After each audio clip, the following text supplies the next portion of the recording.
Yes. Yes, I can hear you. Can you hear me? Test, test. 1, 2. Okay. Sure. Let's see here. Test, test, test. Let's see. Test, test, test. Am I turning it up? Test, test, test. Test, test, test. Well, I don't hear myself in the headset currently. Test, test, test. Is it the first dial, I assume? Okay. Test, test, test. 1, 2, 1, 2. Test, test. 1, 2, 1, 2. Is it going up at all? A little bit more? All right. Test, test. This is about 3/4 of the way full, how I have it right now. Test, test. All right.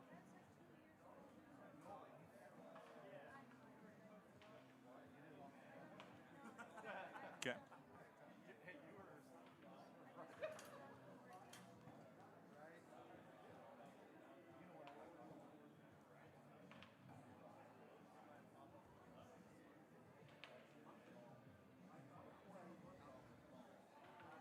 Yep. Sounds good. And what is that, like 5 minutes before first pitch usually? Perfect.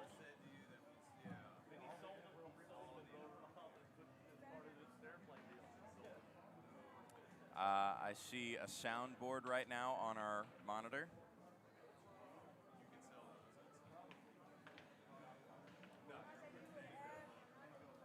No, right now on my monitor, I just see a soundboard.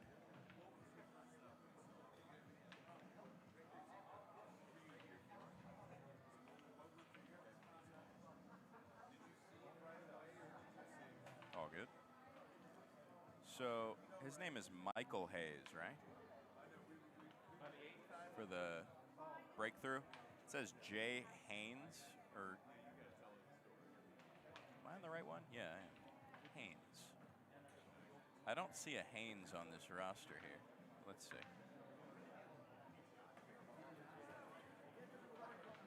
Oh, wait, yeah. It's not on this roster, but it's on a different thing.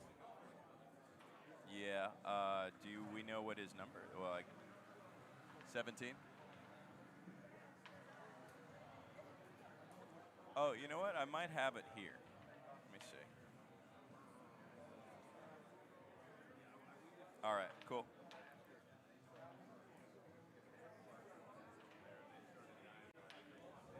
I do see the screen, yes.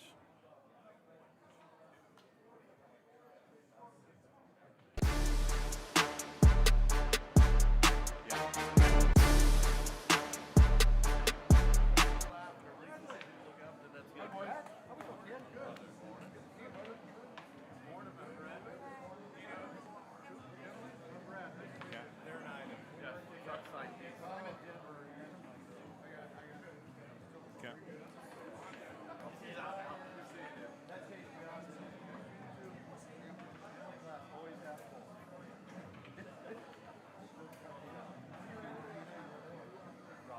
Yep, perfect. So umpires first. Okay.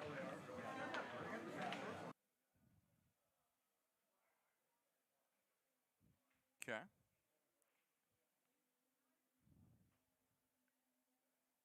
All right.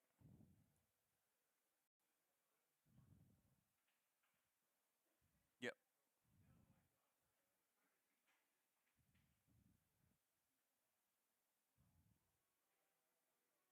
Yep. That sounds good. Yep.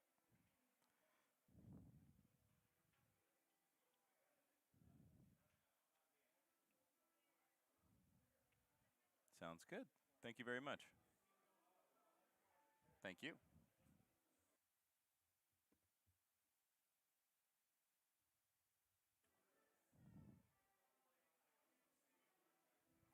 Cool. And also, are we live on MLB right now to get a link?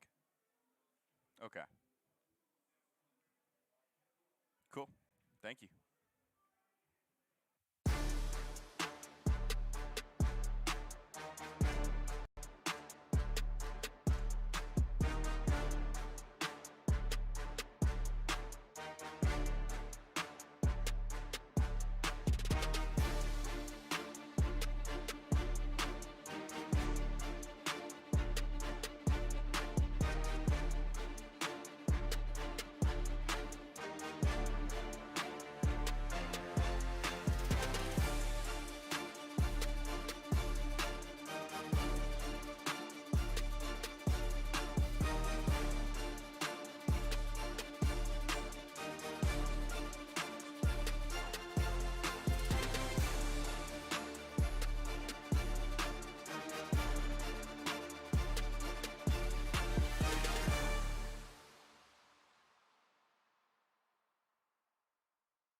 remove your caps as we honor America with the playing of our national anthem.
Welcome in to the final weekend of the 2026 Area Code Games presented by Code 11.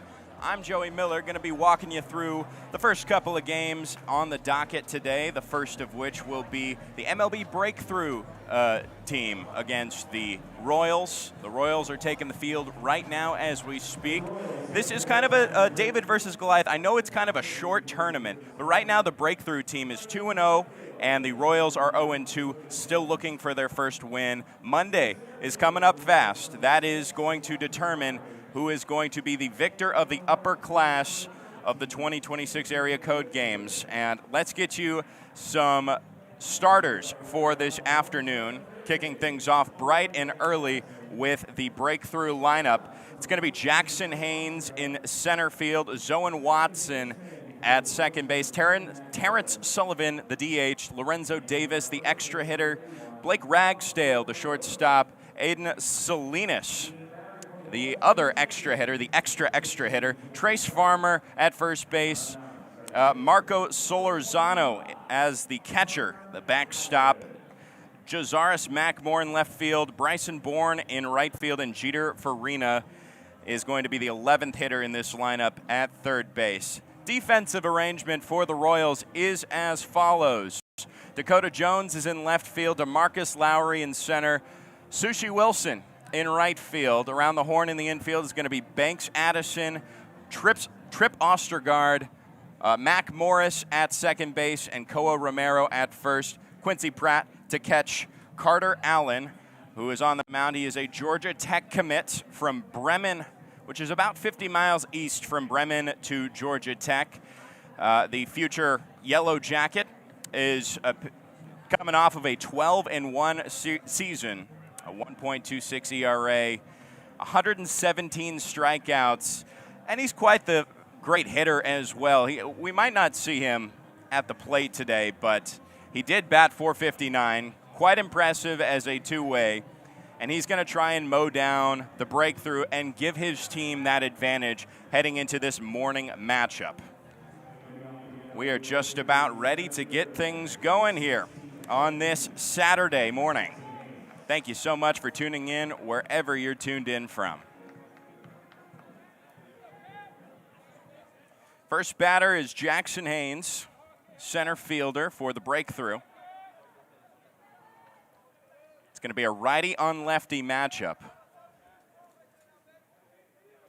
Allen sets and fires. The first pitch misses outside, and we are underway just a minute before the projected start time at 7:59 a.m. Pacific time.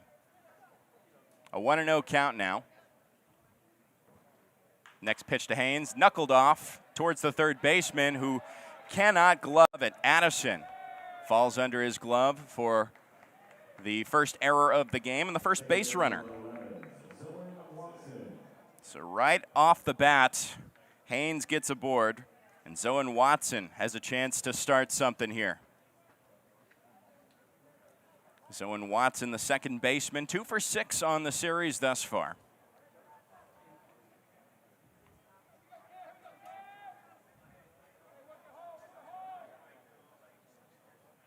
Allen comes set from the stretch. Now delivers the first pitch, a fastball. And it misses high for ball 1.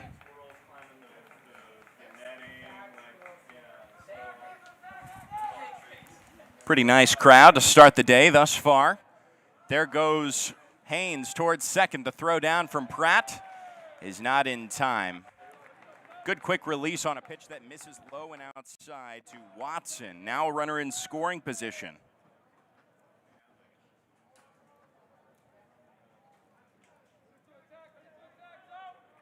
So in Watson, Eastlake High School, just right around here in Chula Vista, California.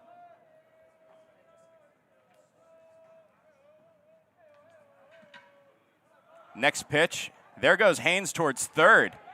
And he swipes another bag. Making his way around the horn. It is a 3-0 count as well as that next pitch misses on the fastball.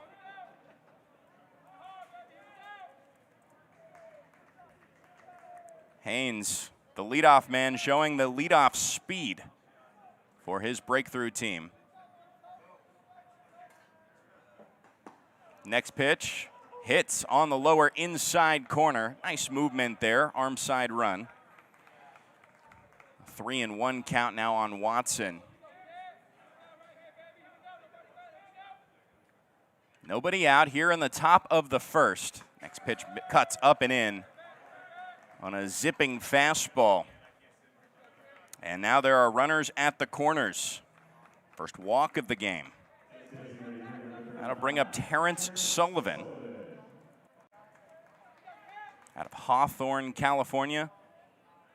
Junipero Serra High School, who has made significant strides, specifically with his exit velocity throughout the course of his high school career. First pitch hits on the outside black. Allen gets ahead of the count now.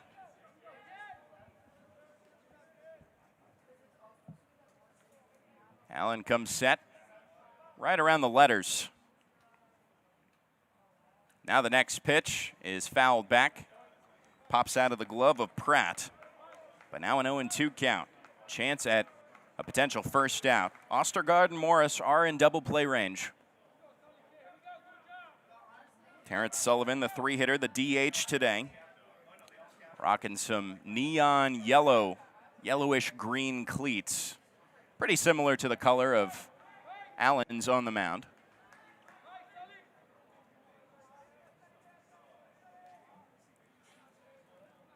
The lefty Sullivan looks on with the 0-2. Pitch curves inside. There's a back pick to first, and it gets Watson. Excellent heads-up play there by Pratt to get out number 1.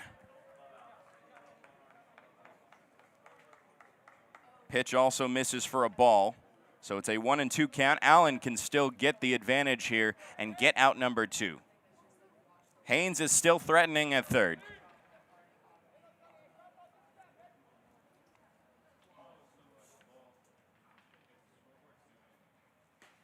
There's a swing and a miss on the off speed. Allen gets his first K of this morning. And there's out number 2. That'll bring up Lorenzo Davis, the first of 2 extra hitters. Currently 0 for 2 over the past couple of days. Or I'll amend that, 1 for 5. He did get a hit yesterday. First pitch, a slider that misses outside.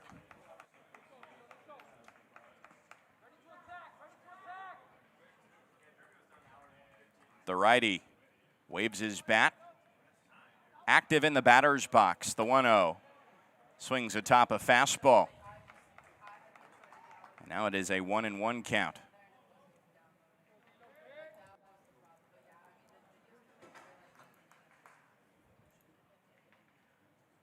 Lorenzo Davis out of Playa del Rey, California. There's another fastball. Dots the inner black. And it's a 1-2 count. Allen has a chance to escape this inning after an E5 allows the leadoff man Jackson Hayes to get to third. Here's the next pitch, a slider. Tried to get him to chase there, but Davis holds up. It's a 2-2 count. Great chase pitch on a 2-strike count to give the Royals pitcher some credit here. Right now he's ranging right around 90-91 with his fastball, around 81 to 82 with any of his off speeds. 2-2, fouled off the end of Davis's at-bat down the right field line. Stays alive here. Davis, 4 home runs in his 2026 campaign at St. Bernard High School, 23 ribbies. He has a chance to get one here.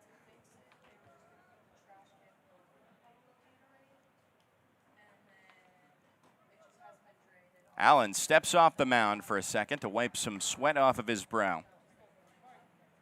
Still just a pitch away from starting this game and starting this morning with a donut on the board. Here's the 2-2.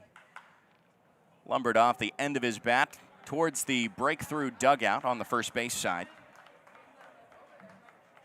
Carries on a 2-2 count. No offers yet for Lorenzo Davis, who is a self-proclaimed chef, trying to cook up something here for his offense.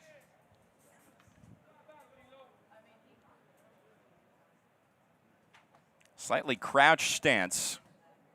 The righty awaits. And here's the pitch from Allen. Just misses outside. Nice framework there by Pratt to try and get strike 3, but the count falls full. 7 pitches into this at-bat.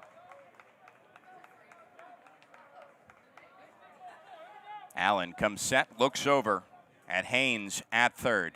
Here's the full count. The curveball misses inside, and that is his second walk of this inning. Puts another runner on at first. Again, runners at the corners, but a different situation here. Now 2 outs instead of none. Brings up Blake Ragsdale, the shortstop.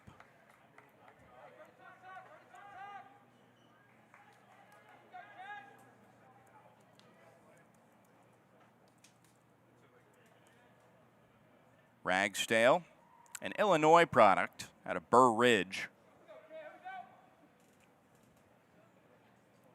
The righty batsman looks on for his first pitch from Allen. Here is that pitch. It misses high. Fastball right at 89 at the top of his head. Top of the first, no score here. Breakthrough are threatening. The shortstop Ragsdale accepts the next pitch on a slider outside for a 2-0 count. Another ball. .350 batting average for Ragsdale out of Lyons Township High School. Was injured for about 10 games. As he fouls the next pitch back to the netting behind home plate for strike 1. 27 stolen bags despite that injury hiatus. So not somebody you want on the base paths, albeit if he does get on, he will have a couple of runners ahead of him. A Texas Christian commit, a basketball player, and a snowboarder.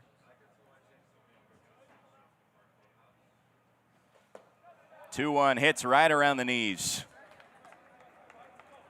And once again, Carter Allen has a chance to get out of this inning.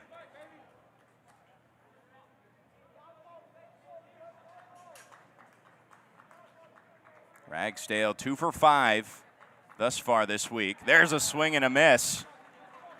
The second K for Allen clears the inning. No score on the board. despite 3 base runners. And now the Royals will see their first couple of at-bats when we come back.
Back at it in the bottom of the first, and the Royals will try and bounce off of what Carter Allen started for them, leaving 2 base runners stranded with a 0 in the top of the first. And here's the batting order for the Royals. It's going to kick off with Trip Ostergaard at shortstop, Stephen Bobo, the first extra hitter, the only extra hitter in this lineup. It's going to be Sushi Wilson at the 3 spot in right field. Quincy Pratt behind the plate. We saw him make a nice pickoff move in the top of the first. Mac Morris to follow him. He's at second base. DeMarcus Lowry in center field. William Weber, the DH. Banks Addison at third. Dakota Jones in left field. And Koa Romero at first base. On the mound for the breakthrough is Keegan Mathis. It's going to be Jazaris Magmore in left field, Jackson Haynes in center, Bryson Bourne in right field, Jeter Farina, Blake Ragsdale, Zoen Watson, Trace Farmer around the horn from left to right, Marco Solorzano to catch Keegan Mathis. And now we are all set up for the bottom of the first. The first pitch from the righty Mathis is slowly grounded out towards the shortstop. Ragsdale gets it to first in time for out number 1 on the very first pitch. The shortstop retires the other shortstop. On a 6-3 put out, Stephen Bobo now takes the play. Bobo out of Tennessee, Shelbyville Central, committed to Vanderbilt in his home state. A .527 batting average in 2026, 58 hits. And an on-base percentage of .595. Gets this one right back up the middle for the first hit of the game. Stephen Bobo stands aboard first with the first base knock, the extra hitter. Just a nice clean line drive up the middle, 92 off the bat. Just how you like things. If you're the Royals, who have yet to win a game in the Upperclass segment of this 2-week tournament. They lost on Thursday to the Yankees 7-4, and yesterday on Friday 4-2, keeping games close. And now Sushi Wilson takes the first pitch for ball 1. One of the more unique names in this tournament. Sushi is a nickname. There goes the runner towards second as the pitch misses low. And Ostergaard, or rather Bobo, gets in there, standing. Does not even need to slide under a tag there. It's a 2-0 count on Sushi Wilson. Despite his name being Sushi, I'm told he does not like fish.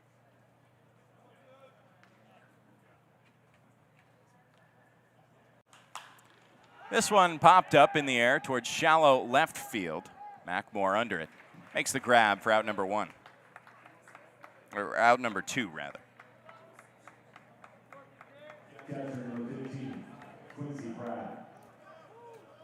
Now Quincy Pratt will bat from the right side.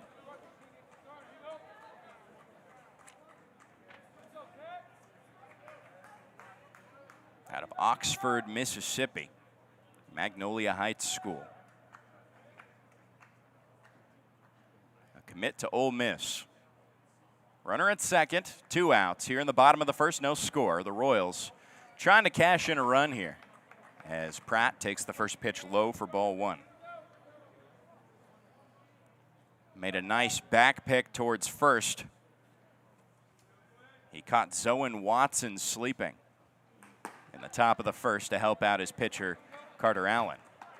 Takes the next pitch for ball 2. Now he can help out his pitcher by cashing in this run at second base in the form of Stephen Bobo.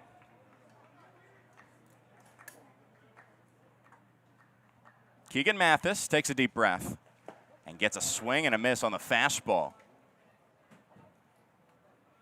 Just a bit early on that one.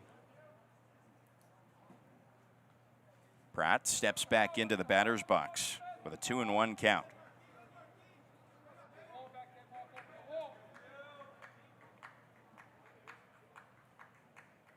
Mathis looks back at Bobo before firing, and it hits him right on the front thigh, facing the pitcher.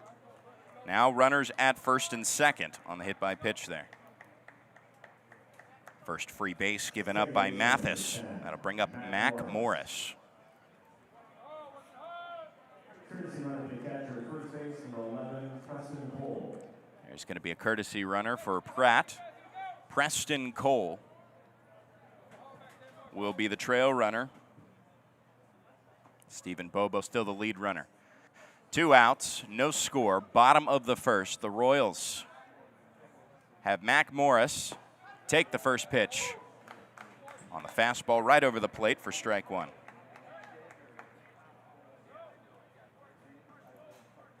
Morris, the second baseman out of Tennessee. Slider finds the outer edge. Beautiful pitch there with some nice horizontal movement.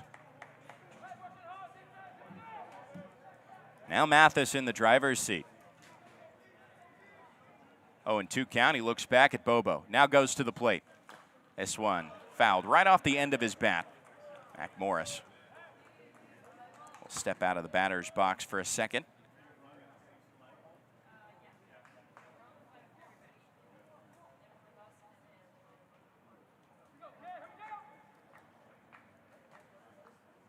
Morris, a very balanced stance. Watson was covering the bag at second base. Bobo has to return as Mathis steps off the mound. A prolonged 0-2 count. Next pitch, a slider, a nice stop there by Solorzano to prevent that from getting past him. But the pitch misses for ball 1. Mac Morris committed to Alabama. A lot of SEC guys, or at least SEC commits for the Royals. Next pitch right on the corner. Mathis gets the backwards K. Morris goes window shopping for a strikeout to end the inning and leave 2 stranded, just like Carter Allen did, who will take the mound when we come back around in the second. No score here.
Scoreless through the first, into the second we go. Joey Miller here on the call for the 2026 Area Code Games presented by Code 11.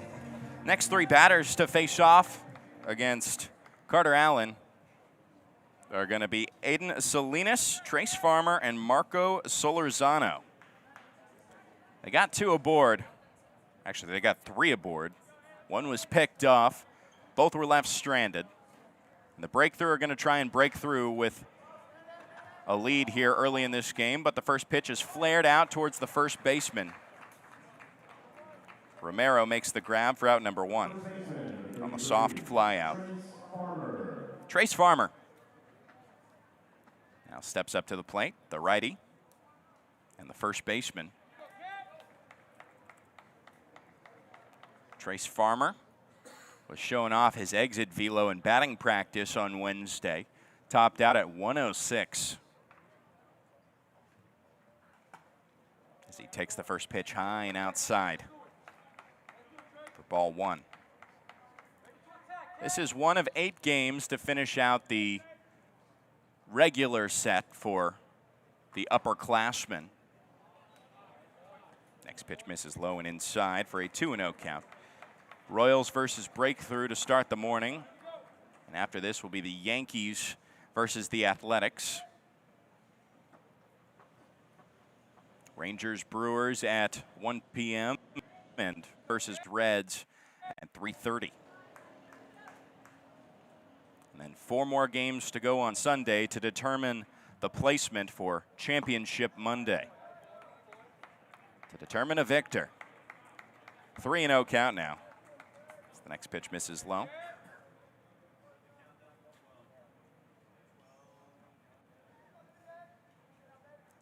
Allen fires a fastball up and in. It's a 4-pitch walk on 1 out to get Farmer aboard to first.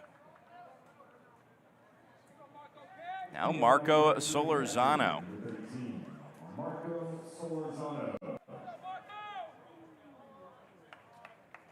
One of the supplements. A recent addition for the Breakthrough. He's got some great pop. He hit one out during the Wednesday batting practice over the fence. Has an open stance from the right side. Takes a called strike on a fastball at 89.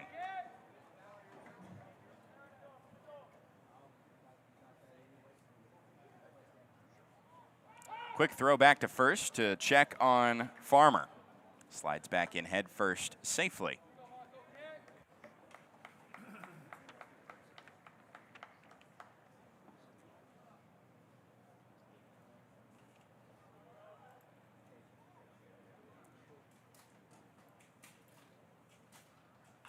Next pitch tapped just behind the chalk line in the left-handed batter's box.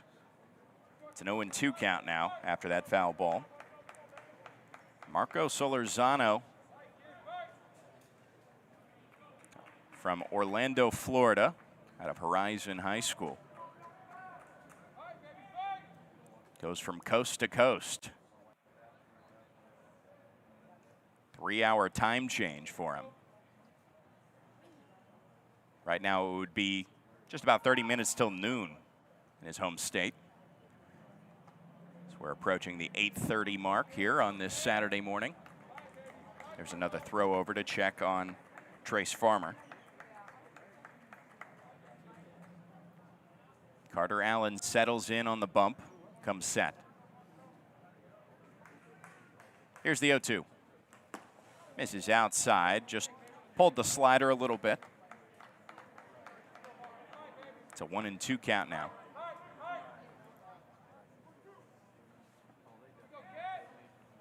Runner at first, no score here in the top of the second.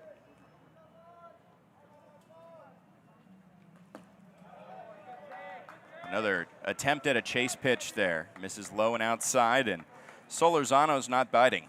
Goes from an 0-2 to now a 2-2 count. Carter Allen trying to induce a ground ball here if he can, with 1 out.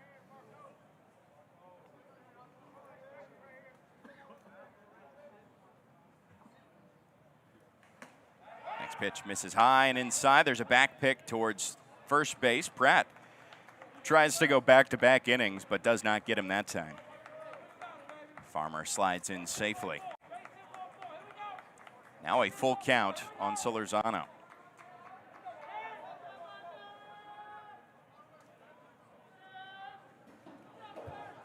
This one heads towards the backstop,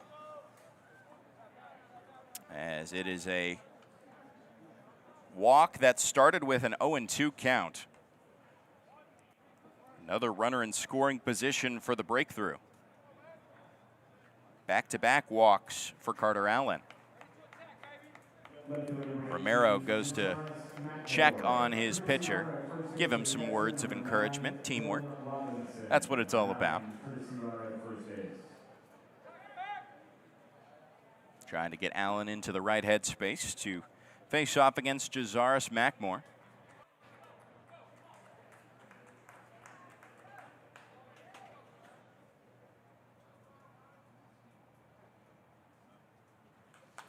First pitch fouled to the back screen.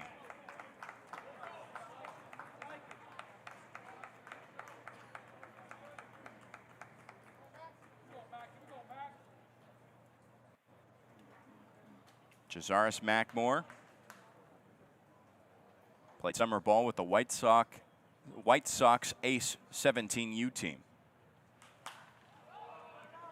just this past season. Fouls another one off the first base side.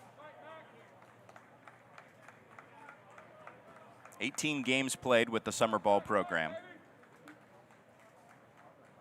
50 at-bats, 57 plate appearances, a .460 batting average.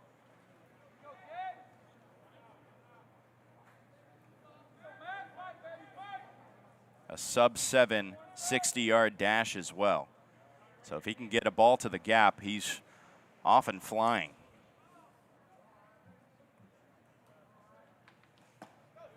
Next pitch to Mackmore misses low. On a secondary pitch there from Allen.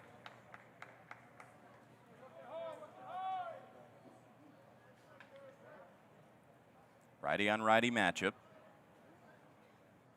Here's the 1-2. Hits the top of the zone for the first backwards K for Carter Allen. That's his third of his first 5 outs now. That'll bring up Bryson Bourne, the right fielder. Bryson Bourne, the son of two-time All-Star Michael Bourne, out of the Woodlands, Texas. A town that has the word "the" in it. First pitch is a fastball that misses below the knees.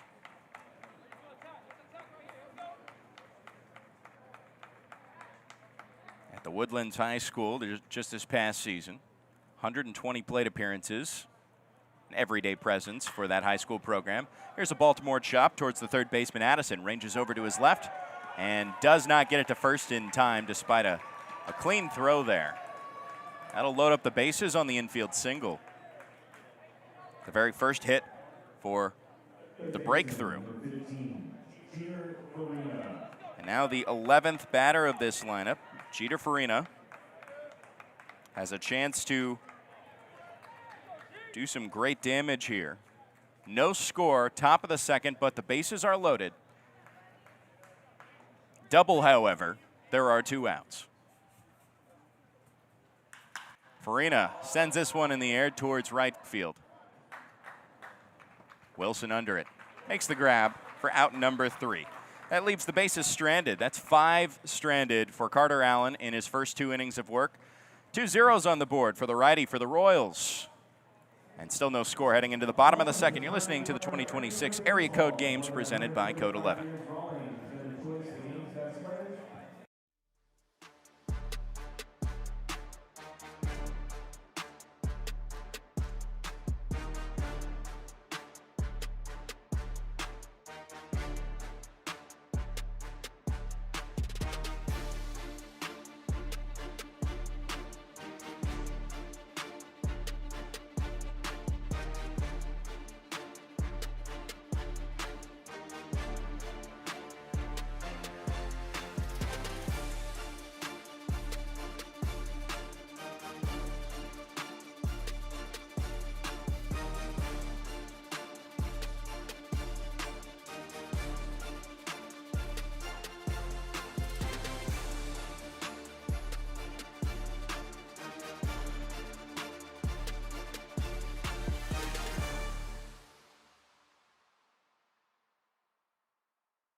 Welcome back to the bottom of the second. Both teams now have a hit, none have a run between the Breakthrough and the Royals. The Royals will try again against Keegan Mathis, who faced off against 5 batters, allowed 2 on, gave up that 1 hit to Stephen Bobo up the middle, who got into scoring position but was left stranded. Carter Allen on the other side of things for the Royals. Looking great in terms of staying calm under pressure, had the bases loaded with 2 outs and trusted his defense. Sushi Wilson got him out of the inning. DeMarcus Lowry, the center field player for the Royals, will step up to the dish here. He'll be followed by William Weber and Banks Addison.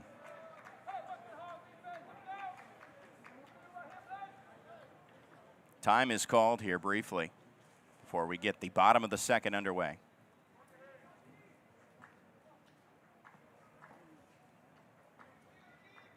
Mathis, slow from the full, gets the first pitch inside on the fastball. Right around the batting gloves of DeMarcus Lowry.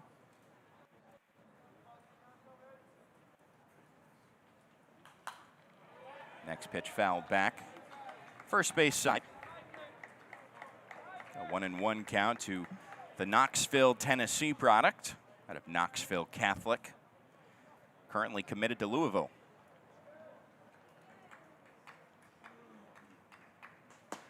One. Check swing doesn't matter. It finds the plate on the outside zone. Now a 1-2 count on Lowry. 446 batting average in 2026. All state, all regionals. Similar pitch there, but this time it misses outside for ball 2.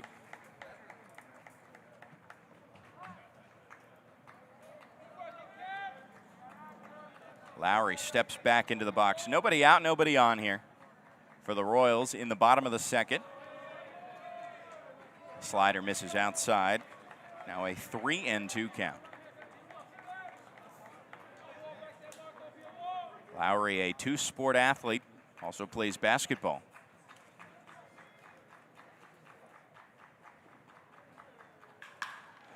This one cracked into center field. That'll fall for a base hit to lead things off here in the bottom of the second.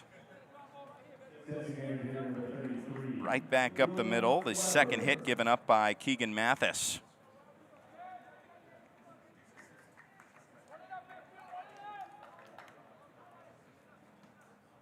For Lowry, that's his first hit of this tournament. Now William Weber. Sharp jerking motion here as he waits at the plate. There goes the runner Lowry, and the ball gets into center field.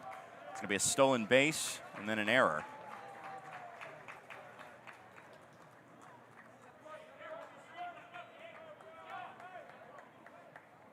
Lowry goes first to third. It's also an 0-1 count. That pitch did hit the strike zone. Weber the DH. Next pitch hits for strike 2. Infield is drawn in, trying to cut the potential first run of this game. Royals wanting to make an impact this weekend. They are 0-2 in the first couple of days. There's a swing and a miss. Weber is retired the way of the K. Out number 1 recorded. And here comes Banks Addison out of Germantown, Tennessee.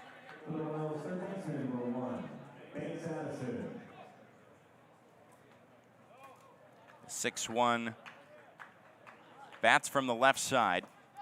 6'1" infielder. Takes the first pitch low for ball 1.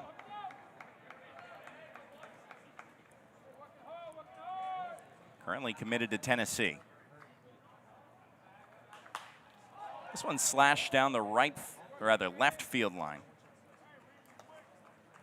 for a 1-1 count. Back in May, Prep Baseball ranked Banks Addison, the #1 player in the state of Tennessee for the class of 2027. Takes the next pitch outside. Gets ahead of the count, 2-1.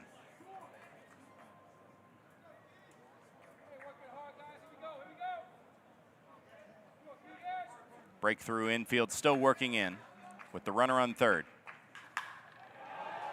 Next pitch through the right side. That'll cash in the first run of this ball game. An RBI single for Banks Addison. Puts the Royals on top 1-0. Takes a fastball just the way of the pitch.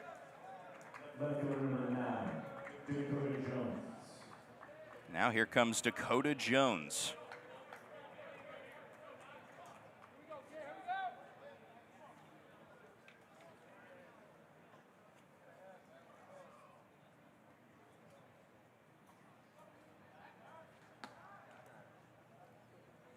First pitch is not delivered. There's a check over on Banks Addison, who now has 3 RBI in this tournament.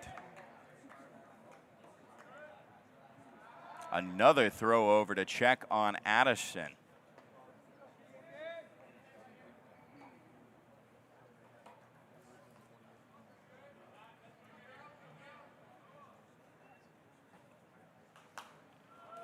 First pitch finally delivered to Jones. It's fouled back for strike 1. The left fielder out of Baton Rouge, Louisiana, committed to South Alabama. First team all-district out of Catholic High School.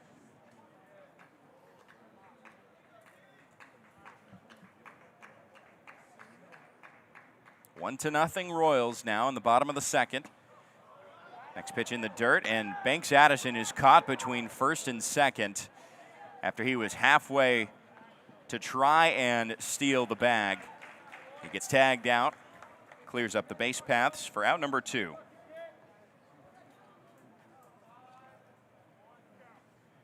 Smart move there by Mathis. Takes one more thing off of his plate. But so far, the breakthrough have given up the lead. The very first to the Royals. Breakthrough's trying to stay perfect and stay in those top 4. The 8 teams here in this tournament. Now a 1-2 count after that called strike on Jones. Slowly from the full. Breaking ball misses. A check down to first base, does not go around.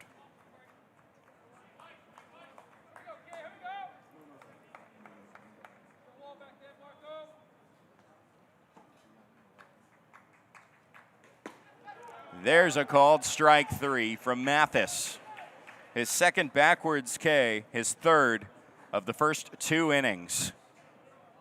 The run is given up to the Royals. They have the lead 1-0 heading into the third.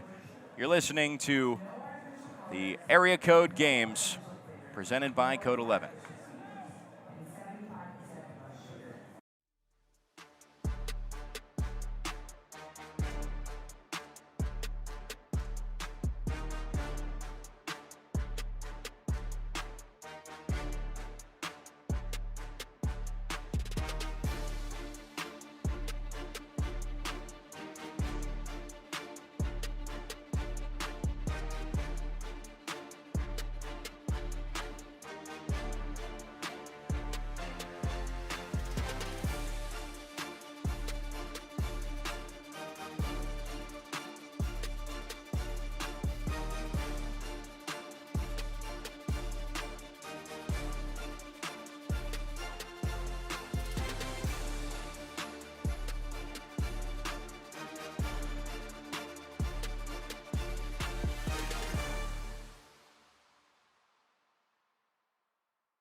into the third we go.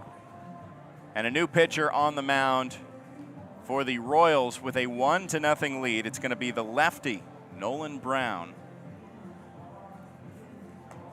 Let's tell you about Nolan Brown. He's a Vanderbilt commit who played in the Little League World Series a few years ago. His max velo is said to be 88, but he works a slider change curve for his approach. He's going to try and work these breakthrough hitters down inning. Allen finishes his line with 2 innings pitched, only gives up 1 hit, no runs on his ticket. However, there were 4 walks, but he did get 3 Ks as well. All in all, a nice line for Allen. And now a lefty on lefty matchup, a swing and a miss from the leadoff man, Jackson Haynes, who reached on an error, the very first pitch of this game. And on the second pitch of this at-bat, it lips out of the dirt for Morris. Haynes reaches once again on an error by one of the infielders. That was a tough hop there for Morris, but he was in front of it. Zoen Watson to the plate.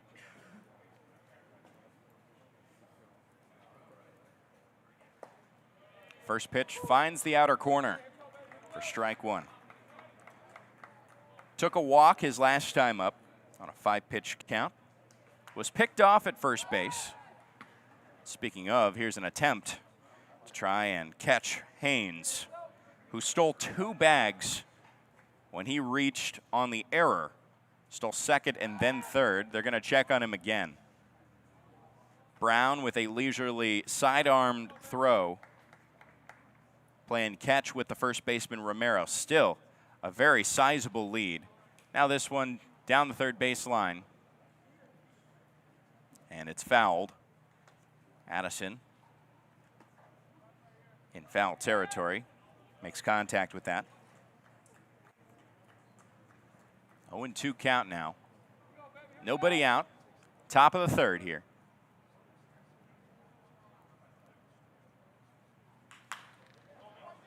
Swung on and just past the glove of Addison. Watson reaches, and now he's going to try for second as the throw is made towards third. Everybody's safe.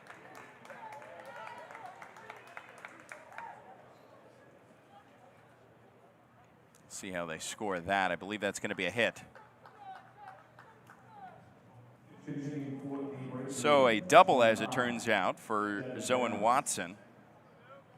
Gets 2 in scoring position, but more importantly, the go-ahead runner in scoring position. First pitch to Devin Downs. His first at-bat is fouled for strike 1.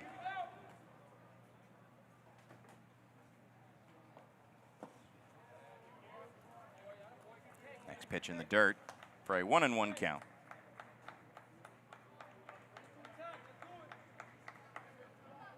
First substitution for the break. There's a hefty swing and a miss at the breaking ball from Brown. That aforementioned movement that we were talking about at 81. Gets him ahead 1-2. Brown covers his face with his glove. The southpaw winds in and fires. Foul tip just beyond the glove of Pratt.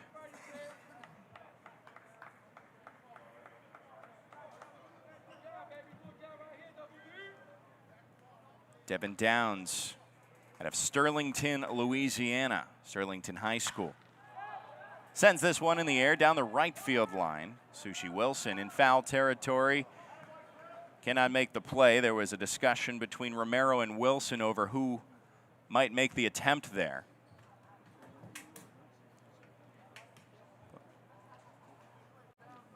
But the communication was not there. Still runners at second and third and nobody out. A dangerous spot for Nolan Brown, who's trying to get that shutdown inning here in the top of the third. 1-0 Royals. Next pitch is fouled to the backstop. 3 straight foul balls on a 1-2 count. Downs, first team All-State, an LSU commit, also a football player.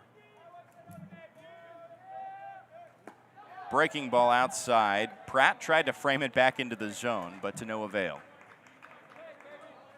A 2-2 count. Quick wind.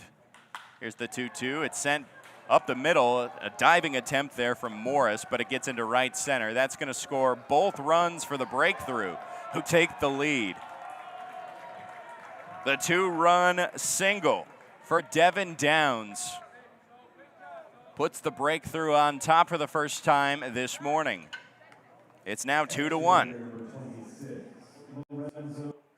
Back-to-back hits as well.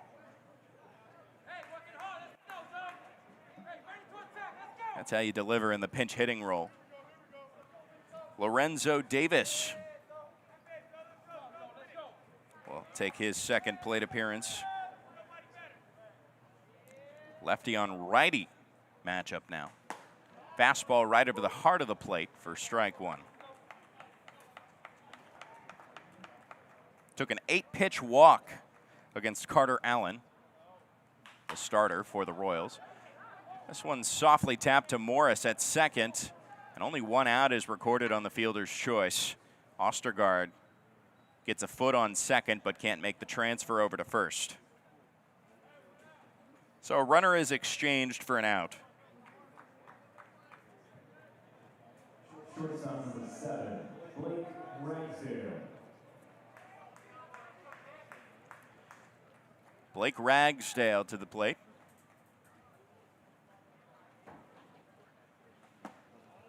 Hard swing and a miss at the fastball at 89 miles per hour. So perhaps my notes were wrong. He's up in the velo from what I was told. Tops out at 88. Now a diving attempt from Ostergaard as that one's up the middle, but everybody's safe. It's going to be an infield hit, I believe, for the third hit off of Nolan Brown. The breakthrough number 8, Aiden Salinas.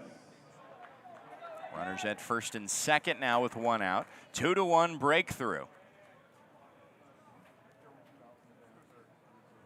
Aiden Salinas, the second extra hitter, sends this one towards right center. Wilson under it. He'll use his momentum to try and fire a strike to third. It's not in time. Oh, that was a close play there. An excellent on-the-money throw there from Wilson. But both runners advance on the productive F9. First baseman, Trace Farmer.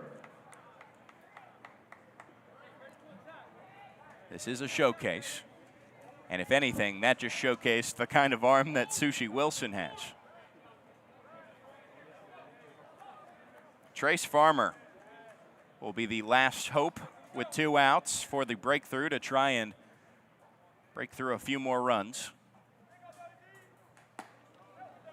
First pitch changeup misses outside. Trace Farmer has yet to accept a strike. 4-pitch walk his first at bat. Well, he gets one there by his own accord. Swing and a miss. For a 1-1 count. 2 runs have come across to score for the breakthrough here in the top of the third. Next pitch, nice spot there on the lower outside corner for this lefty on righty matchup. That slight movement arm side. Brown steps off the mound for a second. Back on the rubber he goes with a 1-2 count. Swing and a miss. Got him chasing upstairs for out number 3, his first K of this morning. Leaves 2 stranded in scoring position, but the breakthrough get a couple of runs across, courtesy of Devin Downs, the 2-run single. We'll send it to the bottom of the third. It's 2-1. Breakthrough on top when we come back.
Back at it after an exciting couple of half frames. Joey Miller here in the booth here at historic Blair Field.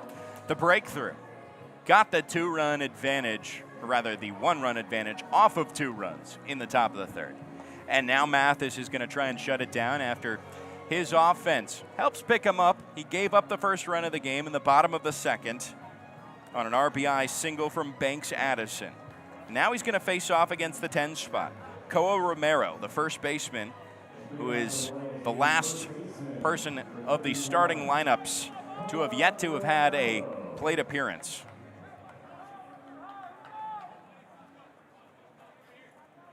Somebody's looking for a shutdown inning.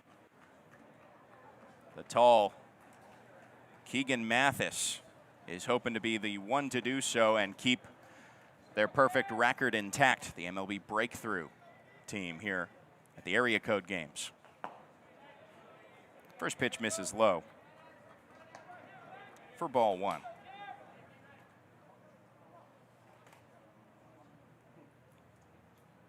Slow wind and the 1-0. This one hard hit out to dead center.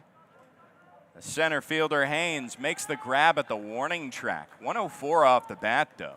So some impressive pop as it just misses clearing the fence 20 feet.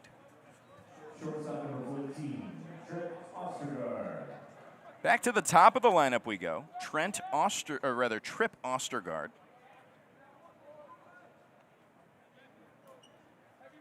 His first at bat. Simple ground ball to the shortstop Ragsdale on the very first pitch that he saw from Mathis. And now on this first pitch, he takes a strike 1 called on the fastball.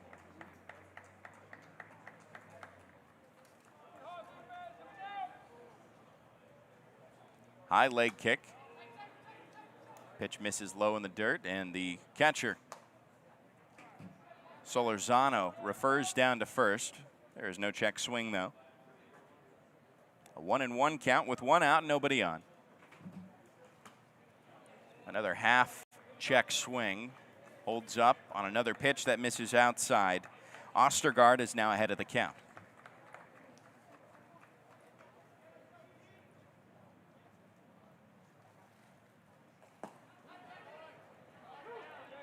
Next pitch at the knees, a late call there from the home plate umpire.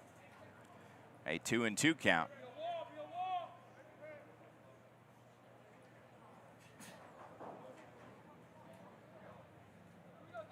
Ostergaard has yet to get a hit in this Upperclass series. He has gotten on base, though, with a walk. Fouls a pitch down the first baseline.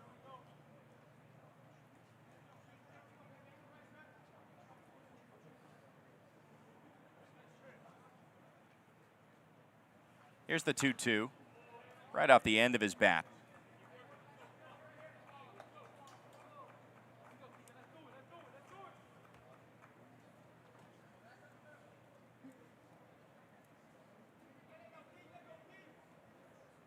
South Carolina product. Looks on for a 2-2 count.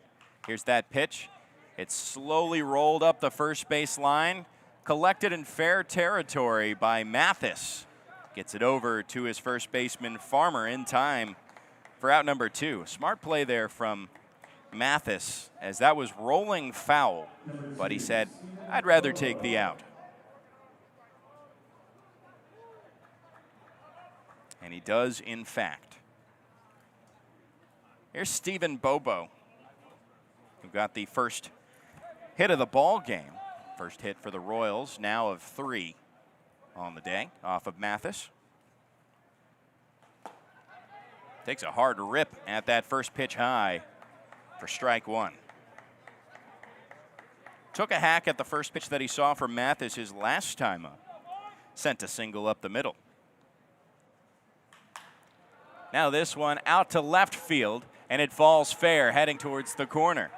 Mackmore gets it in. It's going to be a double for Stephen Bobo, who's now 2 for 2. Great work there from Bobo, taking that off speed the way of the pitch. And now Sushi Wilson to the dish.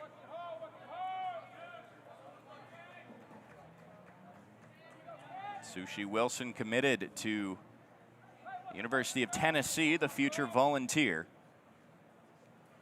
Has a runner in scoring position with 2 outs. Royals trailing by 1. The first pitch is a called strike. Wilson batting from the left side. An IMG Academy product from Bradenton, Florida. Time called in the action here before Keegan Mathis could get off that next pitch.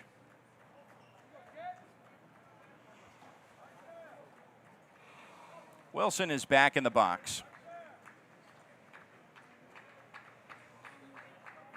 Mathis delivers the next pitch. There's a little foul tip into the glove of Solorzano for strike 2. Wilson flew out to left field his last time up. And now he's at risk of being the result of potentially the first shutdown inning. 2-1 breakthrough on top. Here's the 0-2. Misses outside. Trying to get Wilson to fish.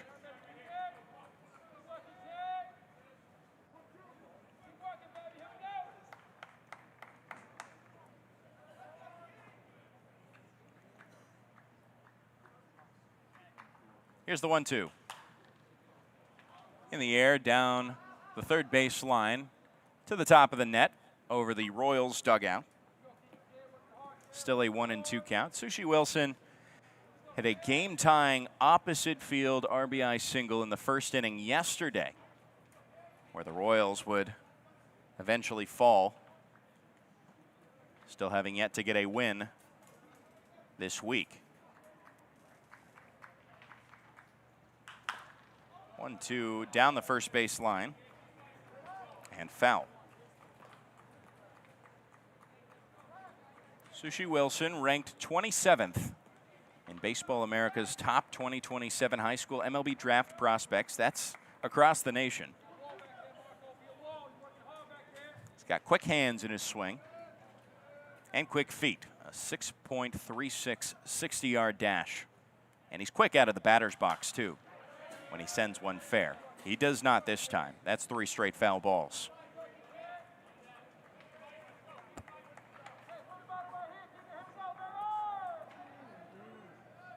"25 games this past season at IMG Academy.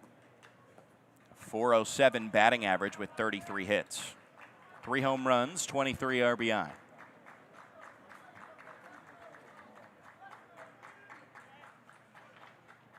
One-two for Mathis. Again, fouled back. Wilson fighting off these pitches.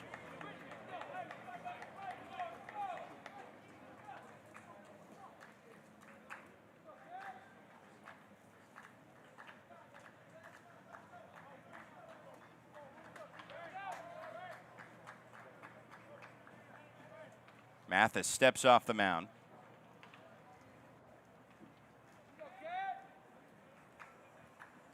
Mathis's coach giving him some words of encouragement from the dugout.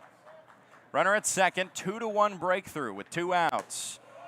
Pitch misses outside and finally ends the streak of foul balls for straight.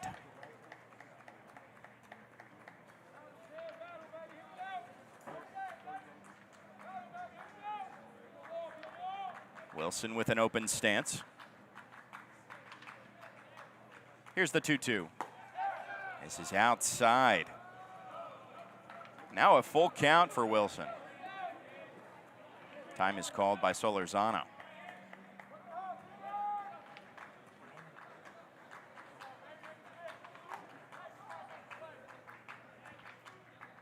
Three-two, sharp hit, and it pops out of the glove of Farmer on the line drive at the hot corner. Bobo comes around to score and ties up this ball game, just like Sushi Wilson did yesterday. It is now 2-all.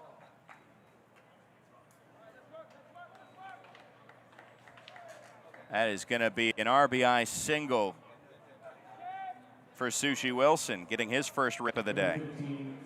Oh, actually an E3, so no RBI there.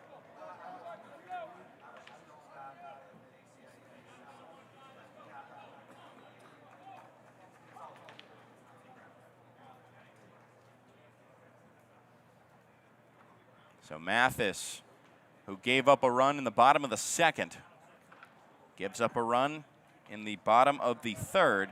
There goes Wilson off towards second. No contest on that absent throw.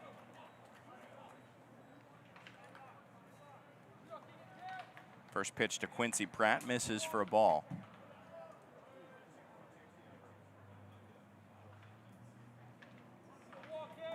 Two outs and another runner at second, now representing the go-ahead run for the Royals.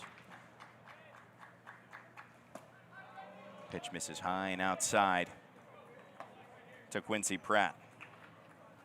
Got hit by the pitch his last time up.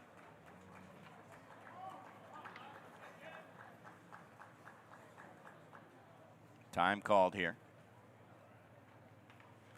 Pratt out of Magnolia Heights High School. .469 batting average, also a basketball player.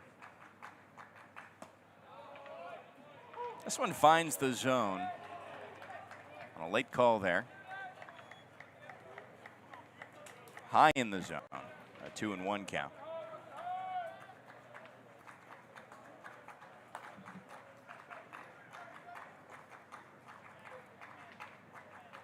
.75 degrees and sunny here at Long Beach. Next pitch fouled back to the screen. No clouds in the sky. It's going to be a trend we're going to see for the rest of this day. Looking like it's going to heat up to as high as 86. That'll be right around the 3 p.m. slot for the final game of this afternoon. 2-2 misses low and outside. Full count and 2 outs with a runner at second.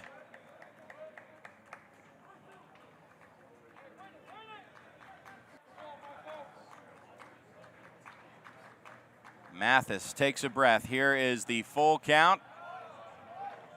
And it is foul tipped into the glove of Solorzano, who can't hang on to it. So Pratt stays alive.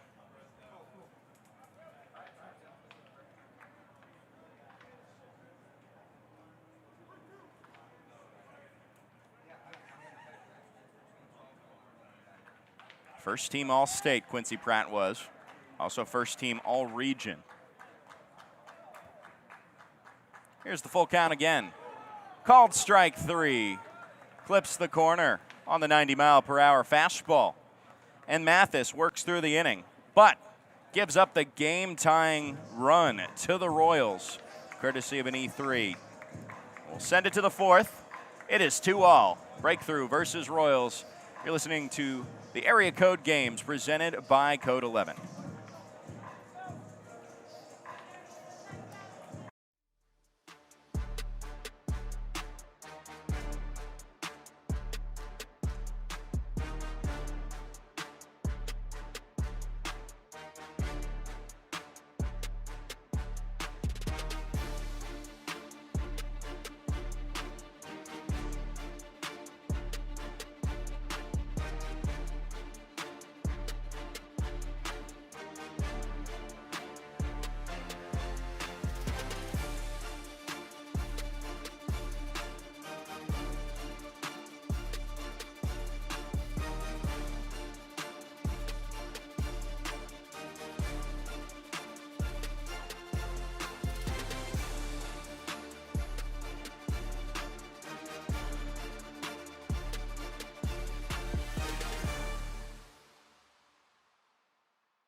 Into the fourth we go, almost halfway through this morning contest.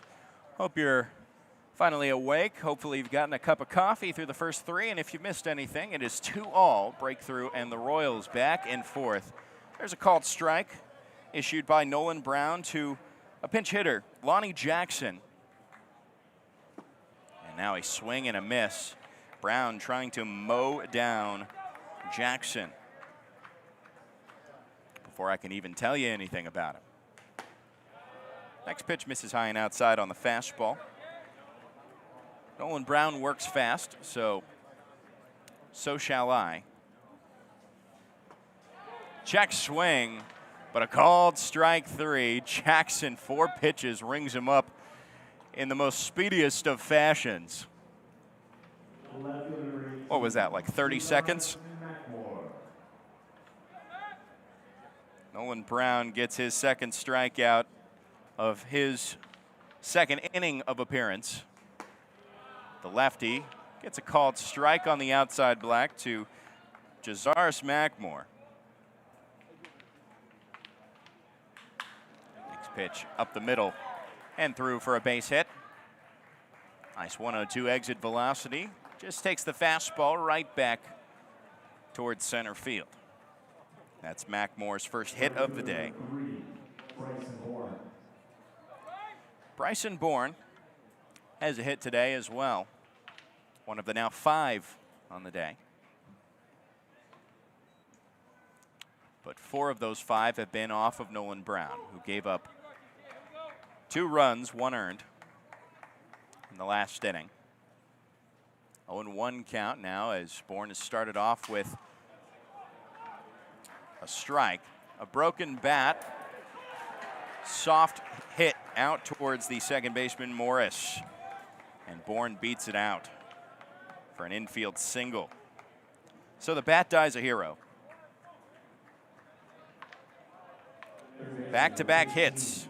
And Jeter Farina has a chance to get things going himself. He ended the second inning on an F9. Wilson out in right field, starting to make his way back. There's a called strike on the off speed.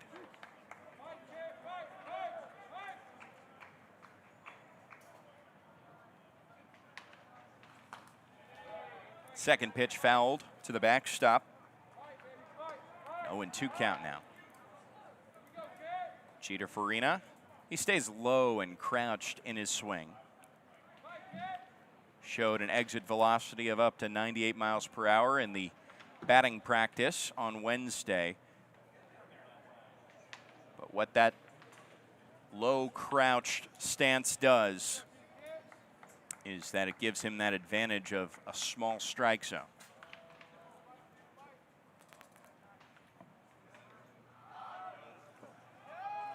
Next pitch misses in the dirt. Both runners advance. They were off running on the pitch. It's going to be a double steal.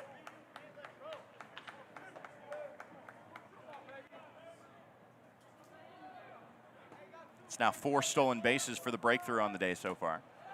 There's a foul tip that pops out of the glove of Pratt. Still an 0-2 count, or rather a 1-2 count on Farina. Now with 2 runners in scoring position, the infield is drawn in. Hard hit on the ground. Diving stop by Ostergaard. Gets it to first and does what the cut-the-run defense needed to do. There's out number 2. Good stop there by Ostergaard. And now the infield can retreat back to their normal positions. Not out of the woods yet. Jackson Haynes steps up to the plate. The lefty has reached twice, both times on errors. The 2 errors on the board for the Royals today are both thanks to this guy. 0-1 count is how Brown starts him out. Next pitch misses high and inside.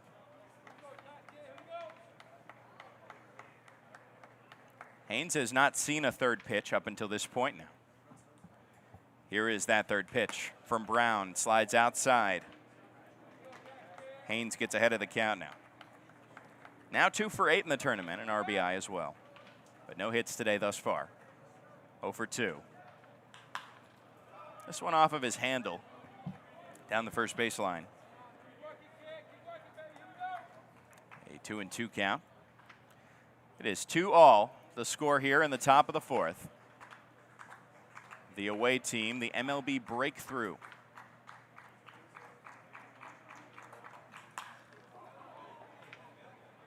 Swung on and flared out to center field. Lowry loses his hat in the process. It's going to be picked up by Jones. That ends the inning, leaving 2 stranded in scoring position. And a 0 on the board for Nolan Brown, the first shutdown inning of the day. Still 2-all heading into the bottom of the fourth. The Royals are going to try and take the lead for their lefty, Nolan Brown. When we come back around the bend here on MLB Area Code, presented by Code 11.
Into the bottom of the second we go. Nolan Brown gets a shutdown inning, and there is a new pitcher now on the bump for the breakthrough. It is tied at 2 apiece. Breakthrough trying to stay strong after the Royals defensively cleaned things up and left 2 on base. In scoring position, it's going to be Courtney James Jr. to relieve Keegan Mathis, who through the first 3 innings gives up 4 hits and 2 runs, both unearned. Only 1 free base he allowed, and that was a hit by pitch, so no walks and 4 strikeouts. A couple of defensive changes. The middle infield flips. Watson goes from second to short. Ragsdale goes from short to second. And Lonnie Jackson, who hit for Solorzano, will be the new battery behind the backstop. Mac Morris will lead things off here in the fourth. Bottom of the fourth, rather. Morris struck out looking to end the first inning. Now with the new pitcher on the mound, takes a fastball high at 90 miles per hour.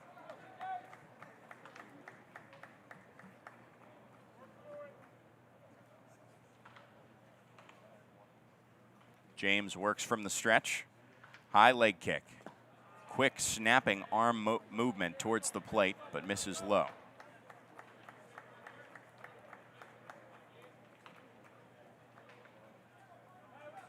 Courtney James Jr. out of Winter Garden, Florida, Horizon High School. 2-0 fouled to the back netting, high for strike 1. Courtney James Jr. at Horizon High School, 27 innings of work. 46 strikeouts and only 10 earned runs. He's had offers from 3 different universities. 2-1, a nice late breaking slider that misses outside. For ball 3, Morris takes it all the way and steps out of the batter's box.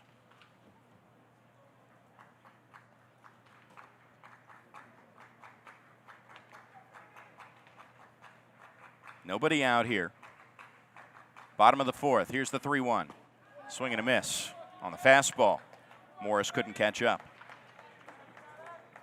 For Courtney James Jr., in the fun facts section, it says, "I have an air horn in me." I'm not sure what that means, but that is certainly an interesting tidbit for whatever it's worth. 3-2 misses high, and James allows a base runner.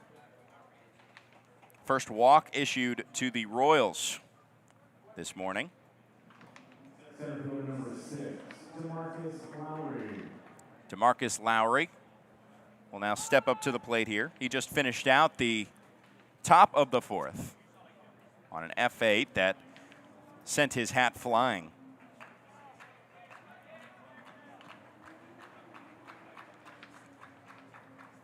The one at bat that he had today, ball went flying off of his bat up into left center. Got a base hit, came around to score, courtesy of a stolen base and a throwing error from Solorzano.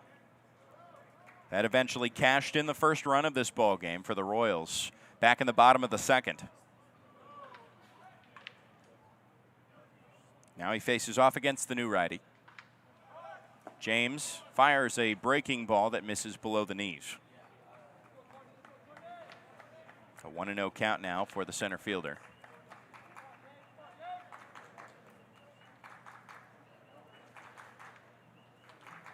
Two all is the score here. 10 hits on the day for both teams combined. Crowd clapping along. Another curveball. This time it finds the zone.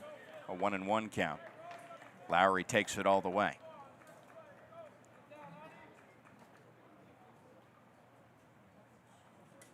Lowry, an all-state, all-regions, and Ultimate 9 player out of Tennessee. 12 home runs in 2026. Next pitch misses low for ball 2. I believe we've only seen 1 home run in the Upperclass of the first 8 games on Thursday and Friday.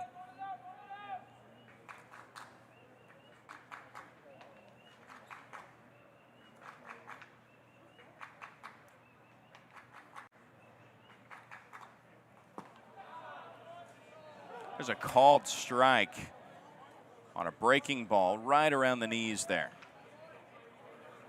A 2-2 count and another late call there by the umpire.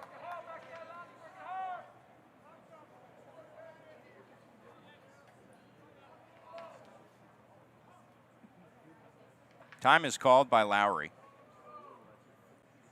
Only steps 1 foot out of the box, now steps back in to the right-handed side. Mac Morris takes his lead off of first, being held on by Farmer. 2-2 sails outside, and Jackson tried to bring it back in to the zone. The umpire not fooled. It is a 3-2 count, just like it was for Mac Morris.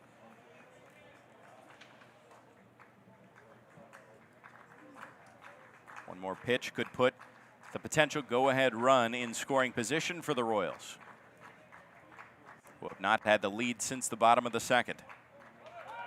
There goes the runner towards second. It's not going to matter. The pitch misses high. Back-to-back walks is how Courtney James Jr. starts off his appearance.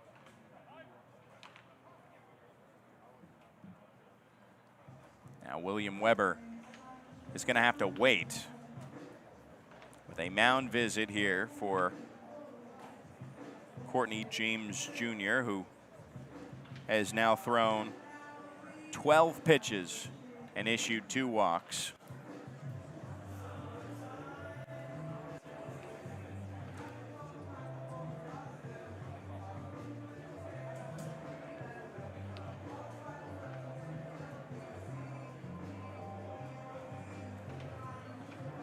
Whole infield is brought in for that discussion. That ends now. Trying to give some encouragement for the young gun on the mound.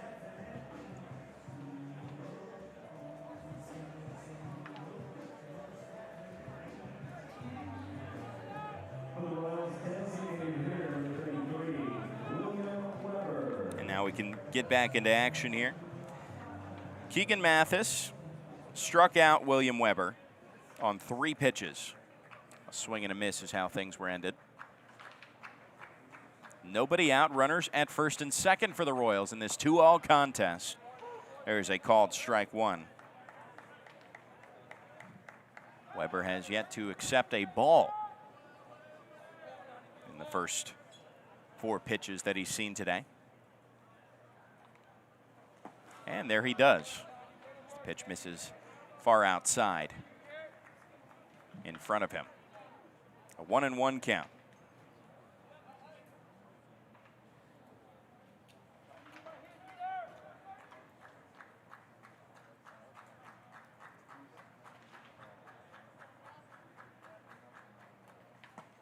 Swing and a miss over the 90-mile-per-hour fastball. It is a 1-2 count.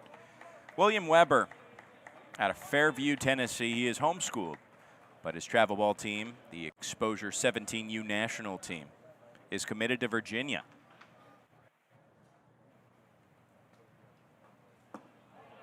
One, two, James trying to get him to chase with the slider there, but misses for ball 2. Weber, a .477 hitter. .570 on base percentage in 2026.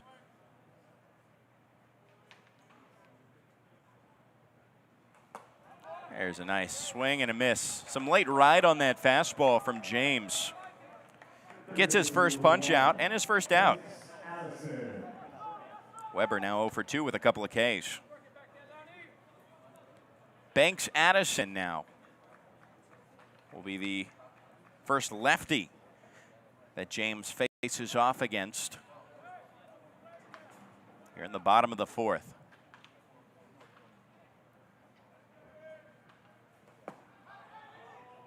First pitch is in the zone, low and inside around the kneecaps. Banks Addison steps out of the box for a moment. Was responsible for the RBI single that started off the Royals' offensive drive in the bottom of the 2nd. And now slaps this one towards the right side as well. But this time it's gloved by Ragsdale, who tries to start a doubleheader and only gets 1 out in the process. Banks Addison reaches on a fielder's choice. Now 2 outs and a runner at first and third. Dakota Jones will take the plate here. Time is called. Home plate umpire looking at both dugouts.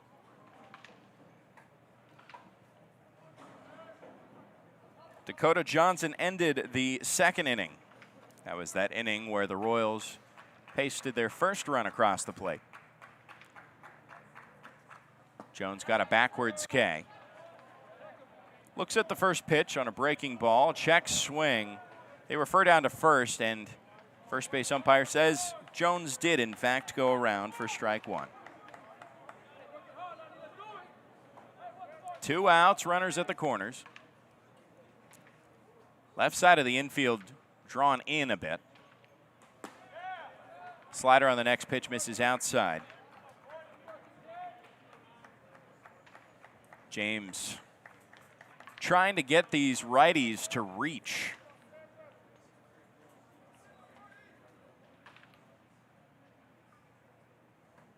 A 1-1. Inside, and did that clip him? Yes, it did. That's going to load up the base paths on a hit by pitch. Dakota Jones reaches for the very first time this morning. Koa Romero now has bases loaded with a tie ball game, a chance to really make an impact here.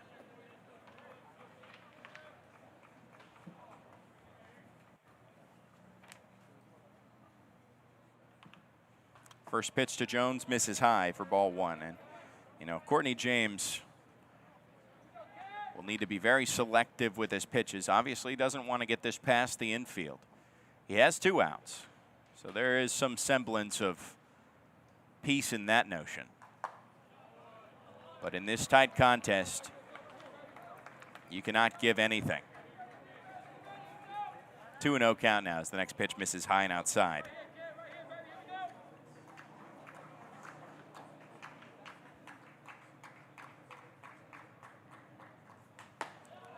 Takes another pitch high and outside, slips out of the hands of James. Another fastball there, quickly draws in a couple of the infielders. Farina, Watson, and now Jackson, his battery mate, giving him some words of advice and encouragement.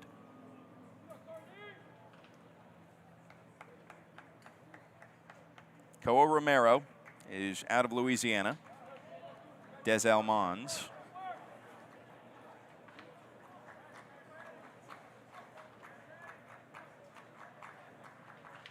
currently committed to Louisiana State in his home state.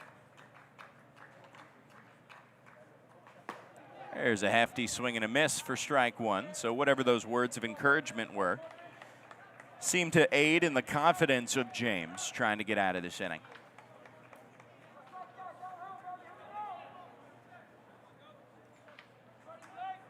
James comes set right around the letters. Here's the 3-1. Swing and a miss. Gets him to chase. Takes a little something off of it that time with some outward movement, arm side. From a 3-0 count to now a 3-2 count. James, a deep breath. Here's the full count. Misses just outside. It's going to walk and a run. And the Royals take the lead 3-2, their second lead of the day. Third walk and fourth free base given up by James. And now his first run allowed.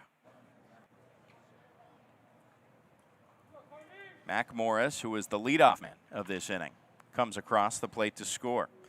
3-2 now. Ooh, this one plunks Trip Ostergaard right in the helmet. For the second hit by pitch, it's going to walk in another run. They're going to check on Ostergaard. 88 miles per hour off of the dome.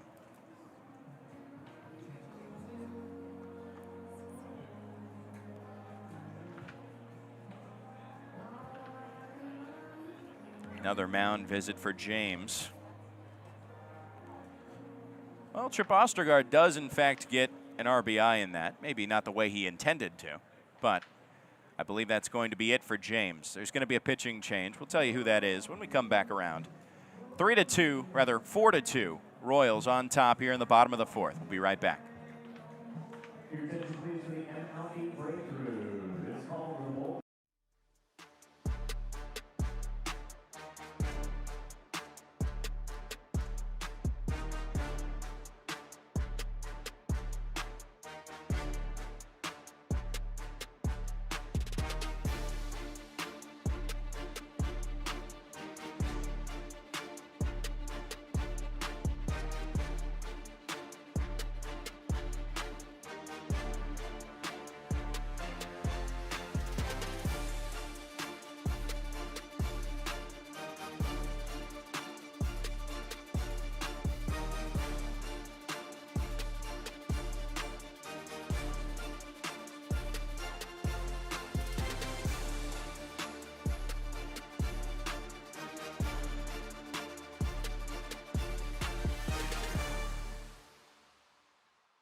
We're back here in the bottom of the fourth. Things shifting in the Royals' favor after a couple of free RBI given up by Courtney James Jr., who leaves the game after only recording 2 outs.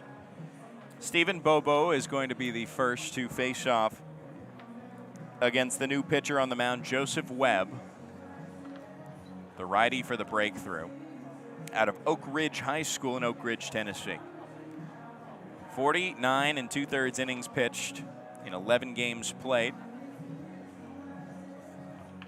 Struck out 76 in those near 50 innings pitched out in Tennessee. That earned him the second team All-State and the Best Teammate Award, which at this level and any level is always appreciated, to be a leader.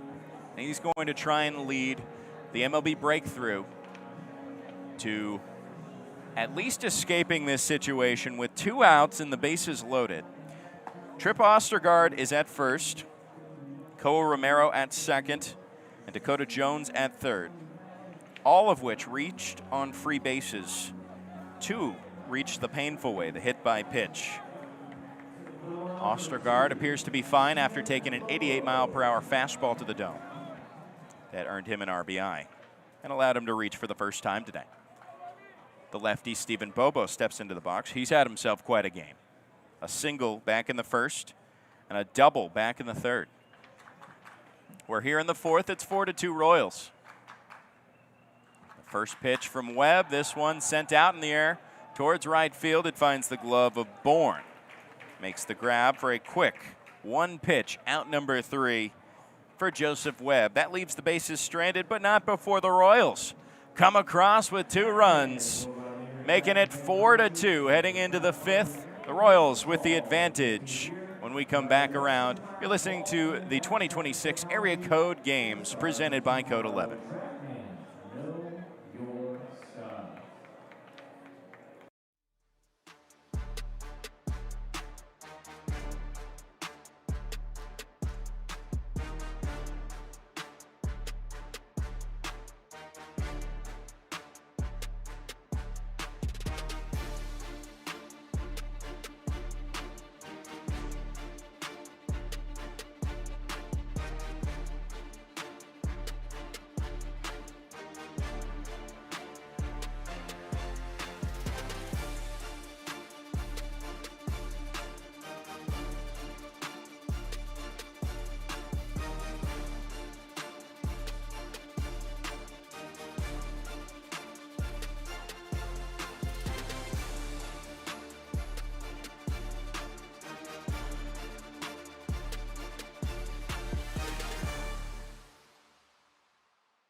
Back into the swing of things here in the top of the fifth, and Zoen Watson sends a foul ball down the first base line. Next pitch taken for a strike.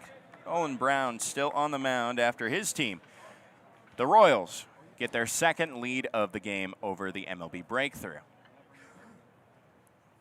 Only one defensive change. KJ Anderson replaces Koa Romero at first. Next pitch taken outside.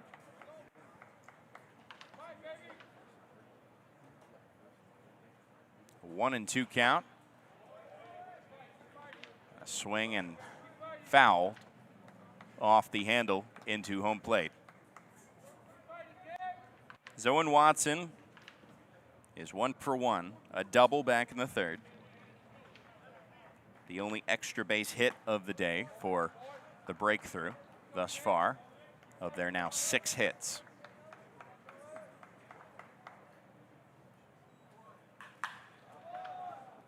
Next pitch ripped down the left field line. And foul.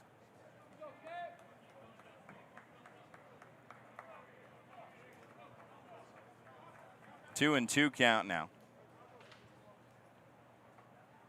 As there was a ball prior to that one.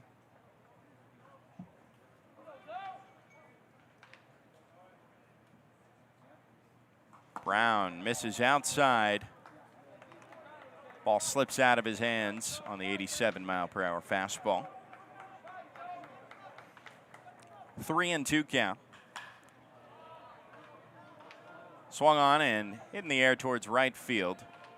Sushi Wilson makes the grab for out number 1. Designated hitter number 25, Devin Downs. Devin Downs will now take the plate here. Referred to by his teammates as Double D. There's a swing and a miss. He has made the immediate impact for the MLB breakthrough. Punching across the 2 runs that the breakthrough have on the board today back in the 3rd. That's what got the breakthrough their first and only lead. That was short-lived just in that top of the 3rd. Next pitch to the backstop. It's a 1-1 count. On the 2-run single, just past the dive of Mac Morris, who's still at second base.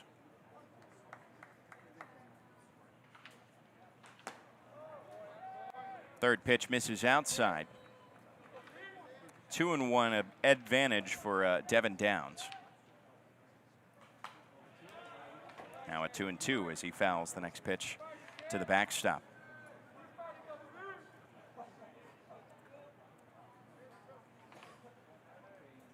Devin Downs, his walk-up song is I'm From Louisiana by Louisiana Cash.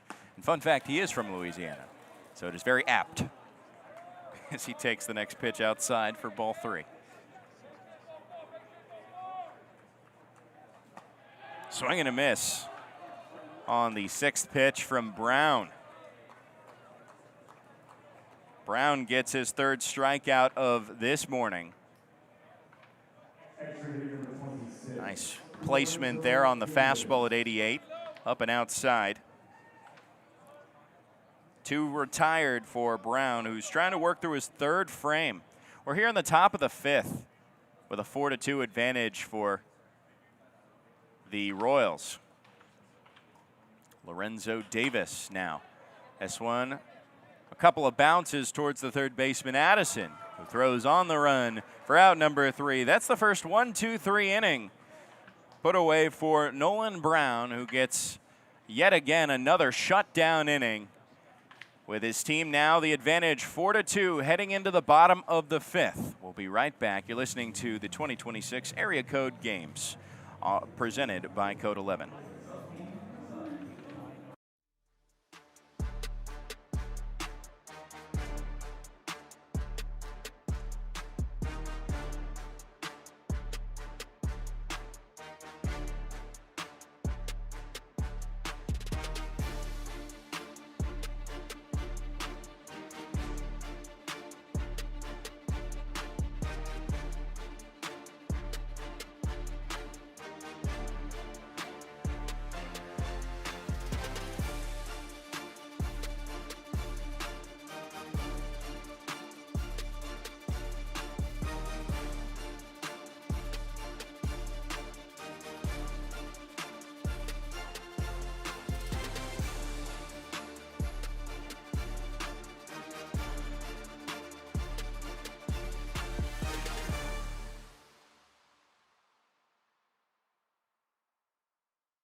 We are steadfast approaching the 2-hour mark in just a few minutes here of this morning game.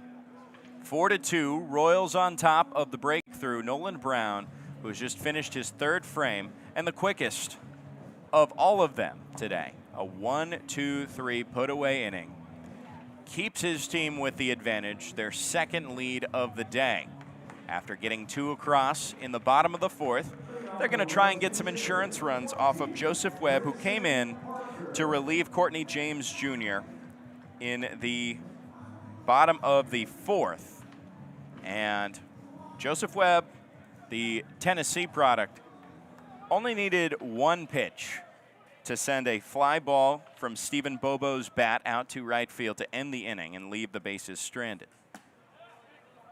And now the first pitch to reach the glove of Jackson, Lonnie Jackson, misses outside to Grayson Parker.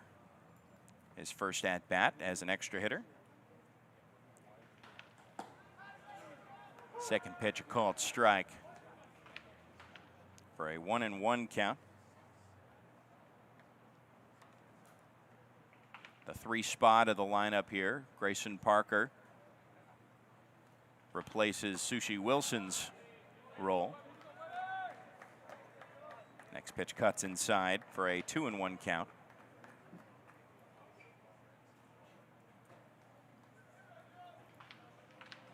Parker, a Louisiana native, swings through the next pitch.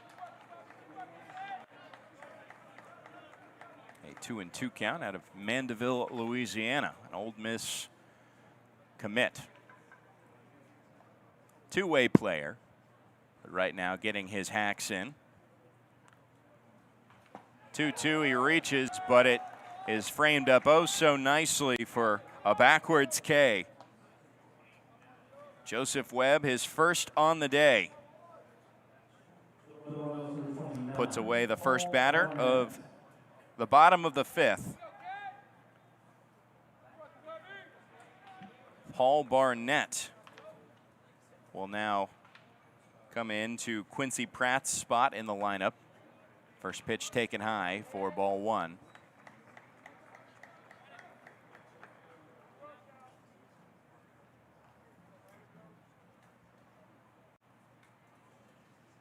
Slow rock, back and fire from Webb. Misses inside on the 91-mile-per-hour fastball. I saw him hitting 93 in those warm-up pitches, so we'll see if he can get to that point.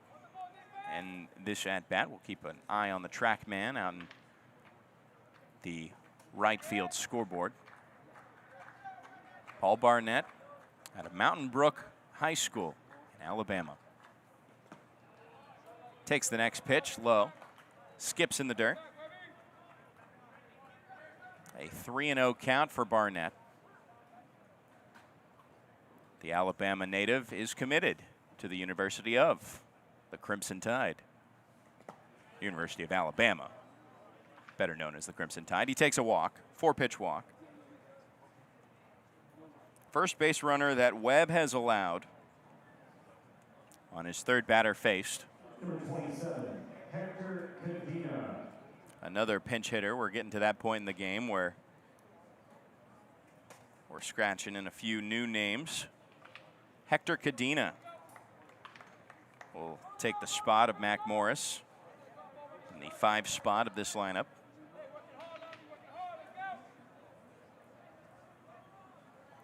Cadena out of Loretto, Texas. Texas A&M commit. All-district shortstop, an all-state shortstop, an all-city shortstop. Fouls off the first pitch to the first base net for strike 1. Basically an all-everything shortstop. Offensive Player of the Year this past season with a .453 batting average. I see why. And a .540 on-base percentage. Also a danger around the base paths outside of his power. 5 home runs and also 29 stolen bases. 0-1 hits for a called strike 2.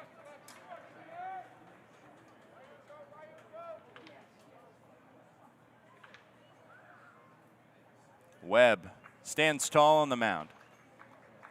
And delivers to the plate, misses outside. It gets past the glove of Jackson. He's going to have no shot of it there. That's a wild pitch to advance Barnett to second base. First wild pitch of the game. A 1-2 count now.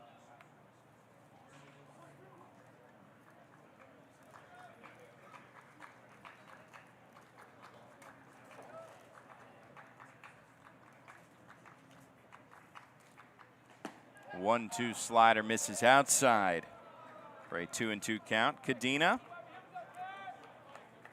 is 1 for 3 in this tournament. He got a double.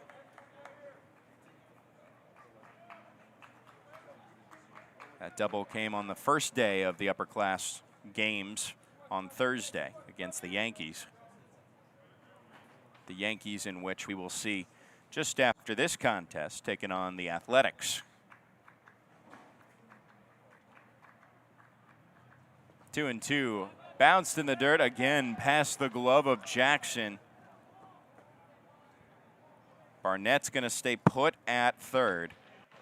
Back-to-back allowances of wild pitches.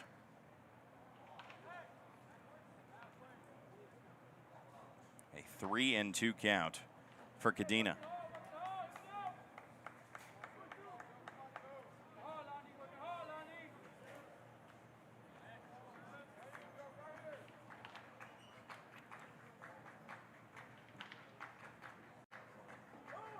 Time is called by Cadena. Webb taking his time on the mound to increase the tension here with 1 out. The infield is drawn in. It's a 2-run ball game, 4-2. MLB breakthrough trailing.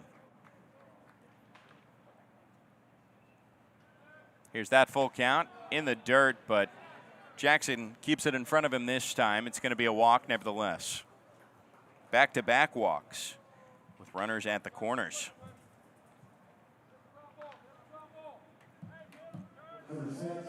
DeMarcus Lowry now back to the plate. The center fielder for the Royals is 1 for 1 with a walk, has reached both times. A walk in his last at-bat or plate appearance.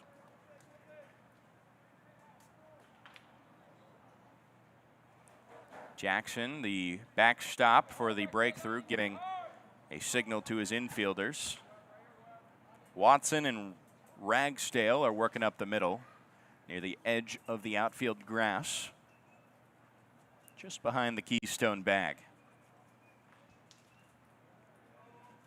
First pitch to Lowry. Cuts right at the knees for strike 1. 88-mile-per-hour fastball.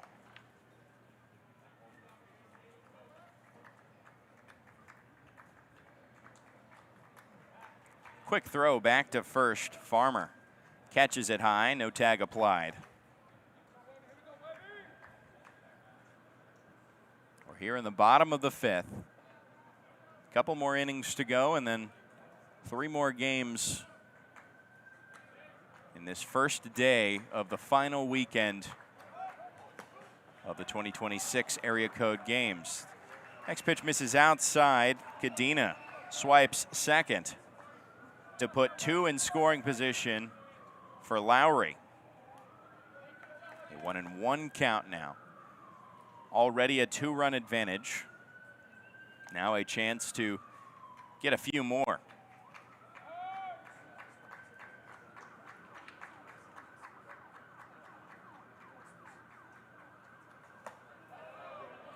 Check swing, but it misses. A 2-1 count.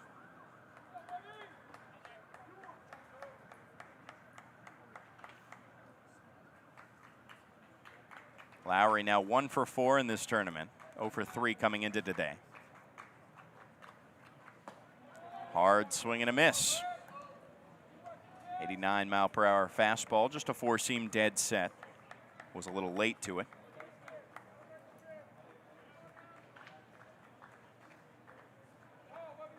Lowry steps back into the box. It's a righty-on-righty matchup.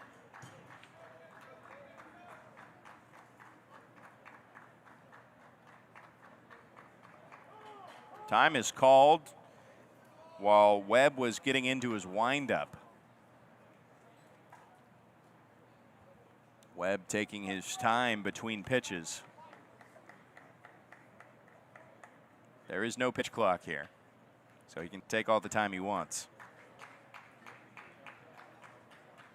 2-2.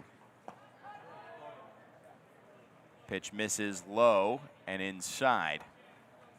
Great pitch there from Webb that looked like it was heading outside to the righty and then had a late break back into maybe just outside the zone, but definitely across the plate. A little low, though. Love to see some late movement. Tricky pitch to hit, but Lowry, a good eye there.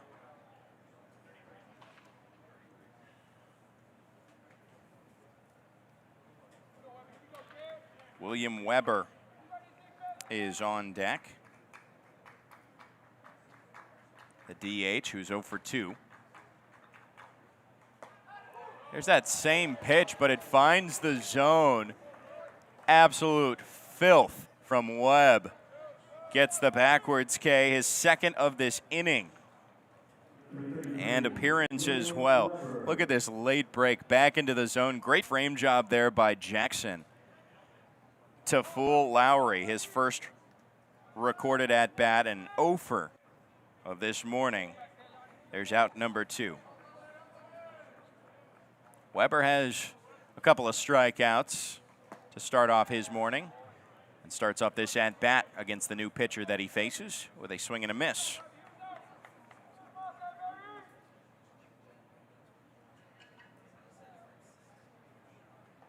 Whatever pitch that is for Joseph Webb, it looks like a cutter. Works really well, especially when you're trying to get the outside part of the plate, as he did there with Lowry. It's an 0-2 count now on Weber, at risk of a third strikeout. 0-2, good barrel in the air towards center field. Haynes under it, makes the grab. For out number 3, that leaves 2 stranded in scoring position. The first 0 on the board for the breakthrough defense since the first inning. Webb delivers a gem, not a Webb gem, but a gem from Webb. That brings us to the 6th. It is still 4-2, the Royals on top. We'll be right back.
Into the 6th inning, the Royals switching up everything defensively. We got a lot to bring you through, but first on the mound is Brennan Neal, an Auburn commit who was recently clocked in at 96 miles per hour on his fastball in another tournament back in June, so keep an eye on that. Not only is he speedy with his delivery towards the mound, he's speedy with his feet. 6.32 60-yard dash. You're not necessarily going to see that on the mound unless he needs to get over to first base pretty quick. But that is, if you do the math there, 19.42 miles per hour at his fastest in that 60-yard dash. And he is going to be caught by William Weber, who goes from the DH role to now behind the dish, replacing Pratt. New outfield, it is Jaden Pearl in left field. Bobo heads into the defensive lineup. Stephen Bobo in center field. Lowry moves from center to right field. Hector Cadena, who had an at-bat just this prior half inning, is at third. Blake Ragsdale, the batter, takes ball one. I'll get you the rest of that in just a second here, as the next pitch is fouled back to the net for a 1-1 count. The shortstop Ragsdale is 1 for 2. Preston Cole makes his first appearance in the infield at shortstop. This one caught on the middle, and there's Cole making a great play to prevent it from getting into the outfield, but Ragsdale beats it out for an infield single, his second hit of the day. Second infield single of the day in the very same spot. Aiden Salinas now to the plate, 0 for 2. Couple of pop outs. As a runner at first. A 2-run disadvantage for the breakthrough. Knuckled off of his handle, and a smart play there by Linton at second. It's going to record an out at second. They're not going to give him the run, or rather the out, potential out at first for a fielder's choice there. That was catchable for Linton, by the way. Linton, the new second baseman.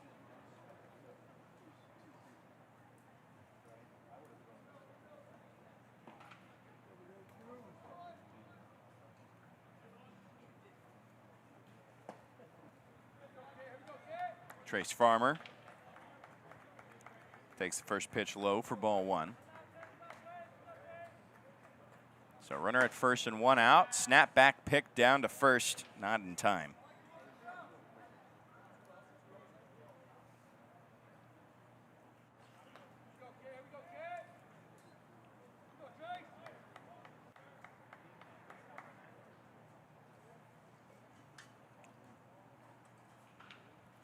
Two no count.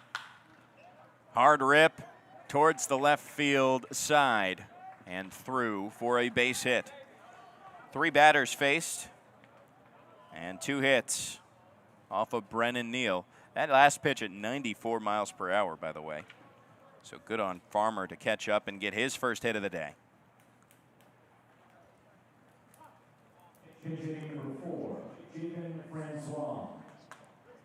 Now Javen Francois.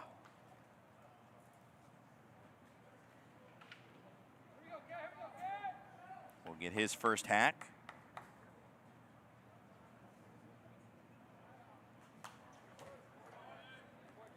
Foul back to the net for strike 1. Top of the 6th here. 2 on. The trail runner, Trace Farmer, now representing the tying run for the breakthrough. Half swing and a miss on a fastball high at 95. An 0-2 count.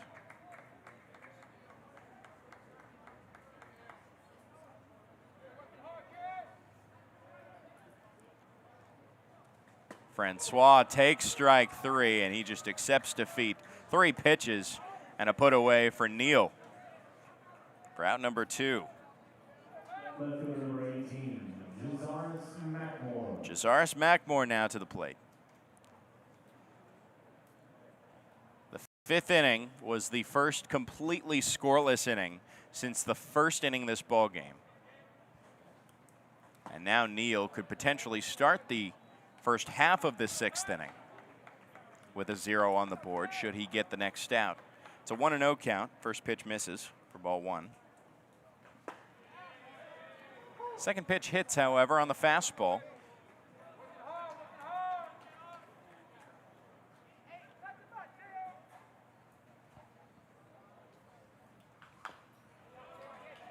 Off speed. Gets Mackmore ahead of that one. Gets a piece of it for a 1-2 count.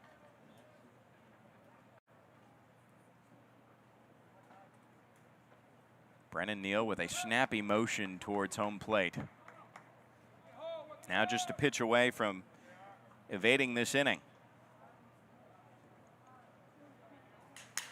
1-2, broken bat flare towards Cole.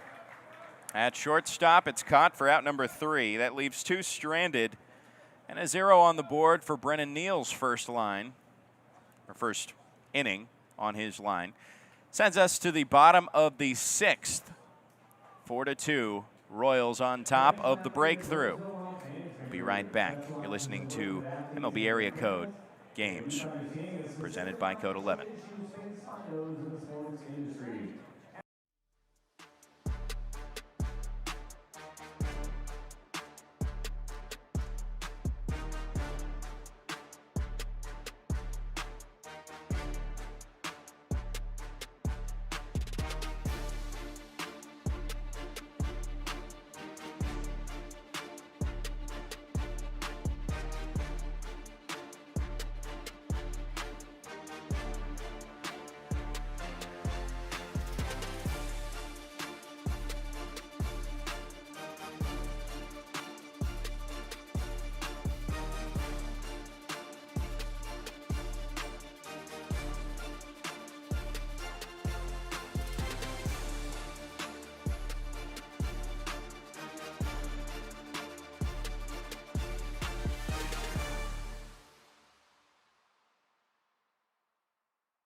Bottom of the 6th inning here on the first of 4 games on the Saturday docket.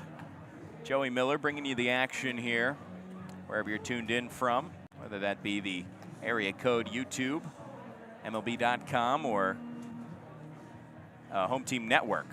We appreciate you tuning in. Only one defensive change this inning compared to the big swap by the Royals, who lead 4-2. It's Francois behind the dish, the third catcher for the breakthrough defensively in this game, and Joseph Webb still on the mound. He's going to try and complete his second full frame. Came in the bottom of the 4th, got through the 5th unscathed, did not allow a hit, but did allow a couple of walks, a couple of nice backwards Ks as well. He's going to face off against Jonah Winton, who gets his first at-bat of the day. And it's not going to be an at-bat. It's going to be a plate appearance as it plunks him right in the front leg. A hit by pitch.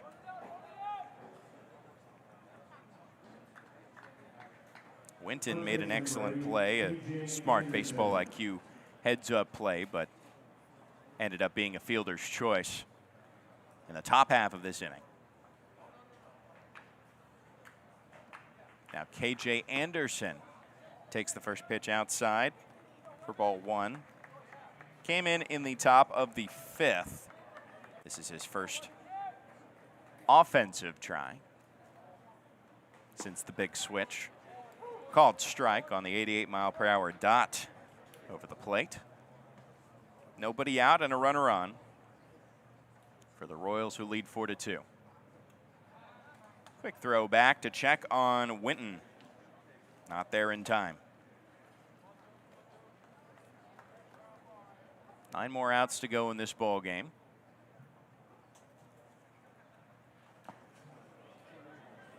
Pitch misses inside. Gets Anderson to dance off the plate for a 2-1 count.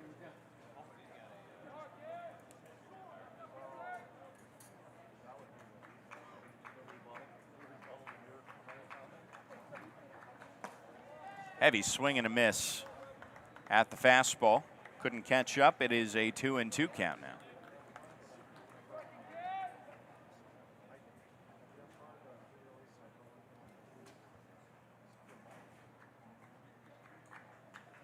Anderson out of Cookeville, Tennessee. A lefty committed to Auburn.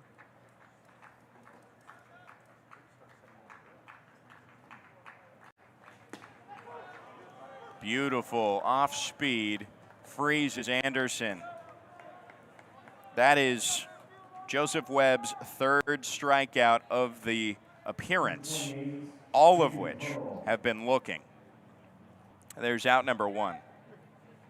Jaden Pearl is now going to get his first at-bat. The 10th hitter of the Royals lineup, or the 10 spot rather.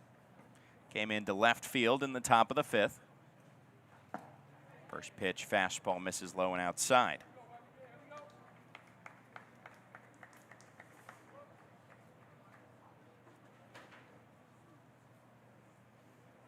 Jaden Pearl out of Franklin, Tennessee, Battleground Academy.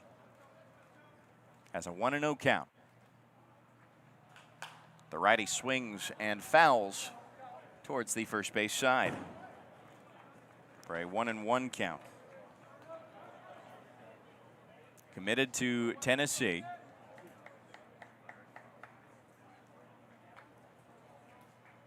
All district, second team all state. Next pitch taken outside on the slider. Good hold there by Jaden Pearl for a 2-1 count.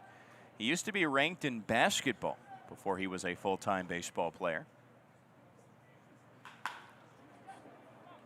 Pitch hit on the ground towards the shortstop. Starts off an attempt at a double play, but the throw from the second baseman Ragsdale on the relay misses high, and it heads towards the breakthrough dugout. So just going to be a fielder's choice here. Gets out number 2.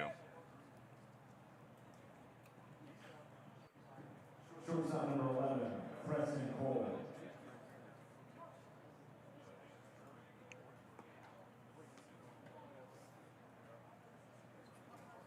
Fourth batter that Webb will face in this potential second full frame of work. He's now recorded 6 outs, so 2 full innings of work.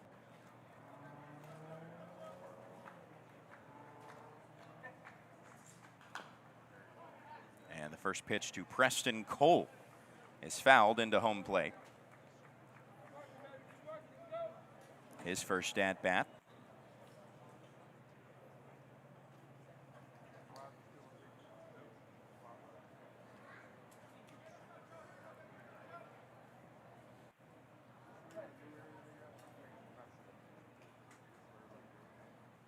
There goes the runner towards second. The pitch gets under Francois. It's going to be a stolen base for Jaden Pearl.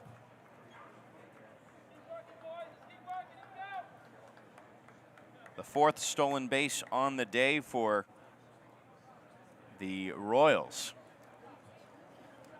They have a runner at second and a 2-run advantage here.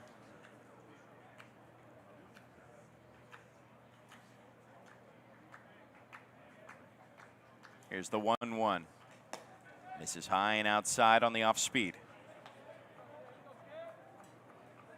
Preston Cole replaces Trip Ostergaard, who finishes his line 0 for 2 with a hit by pitch and an RBI on that hit by pitch. Brought in the run, the final run of the 2-run rally in the bottom of the 4th. Nobody has scored since. We're here in the bottom of the 6th. 4th pitch is spiked in the dirt. A 3-1 count now to Cole.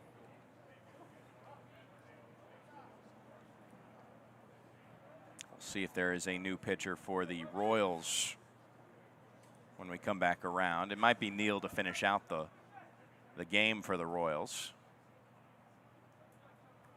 It was anticipated to just be the 3. Right now, of the 3, Nolan Brown gets an extra special nod today. 3 innings of work, 2 runs allowed, only 1 earned, no walks and 3 strikeouts. The lefty for the Royals looking dominant. There's a swing and a miss. And a 3-2 count. On the other side of things, from what I'm seeing from Joseph Webb,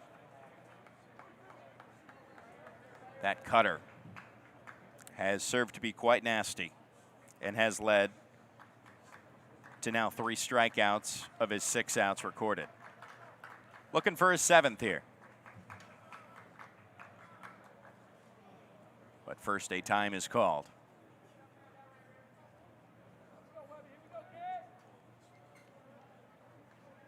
Webb stands tall on the mound, comes set right around the belt. Here's the 3-2, the runner off and running. Foul tip. And behind home plate, Pearl will have to retrace back to second.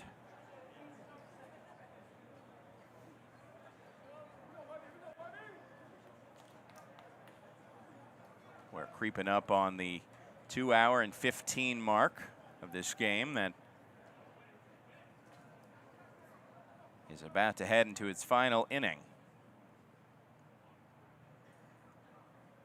Here's the full count once more. It misses inside, and the inning persists.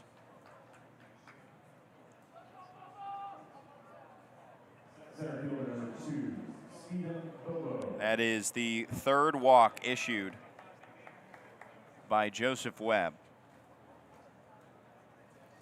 4th free base as well. He had a hit by pitch to start off this inning. 2 outs. Stephen Bobo, who went from extra hitter to center fielder just last inning, has a 1-0 count. First pitch misses on the off speed. Runners at first and second now. Royals on top by 2. Webb delivers. The next pitch, fastball that misses high. Bobo was the first to face off against Webb when he replaced Courtney James Jr. in the 4th. And on the very first pitch, got Bobo to pull one into right field for out number 3 that left the bases stranded at the time, after the Royals had taken their 2nd and current lead. Since then, there have been 11 outs and no runs for either team.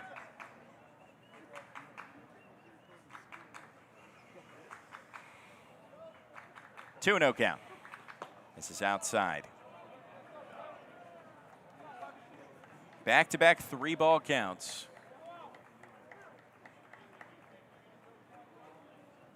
Webb nods along for a new sign from Francois.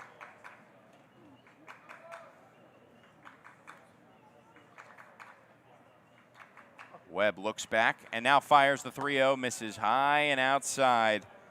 Back-to-back walks, loads up the bases. And that is going to issue a mound visit. And potentially a pitching change. I'm seeing somebody coming out of the Jared Weaver bullpen right now, potentially. And yes, looks to be a pitching change. So that ends Joseph Webb's day. We'll tell you who the new arm is for the breakthrough when we come back. Bases are loaded, 2 outs here in the bottom of the 6th. Breakthrough trailing by 2. We'll be right back.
Back in action Saturday morning, area code games presented by Code 11.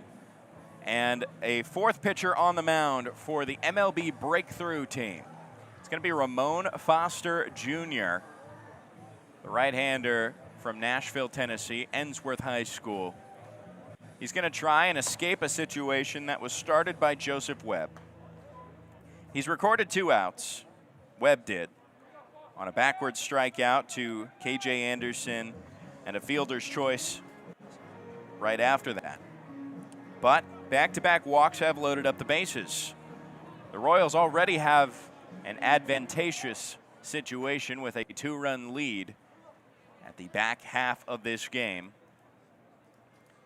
And Grayson Parker will now try and cash in some more insurance before heading into the final inning of this game. He fouls the first pitch to the first base side. Ramon Foster, his favorite player, is said to be Aaron Judge, and that would make sense in a sense that both Foster and Judge are the same height. Ramon Foster is in high school, and he's already 6'7". Here's the 0-1.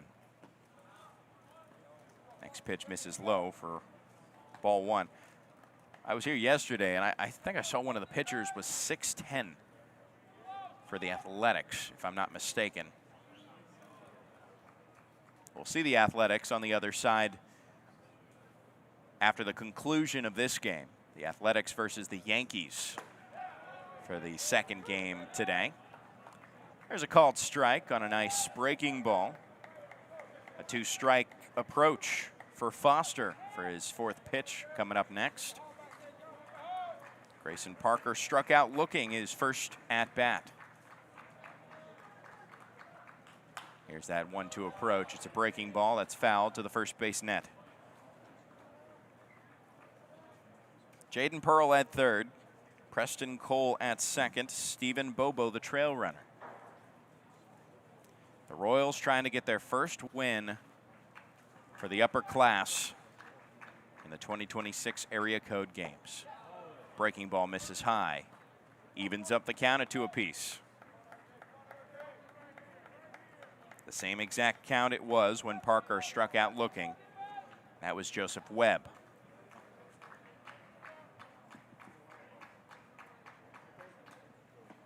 And there's a swing and a miss.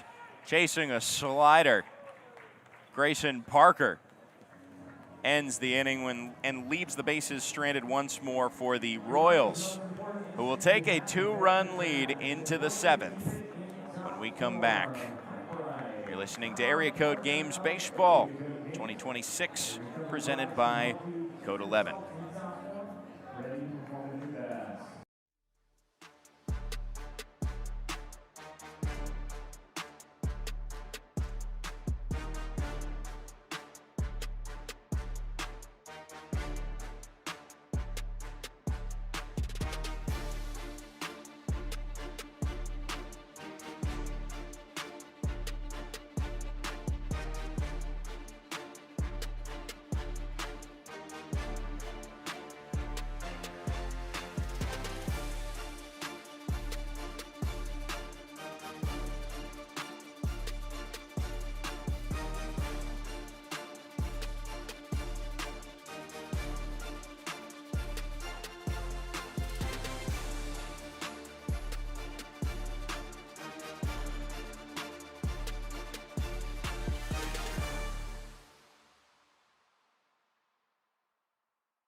Into the final inning of this morning game. And Bryson Bourne will be the first to face off against Brennan Neal. Takes a strike on a 93-mile-per-hour fastball to warm him up here on this Saturday morning. Bourne has taken the first pitch strike and then gotten a hit the very next pitch. That's not going to be the case here as he takes another strike outside corner. On the very same fastball from the quick-handed righty, who rocks slowly into his wind for the 0-2. Tries to play with the timing there, but Bourne not fooled as the pitch misses outside at 96 miles per hour.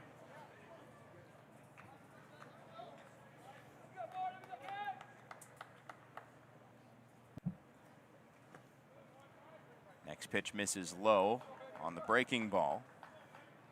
Tries a secondary pitch on the fourth attempt to Bryson Bourne, who, as we said, is 2 for 2. No score since the bottom of the fourth. 4-2 Royals on top. Next pitch misses inside. Bourne is moved out of the batter's box and now will find his way back into it with a 2-2 count.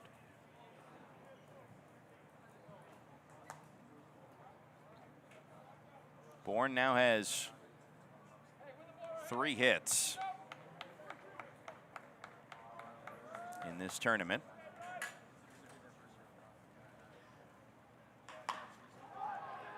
Baltimore chop up the middle. Cole gets it on to first in time.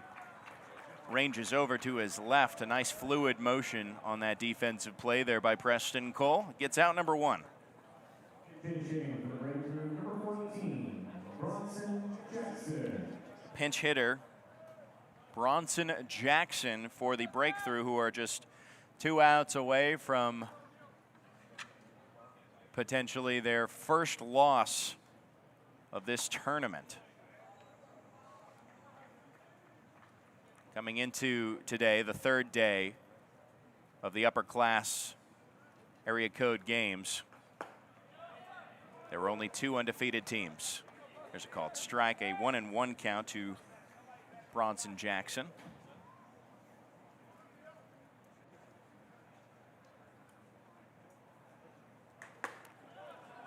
Hard swing and a miss at the 94-mile-per-hour fastball that he could not catch up with. It's a 1-2 count. Bronson Jackson out of the local, or more local, Chaminade College Prep in West Hills, California. Brennan Neal nods along to a sign from Weber. The pitch misses in the dirt for a 2-2 count.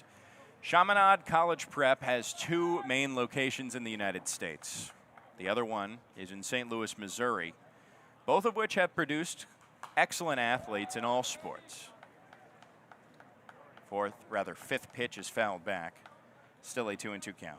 The one in St. Louis, Missouri has produced NBA superstars such as Bradley Beal and Jason Tatum. But the more local one that Bronson Jackson is more familiar with has produced Gold Glovers like Kevin Pillar. Next pitch taken low and outside. A 3-2 count now. With 1 out here in the top of the 7th.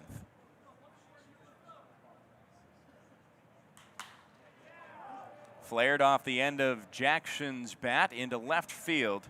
It's caught by Pearl for out number 2. And now the breakthrough have just 1 more out, separating them from potentially their first loss of this tournament. It's going to be Jackson Haynes, who's been in this game since the very first pitch. He's 0 for 3, but he's reached twice. Came around to score the first of 2 runs for the breakthrough. That was back in the top of the 3rd. They have not scored since. First pitch is fouled off to the third base side for strike 1. Haynes now 2 for 9 in this tournament. Takes the next pitch low and outside. We'll still play the bottom of the 7th, as this is a showcase, and we like to see all the talents get their reps in here. Called strike. And Neal is just a pitch away from clinching the first victory for the Royals. Shakes off the first sign, accepts the second. From the full, here's the 1-2, misses outside. 2-2 count. The longest at bat that Haynes has seen today was 5 pitches. This next pitch in this at bat will be the 5th, which he accepts outside for a 3-2 count.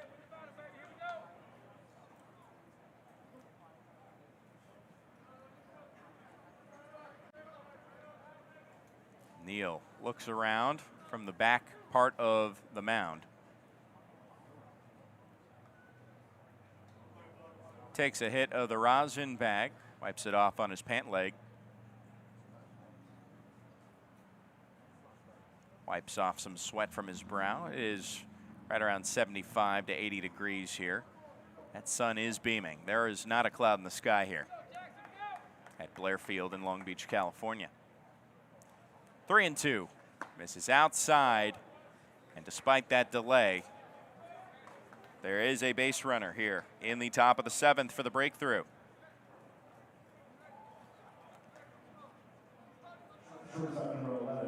That's the first free base given up by Brennan Neal, who gave up 2 hits in the top of the 6th, neither of which came around to score. First pitch to Zoan Watson is hit towards the third baseman, Cadena.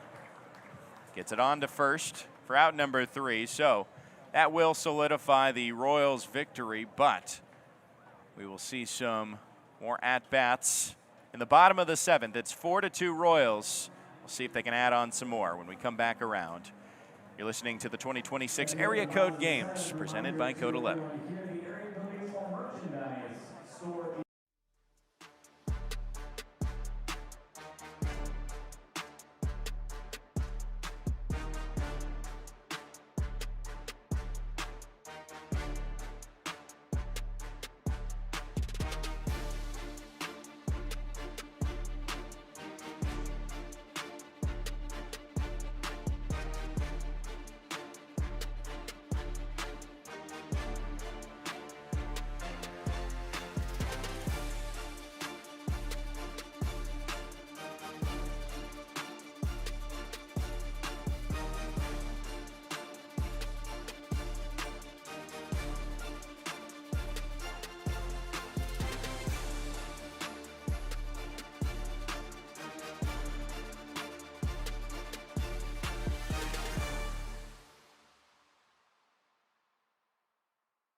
Bottom of the 7th. This game is technically wrapped up. The Royals take the victory, their first of this tournament, over the MLB Breakthrough Series team. But Ramon Foster is going to kick things off against Paul Barnett just to finish out the 7th. We'll see if the Royals can tack on any more. First pitch fired behind the back of Paul Barnett at 87 miles per hour. The Breakthrough scored only 2 runs today. That was back in the top of the 3rd. In the final 4 frames, nothing but donuts on this Saturday morning for the offense. 1-0 now. Skips over the plate for strike 1. Barnett took a walk, a 4-pitch walk, his last time up. That was against Joseph Webb.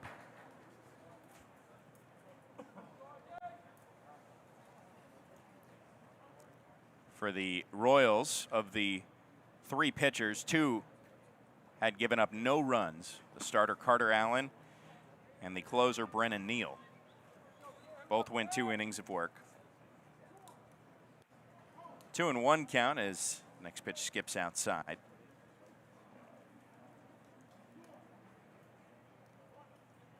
Breakthrough finish today with 8 hits as well, double of what the Royals had in their first 6 innings. Next pitch is a fastball that cuts up and in for a 3-1 count. I should amend that. The first 3 innings, because the past 3 innings, the Royals have not had a hit until now. A single to left field allows Paul Barnett aboard.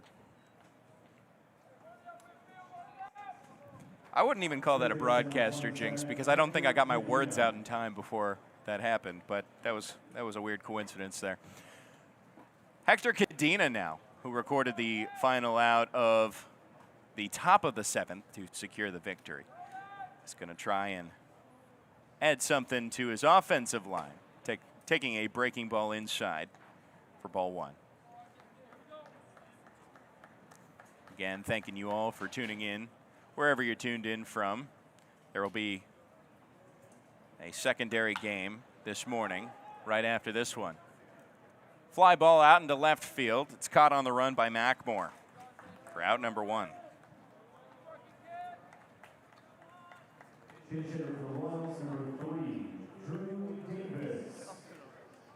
Drew Davis is going to make his first appearance here to replace DeMarcus Lowry.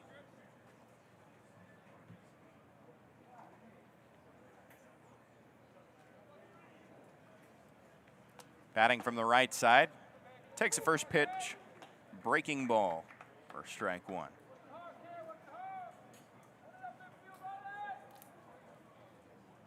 Drew Davis out of Summerall, Mississippi, Summerall High School. Takes a ball on a fastball. He's committed to Alabama. 5A Mr. Baseball and 5A Player of the Year out in Mississippi. There goes the runner on a hit and run.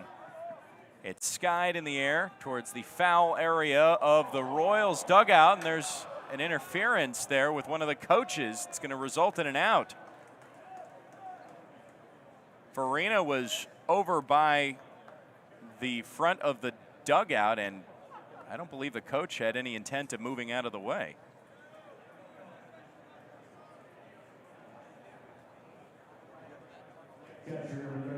So that's going to be the detriment of Davis on that interference. William Weber takes a strike. He was in this spot. He was replaced by Barnett in the top of the 5th. And now he's back in that position here, which he sends out to left field, left center. Haynes comes in, makes the grab for out number 3, and this game is concluded at 10:37. 2 hours and 38 minutes for the first game. The final score 4-2. The Breakthrough lose their very first game of the Upperclass segment to start off the final week of the 2026 Area Code Games. And what a game this was. Low scoring affair, some great pitching. Have to point out Nolan Brown for the Royals. He does give up the 2 runs, only 1 earned, but worked a really nice 3 innings. Struck out 3 of his 9 outs. Just absolutely great work. Brennan Neal finishing things out, fantastic for the final 2 innings for the Royals. I will give some props to Joseph Webb, who is the only pitcher, aside from Ramon Foster, who just finished out this 7th inning, to have not allowed a run.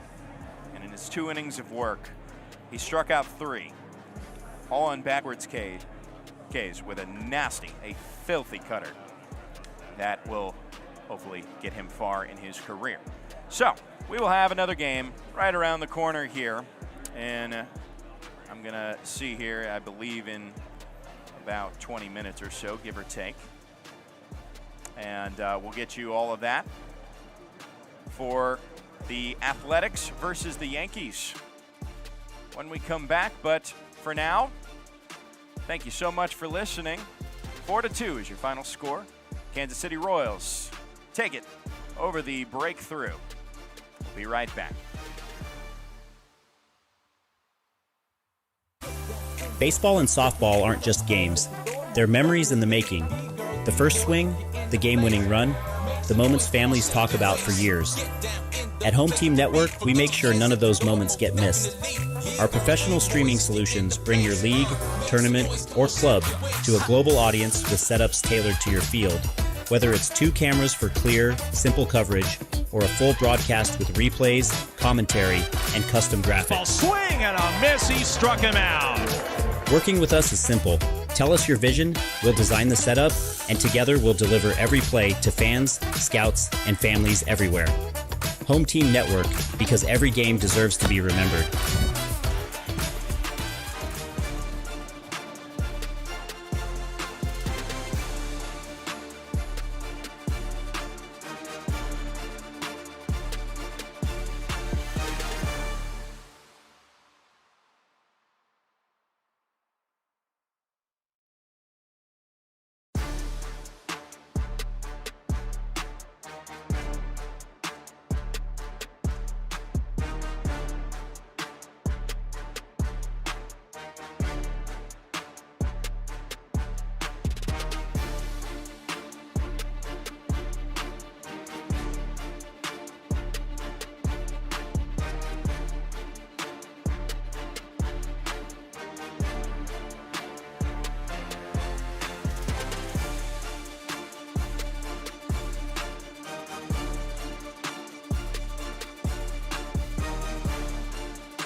Hey everybody, did you have a nice break?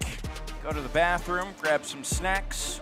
Well, whatever you did, we're glad to see you come back for the second game of this Saturday, almost afternoon. It's still just before 11 a.m. Pacific time. We're going to see the Yankees face off against the Athletics. And right now we got an exciting matchup because the first two games of today were two teams coming into today undefeated. Right now, it boils down to one. That is the Yankees, who are 2-0, facing off against a 1-0-1 Athletics lineup. A lot of talent on both teams. The Yankees have some really highly touted 2027 prospects, like Leo Knockley, who is in the starting lineup, which I will get you right here. Not the Yankees lineup quite yet. They are the home team, but let's get you the Athletics lineup. Jackson Clymer is going to be leading things off at third base. Jack Leeper in center field. Chase Formosa in right field. Aiden Jones at first base. Nico Busalaki, the DH. Gavin Delaney, the catcher. Colton Hatfield, the shortstop. Andrew Jimenez, the second baseman. Aaron Minton, left field. And Carson Kinnick, the extra hitter. Now, the defense for the Yankees, who come out to kick things off here in the first. It's going to be Minton in right field. It is going to be Bruce in right field. Carson Bruce, Jalen Bowman, and Devlin Daniel around the horn from left to right in the outfield. Dre Ethier at third base. Leo Knockley, the aforementioned Leo Knockley, at shortstop. Joseph Rutledge at second. Gino DeSantis at first. Broder Katke to catch Shea Corona, the right-hander. Shea Corona is, get you that info in just a second here, but right now his job is to start strong, just like last game, just like the first game where Carter Allen got through the first couple of innings, allowed a couple of runners on, left 5 stranded until he gave up the eventual first runs to the breakthrough team in the very first game. This is a bit of a different look, though.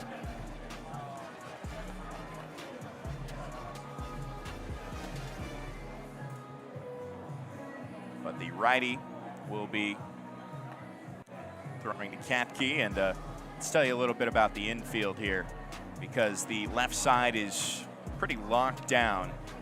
We mentioned Leo Knockley. He is committed to Tennessee, number 6 in the Baseball America class of 2027 across the nation.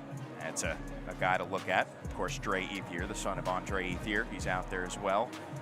Just beside Knockley to his right. And now we are just about ready to get underway here. It is now 11 a.m.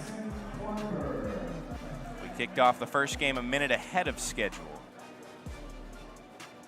Jackson Clymer will take the plate in the green jerseys, accented by the yellow numbering. White pants. And for the Yankees, the gray tops and bottoms. Now we're underway with the first pitch fastball right over Main Street. And we are underway at 11:01 a.m. Pacific time. Thank you so much for tuning in wherever you're tuned in from. Second pitch misses outside. Katke tried to frame it back into the zone. A 1-1 count now.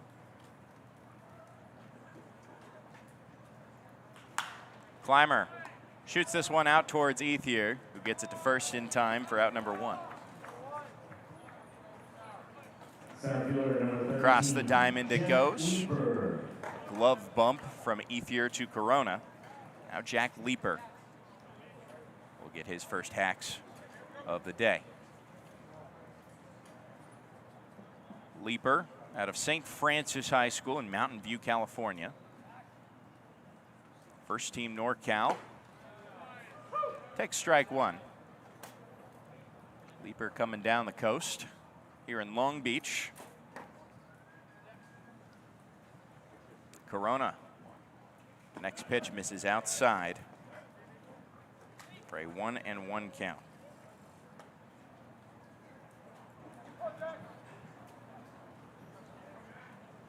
Leaper back in the box. 1-1 misses high on the fastball. Corona falls back behind the count.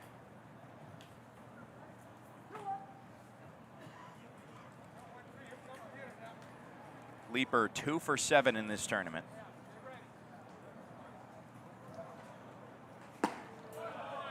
Accepts another strike on the fastball. Now a 2-2 count.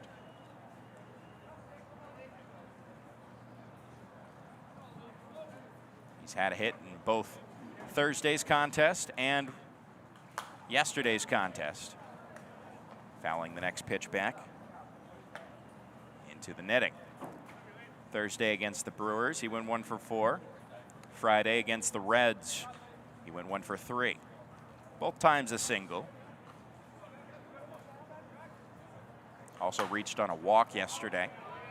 Pops up the next pitch over the home plate net and lands just to the left of our press box here. 1 out, nobody on here in the top of the first.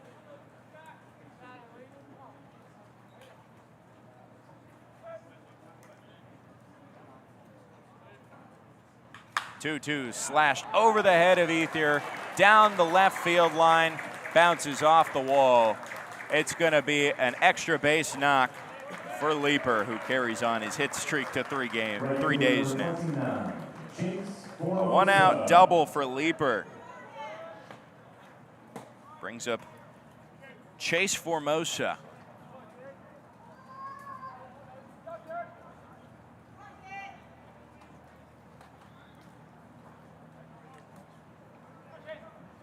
Chase Formosa out of Liberty High School in Brentwood, California.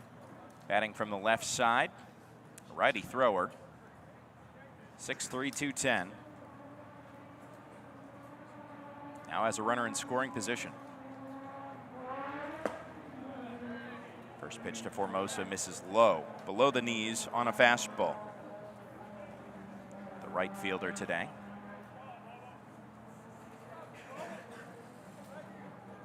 .383 average at Liberty High School.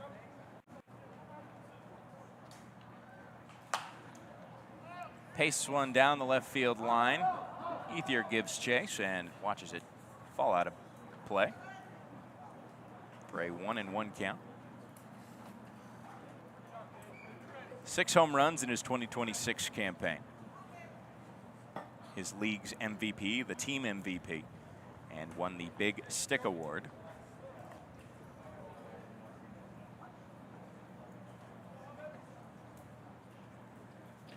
Corona takes some time before coming set, finding a sign he likes from Katke. Here's the 1-1. Misses low and inside. Formosa, his favorite player is Pete Crow Armstrong, one of the hot young prospects in Major League Baseball, who got his start here at the Area Code Games just 6 years ago, maybe 7 years ago. Next pitch misses outside on the fastball. Formosa has the car dealer count with 1 out and a runner at second. Right side of the infield, working back.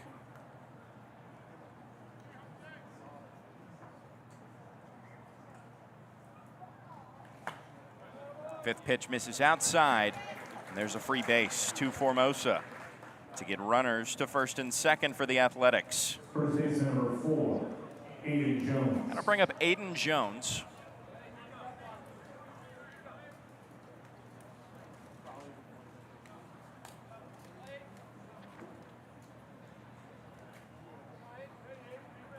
Aiden Jones out of Petaluma High School, Petaluma, California. .423 average this past season. Now the lead runner goes. Jack Leaper slides in safe, no throw. So just a single stolen base there with runners now at the corners. on a 1-0 count. Aiden Jones, today's first baseman for the Athletics.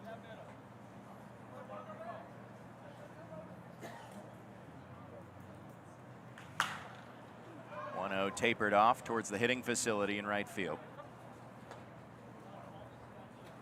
Now a 1-1 count. .557 on base percentage this past season. That earned him the VVAL Player of the Year. Now the runner from first to second off on the pitch. The ball skips away from Rutledge. And that's going to allow the first run of the game to score on the throwing error.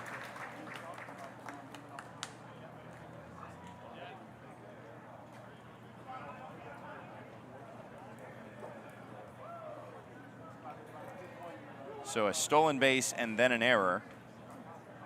First error of the game.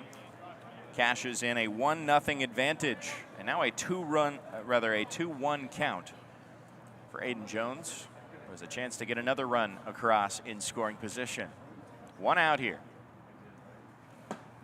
Slider misses outside. Another 3-1 count, back-to-back. 3 straight 3-ball counts from Corona.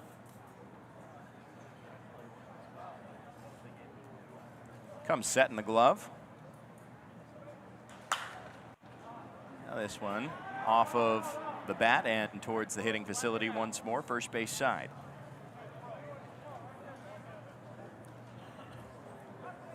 Full count to Aiden Jones.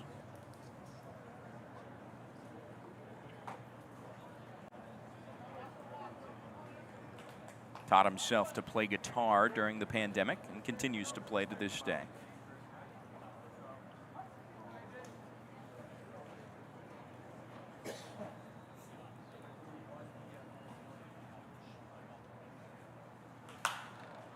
Three-two in the air.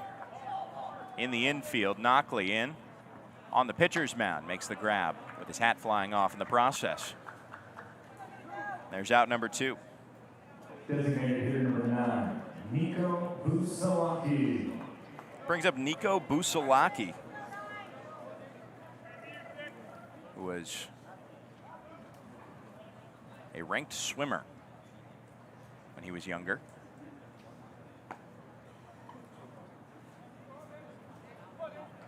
A nationally ranked swimmer, might I add. Now he's showing off at a national showcase for a different sport. The lefty, committed to Oregon.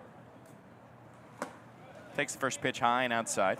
So he's wearing some pretty familiar colors, or will be familiar to him when he heads to college next year. Out in Eugene, Oregon. 1-0 count. Misses low, and ooh, this one deflects off of the helmet of Busalaki on a throw down, an attempt to try and backpick Formosa. And that allows Formosa to advance to third. He didn't even move. So that was all fair play there. Runner just advances. I believe they're going to give him a stolen base.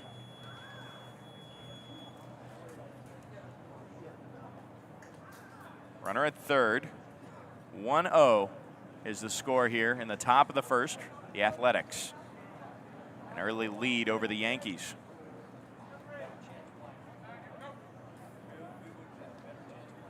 Shea Corona sets. And now fires the 2-0. On the ground, through the right side, and that's going to cash in the second run of the game. 2-0 Athletics on the single from Busalaki. Second hit of the game as well. Catcher number 16, Gavin Delaney. Now Gavin Delaney. Has a runner at first with 2 outs. And an advantage of a 2-0 lead. First pitch misses high on the off speed. Gavin Delaney, the backstop today for the Athletics to start the game.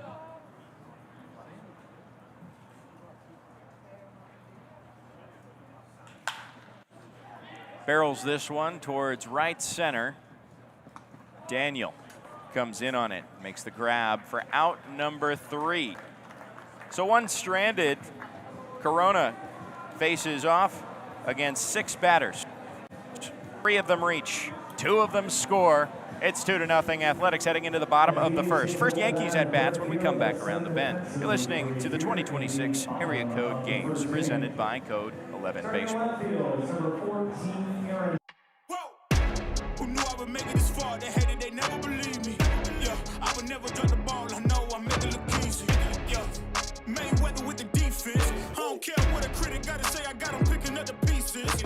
That to me, you really playing with your life. I'm about to come and run it all back. I'm the new era, about to snap back. You ain't fitting for it, cause you all cap like. Hold up. Now when they ask what's the motive, don't talk like the show. They y'all about to see what I mean in the moment. I gotta keep going. I'm shaking the dice and I'm kicking and rolling. They already know.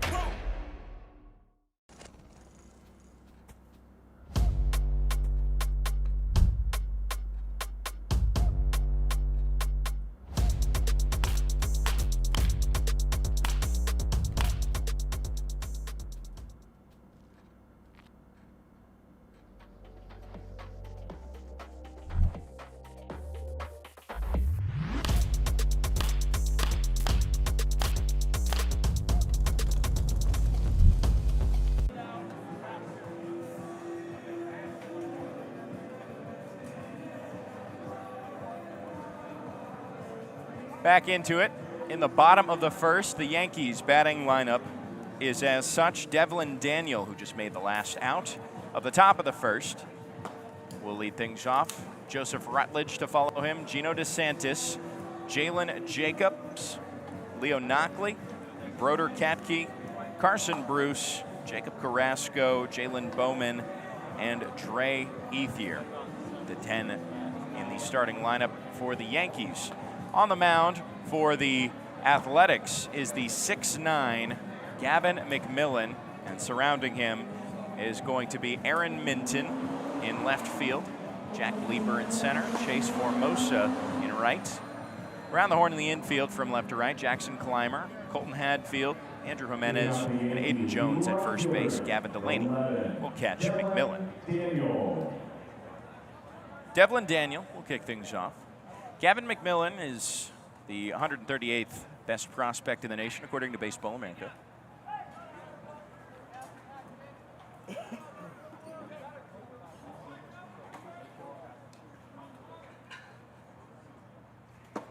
First pitch misses outside.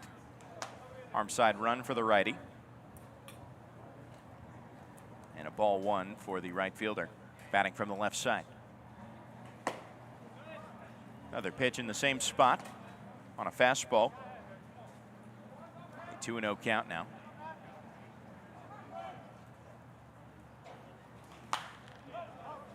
Third pitch fouled off to the third base side. First strike for McMillan.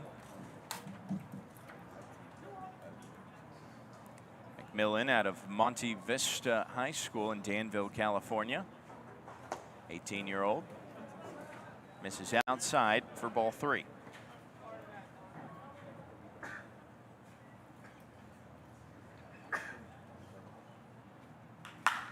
Line drive over the head of Jimenez. That gets into right field for the first base knock for the Yankees. They have a runner aboard off of the single from Daniel. That'll bring up Joe Rutledge. Second baseman for 12, Joseph Rutledge.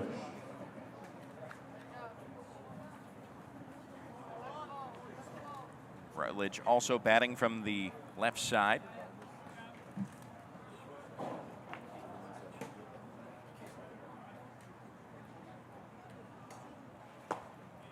Takes the first pitch for ball 1 low on an off speed.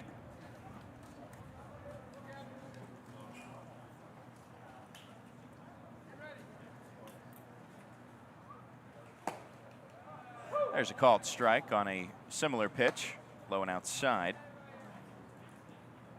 A 1-1 count now.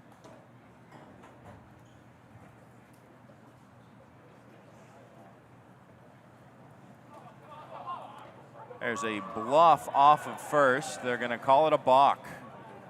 Gavin McMillan was getting ready to toss it over and try and pick him off, noticing Devlin Daniel dancing off of first.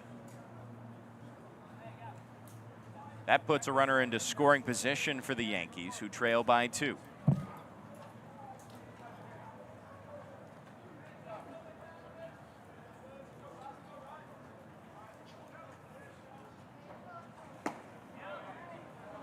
A 1-1 count taken outside. Rutledge ahead of it now. Rutledge, a commit for the University of South Carolina. The middle infielder stands ready and takes another strike. 89-mile-per-hour fastball, a relatively low-effort delivery for Gavin McMillan, but still that 90-mile-per-hour range on that fastball for the tall right-hander. Time is now called by Rutledge, who needs to readjust his batting gloves.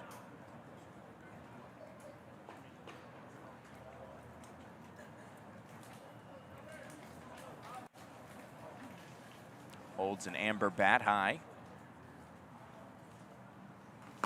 Takes the next pitch outside. Rutledge has a full count now. Back-to-back 3-ball counts for McMillan's start.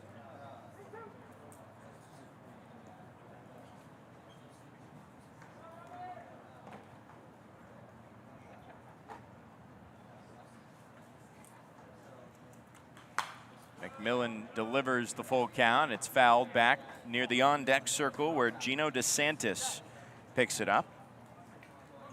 Gino DeSantis, the first baseman.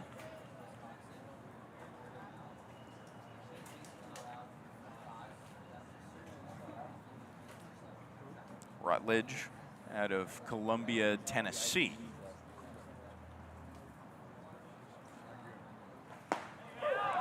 There's a strike 3 called on the fastball. Rung him up over the plate for out number 1. First baseman number 30, Gino DeSantis. Right at the knees there. Great pitch. With some late downward break as well. McMillan is going to try and attack his third lefty, Gino DeSantis. First pitch taken off the plate for ball 1.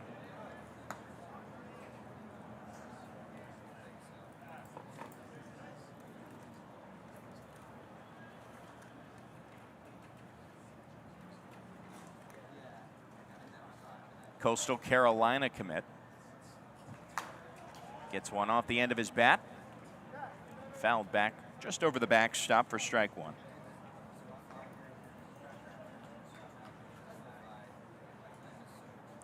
Two-sport athlete, also plays basketball.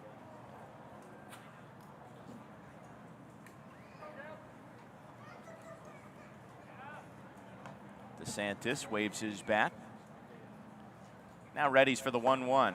Breaking ball that he takes on the outside corner. McMillan paints the black there. It's 1-2. DeSantis, collector of baseball cards, now gets to wear the Panini patch on his front shoulder. One of the sponsors of these games. There's strike 3. On another backwards K, back-to-back. And McMillan has a couple dipsy doodles. Still a runner at second, but a chance at putting up a 0 following a 2-0 lead that was grabbed by his offense in the top of the first. Jalen Jacob now. The DH. Takes the first pitch outside, pops out of the glove for a brief moment by Delaney, but it stays in his orbit.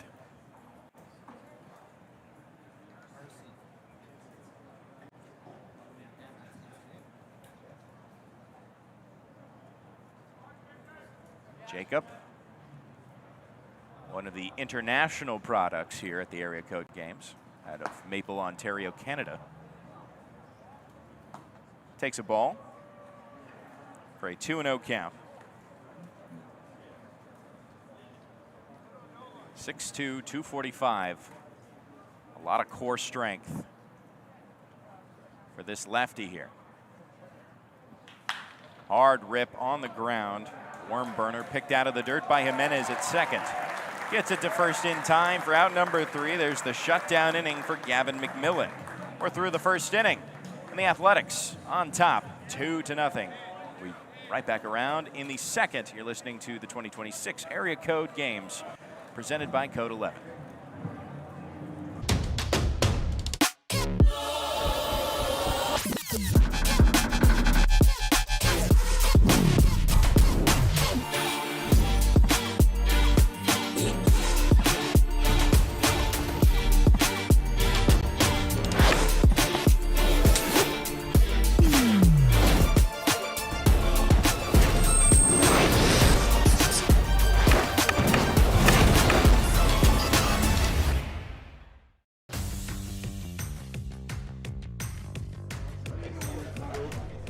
What's up, Panini? What's up?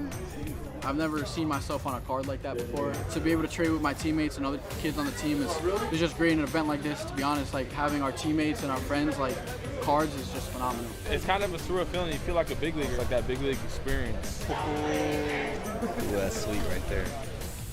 Seeing these cards, I mean, really opens my eyes to what's coming in the future. Introducing Gatorade Lower Sugar. No artificial colors, no artificial flavors, no artificial sweeteners, and 75% less sugar. Gatorade Lower Sugar. Hydrates better than water.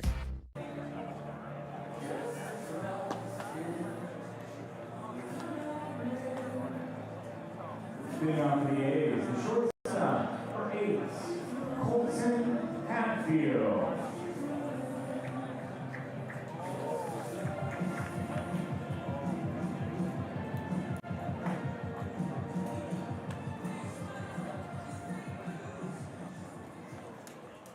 Into the second we go, 2-0 Athletics. Gavin McMillan gets the shutdown inning, and Shea Corona is going to try and shake off the habit of the first inning where he faced 6 batters, allowed 3 on and 2 to score. First pitch is popped up towards the first base dugout, the Athletics dugout, falls for strike 1.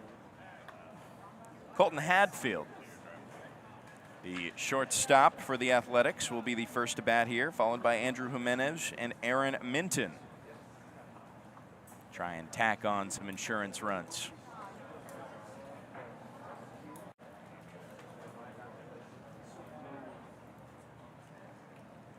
Next pitch misses high on an off speed for a 1-1 count to Hadfield.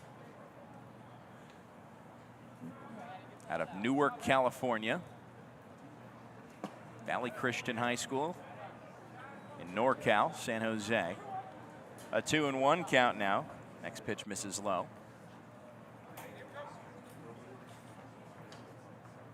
The 6'2", 170 shortstop accepts a fastball over the plate to even up the count at 2 apiece.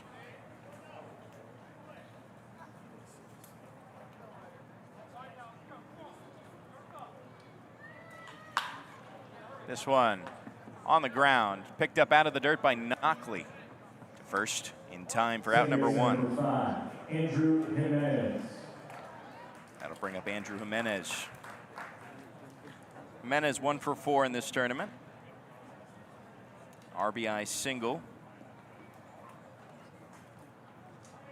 in the only game that he's played. That was on Thursday.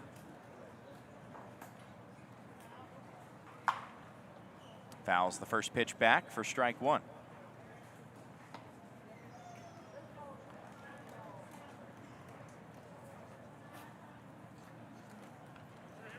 Jimenez out of Elsinore High School breaks his bat right down the middle, and it stays fair.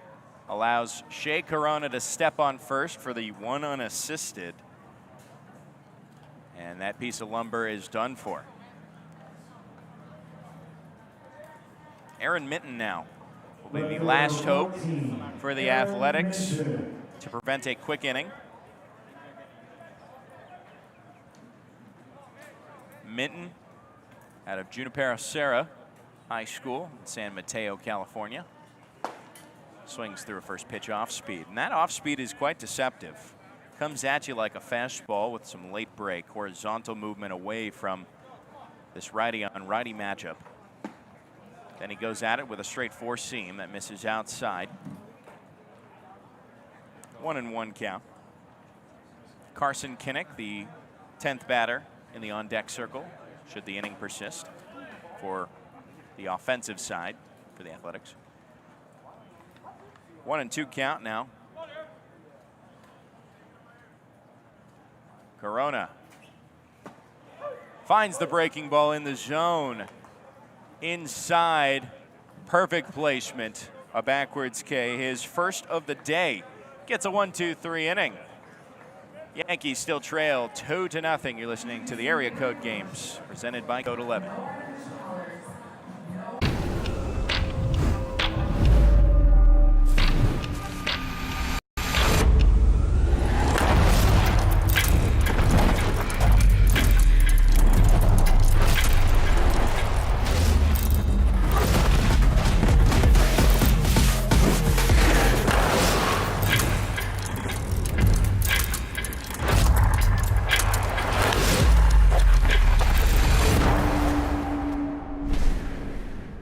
Nothing quite like a career in sports.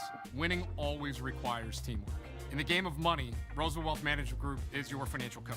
With us, you'll get a team that rallies around you and your financial future. We provide financial structure and guidance for athletes and their families. From tax structure to investment choices to long-term savings, we provide tailored plans that set our clients up for success. It's important to start early with the right team behind you, so let's get the ball rolling. Give us a call.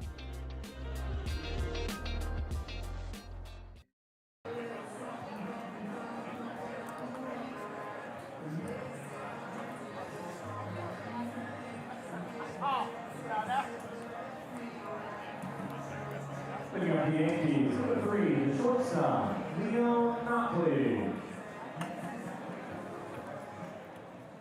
Bottom of the second, Yankees are going to try and get back at it after Shea Corona puts up a 1-2-3 spot in the top of the second. Athletics on top 2-0. Leo Knockley swings through the first pitch from McMillan for strike one. Knockley, a highly touted shortstop in the class of 2027. Takes the next pitch low for a 1-1 count. Ranked 6th in the nation in the class of 2027. A commit to the University of Tennessee. Takes the next pitch outside on the fastball for a 2-1 count. Very similar to another shortstop committed to Tennessee who was here at the Area Code Games for the Brewers, Dylan Seward, the #1 prospect in the nation in this class. There's a called strike. So when it comes to middle infielders, I'd say the Volunteers are set next year.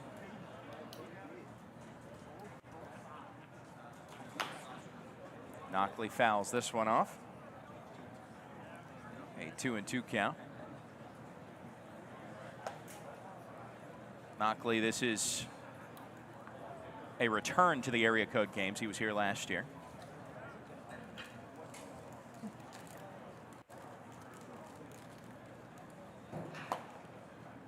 Takes the next pitch outside. It's a 3-2 count off of 6 pitches from the 6'9" righty McMillan. In the first inning, got a couple of Ks, faced 4 batters. There's a called time by Knockley. Knockley stands at 5'8", 165, but he's got a lot of power in that small frame. Great defensive player as well. This one up the middle and through for a base hit. Knockley gets aboard with a leadoff single. Devlin Daniel did just that for the Yankees in the bottom of the first. And the Yankees are going to hope for a different result here. Broder Katke is the catcher who takes the plate now.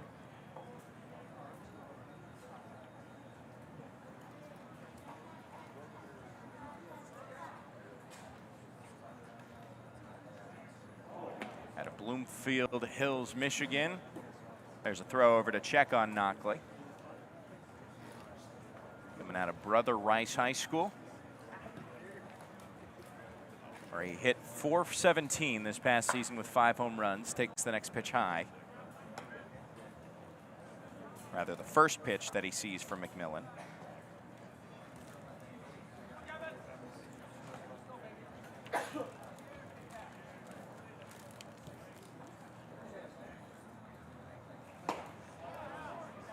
Next pitch, dots the zone.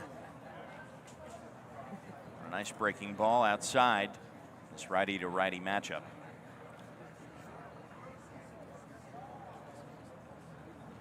Gavin McMillan, one of 2 McMillans on the Athletics. Neither, I believe, are related, neither of the two. Another throw over to check on Knockley at first. No outs. Here's the 1-1 count to Katke after this delay here. It's knocked into right center. That's going to fall for another base knock. Knockley goes first to third on said base knock. A lot of knocks. Now runners at the corners off of back-to-back singles off of McMillan. 6 batters faced and 3 singles of those 6 batters across the 2 separate frames, the second of which McMillan is trying to get through.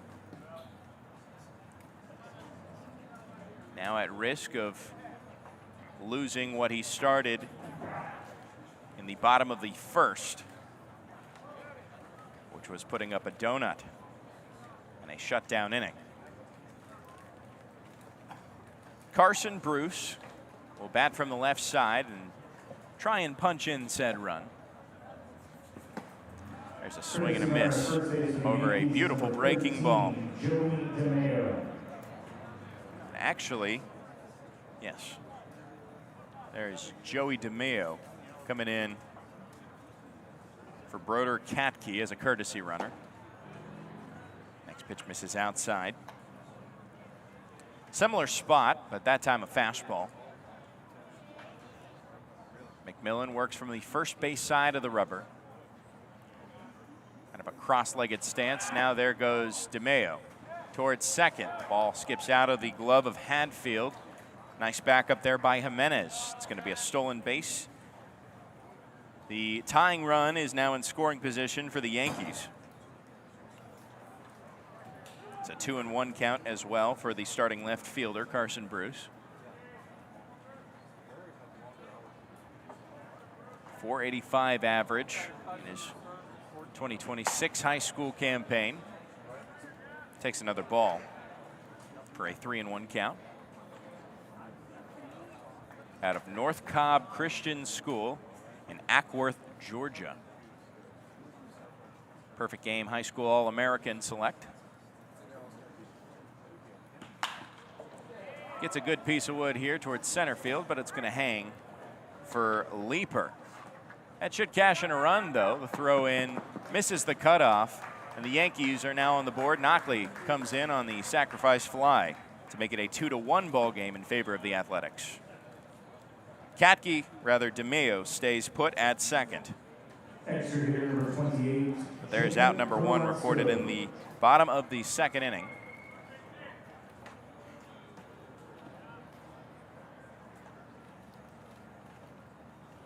Jacob Carrasco now to the plate with the tying run in scoring position still. Accepts a fastball on the middle outside of the plate. For strike 1. Jimenez, the second baseman, working pretty close to that keystone bag. McMillan misses outside with the next pitch to even up the count at 1 apiece.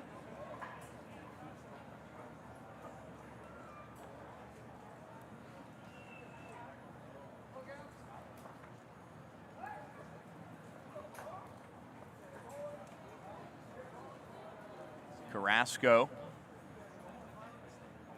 is the extra hitter, but he's used as a catcher or a utility defensively. Takes the next pitch low and inside around the kneecaps.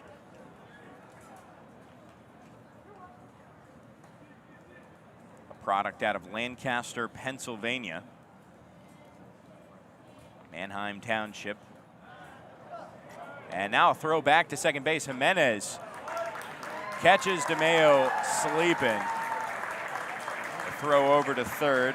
Clymer tags him out for the second out to clear up the base paths and get out number 2. Nice pickoff move. Nice awareness there by McMillan. DeMeo was just going for third, not wanting to get caught into a pickle. Spared the dramatics as the 2-1 misses for, or rather hits for strike 2.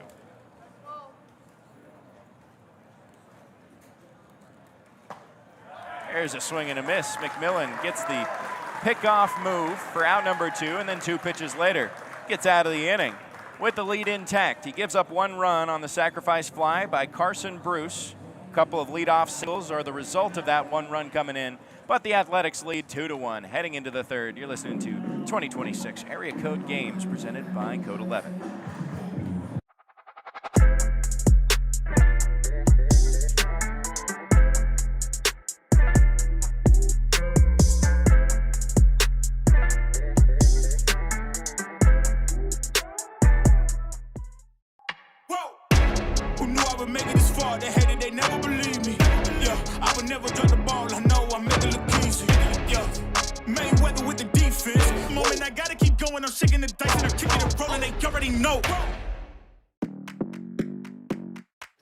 Come here, come a little close free. Move your body.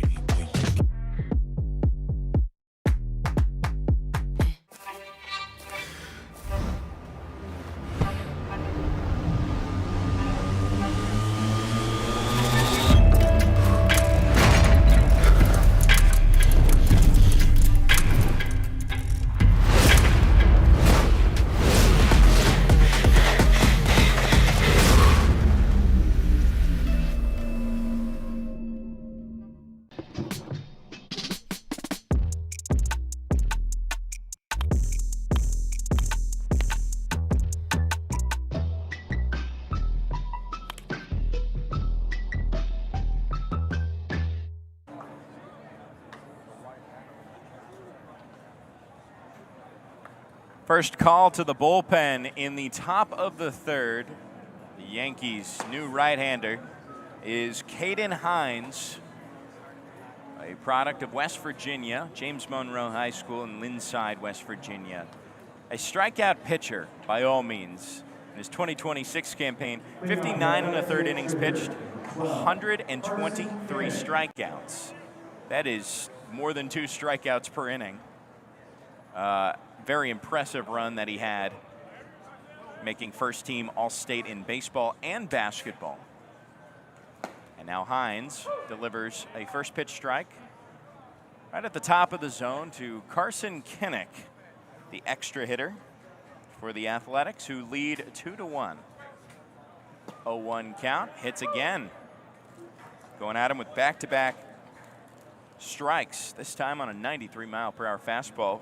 Shea Corona's line is done at 2 innings of work. 2 hits allowed, 2 runs, 1 earned, 1 walk, and 1 strikeout. Hines finally misses low. Now a 1-2 count. Works from the full, glove up at his face. Now into his wind. Hines misses inside. On the lefty hitter.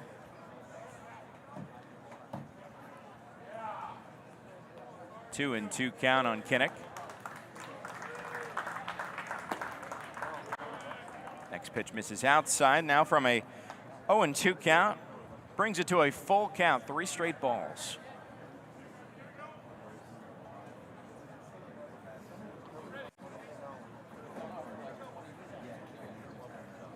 Kinnick out of Upland, California, accepts the walk. After falling behind, he doesn't lift the bat off his shoulders, and he gets on base. Second walk issued to the Athletics, first of which on Caden Hines' line. Back to the top of the lineup we go with Jackson Clymer, who started off this ball game on the third pitch, grounding out towards the opposite side, the third base side. Takes the first pitch for a ball off of the new pitcher.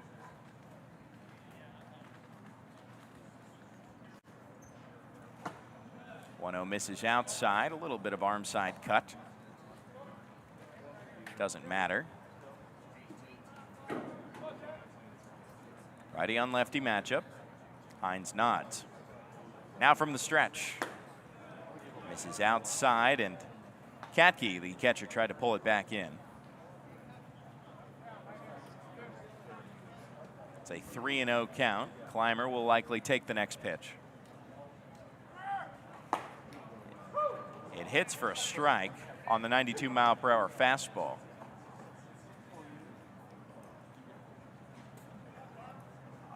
Middle outside of the plate. Hines skips a rock over to first to check on Carson Kinnick. Nothing doing, though. 3-1, misses outside definitively for back-to-back walks. Now runners at first and second for Jack Leeper. We saw how walks could result in a detrimental inning just in the first game of this day,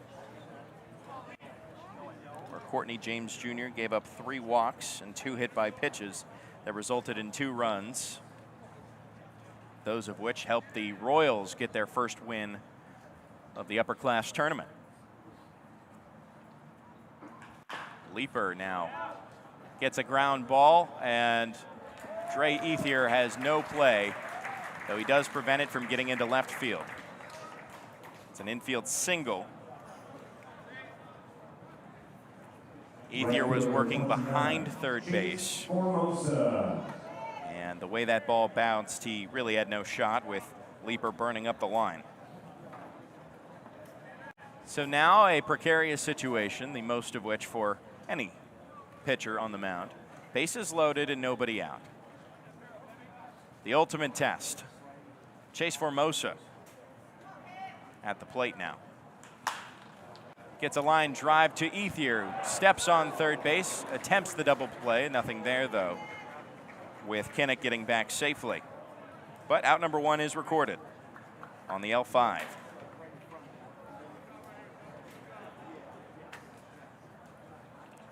Soft little flare, an exit velo of 64 miles per hour. Close play there at third. Good athletic prowess from Ethier, who we will see bat second in the bottom half of this inning. We're in the top of the third. It's 2-1 Athletics. And Hines delivers a strike to start things off with Aiden Jones. A talented middle infield for the Yankees, looking for a ground ball.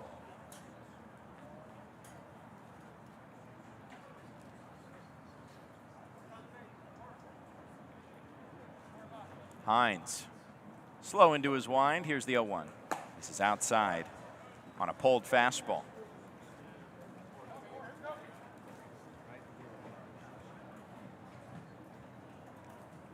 Athletics just looking to expand on what became a 1-run lead in the bottom of the second. Here's the 1-1. This is even further outside. Pulled slider that time. Jones ahead of the count, 2-1. Popped out to the pitcher's mound his last time up. Gets this one on the ground up the third baseline.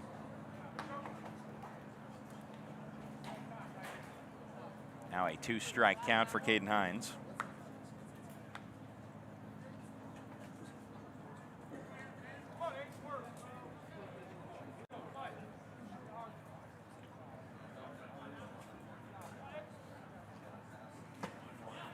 Jones takes the next pitch high and inside. He's got himself a full count. The UC Berkeley commit.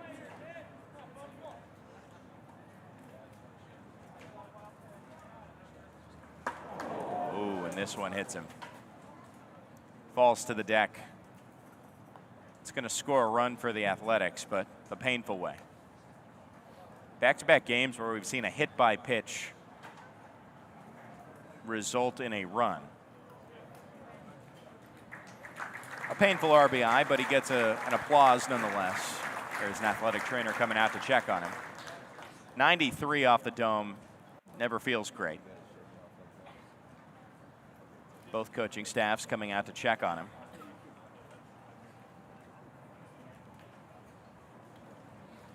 This is a competitive tournament, but we obviously want to make sure everybody gets out of it healthy. Jones is being walked back towards the dugout, and I think he's going to be replaced. Courtesy runner. He's going to have a courtesy runner. First base for the Athletics is number 6, Quinton Hill. Quinton Hill is going to be that courtesy runner.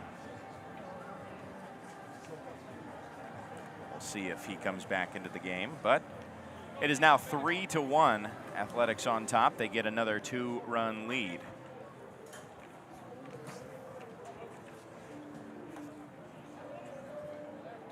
Number 9, designated hitter, Nico Busalaki. Nico Busalaki has one out. With the bases loaded,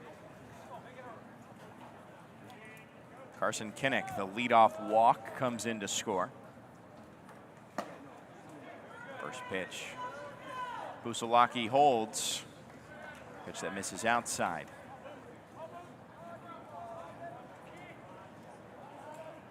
Hines from the full. Misses just above the letters there. Busalaki got the first run in.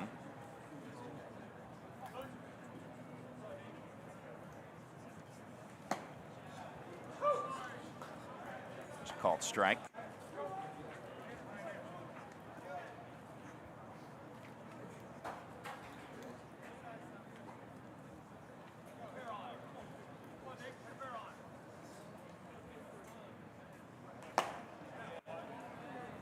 Next pitch taken outside.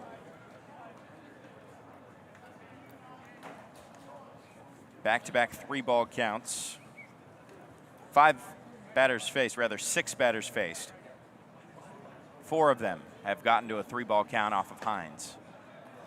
This time he finds a strike on the outside edge to get it to a full count.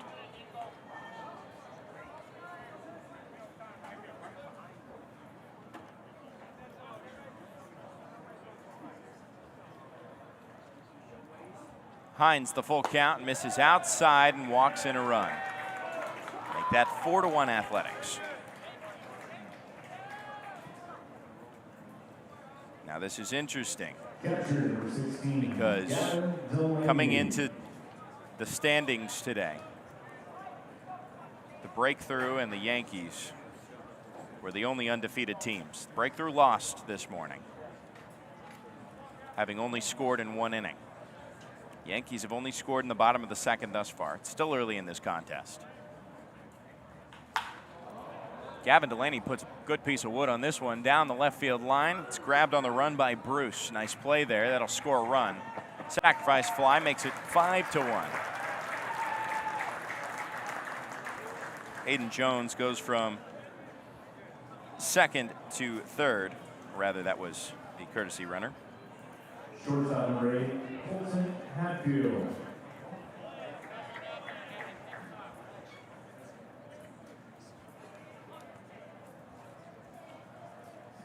So the sacrifice gives an RBI to Delaney for out number 2.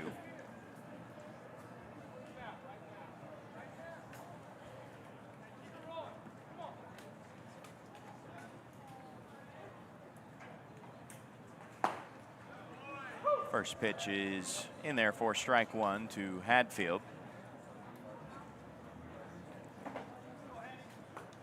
3 runs have come across for the Athletics here in this top of the third. 1-1 count now. The next pitch missing outside.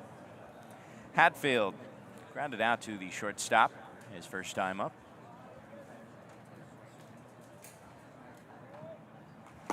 1-1, cuts inside. Near his hands. Now a 2-1 count.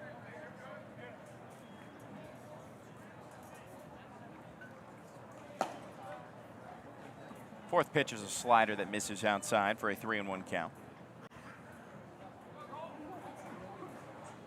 Seventh batter faced.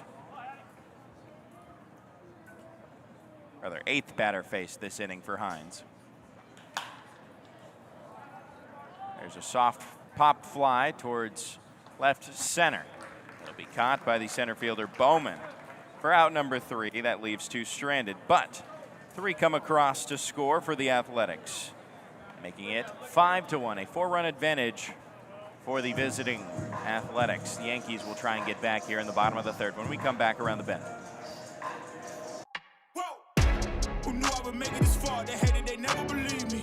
Yeah, I would never drop the ball. I know I make it look easy.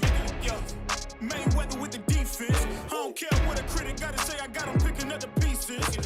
That mean you really playing with your life. I'm about to come and run it all back. I'm the new era, about to snap back. You ain't fitted for it, cause you all cap like. Hold up. Now when they ask what's the motive, don't talk, I just show them. They all about to see what I mean in the moment. I gotta keep going. I'm shaking the dice and I'm kicking and rolling. They already know.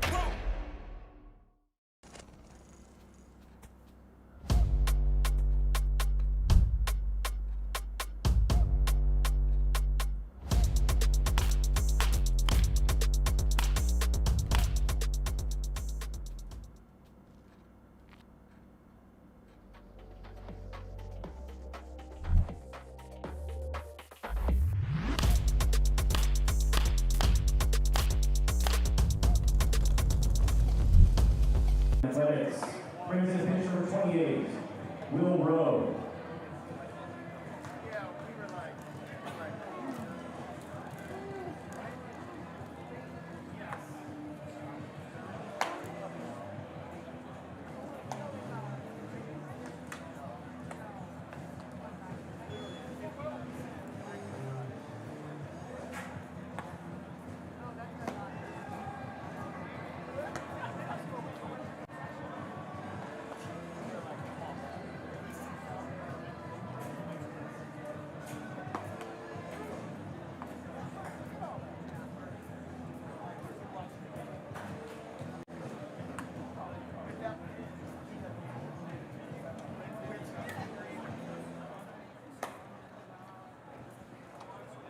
Bottom of the third now. The Athletics tack on a few more insurance runs.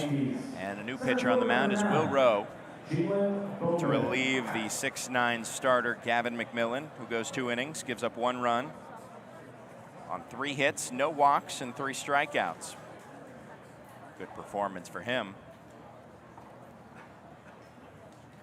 Now Jalen Bowman will take the plate here and take a called strike 1 off of the new righty from San Ramon Valley High School in Danville, California.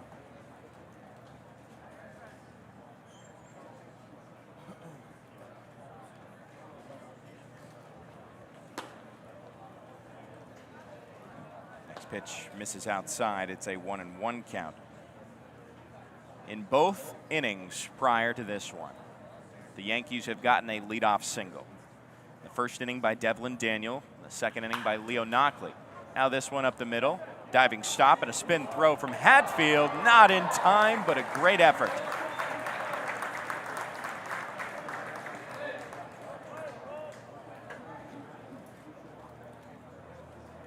Actually, that might be Jones. No, that was Hatfield.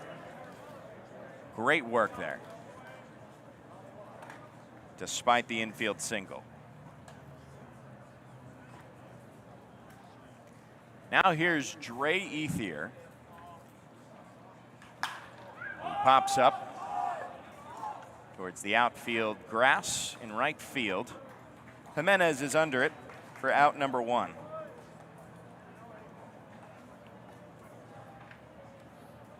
And back to the top of the lineup we go. We talked about Devlin Daniel, how he got a leadoff single in the first. Well, now he has a chance to cash in another run, just like the Yankees did in the bottom of the second. Now with some extra work to do off of the new pitcher.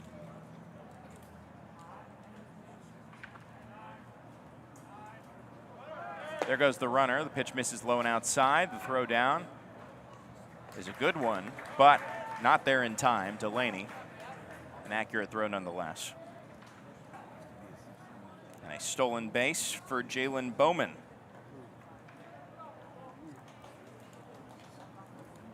That breaks up the potential double play, or at least the conventional one. High leg kick from Rowe. And it misses high with the lefty Daniel. Make that a 2-0 count for the right fielder. Indian Hill High School in Cincinnati, Ohio. He's a switch hitter.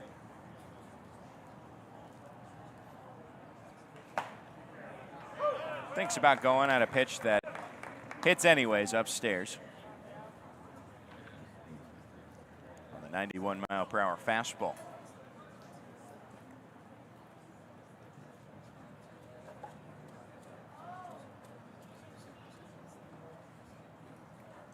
Rowe comes set below the belt.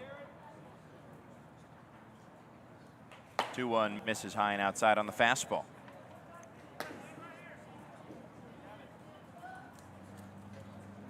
Devlin Daniel had a 3-1 count before he sent a single into right center. Now he has a 3-1 count here with one out and a runner at second. Should he be able to replicate what he did in the first? He'll take a walk and run the hard 90 down to first base. You'll love to see it. The hard 90, that is. So now runners at first and second off of that walk. Brings up Joseph Rutledge. And for those of you not in the know, a hard 90 is when you take ball 4 and you're sprinting up the first base line. Always impresses the coaches. Shows the hustle. Now here's the hustle on the double steal. On a hit and run, Rutledge fouls it back, so everybody's going to have to regroup here. 0-1 count now to Rutledge, who struck out looking his first time against McMillan, but now gets a chance to face a new pitcher.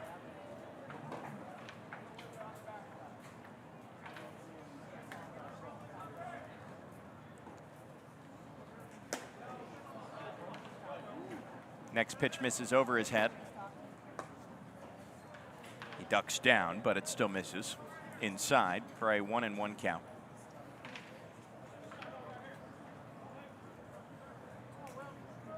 This is game 10 of the Upperclass tournament for the area code games here in 2026. Another double steal attempt, and it's airmailed. Pitch misses high and over the head on the wild pitch by Rowe. Gets 2 into scoring position.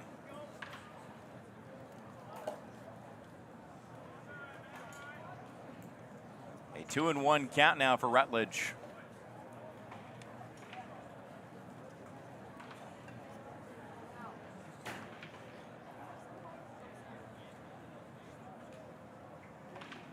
Now only one force out.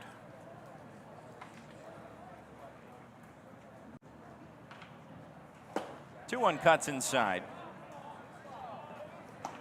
Back-to-back 3-1 counts for Will Rowe.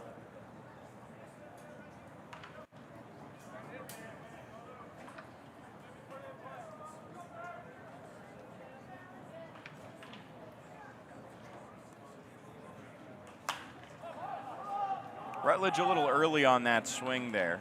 Pops it up to the infielder, and the first baseman Jones gets out number 2. Since it stays in the infield, everybody stays put. Rutledge now 0 for 2 on the day.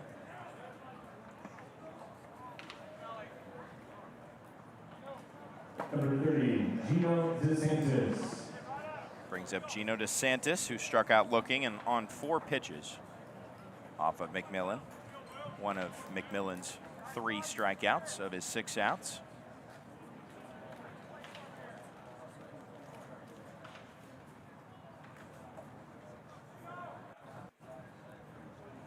The true lefty takes the first pitch high.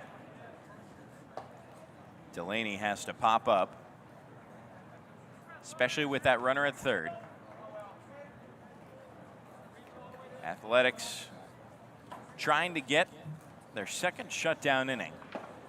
They can get one more out. There's a hard swing and a miss at the 89-mile-per-hour fastball. DeSantis readjusts his front batting glove, taps his bat on home plate.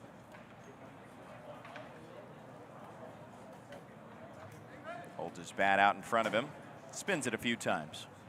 Here's the 1-1. It's fouled back and just over the net on the third base side.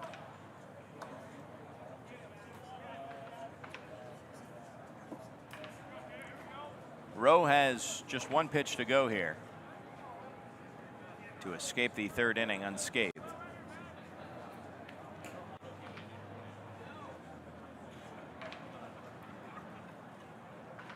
Here's the 1-2. Swing and a miss.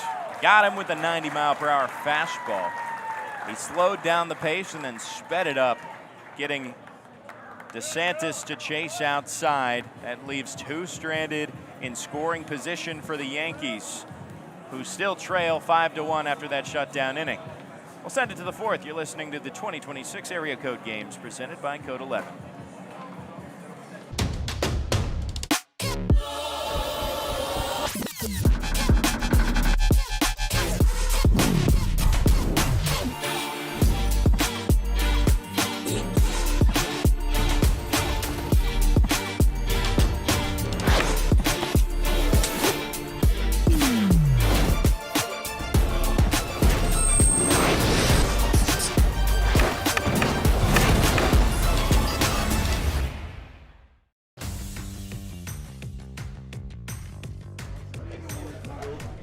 What's up, Panini? What's up?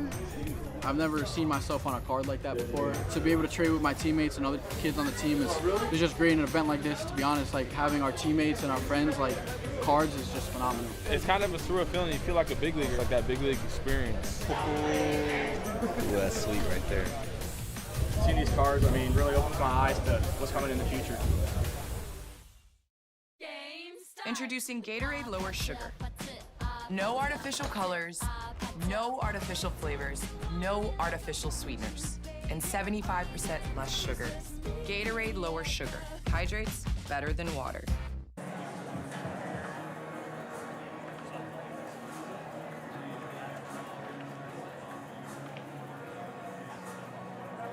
Second baseman number 5, Andrew Jimenez.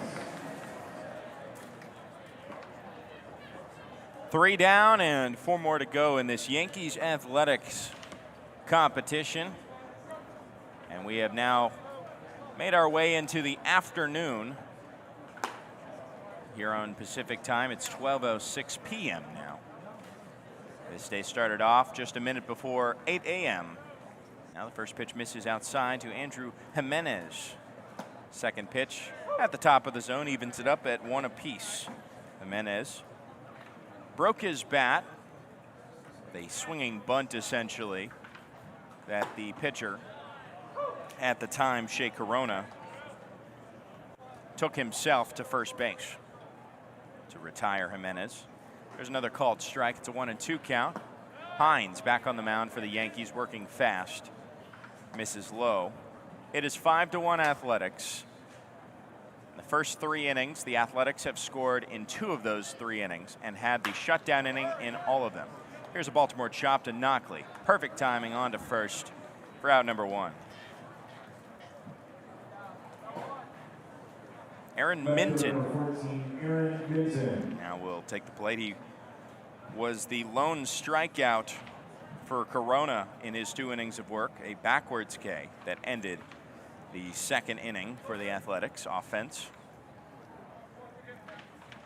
The only inning of the first 3 in which the Athletics did not play to run.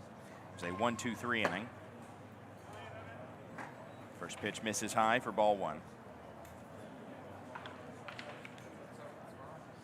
That was an 11-pitch inning, by the way, by Corona back in the second. Next pitch is popped on top of the awning there. You hear in the crowd, Mike, the bang there. Historic Blair Field here in Long Beach has hosted the area code games for quite some time now. Pop fly, foul, third base side for a 1-2 count. Like we mentioned, it is historic. It dates back to the mid-20th century. Hosts games for both the Long Beach State Dirtbags, CSU Long Beach. Aaron Minton fouls another one. First base side towards the hitting facility. Still a 1-2 count. And during the summer, when the Dirtbags aren't using it, the newest Pioneer League team, the Long Beach Coast, face off here. There's a swing and a miss. Aaron Minton, his second strikeout of the day. And for Hines, that's his first strikeout on a nice cutter there. Gets Minton swinging out of his shoes. 2 up and 2 down. Here's Carson Kinnick, who kicked off a 3-run rally in the third. The extra hitter takes a pitch outside for ball 1. Took a 6-pitch walk, came around to score. The bases loaded. Hit by pitch, a walk, and then a sacrifice fly are the runs that Caden Hines have given up so far. 1-1 now. Misses low and inside. Make it a 2-0 count. 2-1, pardon me.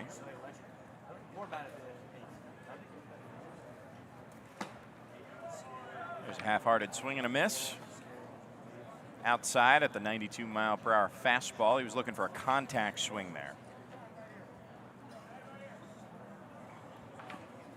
And with a 2-strike approach, I would expect it to be the very same thing, looking for a contact swing, as he does make contact.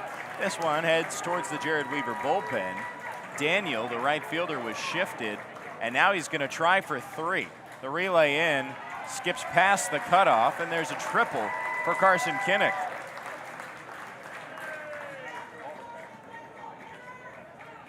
Perfect placement in a field that does not allow a lot of triples. Certainly, there are some deep gaps in left center and right center, but to get a triple that way, everything just seemed to line up right with Daniel working closer towards center field. And now that prevents the conventional 1-2-3. First pitch to Jackson Climbers on the ground to Knockley. At shortstop, he puts away the leadoff man for the Athletics. No score this inning, but a triple for Carson Kinnick. Brings us to the bottom of the 4th. Second half of this baseball game coming up. It's 5-1 Athletics. We'll be right back. You're listening to the Area Code Baseball Tournament presented by Code 11.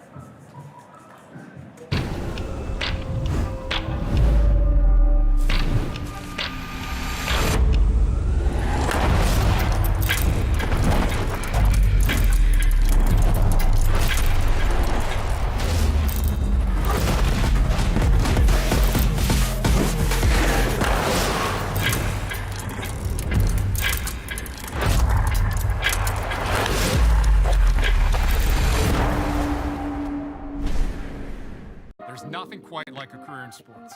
Winning always requires teamwork. In the game of money, Roosevelt Wealth Management Group is your financial coach. With us, you'll get a team that rallies around you and your financial future. We provide financial structure and guidance for athletes and their families. From tax structure to investment choices to long-term savings, we provide tailored plans that set our clients up for success. It's important to start early with the right team behind you, so let's get the ball rolling. Give us a call.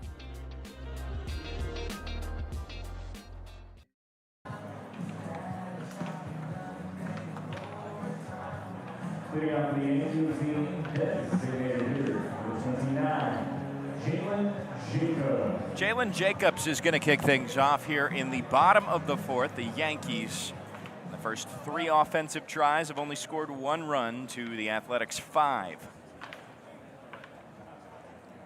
Will Rowe still on the mound.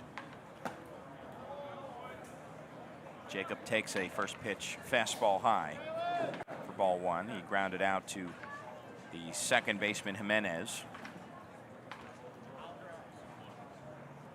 A soft flare out to the third baseman Clymer. Falls into his glove for out number 1. There's 49 miles per hour off the bat. Something simple there. Shortstop number 3, Leo Knockley. Brings up Leo Knockley.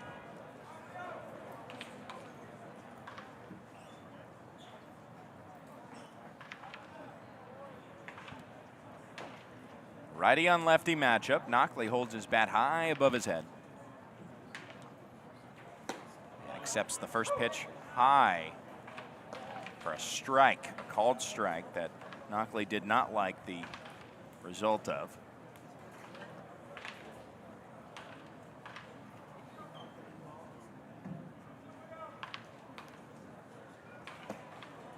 Next pitch he takes low and by his shoe tops. Readjusts his shin guard with a fresh 1-1 count.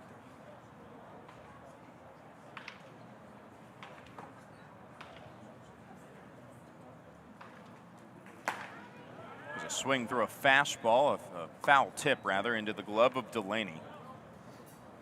Knockley got a single up the middle to start his day. With 1 out, nobody on. 2-strike count. He needs to stay protective of the plate. 1-2 misses high and outside. Another fastball there from Rowe.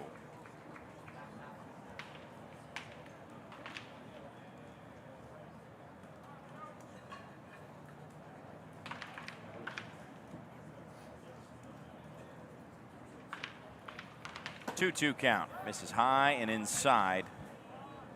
Knockley has found himself into another full count.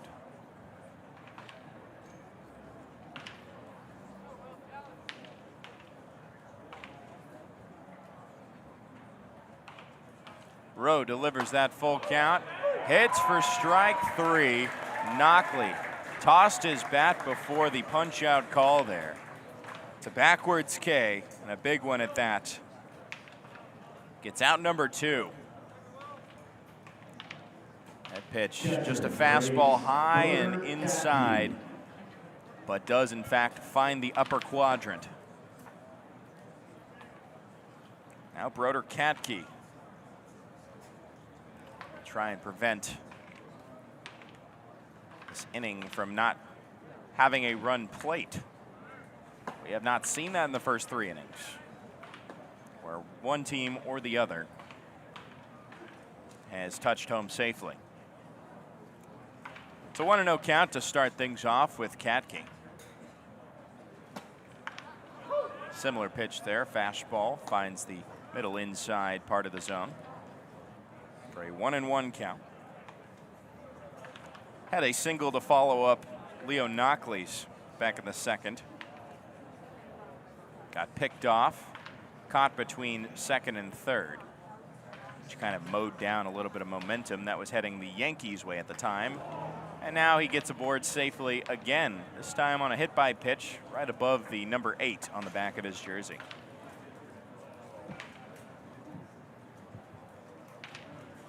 First free base, rather, the first hit by pitch given up by Will Rowe. Did give up a walk back in the third. Here's Carson Bruce. Now batting number 14, Carson Bruce.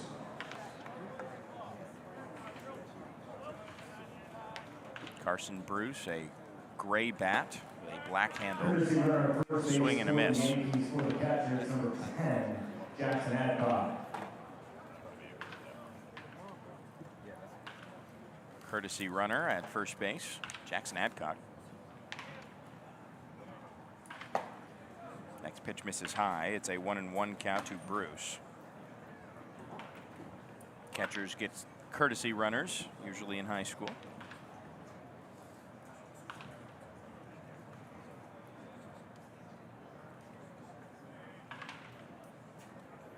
Here's a 1-1 count that misses high and outside.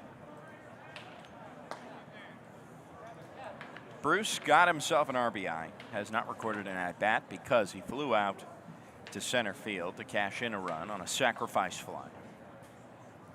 So technically 0 for 0 on the day.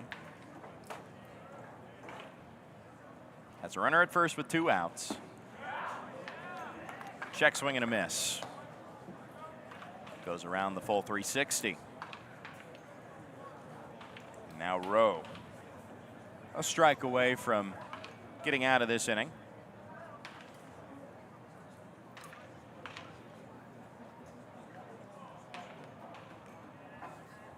Deuce is wild. Here's the 2-2.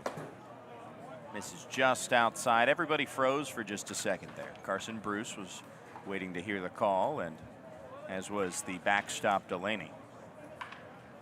It was awful close to the zone, but just a bit outside.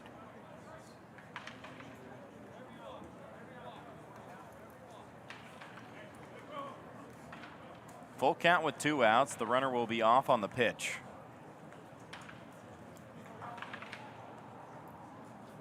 But first, a time is called. Rose steps back on the bump. From the stretch, there goes Adcock towards second.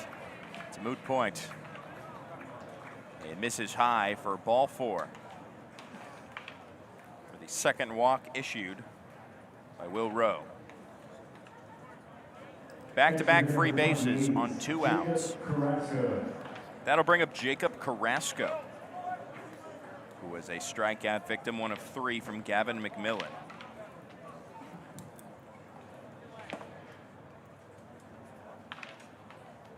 Has a red bat that he starts on his shoulder and has to quickly bring it out of the right-handed batter's box as it cuts up and in for the first pitch.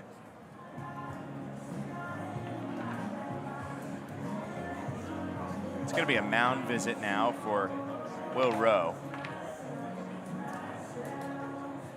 With 2 outs here, I think this is just more of an informational one. Draws in the infield.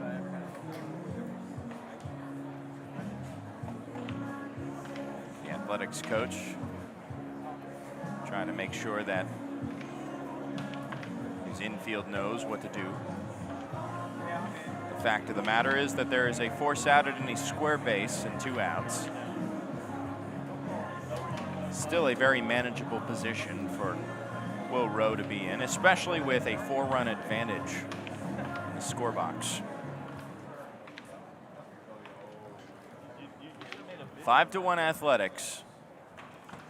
We're here in the bottom of the 4th. Pitch misses high. There's a back pick to second. And the tag is applied, but he slides in safely. Adcock. So that was probably the crux of the discussion there. 2-0. Knuckled off the handle. Just behind second base. Jimenez makes the grab for out number 3. That leaves 2 stranded. For the Yankees, who still trail by 4. The first scoreless full inning sends us to the 5th. Still 5-1 Athletics. We'll be right back. You're listening to the Area Code Games presented by Code 11.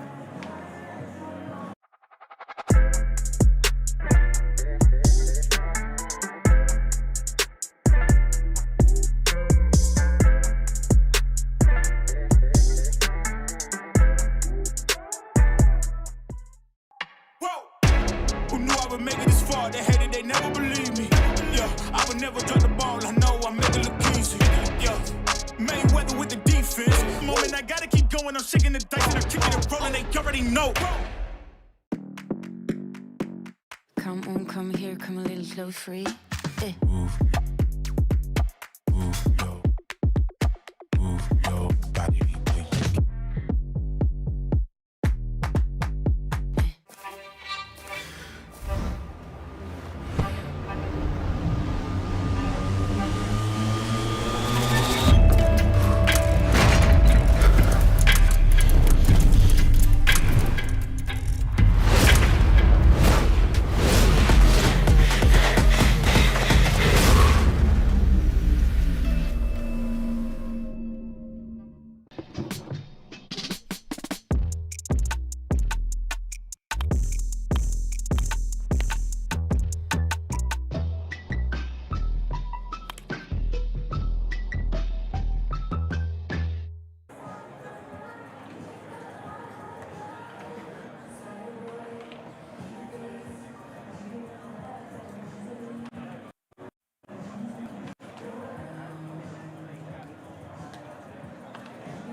Fifth inning of baseball on this now Saturday afternoon.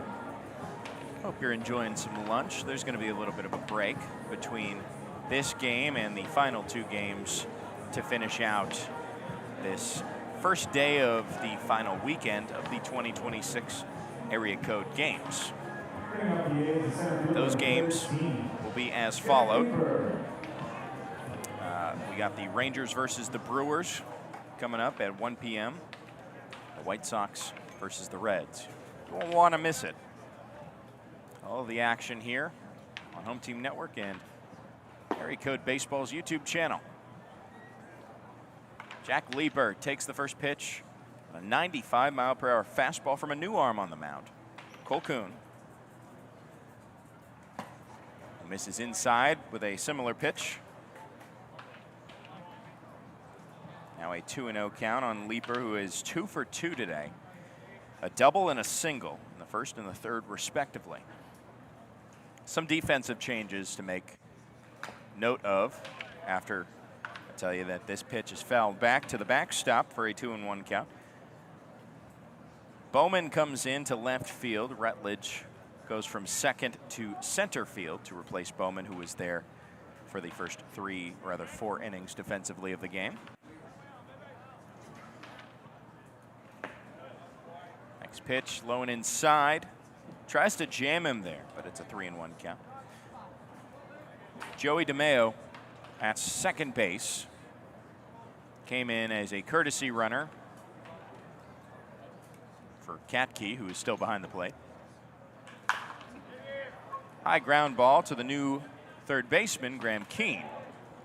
Gets it across the diamond for out number 1. Hey, good timing there. Keane replaces Ethier. Now Chase Formosa. Ready to go to number 29, Chase Formosa. Who is 0 for 1 today. Lined out softly towards the hot corner. The aforementioned Dre Ethier caught that one. Took a walk, his first plate appearance. Swings through the first pitch there for a strike. Has some neon green batting gloves with some pink accents. At least I believe it's pink from this angle. Foul tip right into the mask of Katke, who does not even flinch. For now an 0-2 count.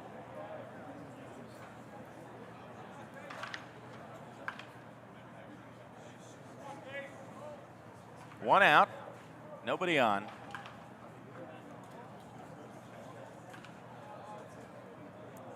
Formosa awaits the next pitch that misses low and outside at 99 miles per hour. Cole Kuhn is bringing the heat now. Started off with 3 straight pitches at 95. And despite that one nowhere near the strike zone, showing off the velo in front of the scouts. The potential of what could be. This is outside at 97. We've seen a couple of triple-digit pitchers, including that on the Athletics, who's not going to pitch today. Ethan Gustis, a couple days ago, hit that mark.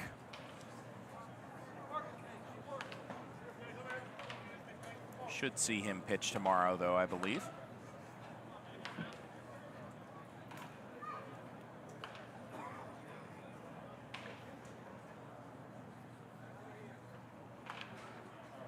Formosa waits the 2-2 count. Tries to dot the outer corner, but misses. Brings the count to a full 3-2.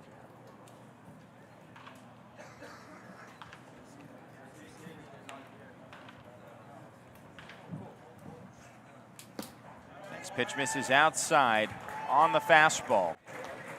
And there is a runner aboard.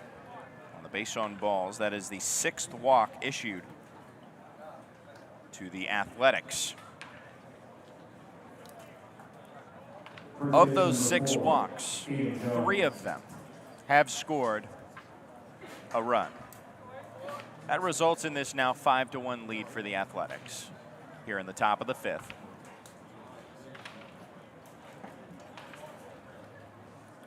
Kuhn comes set.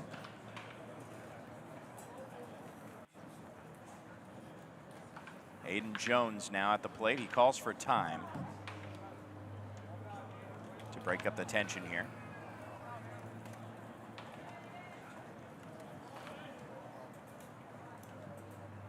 Should mention that Cole Kuhn is heading to Duke University. That is where he's committed.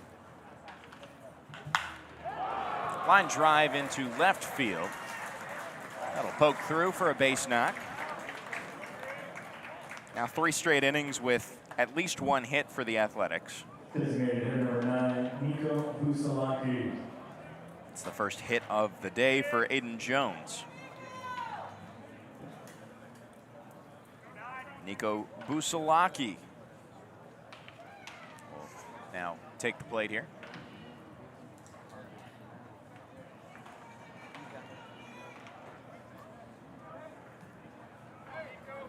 The lefty taps his bat on home plate. Kuhn steps on the mound. Kuhn comes set. Now here's the pitch. Swing and a miss.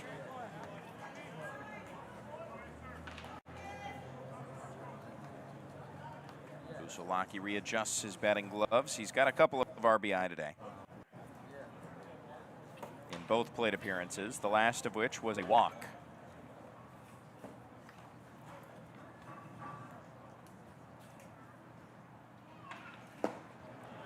Here's another soft swing and a miss. 85 miles per hour. Took something off it there, if you'll believe it.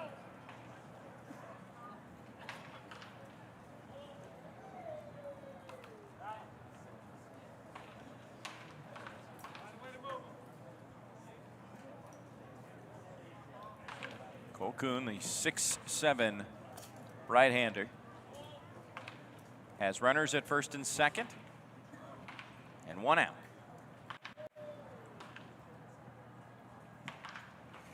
0-2, swing and a miss. Good morning, good afternoon, and good night for Nico Busalaki. Retired for the first time this afternoon. I can finally say afternoon because we are now at 12:31 p.m.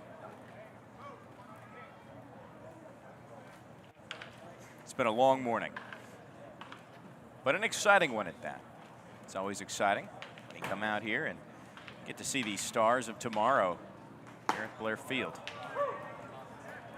Called strike 1 on a slider there from Kuhn to Gavin Delaney.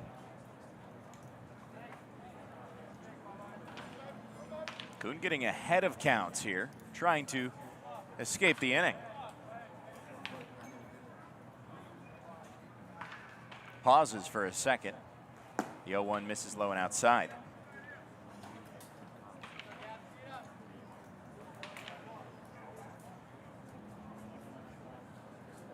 Knockley and DeMeo working up the middle right now for the Yankees. Knowing that a simple ground ball at any square base will end the inning. 1-1, check swing, back pick down to second.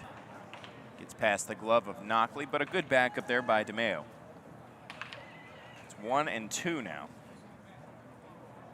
as the check swing did in fact go around. For Delaney, who is 0 for 1, a sacrifice fly back in the third.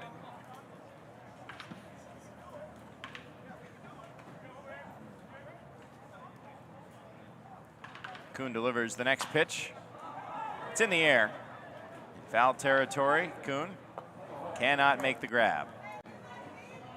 It bounces foul.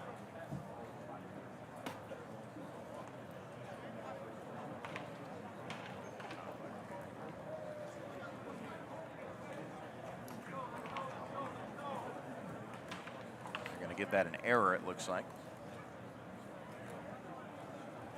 Or there was an...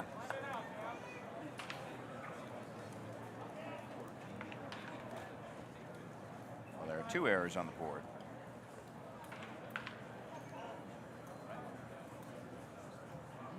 First error was a throwing error by the catcher, Katke. That resulted in the first run of the game for the Athletics. It's a 1-2 count still. Check swing on the slider. He does go around, and Kuhn gets out of the inning. Back-to-back Ks. Leaves two stranded. Back-to-back zeros on the board for the Yankees pitching staff, courtesy of the speed ball thrower, Cole Kuhn. Now potential shift in the tide. See, the Yankees can take advantage with a 5-1 deficit heading into the bottom of the fifth. We'll be right back. Who knew I would make it this far? They hated, they never believed me. Yeah, I would never drop the ball. I know I make it look easy. Yeah, Mayweather with the defense. I don't care what a critic gotta say. I got 'em picking up the pieces. That mean you really playing with your life. I'm about to come and run it all back. I'm the new era, about to snap back. You ain't fitting for it 'cause you all cap like. Hold up. Now when they ask what's the motive, don't talk like the show. Now y'all about to see what I mean in the moment. I gotta keep going. I'm shaking the dice and I'm kicking and rolling. They already know.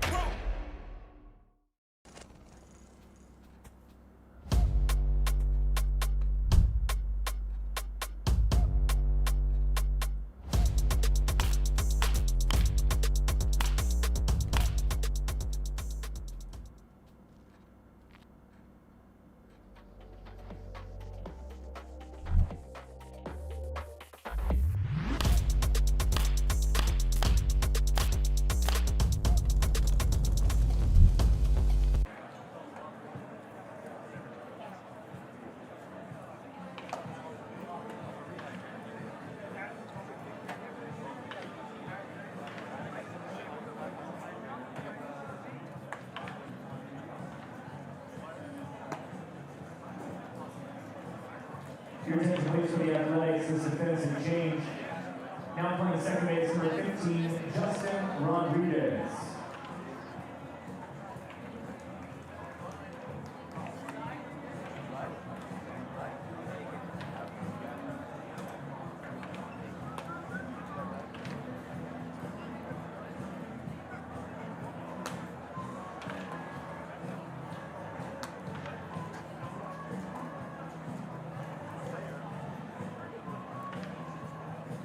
Bottom of the fifth inning now. 5-1 Athletics.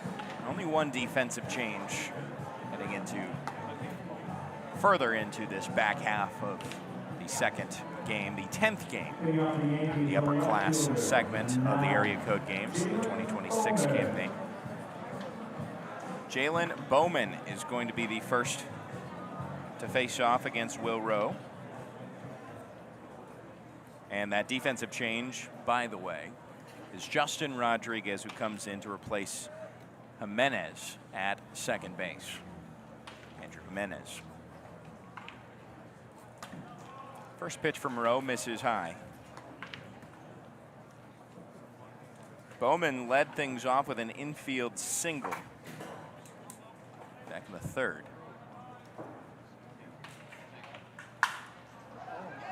Here's a pop fly down the left field line.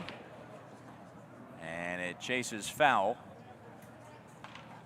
The third baseman, shortstop, and left fielder all giving chase. And it falls in the Bermuda Triangle there.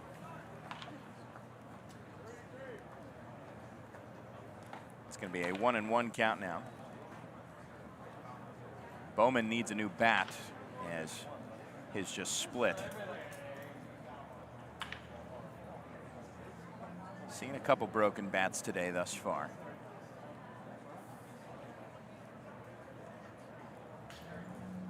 Luckily, for a lot of these hitters, you get access to some great gear on the concourse, courtesy of all the sponsors.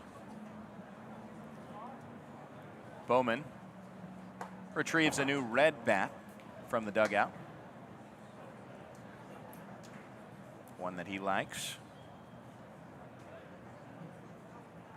Now he's going to step back into the batting circle. Nobody out, nobody on here in the bottom of the fifth. Yankees need to do something here. They have not scored since the second. Here's the 1-1. Popped up behind home plate and over the net.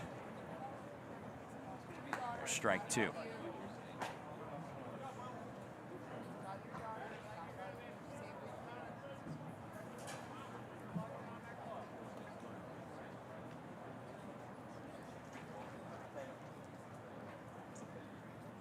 Next pitch in the dirt. Skips away from Delaney, but it doesn't matter. Nobody on. It's a 2-2 count, evens it up.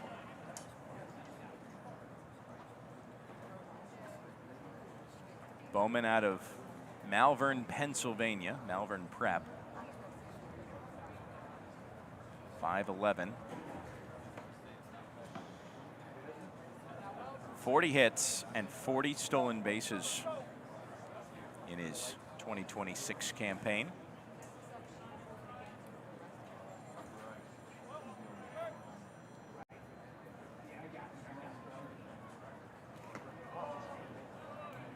Bowman takes the next pitch below the knees on the fastball.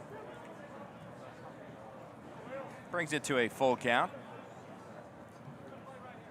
Bowman is committed to North Carolina State, the Wolfpack. A chopper towards the shortstop. Hadfield cannot make the transfer. They're going to give it a base hit, looks like.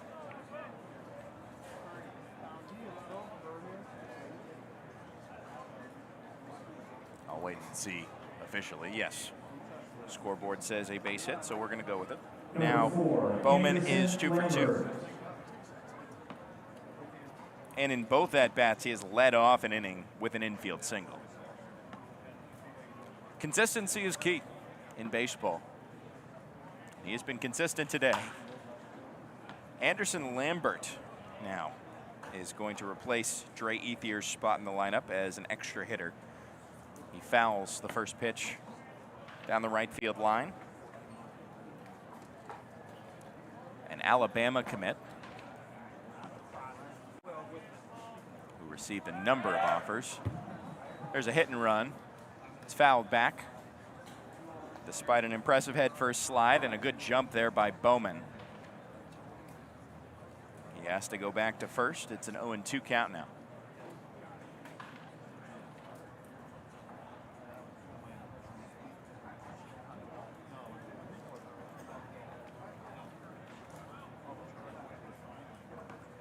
Owings Mills, Maryland is where Lambert hails from. There's a swing and a miss. And Lambert is retired with a strikeout there. I don't think he realized it at the time, but that was a good swing and a miss. He was just late on a fastball there. Out number 1 is recorded. Devlin Daniel, back to the top of the lineup we go. Runner at first and 1 out. There goes Bowman towards second. The pitch misses below the knees, and the ball gets past Hadfield. It's going to be a stolen base for Bowman, who already has 2 today, and we mentioned 40 in his high school season, this past season.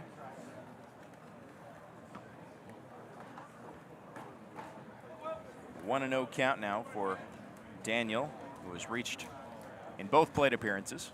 The lefty takes the next pitch outside. Daniel has stayed patient at the plate, has worked his way into 2 separate hitters counts, one of which has resulted in a walk. That was his most recent in the 3rd. The other resulted in a single to right field. Takes the next pitch inside. What do you know? Another 3-ball count.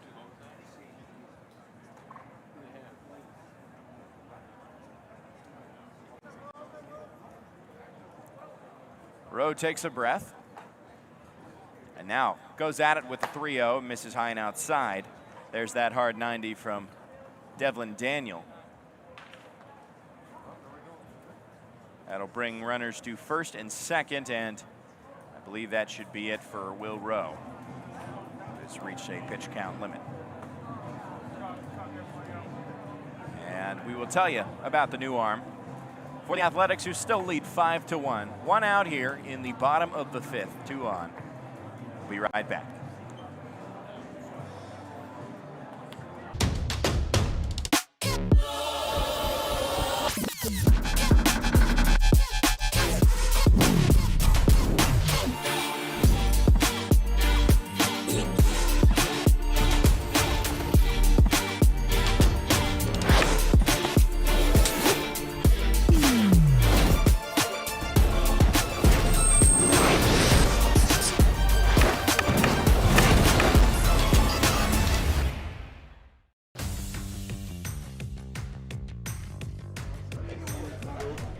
What's up, Panini? What's up?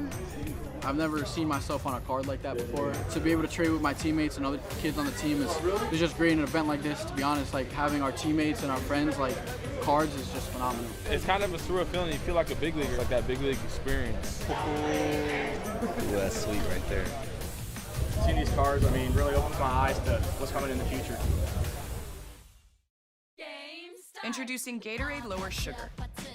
No artificial colors, no artificial flavors, no artificial sweeteners, and 75% less sugar. Gatorade Lower Sugar. Hydrates better than water.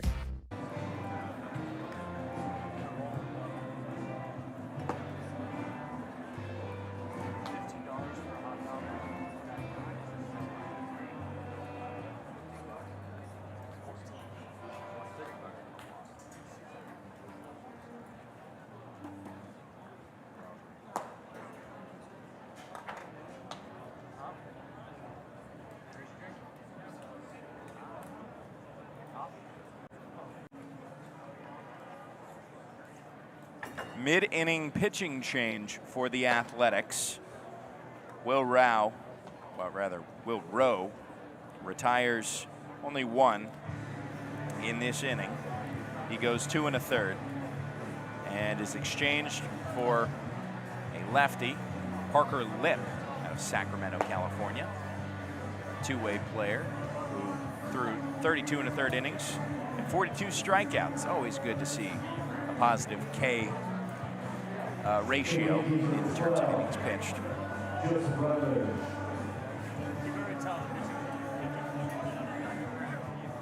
So now we'll see what Lip can do. He's got a fast delivery to the plate.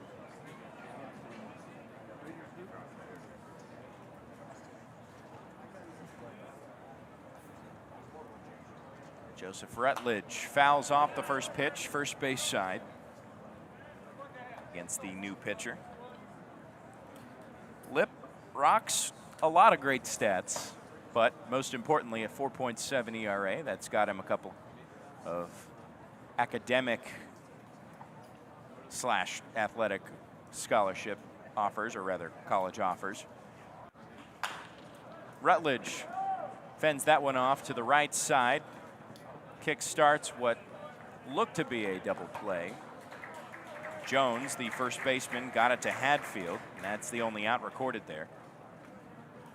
Bowman goes second to third. Now there are runners at the corners off of that fielder's choice. 2 outs for Gino DeSantis. But those offers, Yale, Columbia, and Cal. Some good options there, but he is uncommitted right now. Lip gets a strike on the outside edge for strike 1 on DeSantis. He's been a strikeout victim for his first 2 at-bats. The 3 spot in the lineup for the Yankees. A beautiful breaking ball there, finds the zone, freezes up DeSantis, who falls behind 0-2. I want to see the horizontal break on that one. The spin rate 2,300.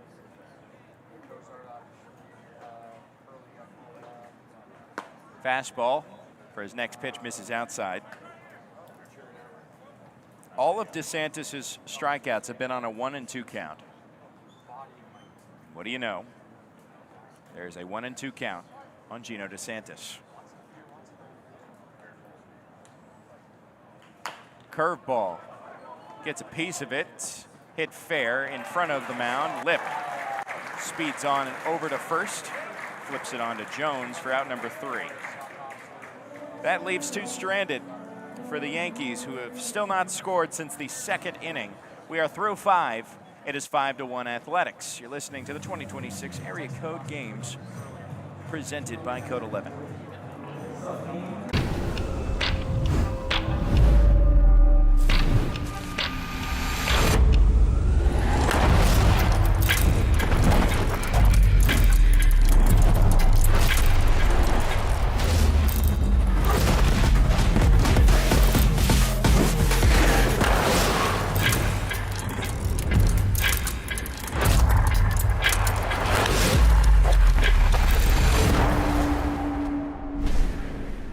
There's nothing quite like a career in sports. Winning always requires teamwork. In the game of money, Roosevelt Wealth Management Group is your financial coach.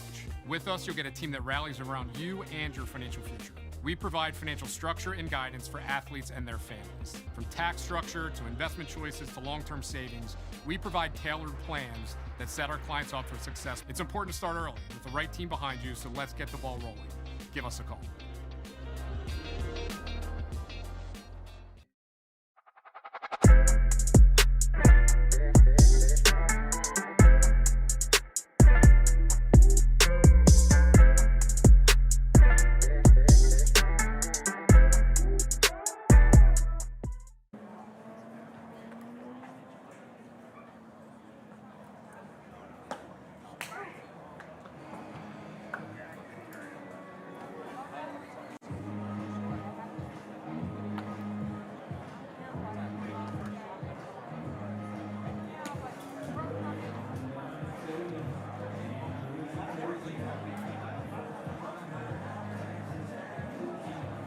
We got 4 Athletics, shortstop, number 8, Colton Hatfield. Cole Kuhn is back on the mound for the Yankees, who have yet to provide any run support for the past 3 innings. Joey Miller here on the call. We are just now approaching the 1 p.m. mark, where the 3rd game was slated, but pushed back a little bit. It's been some exciting baseball, I think. It's all worth it. Colton Hadfield takes the first pitch for ball 1. Now swings through the 2nd. Foul tip into the glove for a 1-1 count. Hadfield is 0 for 2, both off of his bat. One that was in the infield, one, his last one, flew out to center field.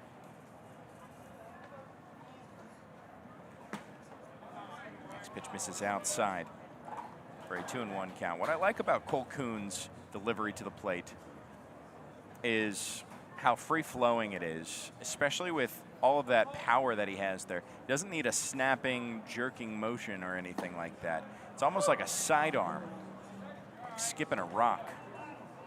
It's called strike there.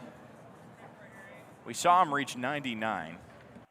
Admittedly, he missed the zone by quite a ways, but when you're pumping upper 90s in high school, you're going to get some eyes on you. There's a slider. Misses below the knees for a 3-2 count.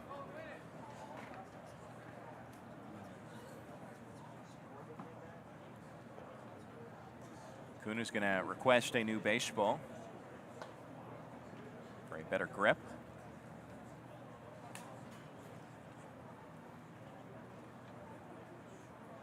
Hadfield, a 324 average in high school this past season at Valley Christian, San Jose. Swings and misses for strike 3. That's the 3rd strikeout for Cole Kuhn. That time on the 95-mile-per-hour heater. Look at this, a little late break, low and outside. His fastball is nowhere near from flat. Justin Rodriguez is going to get his first at-bat. Came in defensively back in the bottom of the 5th. Rodriguez accepts the first ball. Crouch stance for the righty, who gets one off the handle of his bat and fouled for strike 1. Rodriguez out of the famous Bishop Gorman High School in Las Vegas, Nevada.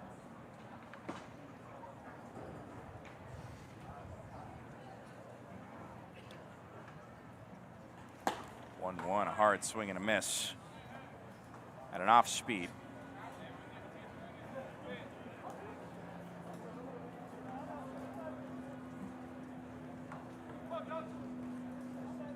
A lot of football players specifically come out of that Bishop Gorman High School. It's got a good football program.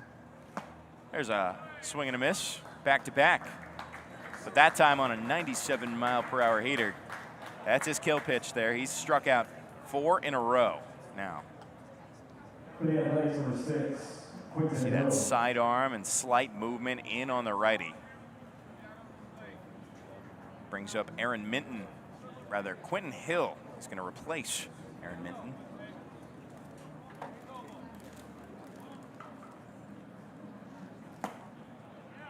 First pitch is a called strike at 98 miles per hour. The weather's heating up, and so is Kuhn's arm.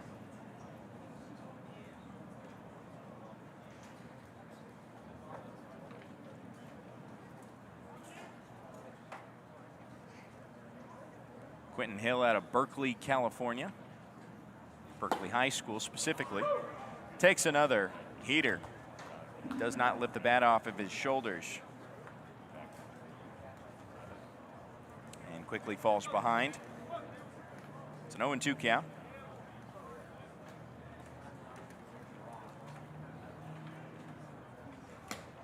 Thirteenth pitch of the inning, misses outside on a slider. Rather, not a slider. That fastball had some outward movement, and I think it's the sidearm action that makes it look like a slider, but 98 miles per hour would say otherwise.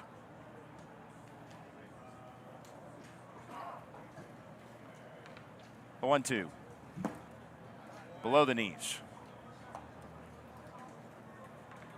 Kuhn is just serving up nothing but cheddar right now, as it's worked for him his past 4 retired in a row the way of the K.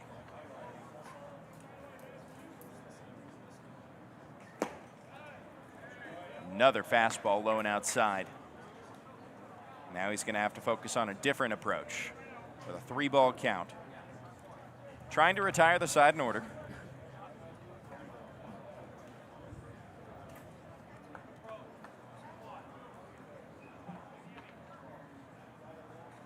Here's that full count, a foul tip into the glove. And Kuhn strikes out the side. Another fastball. And that is now 5 straight retired for the Yankees right-hander. Fantastic work for that very tall and very talented high school kid. Into the bottom of the 6th we go. A score for the past 2.5 innings. It's 5-1 Athletics. We'll be right back. Who knew I would make it this far? They hated, they never believed me. Yeah, I would never drop the ball. I know I make it look easy. Yeah, Mayweather with the defense. Moment I gotta keep going. I'm shaking the dice and I'm kicking and rolling. They already know. Come on, come here, come a little close, free. Eh.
For the Yankees for 29, Jalen Jacob. Parker Lip back on the bump. The Yankees pitching staff, specifically Colquhoun, has been holding things down, trying to hold the line for the Yankees offense to try and make something happen. They have not scored since the bottom of the second. Here we are in the bottom of the sixth. 5-1 advantage the Athletics have held since their 3-run rally in the top of the third. Nobody has scored since.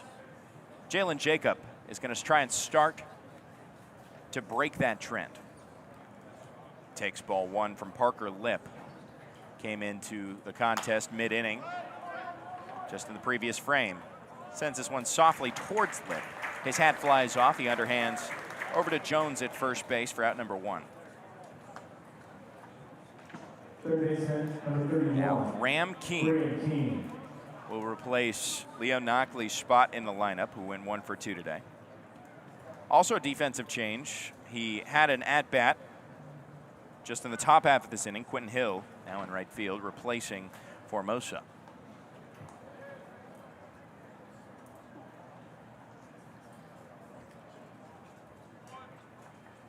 First pitch to Keene is fouled back for a strike.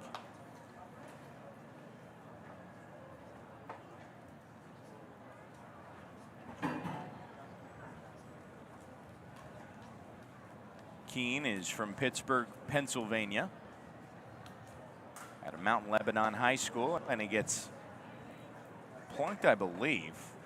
He's seeming like he's just going to step right back into the batter's box.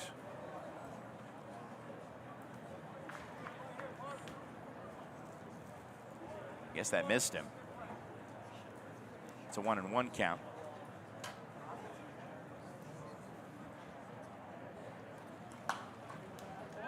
Next pitch is outside, gets off the end of his bat. Foul to the back netting. 1-2 count.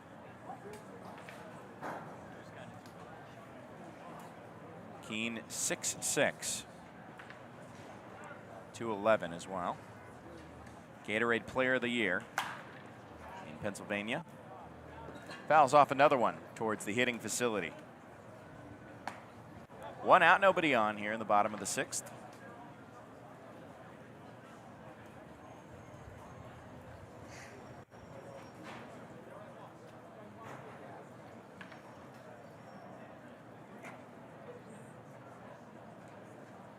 He's also a Vanderbilt commit. Swings over a breaking ball. He was looking fastball. He goes down the way of the K. There's Parker Lip's first strikeout of this appearance. And Broder Katke will try and prevent a quick inning here. The Yankees have been threatening. They put a runner in scoring position the past, well, really all of the past 5 innings, but they've only scored once. There's a called strike on Katke, the backstop, who has been in scoring position twice today. 1 for 1 with a hit by pitch. His last time up in the fourth. And he's going to take another one right in the back foot. 1,000 on base percentage today. Can't complain. And there's going to be a courtesy runner. Courtesy runner for the Yankees at first base, number 10, Jackson Adcock. Jackson Adcock is going to be the courtesy runner. Carson Bruce. Carson Bruce steps up to the plate here.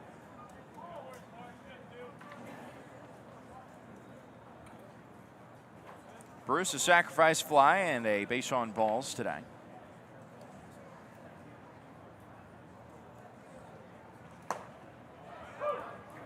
Takes a called strike, the Georgia commit. Class 2027. North Cobb Christian School in Ackworth, Georgia. So staying in state.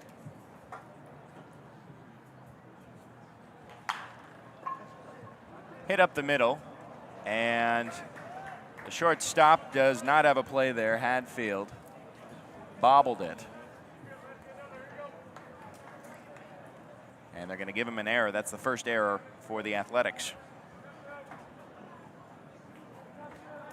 Second baseman number 13, Joey DeMayo. Runners now at first and second. Joey DeMayo came in the top of the 5th defensively. This is his first at-bat of the day.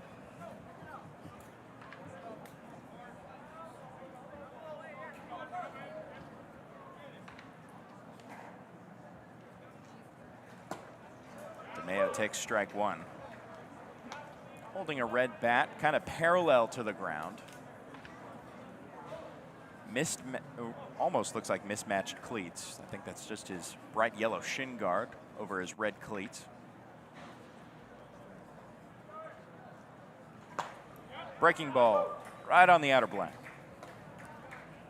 For an 0-2 count, Parker Lip can escape this inning. Yankees trail by 4. They only have 4 outs to come back. Check swing foul up the first base line.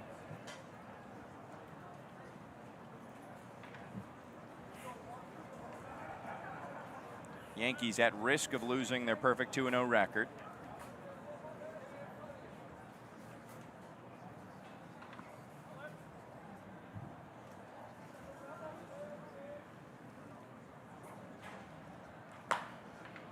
DeMayo takes the next pitch outside.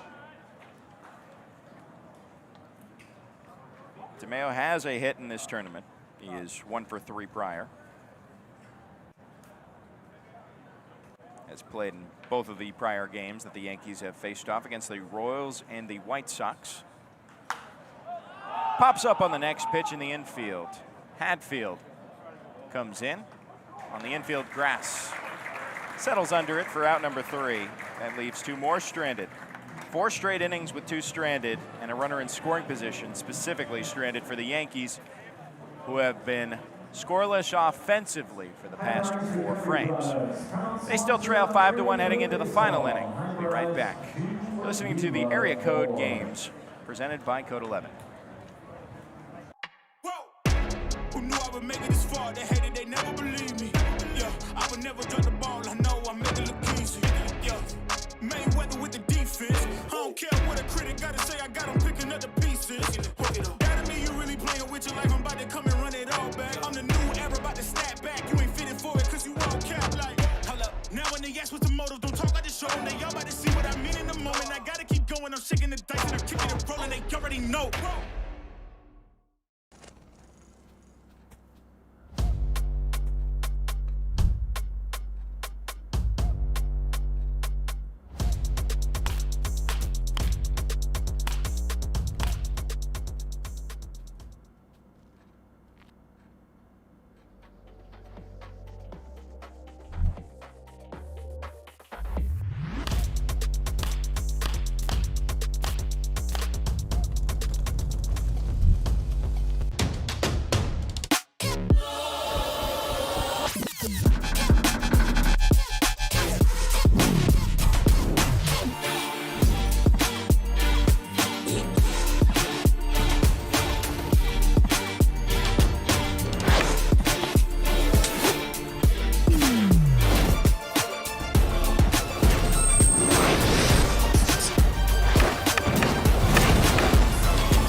Six innings through in this competition between the Athletics and the Yankees.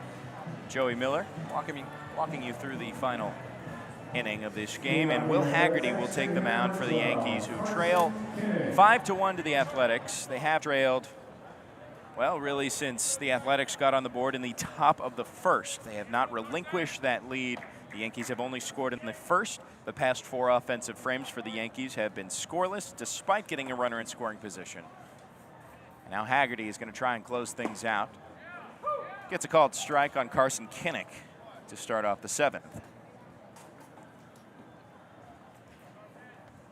Despite the Yankees trailing in this game, all the credit goes towards, or rather a lot of the credit goes towards the most recent pitcher on the mound, Cole Kuhn, who held strong over the past 2 innings of work.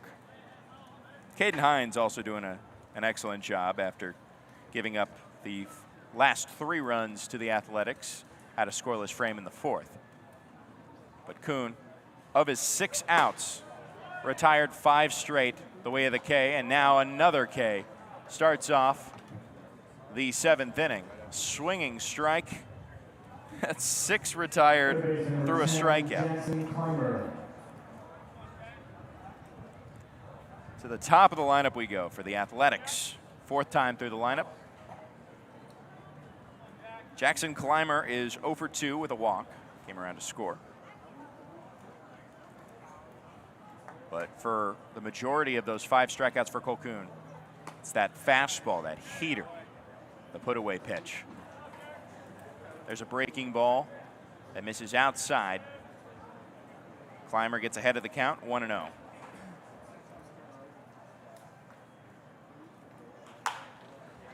Ground ball to the third baseman, Keene.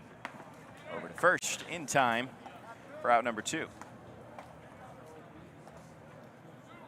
Center fielder, number 13, Jack Leeper. Jack Leeper now has had a nice game.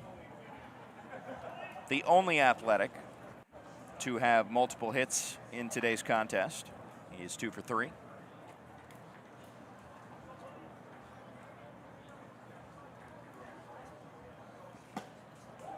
Soft swing and a miss, looking for a fastball there. He's a bit eager and out in front of it. 0-1 count.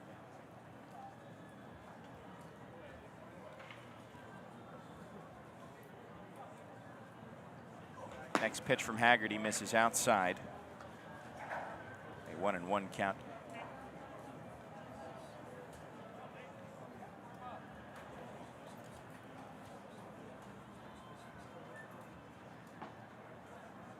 Haggerty shakes off a pitch. Now from the full. Check swing on the breaking ball. Gets him fooled. It's a 1-2 count now. 2 outs. He can hold the line just as Kuhn did. Haggerty from Providence, Rhode Island. Good ways from home. Had 77 strikeouts in his 2026 campaign. 53 in the 3rd innings pitched. Already 1 in his first 2 outs recorded. Has a chance of getting a second, but that next pitch misses outside. A 2-2 count now.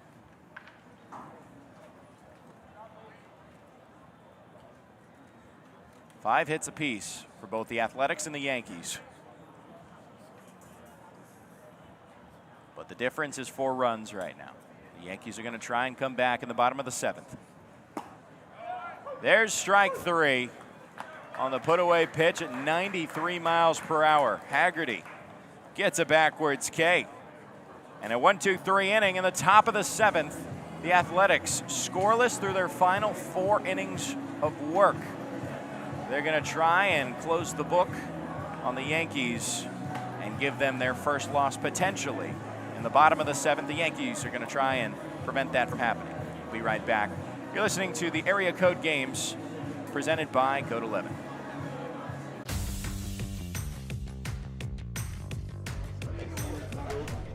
What's up, Panini? What's up?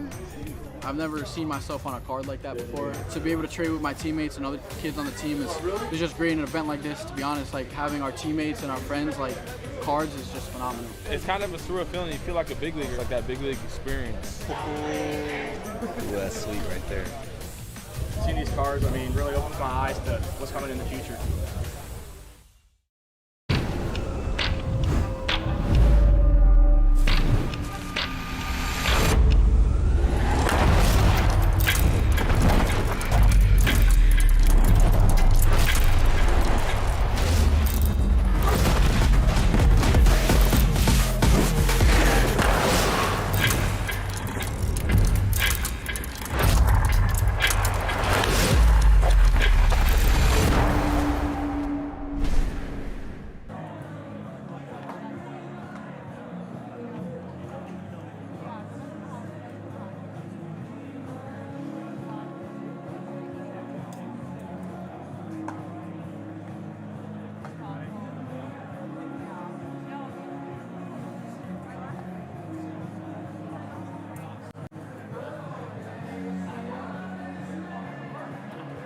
for the Yankees, number 10, Jackson Adcock.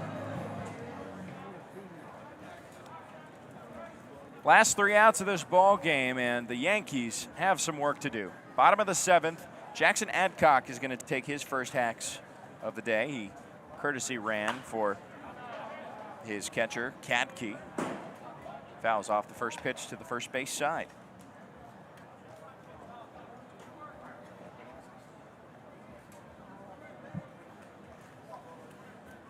Five to 1 Athletics. Parker Lip is still on the mound trying to close out this ball game.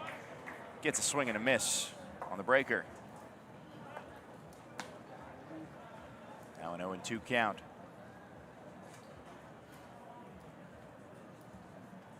Adcock, an impressive .549 batting average in his 2026 campaign.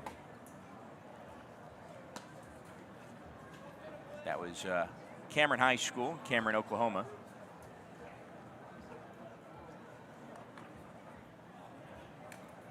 One and 2 count. That next pitch missed. Fourth pitch into home plate.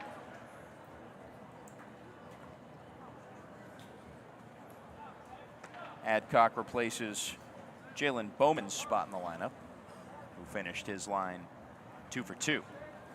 Right now, the Yankees are at risk of doing what the MLB Breakthrough team did for the very first game of today, which was end an undefeated campaign to start the tournament. Next pitch misses low. After this, we have a couple games left on the docket on this Saturday afternoon, and then 4 games tomorrow before the playoff games determine all the rankings on Monday. Here's a worm burner to the third baseman, Clymer. Gets it across the diamond for out number 1. Number 9, Jalen Bowman. So Jalen Bowman, he just had his spot taken by Adcock, and now he is going to shift down a spot. We mentioned he's 2 for 2. You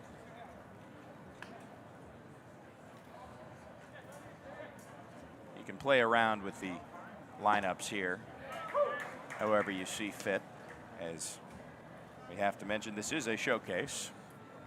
Scouts want to see what they want to see. Just called strike to Jalen Bowman. Soft tapper up the middle. Hatfield cannot make the transfer. Should be an infield single, though. His third infield single, all of which have been up the middle. Quite impressive, the way he kind of just nubs these out there and beats out any defender up the line. To no fault of the defender. Number 4, Anderson Lambert. Anderson Lambert is going to get an at-bat here at the top of the lineup.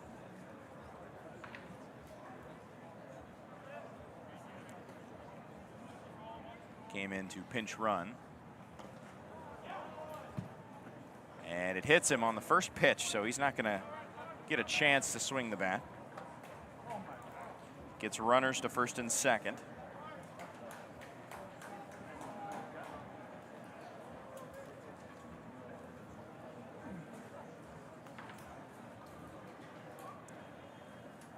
Devlin Daniel, that was his spot. Courtesy runner, first base number 2, Dre Ethier. Dre Ethier is going to pinch run for Number 11, Lambert. Devlin Daniel. Daniel replaces Rutledge's spot in the lineup. Or actually, everything got shifted because Rutledge is in the on-deck circle. 1-0 count for Daniel.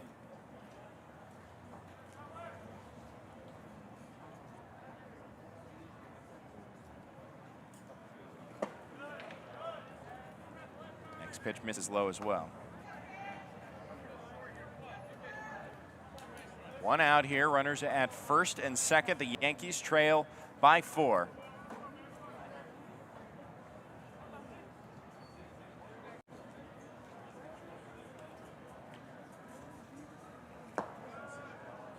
third pitch misses below the knees. Daniel stays patient. Stayed patient his last 2 plate appearances. That got him aboard with the base on balls.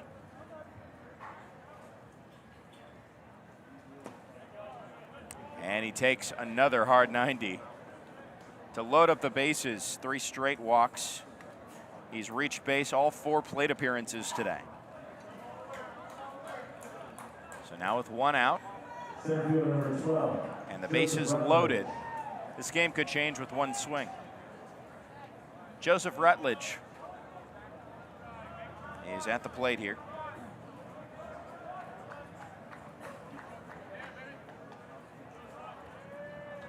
For 3 thus far today with a strikeout.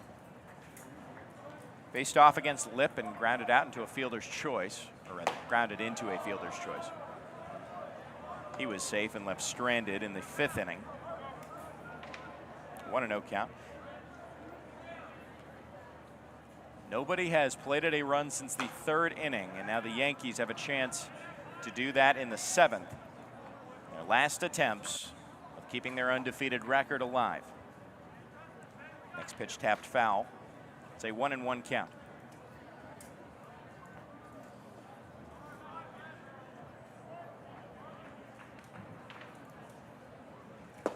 There's a hard swing and a miss at the changeup. Now a 2-strike count on Rutledge.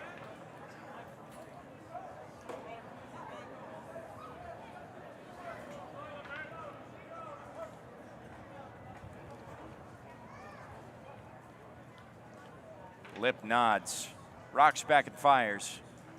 A 1-2 swing and a miss. Got him with the off speed for out number 2, and now the Athletics are just an out away from taking this ball game.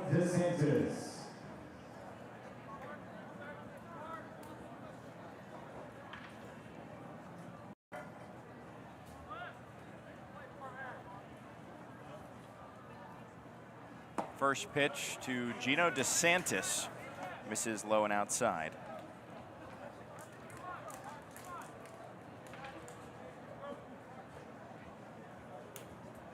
DeSantis 0 for 3, pops this one up in foul territory. The third baseman Clymer finds it out of the sky, and that's the ball game. We finish things up here at 1:21 p.m. The final score 5-1. Athletics take the victory, and back-to-back games with undefeated teams, back-to-back times where an undefeated team takes their first loss to kick off the final weekend of the 2026 area code games. A couple of more games to go today. Now the Athletics should be in first place with a 2-0-1 record, a tie, and 2 wins. And they'll play their final game tomorrow, which I can tell you about here in just a second. Yes, the Athletics will try and keep that number 1 spot heading into Championship Monday. They will be playing the final game of the regular set, Game 16 against the MLB Breakthrough tomorrow at 3:30. A couple more games to go, including the Rangers and Brewers up next. The next 2 games will be called by Eli Kleinman. He'll take over for the final 2 games of this Saturday afternoon. It has been fun being with you here today, and what a great performance all around for these kids out here trying to get picked up and trying to impress the scouts. They have done that today, pointing at a lot of the great pitching, specifically Cole Kuhn and Will Haggerty at the back end for the Yankees. Had to hold the line, but their offense could not do it for them this time around. So, next game will be in about 20 minutes or so, give or take. And other than that, I will see you personally tomorrow. But stay tuned on the stream. We'll be right back with the Brewers and the Rangers. You're not going to want to miss that. Some great prospects on both of those teams. So we will be right back in 21 minutes, says the clock. Thanks for tuning in. Now it's time for me to tune out. I'm Joey Miller. I'll see you later. Baseball and softball aren't just games. They're memories in the making. The first swing, the game-winning run, the moments families talk about for years. At Home Team Network, we make sure none of those moments get missed. Our professional streaming solutions bring your league, tournament, or club to a global audience with setups tailored to your field. Whether it's 2 cameras for clear, simple coverage, or a full broadcast with replays, commentary, and custom graphics. Swing and a miss. He struck him out. Working with us is simple. Tell us your vision, we'll design the setup, and together we'll deliver every play to fans, scouts, and families everywhere. Home Team Network, because every game deserves to be remembered.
A Saturday afternoon in Long Beach as the Brewers and the Rangers get ready to square off in day 3 of the Upperclass area code games from Blair Field.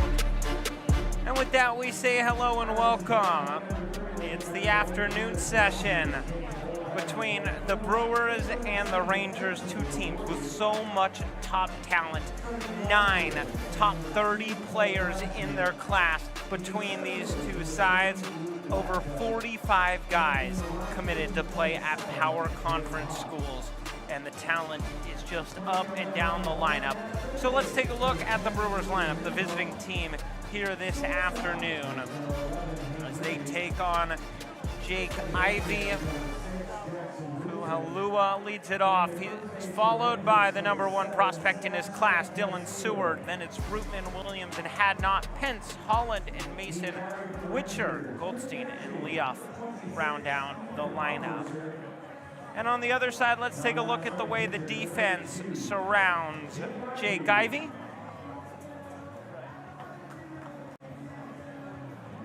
Armbruster behind the dish, Rincon and Rippey on the left side, Wooten and Castillo on the right side of the infield, Flatschnick, Gladchuk, and Hop across the outfield.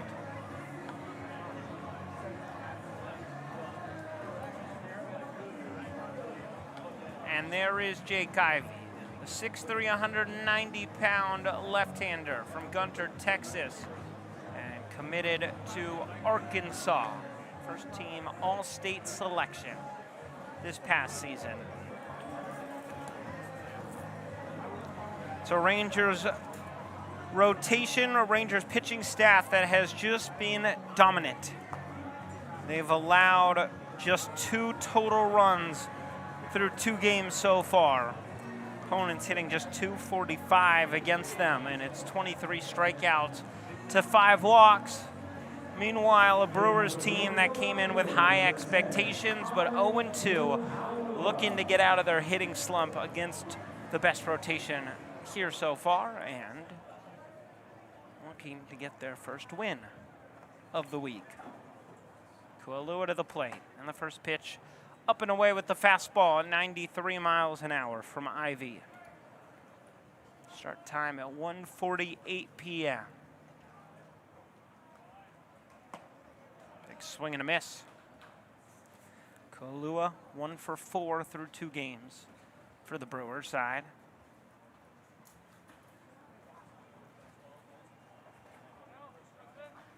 And the slider is in there. 0-2. Switch hitting top prospect Dylan Seward is on deck. 1-2, lifted out of play.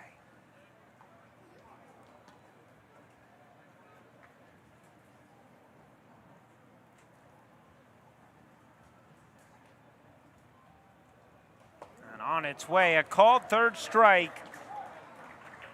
Ivey strikes out the leadoff batter, and that's how this game gets started.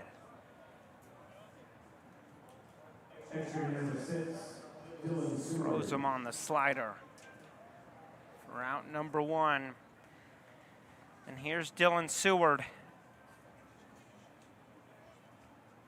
As Kuhalua giving instructions to his team, and Seward fouls that one off. 0 for 5 so far. He has the only RBI of the week so far for the Rangers on a sacrifice fly back on day 1 in a loss to the A's.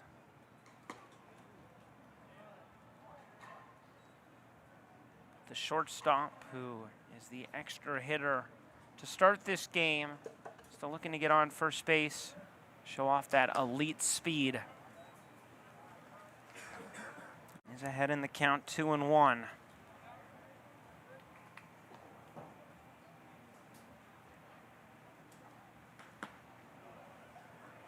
And 3 balls and a strike as Ivey misses outside with the slider. Not the guy you want to let on base. But he walks on 5 pitches. And for the first time this week, Dylan Seward is aboard. Had 17 stolen bases this past season at Norco High School. Brings up Ira Rootman.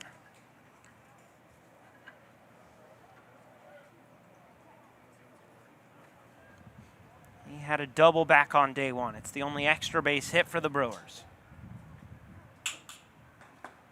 And he watches a fastball miss inside.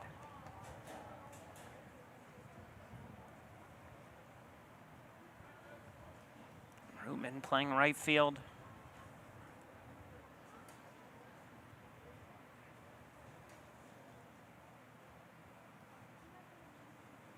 Out of Harvard Westlake as he misses on the Hardy cut.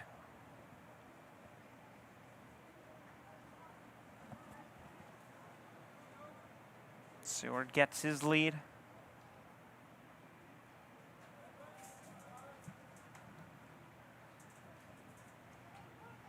And a balk. Jake Ivey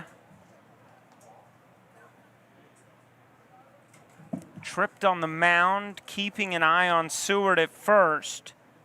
And even without the stolen base,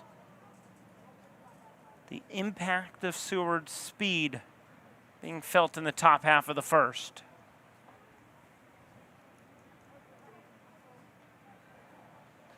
And he's in scoring position for the Brewers with one down. Rootman pops one up, but it gets out of play into the seats.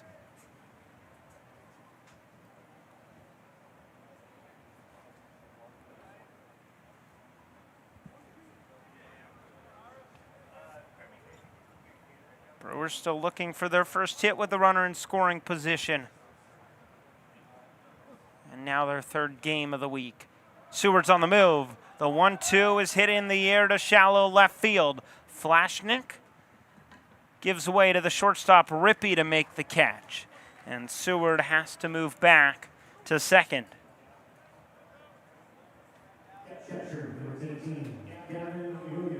So Gavin Williams steps up. 2 out, and the speedy Seward at second.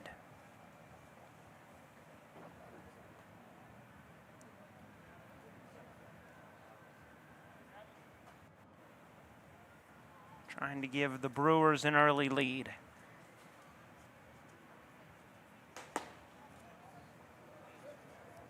Ivey just misses off the outer black.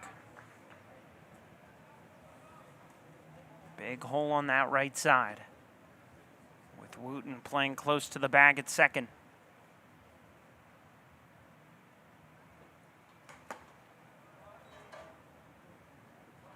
And Williams climbs further ahead in the count.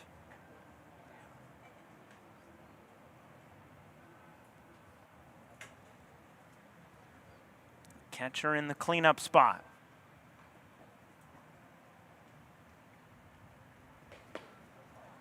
Takes a 2-0 downstairs.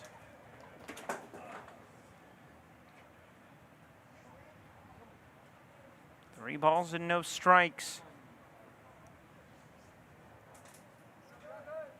Carter had not on deck.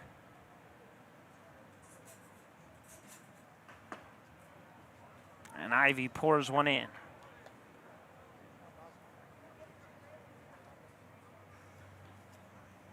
Seward reached on the walk. Moved over to second on a balk.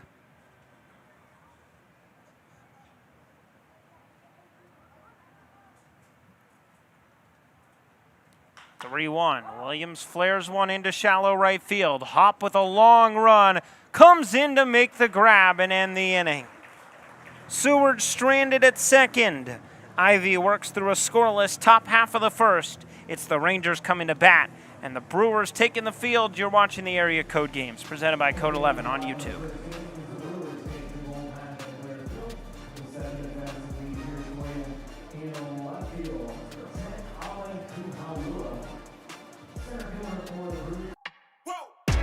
Who knew I would make it this far? They hated, they never believed me. Yeah, I would never drop the ball. I know I make it look easy. Yeah, Mayweather with the defense. I don't care what a critic gotta say. I got 'em picking up the pieces. That to me, you really playing with your life. I'm about to come and run it all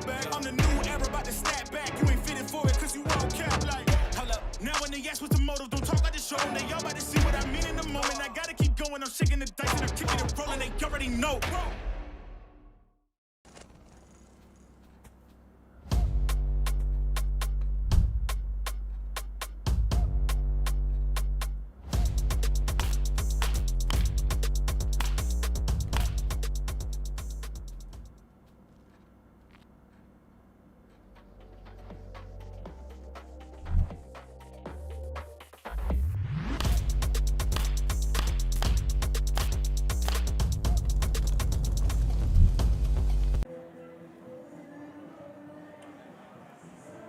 Rangers coming to bat. Jay Beckett Berg takes over on the mound for the Brewers. 6'4", 200-pound righty from Los Angeles and Notre Dame High School. Committed to Texas. Will face the Rangers lineup that looks like this. Luke Gladchuck will get it started. Garrett, Hop, and then Castillo. Lubin Rincon, who's had a good start to his week, 2 for 5 so far. And then Hank Rippey, who's 3 for 4 so far through 2 games. Armbruster, Flashnick, then Johnson and Wooten rounds out the lineup for the Rangers.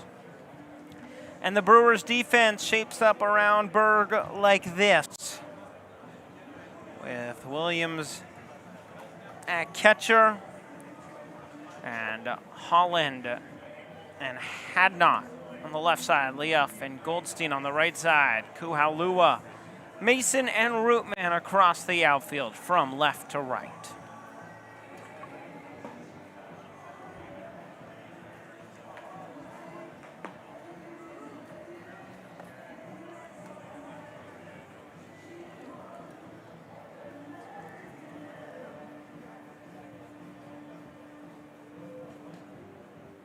So, Berg just about ready to get going. You're at Notre Dame High School, 5-1, a 2.20 ERA in 35 innings pitched. Had 40 strikeouts. And allowed less than 1 hit per inning.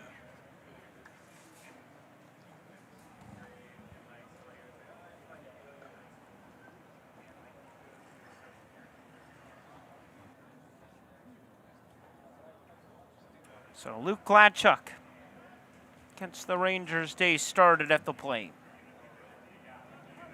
1 for 4 so far in these area code games. Third baseman Holland in on the grass. The delivery from Berg is in for a strike at 93 miles an hour.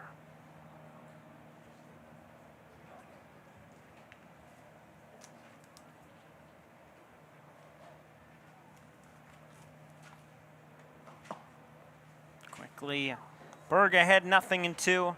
Both Berg and Gladchuck committed to play for Texas and Austin.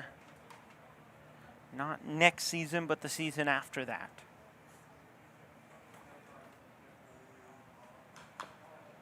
And Gladchuck stays alive. Gladchuck, one of several of these Rangers players, all based and from the state of Texas, who are committed to the Longhorns. 7 Rangers in total committed to Austin. That's chopped foul.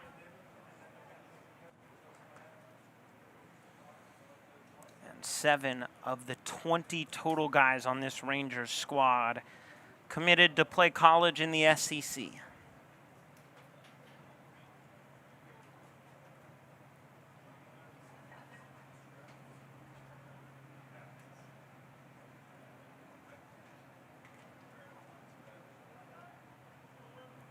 Another 0-2. First ball of the day issued by Berg.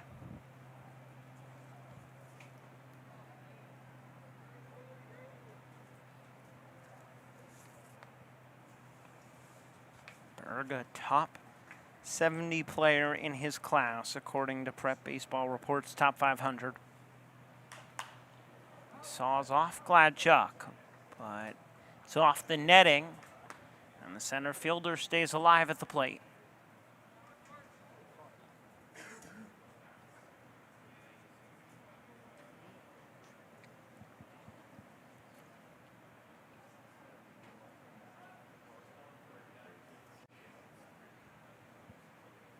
The battle continues. It's a strikeout there for Jay Beckett. Berg goes with the curveball to get Gladchuk for one away. So finally able to retire Gladchuk. Got one past him with the breaking ball. Brings up Selvin Garrett, the extra hitter in this Rangers lineup. Watches that strike. Whiz on past.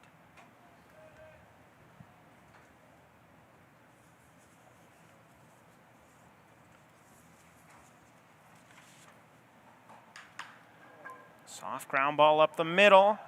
Hadnot able to scoop it up on the dive, but he has no play, and Selvin Garrett has an infield hit.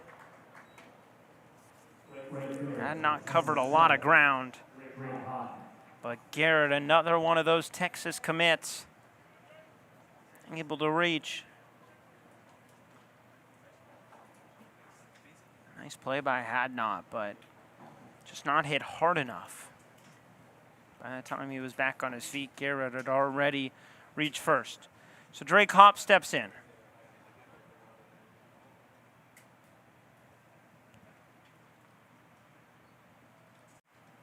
Berg works from the stretch. Delivers the first pitch down low.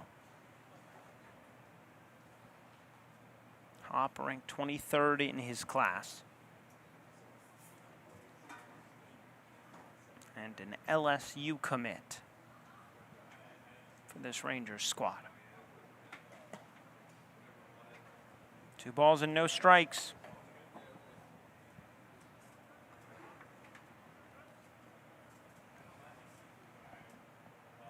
All the top prospects here at the area code games.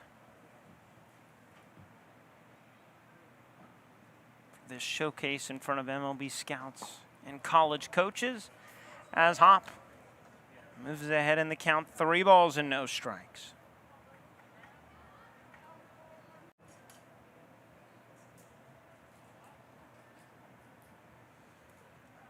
Brewers pitching staff so far has not been nearly as locked down as the Rangers has.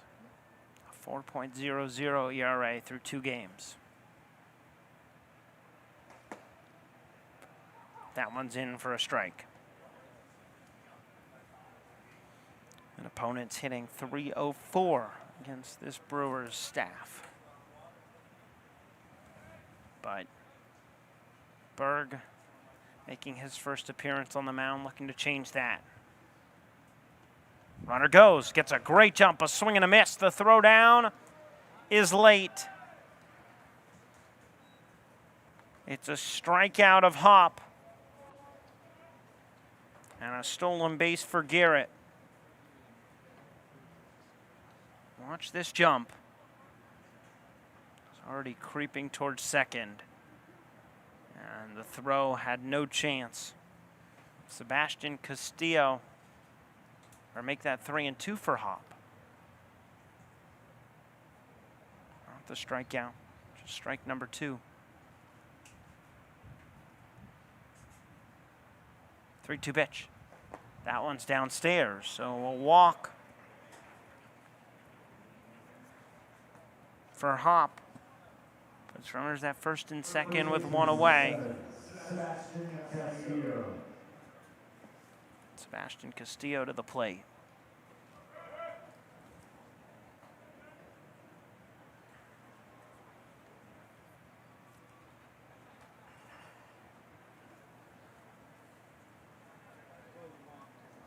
Two for 5 on the week.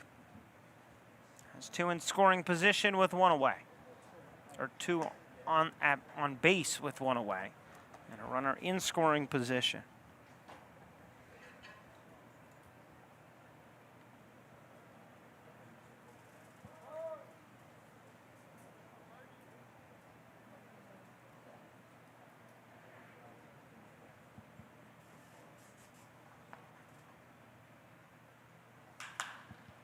A fly ball in the air to right center field. Rootman able to bring it in. The runner tags for third. And the throw cut off by Hadnot for out number 2. So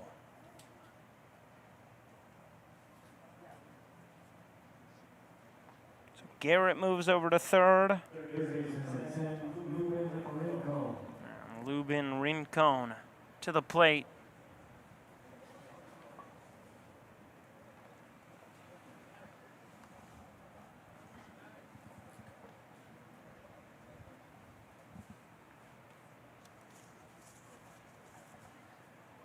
Rangers have scored 5 runs through 2 games, a 1-1 tie in day 1, 4-1 victory yesterday.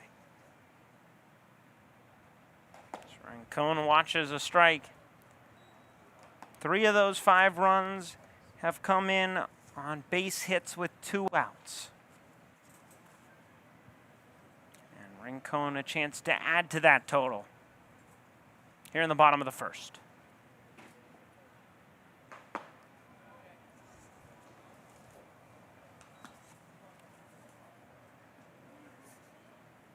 And 1 the count.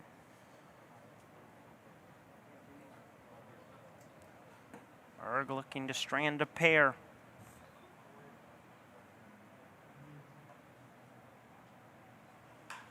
Rincon sends one foul down the third base side.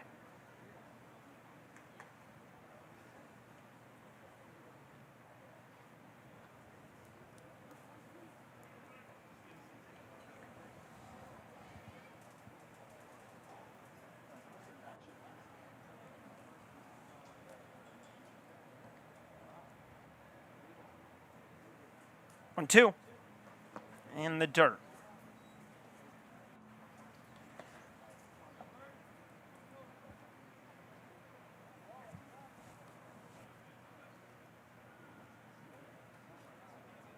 Rincon had a Pearland, Texas, hit 400 this past high school season. And the 2-2 misses outside to move the count full. And Drake Hopp will be on the move at first.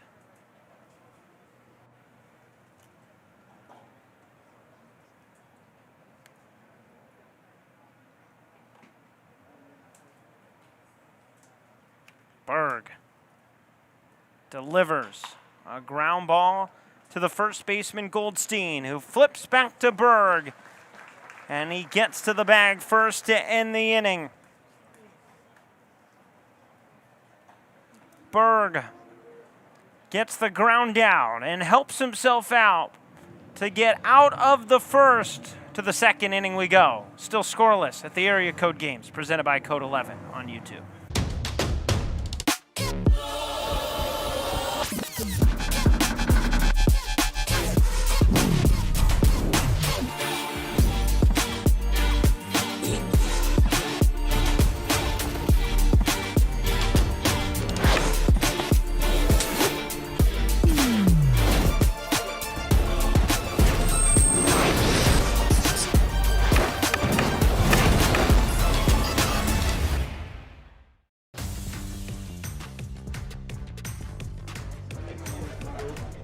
What's up, Panini? What's up?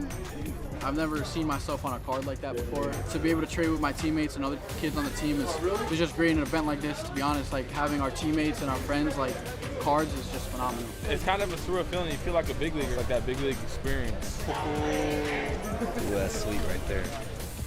Seeing these cards, I mean, really opens my eyes to what's coming in the future. Introducing Gatorade Lower Sugar. No artificial colors, no artificial flavors, no artificial sweeteners, and 75% less sugar. Gatorade Lower Sugar. Hydrates better than water.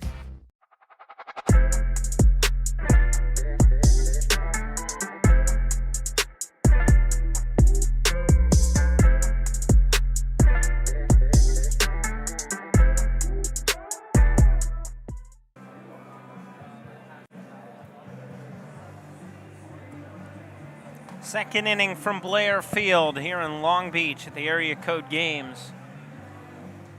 And Jake Ivey returns to the mound.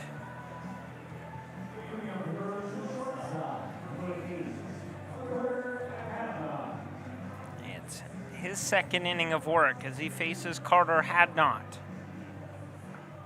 Shortstop for this Brewers side, 0 for 3 so far.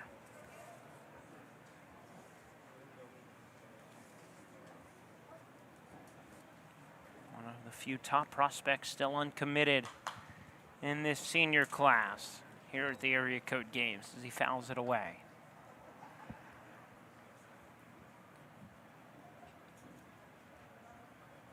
Does have some big time offers though. The SEC, the Big Ten.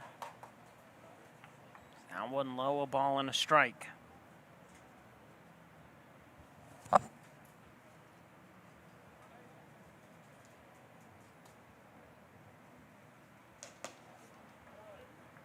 Breaking ball stays up high. It's 2-1.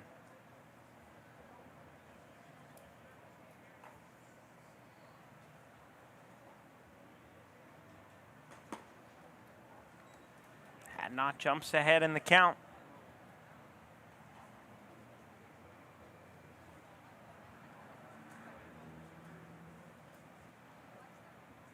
Striker Pence on deck. Breaking ball. Sends the count full.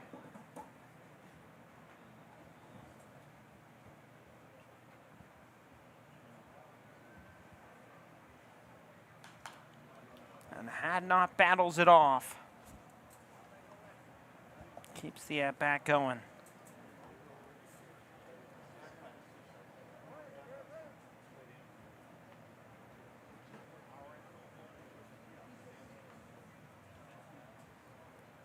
Another 3-2 is ball 4. Second walk of the game issued by Ivy.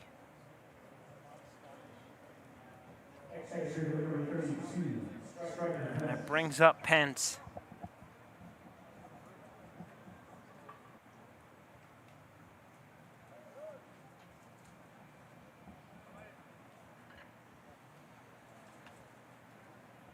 Throw back to first, Hadnot in safely.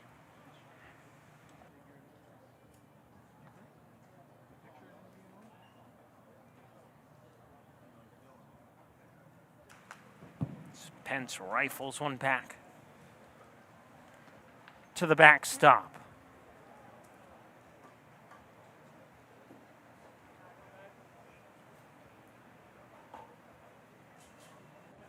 Looking for his first hit.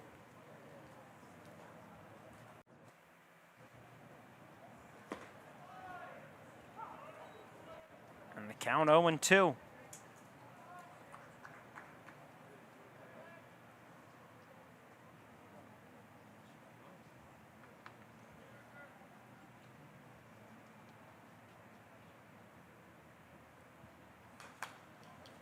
Pence battles to stay alive.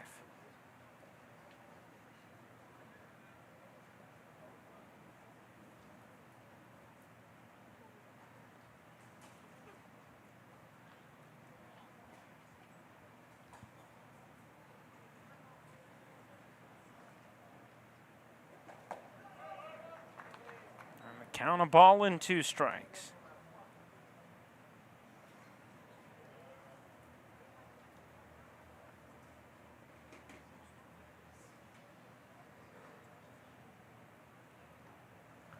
Another throw over, a nice pick by Castillo over at first.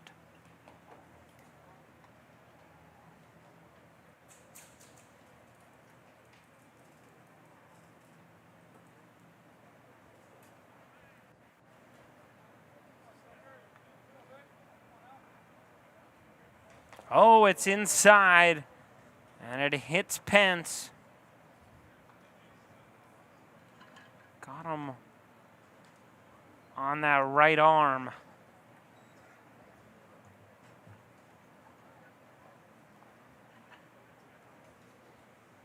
Take another look.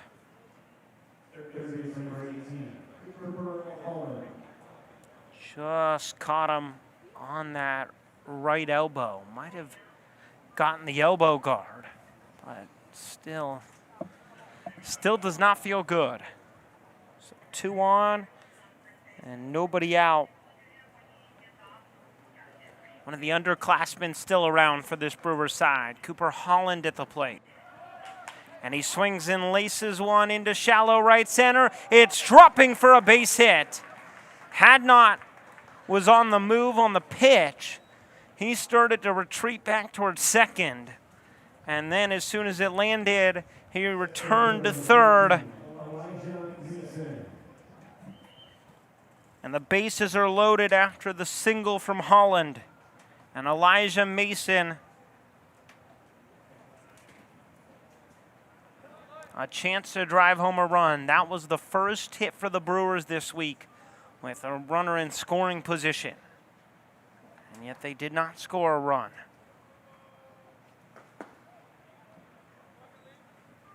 Mason climbs ahead in the count.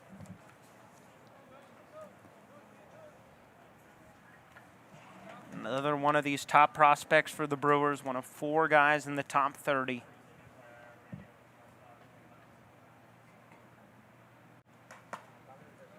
Jumps ahead 2-0.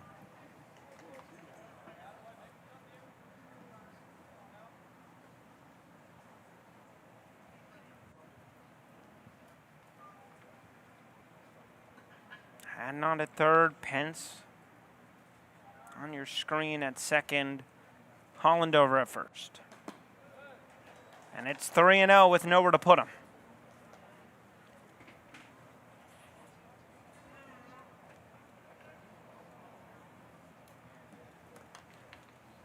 Brogan Witcher, who made the championship of the Home Run Derby last night, stands on deck. 3-0 is in for a strike. And Ivy needed it.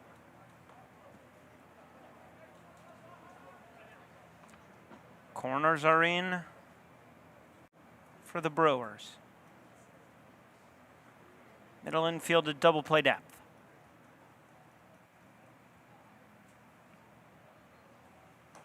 And the 3-1. Mason went around, and the count 3 balls and 2 strikes.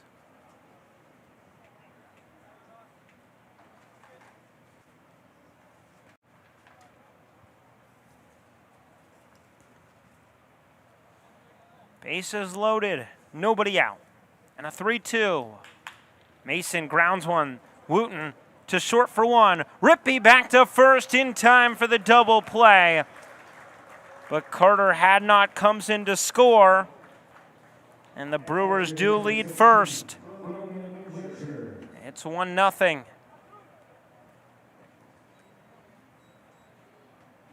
That's what Ivy wanted. Double play ball as Brogan Witcher comes up.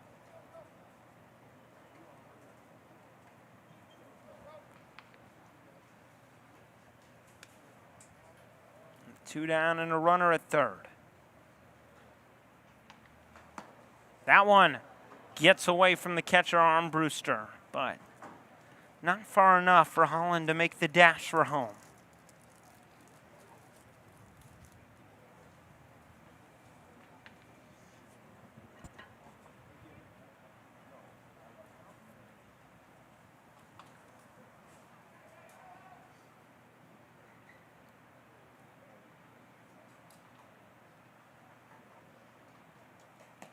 Oh, that one, though, to the backstop, and Holland will come in to score. Or make that striker Pence who comes in to score. On the wild pitch.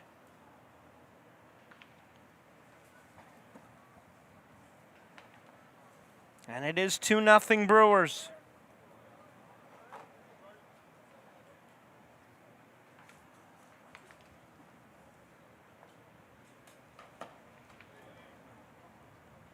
Count 3-0 to Witcher. The double play brought home Hadnot. The wild pitch brings home Pence. And that's ball 4 to Witcher. And a mound visit coming for the Rangers to chat with Jake Ivy.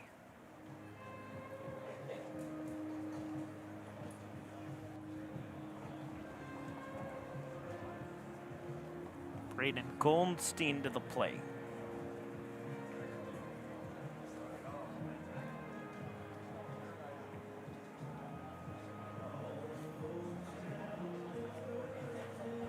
Long chat on the mound. Deep breath from Jake Ivey as he gets ready to face another lefty in Jake Goldstein and Braden Goldstein.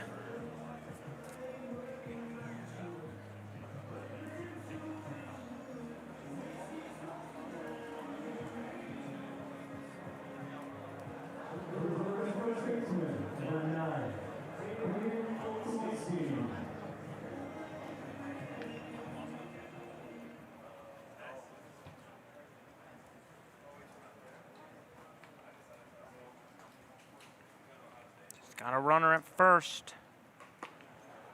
2 down. And Ivy delivers a strike.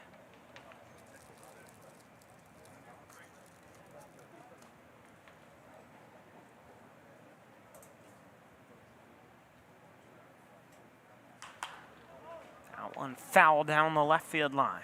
And it's 0-2.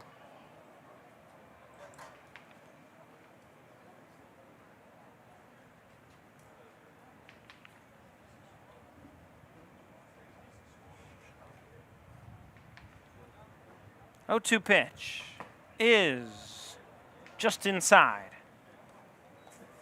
Ivy was on his way to the dugout.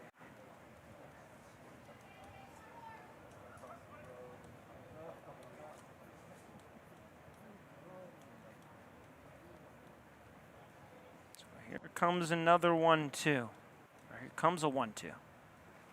And a swing and a miss. The strikeout ends the inning. But 2 runs score on a hit. And 1 left. We head to the bottom of the second. It's the Brewers 2, the Rangers looking to get on the board. You're watching the Area Code Games presented by Code 11 on YouTube.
Bottom of the second.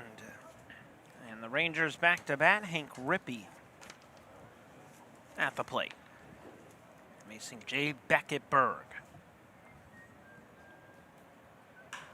Ground ball up the middle. Hadnot fields. Fires to first. Just in time to get Rippey. 1 pitch, 1 away.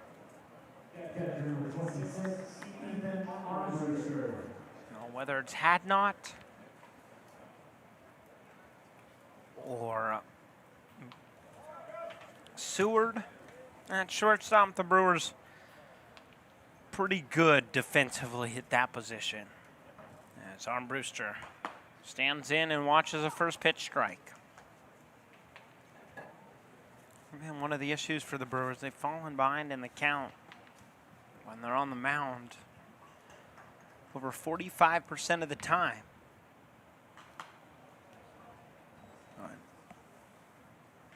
Berg has done a nice job so far today.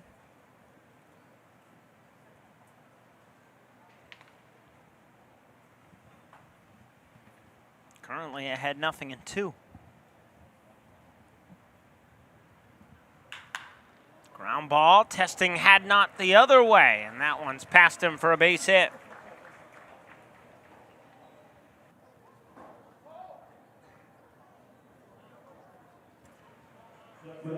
Second hit of the day for the Rangers, and Cole Flashnick to the plate.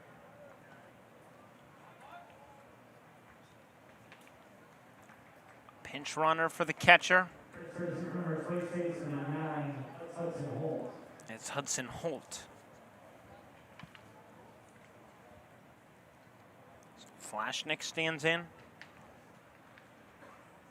One away. And the first pitch is low and outside for a ball.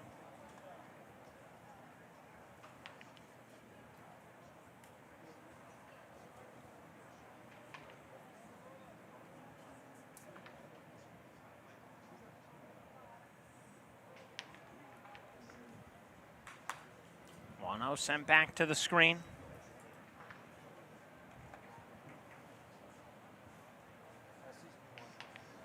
Day 3 of 5 here for the Upperclass games.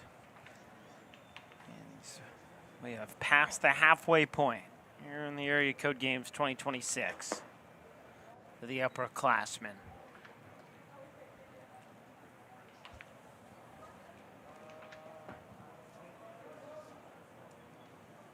Down to our final 10 games of the week here, after 10 games in the book.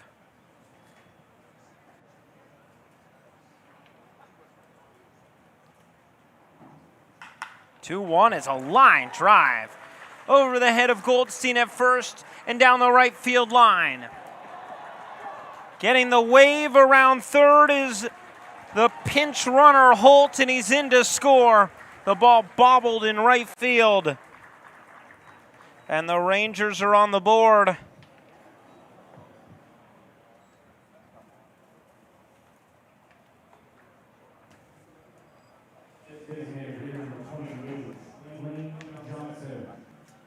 And there's the base hit. And then the bobble. Not once, but twice by Rootman. Allowed Flashnick to reach second, and Armbruster to come in, or Holt running for Armbruster to come in to score.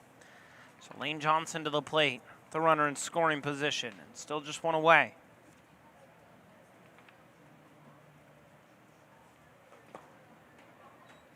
Now one down in the dirt.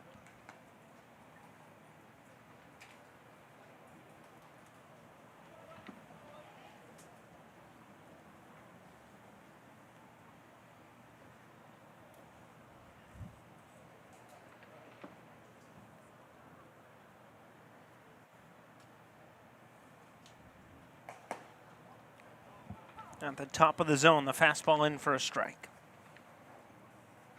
So 9, 10, and then 1 if the Rangers can get back to Gladchuck. Get a guy on base here at the bottom of the order.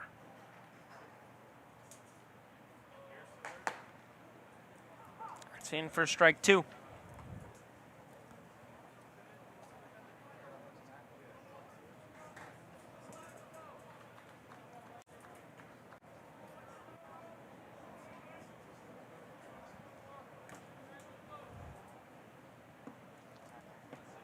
One-two delivery.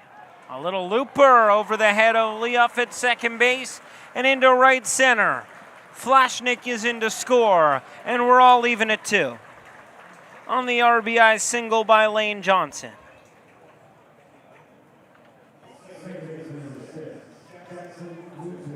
Jackson Wooten comes up.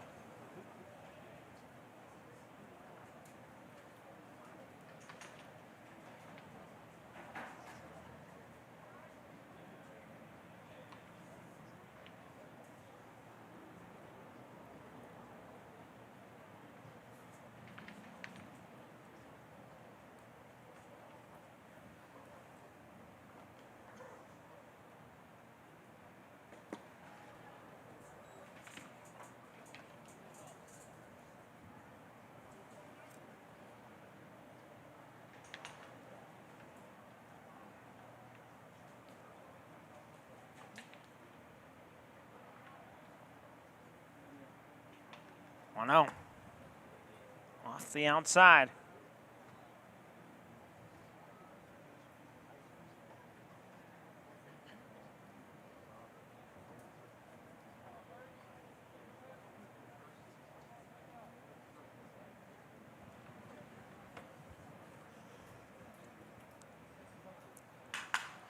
That's hit to Hadnot at short.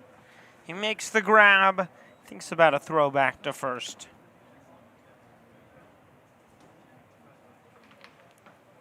Just settles for out number 2.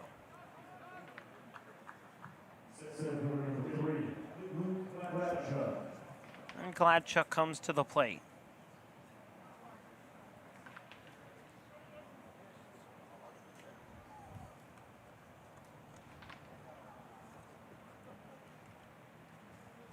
Two down. And a runner on, and he watches a pitch. Miss out of the zone. 2 runs for both sides here in this second inning. The offense starting to get going.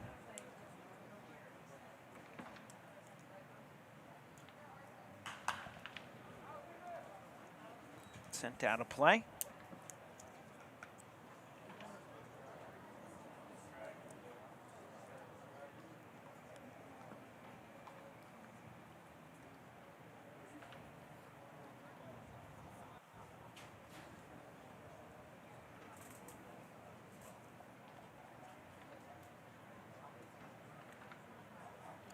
One is outside.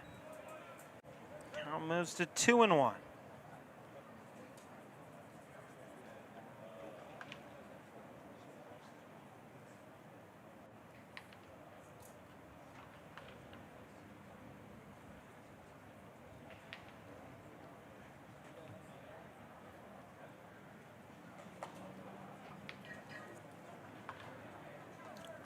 Gladchuck well ahead of the count.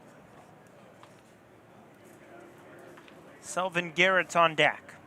He singled, was stranded at third last inning.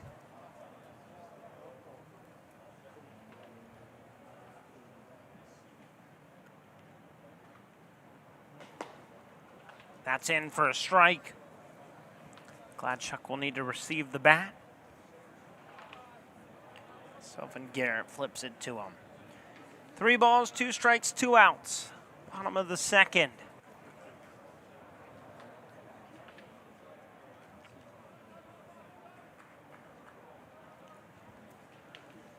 Brewers and Rangers locked at 2. Runners on the move. It's a chopper up the middle. Tough play for Hadnot. He fires in time to end the inning. Hadnot showing out defensively to get Berg out of the second. A cannon to first in time. To the third we go at the Area Code Games. Introducing Gatorade Lower Sugar. No artificial colors, no artificial flavors, no artificial sweeteners, and 75% less sugar. Gatorade Lower Sugar. Hydrates better than water.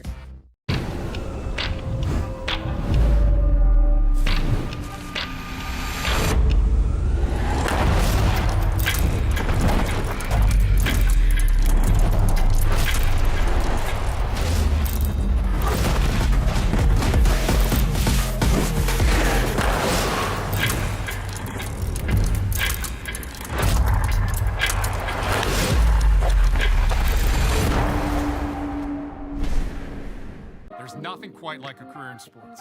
Winning always requires teamwork. In the game of money, Roosevelt Wealth Management Group is your financial coach. With us, you'll get a team that rallies around you and your financial future. We provide financial structure and guidance for athletes and their families. From tax structure to investment choices to long-term savings, we provide tailored plans that set our clients up for success. It's important to start early with the right team behind you, so let's get the ball rolling. Give us a call.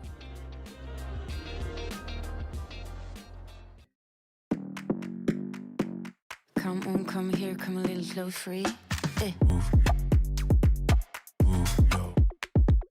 Move your body.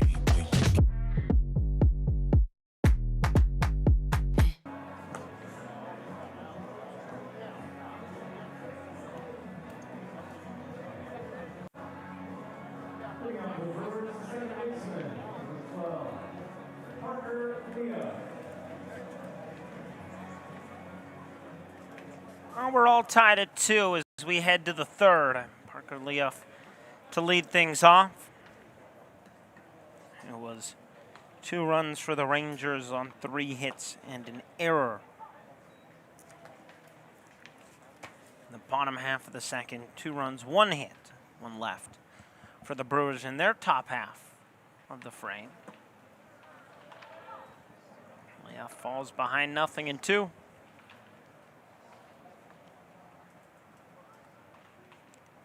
Still Jake Ivey on the mound. And a foul off the glove of the catcher, Armbruster.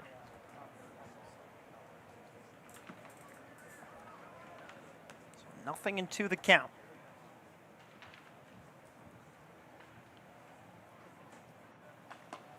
Sliders outside, 1-2.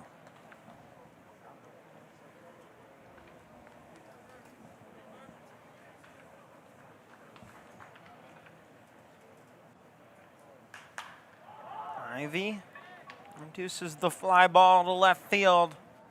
Flashnick has time and room to make the grab. 1 away.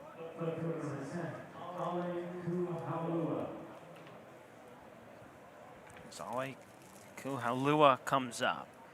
Take another look at the fly ball. Pretty easy play for Flashnick out there in left. That's in for a strike to Kuhalua. Struck out in the first.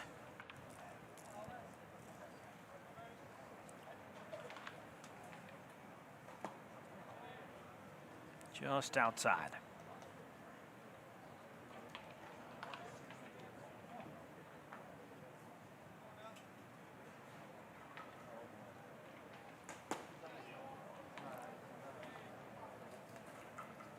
And Ivy coming close, but continuing just to miss the strike zone by a bit.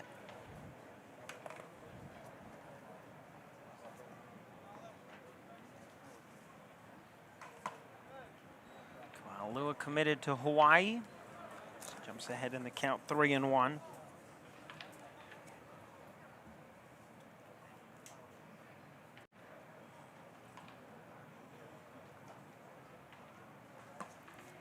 That's into the zone, 3-2.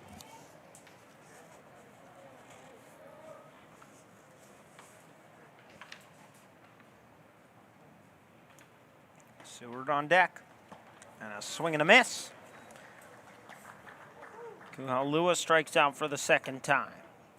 And it brings up Dylan Seward.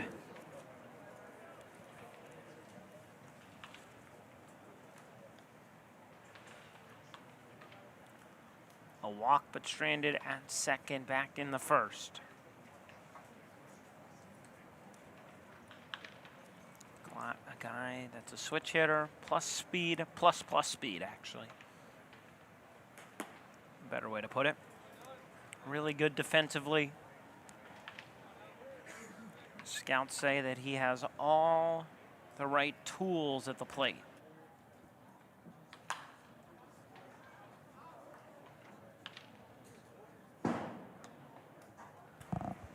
That one's fouled away.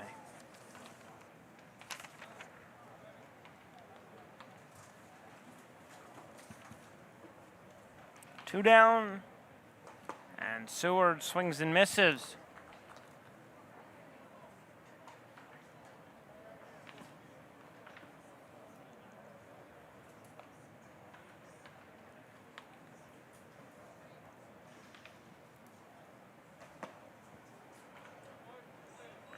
And the 1-2 is 2-2. Jake Ivey has been around the zone. Hasn't gotten some of these close calls.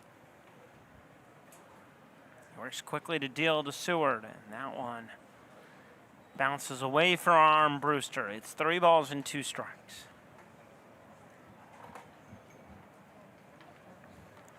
Rootman on deck.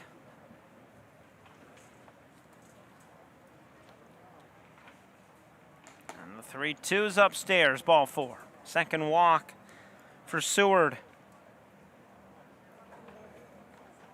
He's aboard.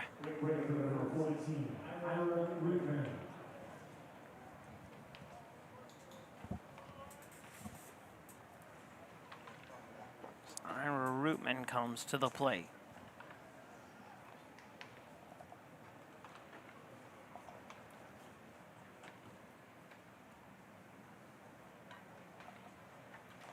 First pitch home.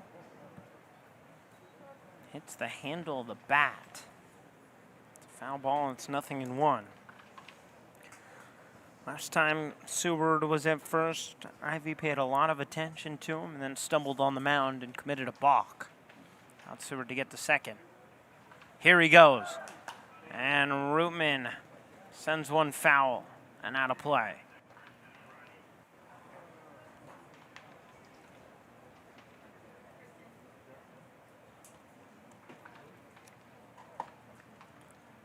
Count, no balls and 2 strikes.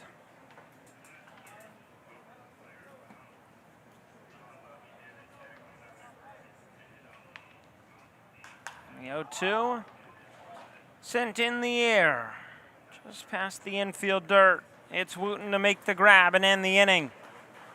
Seward stranded again, and the Brewers scoreless in the third. Bottom half coming up. Rangers coming to bat in a tie ball game here at the Area Code Games, presented by Code 11.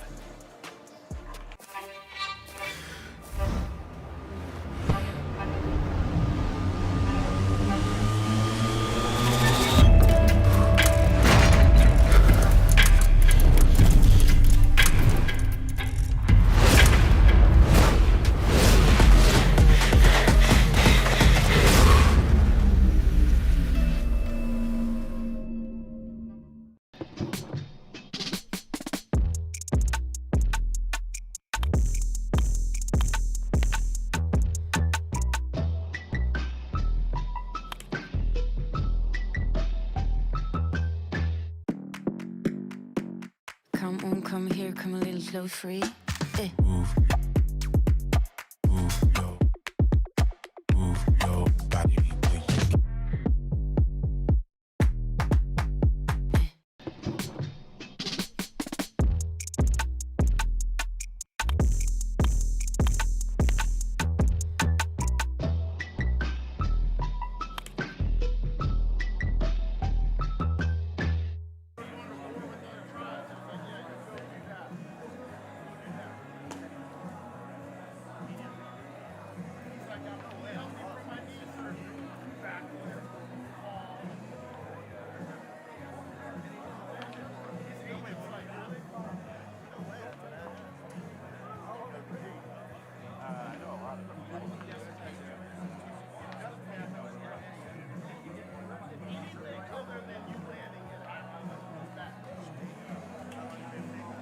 Bottom of the third inning.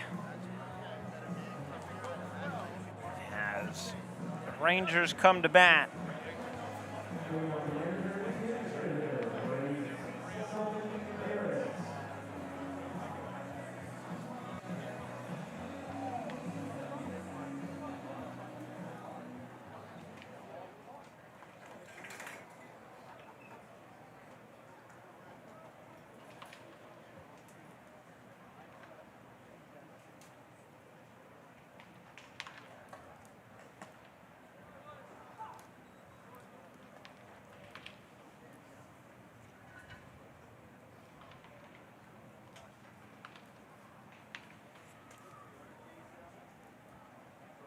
Garrett at the plate. Behind 0-2.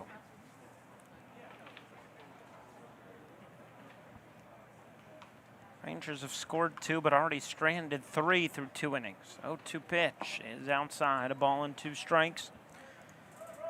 Garrett was one of those guys back in the first inning, stranded at third.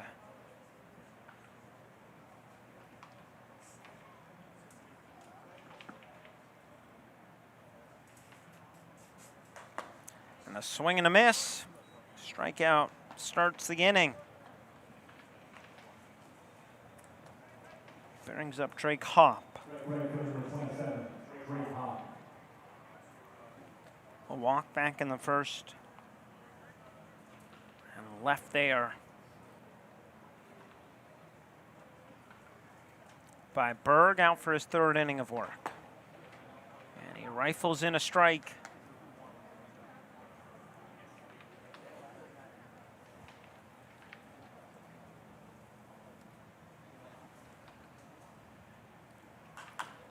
Ground ball, it stays foul.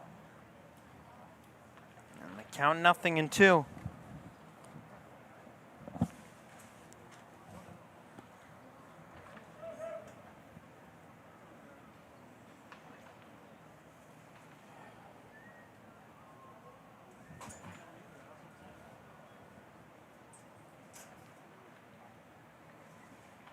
Berg winds and deals. That is past the dive of the first baseman, Goldstein, and into right. And Rootman bobbles it again, and that allows Hopp to get to second.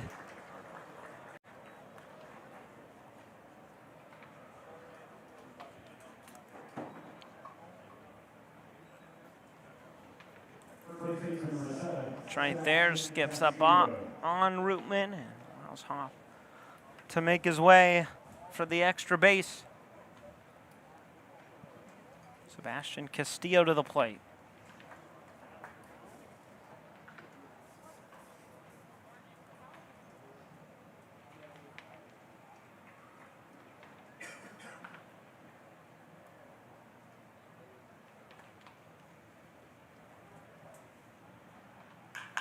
And he lines one into the left center field gap. It's down.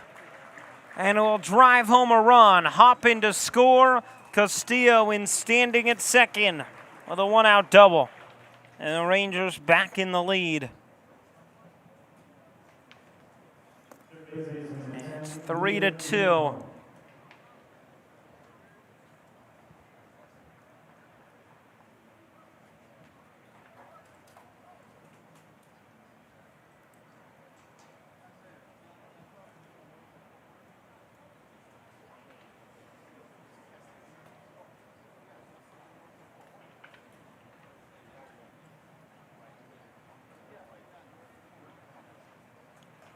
First pitch outside, a ball and no strikes.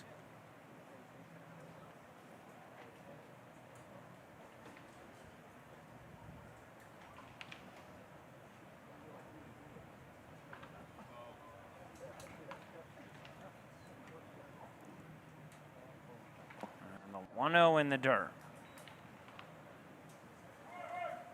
And it's 2 balls and no strikes.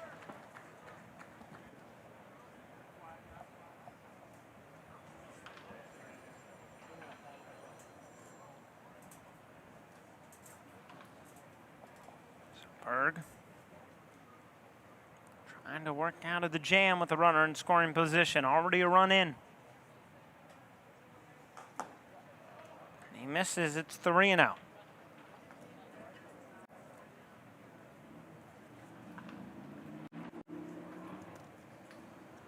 Rangers just a 1-run lead, but a 5-hit advantage.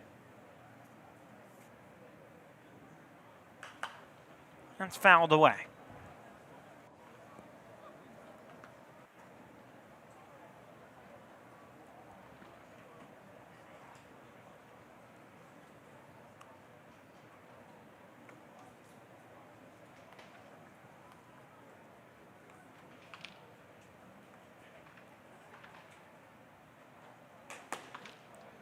And that is ball 4. Third straight hitter to reach. And Hank Rippey comes to the plate. And here comes a mound visit.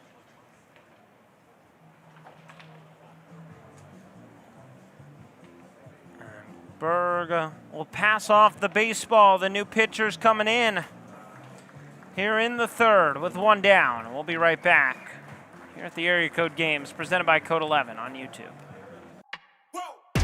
Who knew I would make it this far? They hated, they never believed me.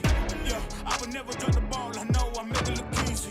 Yeah, Mayweather with the defense. I don't care what a critic gotta say. I got them picking up the pieces. That to me, you really playing with your life. I'm about to come and run it all back. I'm the new era, about to snap back. You ain't fitting for it, cause you won't cap like. Hold up. Now when they ask what's the motive, don't talk, I just show them. They all about to see what I mean in the moment. I gotta keep going. I'm shaking the dice and I'm kicking and rolling. They already know.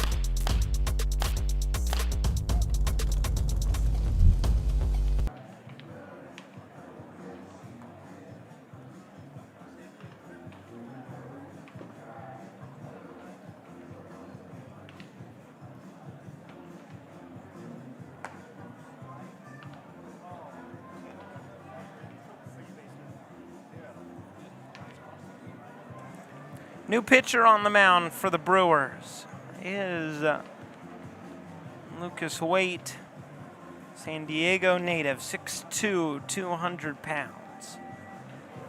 Patrick Henry High School.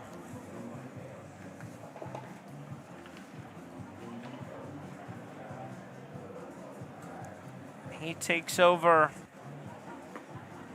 for Berg.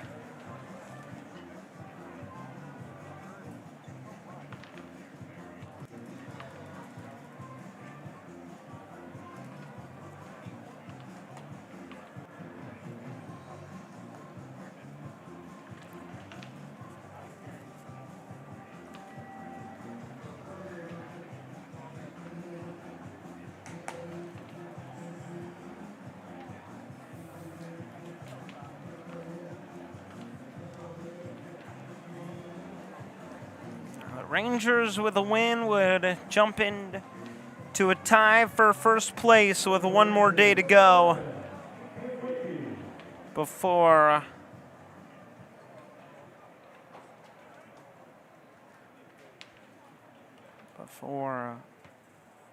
teams playing for the title are decided.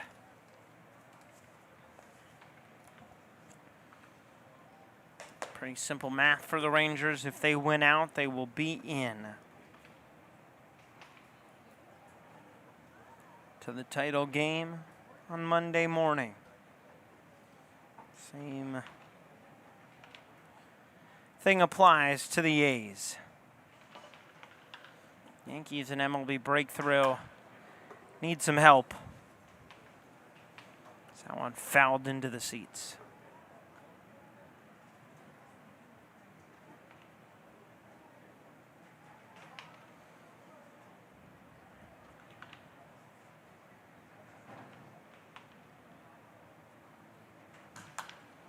That's sent foul.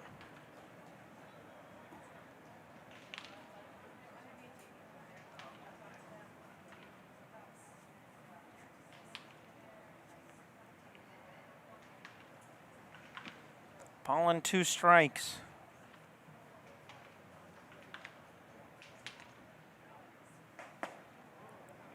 Just inside, 96 miles an hour on that fastball.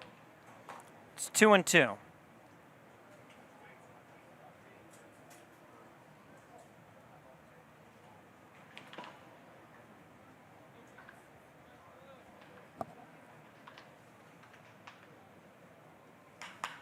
Ground ball up the middle, could be 2, 1 and 2, and Waite works out of the jam to end the inning to the 4th.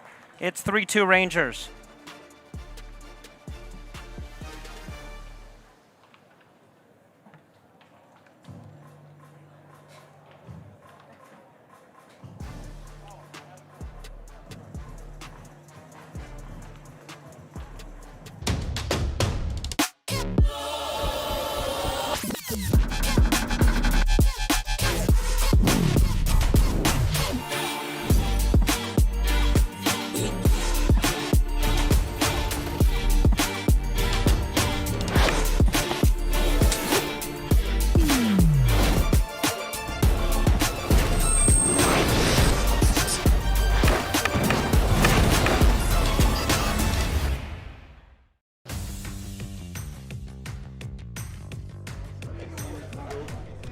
What's up, Panini? What's up? I've never seen myself on a card like that before. To be able to trade with my teammates and other kids on the team is just great in an event like this. To be honest, like having our teammates and our friends like cards is just phenomenal. It's kind of a surreal feeling. You feel like a big leaguer, like that big league experience. Ooh, that's sweet right there. Seeing these cards, I mean, really opens my eyes to what's coming in the future.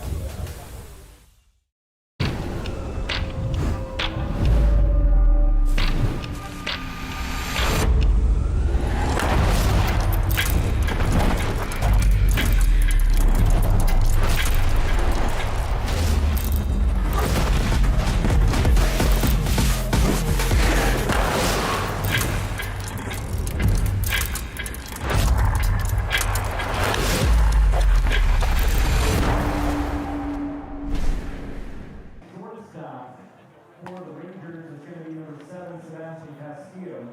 Number 8, Selden Garrett is now at second base. New first baseman is number 26, Ethan Armbruster. New battery for the Rangers now doing catching is number 1, Drew Cross. And on the mound is called the bullpen for the Rangers, bringing in pitch number 33, David Ellington.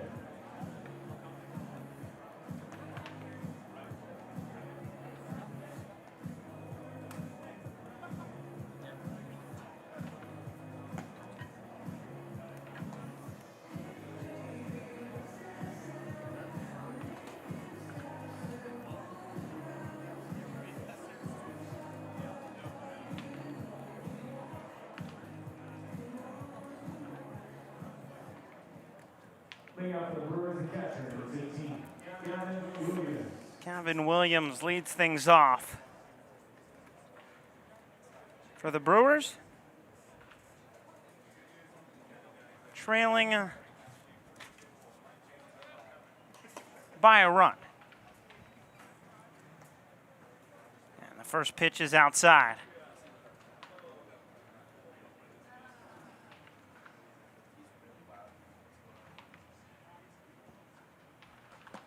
And it's 2 balls and no strikes.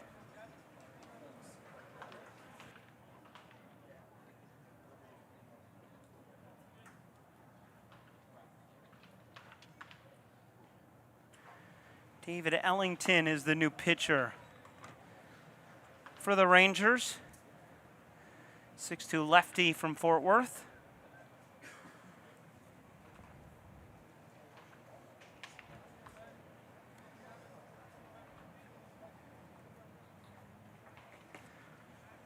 That is ball 4. So a 4-pitch walk to begin his day.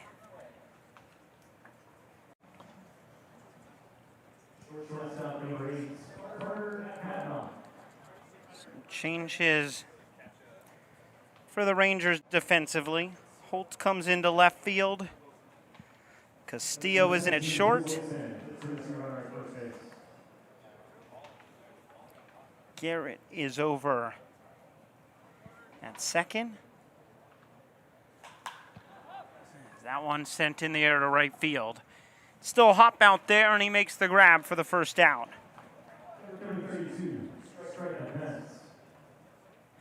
Cross is the new catcher, and Armbruster goes from behind the dish to first base. Striker Pence comes to the plate. 1 on and 1 down. Hit by a pitch his last time up and would score a run. Runner goes. Pitch outside. The throw down to second. What a throw! It's on the money. And Williams is tagged out, or the pinch runner tagged out. Trying to steal. It's Drew Wilson. Gunned down for the Brewers.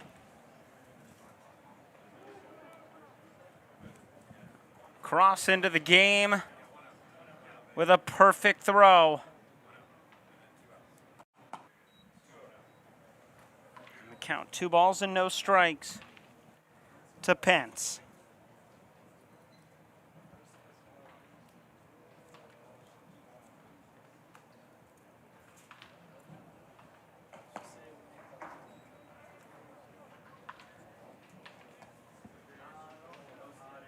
3 balls and no strikes.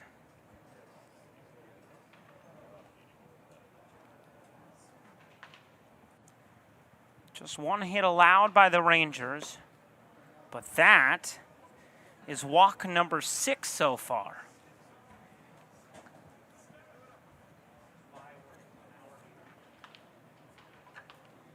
Four walks issued by Jake Ivey across 3 innings. It's the second walk issued by Ellington.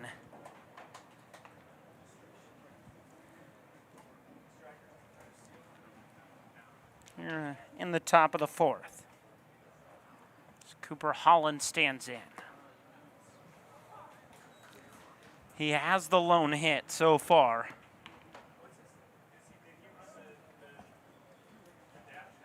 For the Brewers.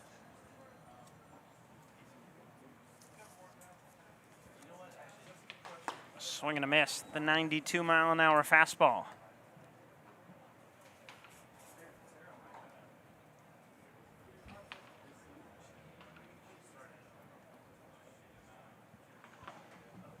Ellington was a first-team All-District pitcher, sub-2 ERA. It's 1 ball and 2 strikes.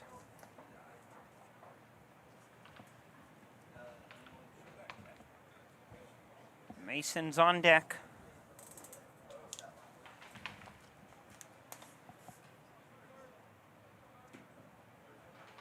Here's the 1-2. A check swing. Did he go? Yes, he did. And the inning is over. Couple walks, 1 stranded. We're halfway home. The Rangers coming to bat with the 3-2 lead at the Area Code Games presented by Code 11 on YouTube. Introducing Gatorade Lower Sugar. No artificial colors, no artificial flavors, no artificial sweeteners, and 75% less sugar. Gatorade Lower Sugar. Hydrates better than water. There's nothing quite like a career in sports. Winning always requires teamwork. In the game of money, Roosevelt Wealth Management Group is your financial coach. With us, you'll get a team that rallies around you and your financial future. We provide financial structure and guidance for athletes and their families. From tax structure to investment choices to long-term savings, we provide tailored plans that set our clients up for success. It's important to start early with the right team behind you, so let's get the ball rolling. Give us a call.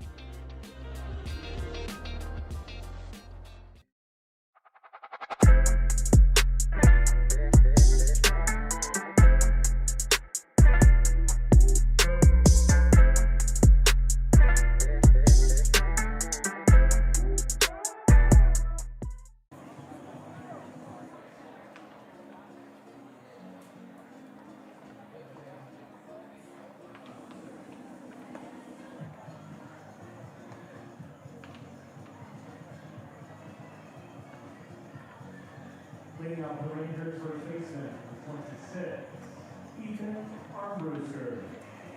Ethan Armbruster to lead off the inning as we play into the bottom of the 4th. Excellent job by Wade out of the bullpen.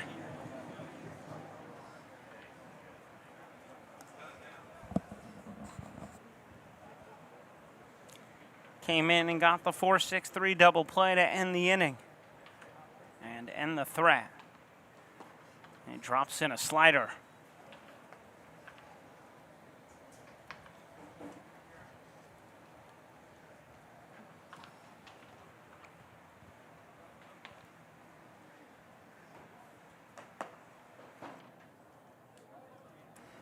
One and one the count.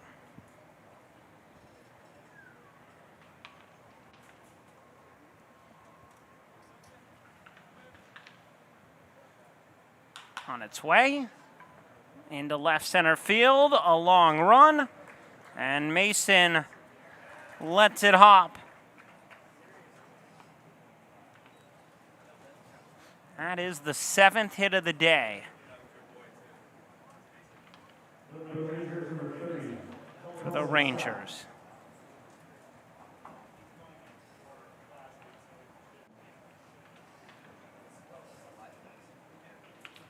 "17 batters have come up, and the Rangers have 7 hits. Cullen Scott in the game. Chops it off his foot and back to the pitcher. Scott in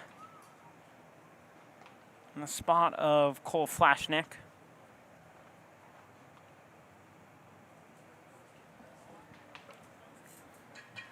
Rangers will make some changes throughout the rest of this one.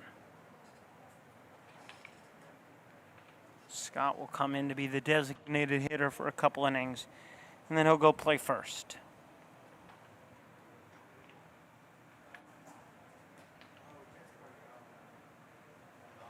Takes that one outside.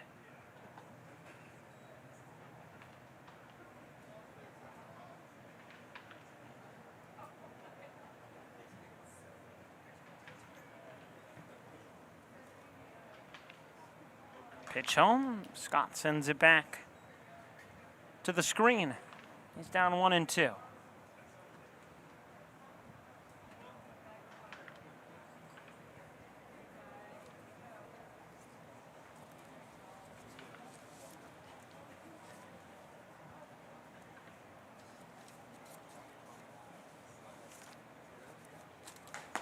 That's just off the plate.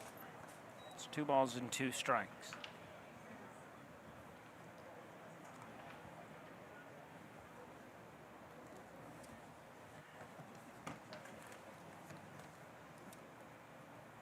So wait. Brings it home on a 2-2, and the count runs full.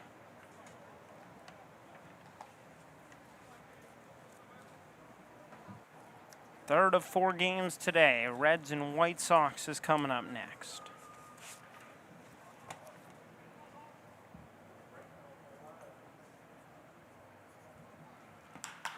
That's lifted in the air to right field. The catch is made by Rootman out and right. And it's out number 1.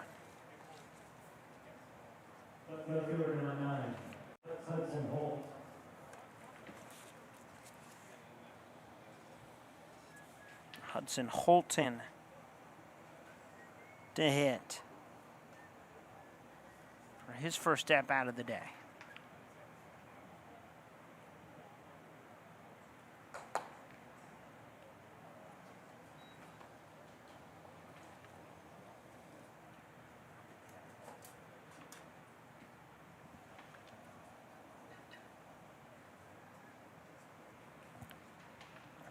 One out. Is in for a strike.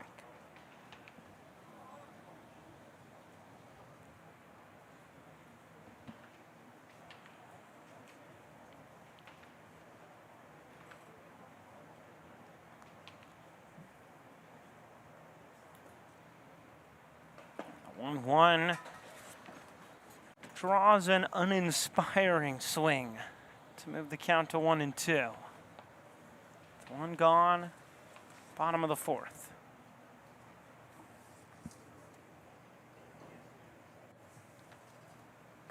And a swing and a miss. So after the leadoff base hit, a fly out and then a strikeout. And there's 2 away.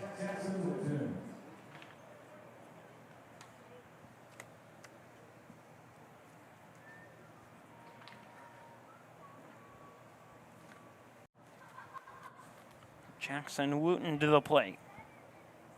2 gone.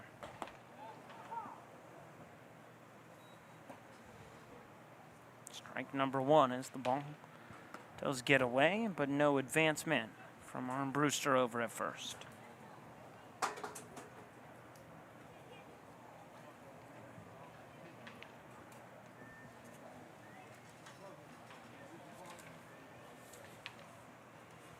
Oh, 1. Well up and in. Ball on the strike.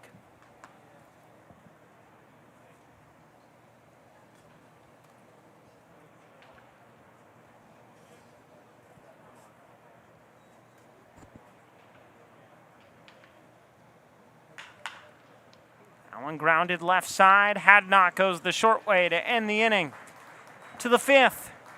Brewers trail by 1. Coming to bat here at the Area Code Games, presented by Code 11 on YouTube.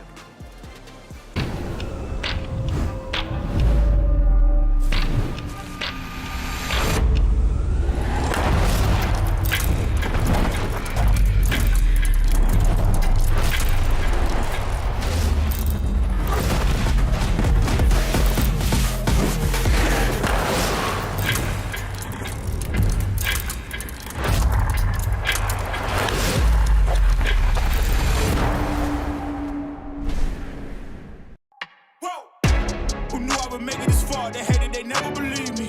Yeah, I would never drop the ball. I know I make it look easy. Yeah, Mayweather with the defense. Moment I gotta keep going. I'm shaking the dice and I'm kicking and rolling. They already know. Come on, come here, come a little close, free. Move your body.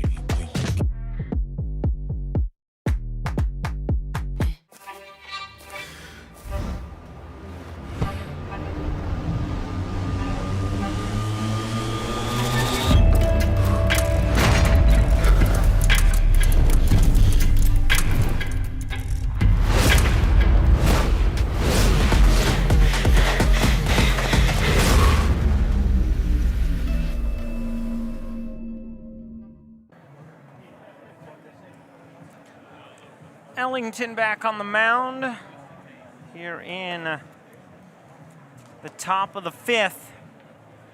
Brewers scored 2 in the second. They've been held scoreless since, and they trail by 1.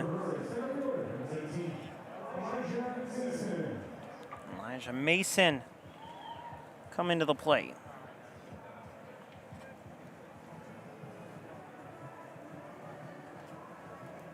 To get the inning started. Lefty on lefty.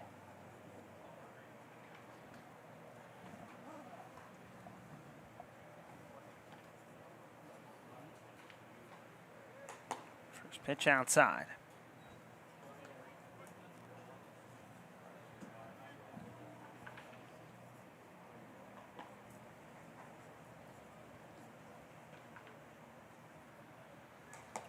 And the 0-1 drops in for a strike with the fastball.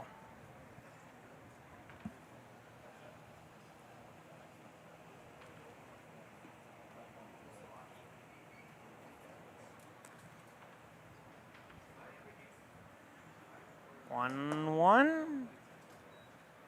Well inside. Mason avoids it.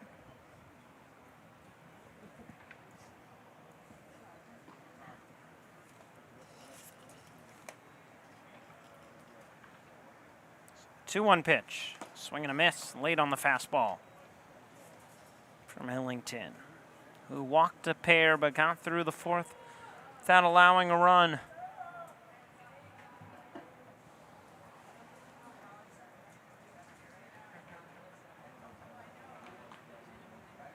2-2 is outside. It's 3 balls and 2 strikes.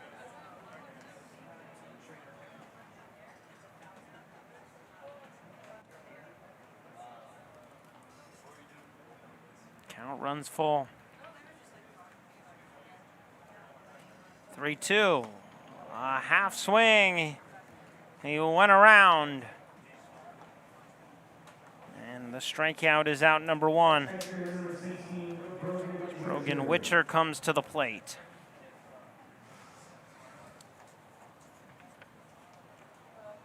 He walked back in the second inning.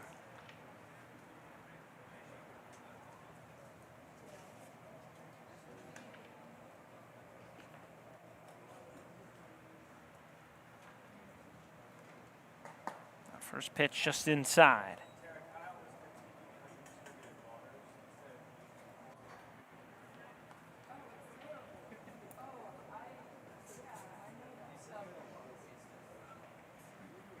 Well, no.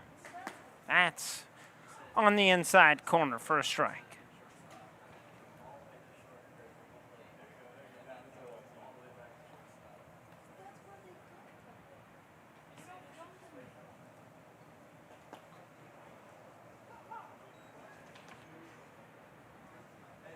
Count 1-2.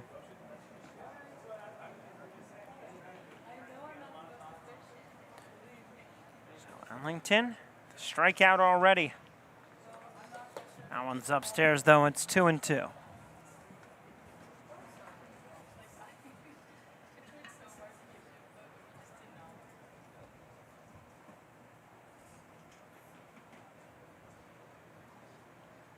He's ready. The 2-2 again is just outside.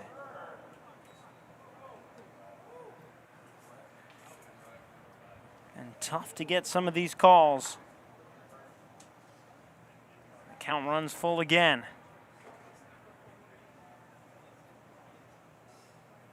3-2. Up and in. That one's ball 4.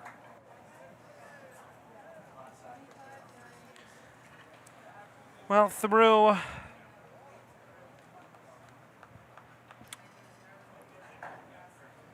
14 innings and 2 games, the Rangers had issued 6 total walks. Through 4 1/3 innings today, they've issued 7.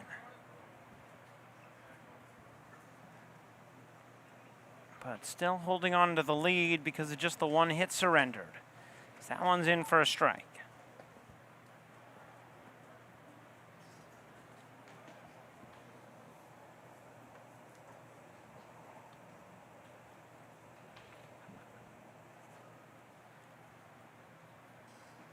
Tying runner at first is a swing and a miss from Jordan Kurtz.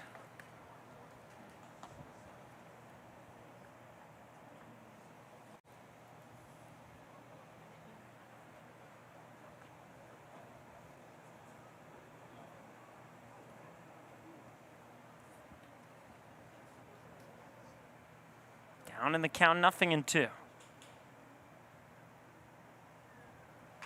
Ground ball. Ellington able to knock it down, his only play to first. And that is out number 2.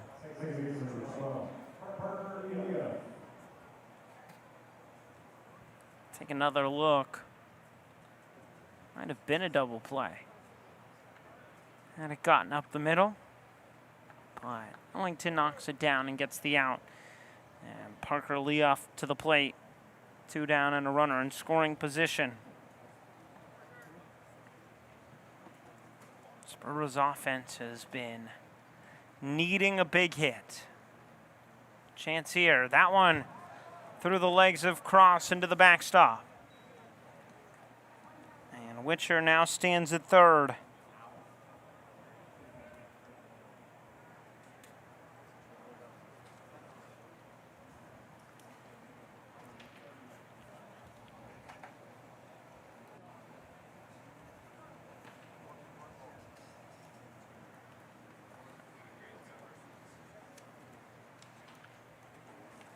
Ellington behind in the count. 1-0. It's 2 balls and no strikes. Leoff 2 for 4 coming into the day. A fly out to left back in the 3rd. Tying run is at 3rd. And it's 2 balls and no strikes.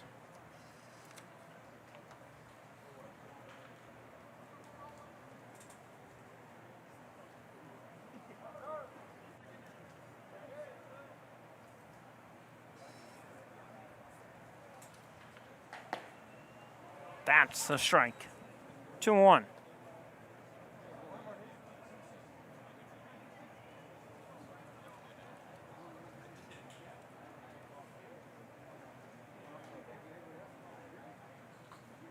Ellington works. 2-1 is a called strike. It's 2-2.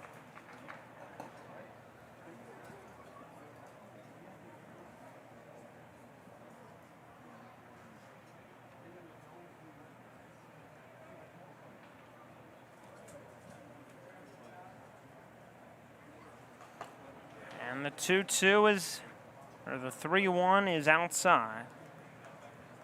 That's ball 4.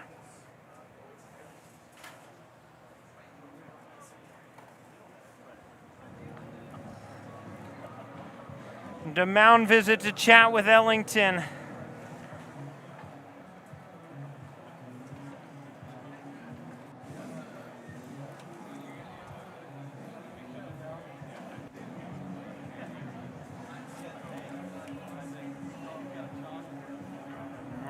around the mound. Chow with the left-hander. Facing Ale Kuhalua.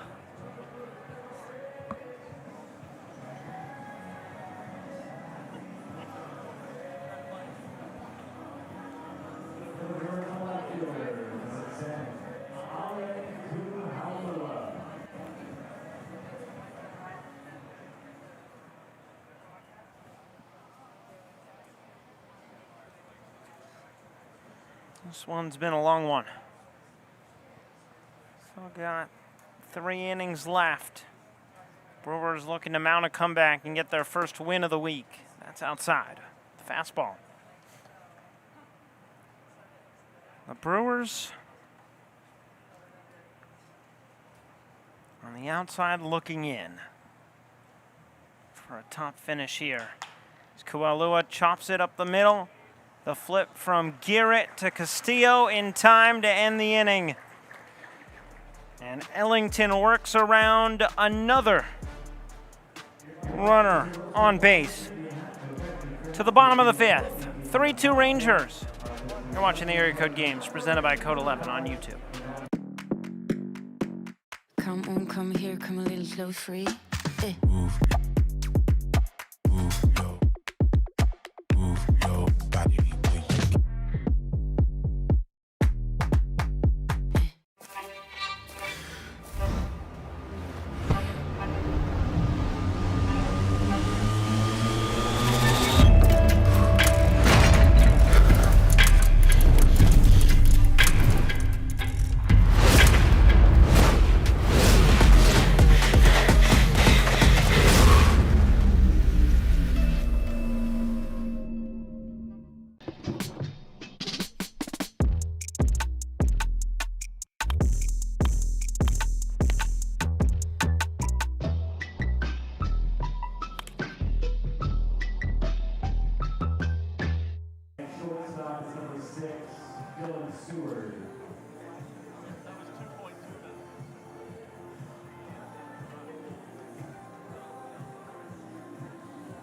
Leading off the Rangers, center fielder, number 3, Luke Gladchuck.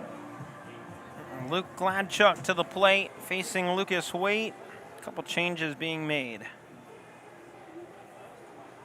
Defensively for the Brewers. As Kurtz comes in at first. And Seward is in at short. Ball and no strikes to the leadoff man. Well, finishing up the thought about where the Brewers stand. 0-2. If they could get a win today, they'd move to 1-2, tied with the Royals. For 6th. Only the White Sox, the Brewers, and the Reds have yet to win a game. But the Reds still get to play later today, and so do the White Sox. Rangers would move to a tie that topped the standings with a win.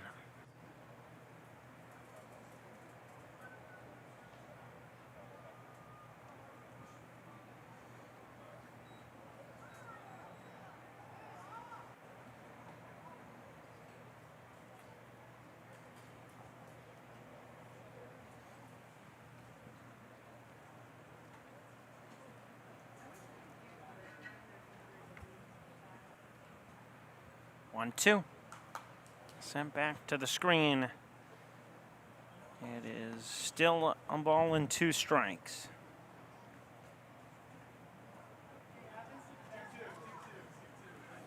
It's 2 balls, 2 strikes. 2-2. Oh, and it's behind Gladchuck. And it is now 3-2.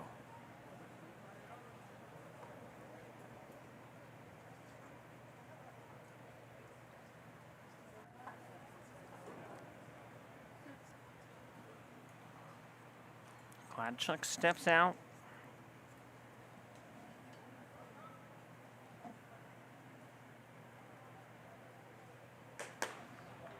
And that is ball 4. So a leadoff walk.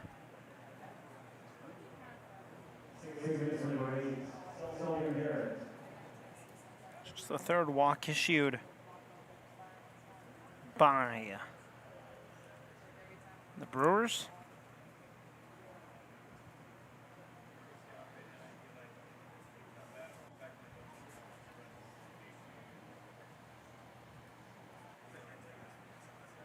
Runners on the move, and the pitch fouled back. Tomorrow the Yankees play the Brewers. It's the Reds and the Rangers.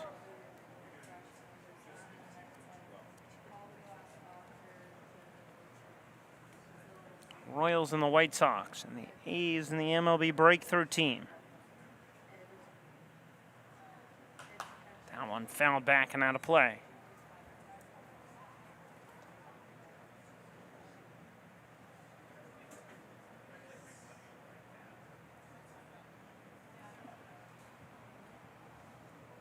The A's, the only team to fully control their own destiny.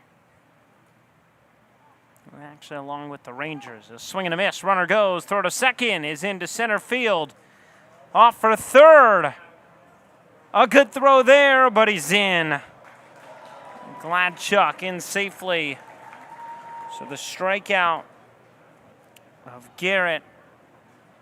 But a runner at third with one down.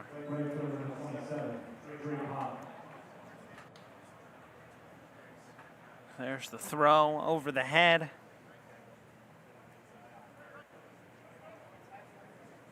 And going into center field.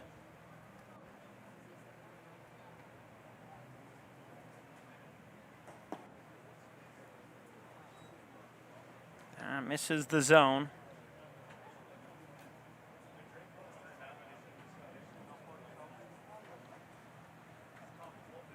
Infield's in. 2 balls, no strikes.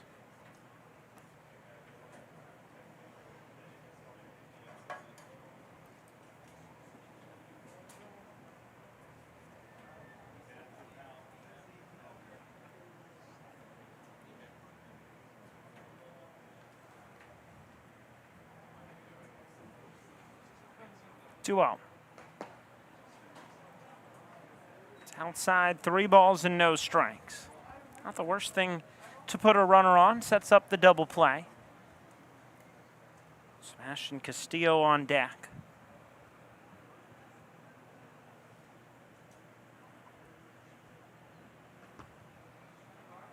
And that is in for a strike.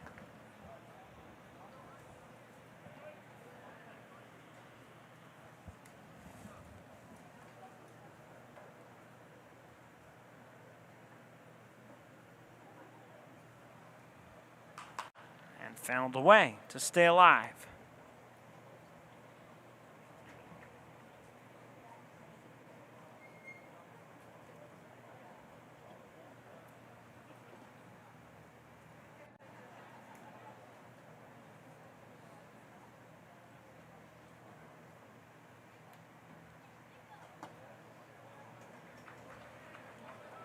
And there is the walk, second of the inning. Sebastian Castillo to the plate.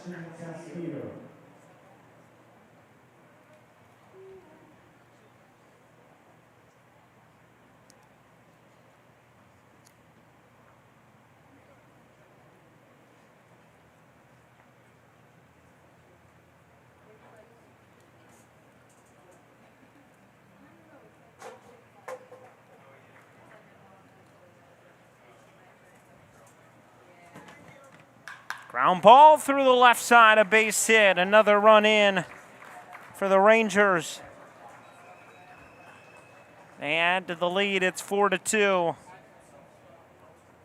RBI single from Castillo.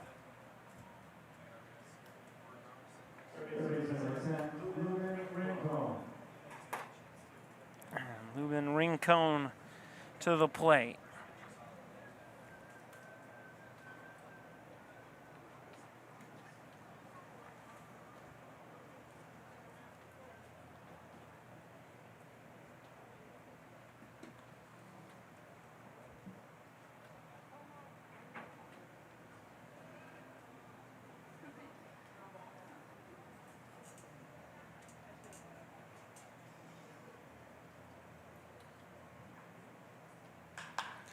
Fly ball in the air to left.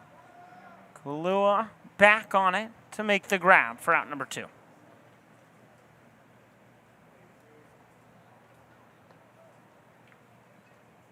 Catcher number 1, Drew Cross.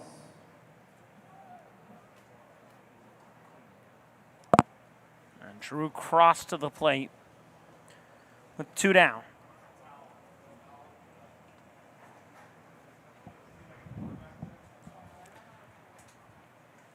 The Brewers down 4-2, still hunting for their first win.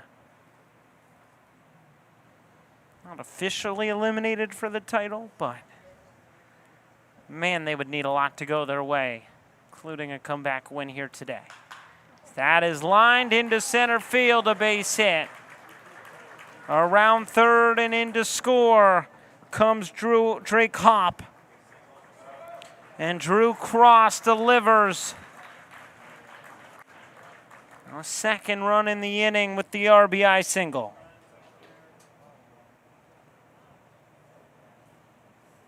Sebastian Castillo moves up to third. Cross is over to second.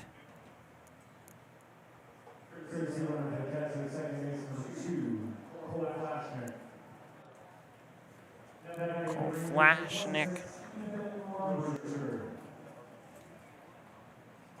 is into pinch run. And Armbruster to the plate. 2 more in scoring position. Sends it fouling out of play. Mentioned how difficult the Brewers' task is if they would want to get to that title game. Again, not impossible. Just highly, highly improbable. We need a comeback win here with 6 outs to go. That's in the air to right field. Rootman is over. Makes the grab to end the inning. Brewers got work to do. They need 3 runs to tie, 4 to take the lead. We'll be right back from Blair Field at the Area Code Games presented by Code 11 on YouTube. Who knew I would make it this far? They hated, they never believed me. Yeah, I would never drop the ball. I know I make it look easy. Yeah, Mayweather with the defense. I don't care what a critic gotta say. I got him picking up the pieces. That to me, you really playing with your life. I'm about to come and run it all back. I'm the new era, about to snap back. You ain't fitting for it, cause you all cap like. Now when they ask what's the motive, don't talk, I just show them. They all about to see what I mean in the moment. I gotta keep going. I'm shaking the dice and I'm kicking and rolling. They already know.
Well, Rangers scored 2 more in the bottom of the 5th. And the new pitcher is Kaysen Reedy out of Nederland, Texas. Monsignor Kelly Catholic High School. Dylan Seward comes to the plate. No official at-bats yet today. He does have 2 walks. And the final line for David Ellington is in the books. Goes 2 innings, No runs, no hits allowed. As that is off of the pitcher and then right to the first baseman who just steps on the bag. It got Reedy and then took a very friendly carom. Could not have sent it any better over to first. For the Brewers, finishing in number 17, Drew Wilson.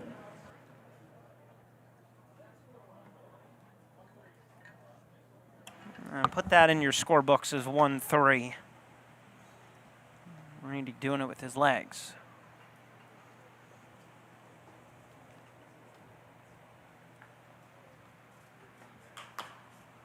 Chopper down the third base side and foul for Drew Wilson, who's in.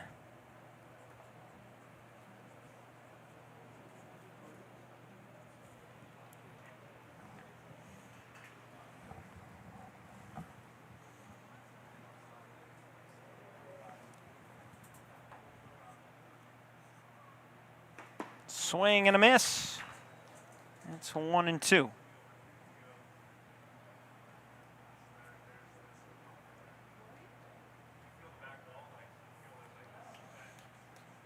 A 1-2 pitch, and Wilson stays alive. Some changes defensively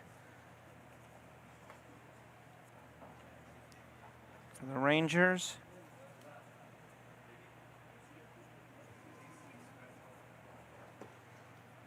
That misses the zone.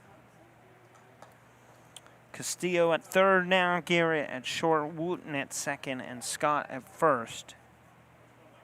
Derek Swiler is behind the plate. So strikeout there is out number 2.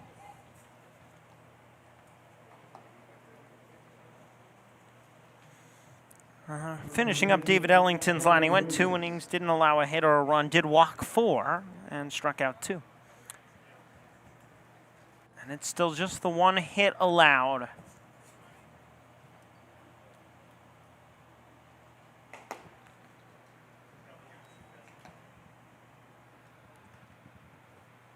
By the Rangers to the Brewers. Brewers, a team that came into today hitting 149, and that batting average is currently dropping.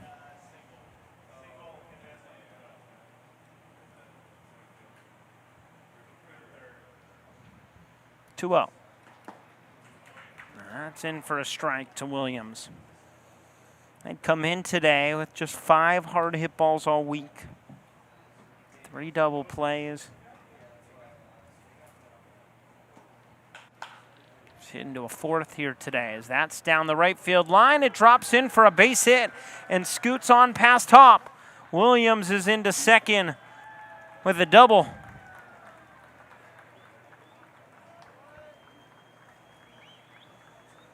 And Carter Hadnot comes to the plate. But the Brewers needing this to lead to some offense if they want to come back in this ball game.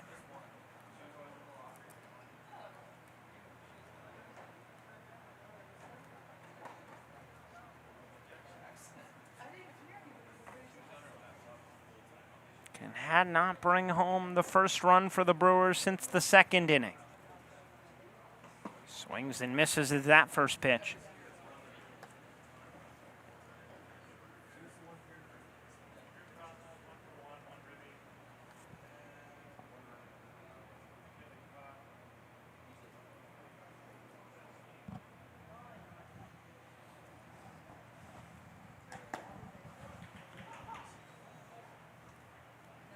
That's in for a strike, 0-2.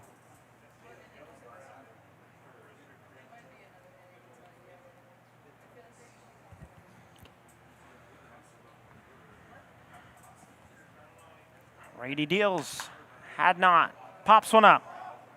Should end the inning. Garrett makes the grab, and we head to the bottom of the 6th. It's the Rangers 5, the Brewers 2. You're watching the Area Code Games presented by Code 11 on YouTube.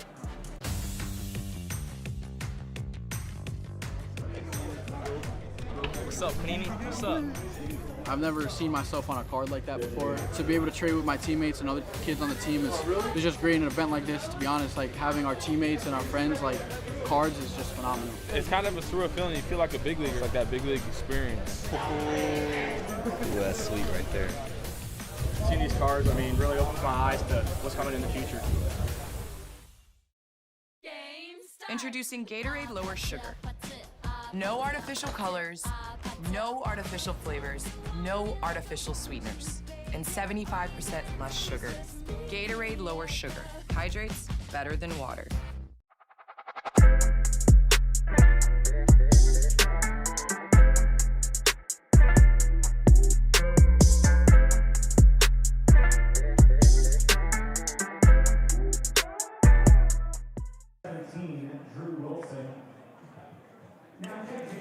Easton Sarmiento is into the game to pitch here on a warm, sunny August day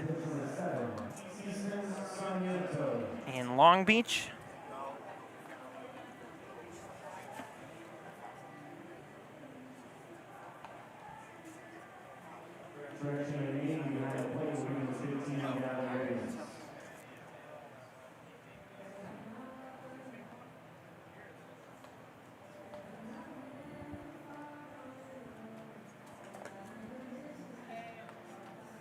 Wilson in the game at right field for Rootman. The lefty Sarmiento committed to UC Santa Barbara. 1.52 ERA in 50 and 2/3 innings pitched at Ruben S. Ayala High School. 74 strikeouts in those 50 and 2/3 innings. And no surprise, was a first team all-league selection and the League Pitcher of the Year. Face Colin Scott to get the inning started.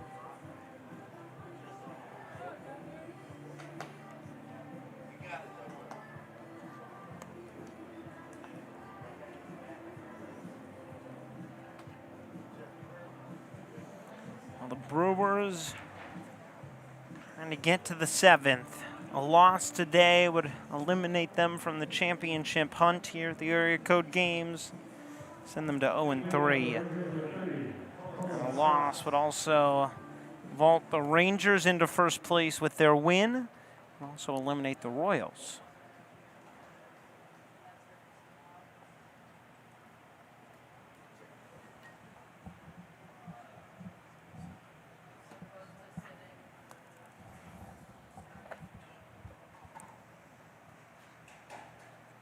Almost certainly would lock the Brewers into that 7th-8th game at 3:30 on Monday.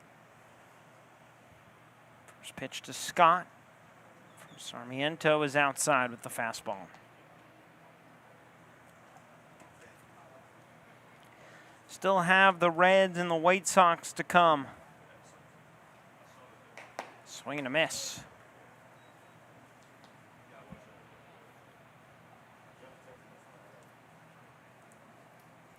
At the moment, the A's are in first, 2-0-1. Their win over the Yankees earlier.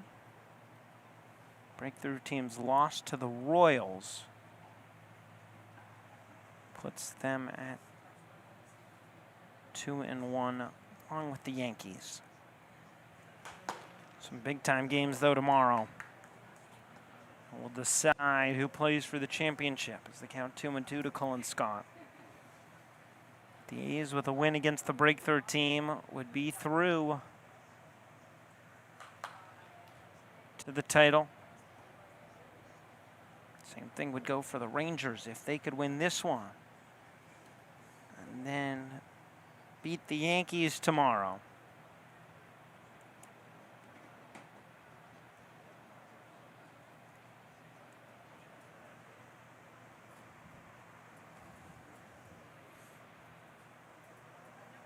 Two.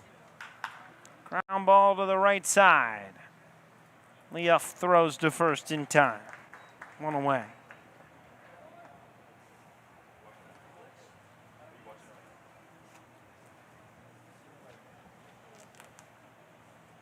So brings up Hudson Holt.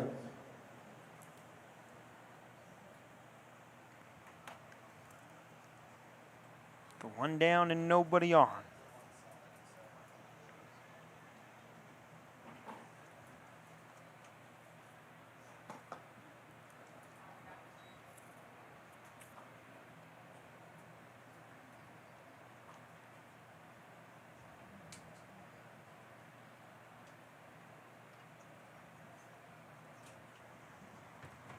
Sarmiento ready to deal. Ground ball to the left side. Seward fields. And it looks easy for the top-ranked prospect who gets out number 2.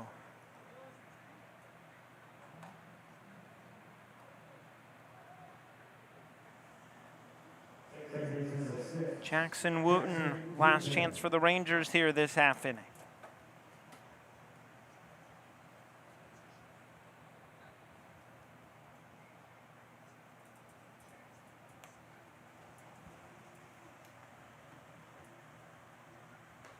That's in for a strike.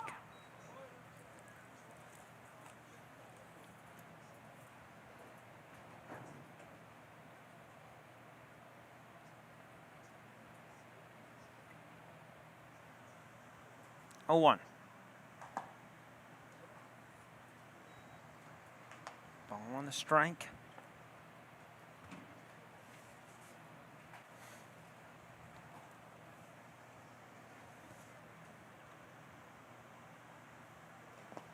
Now 1. In the dirt, no swing. This is our first base umpire.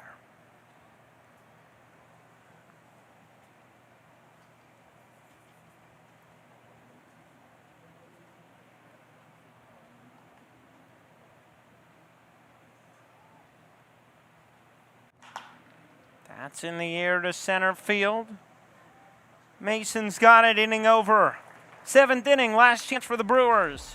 They trail by 3. We'll be right back. You're watching the Area Code Games presented by Code 11 on YouTube.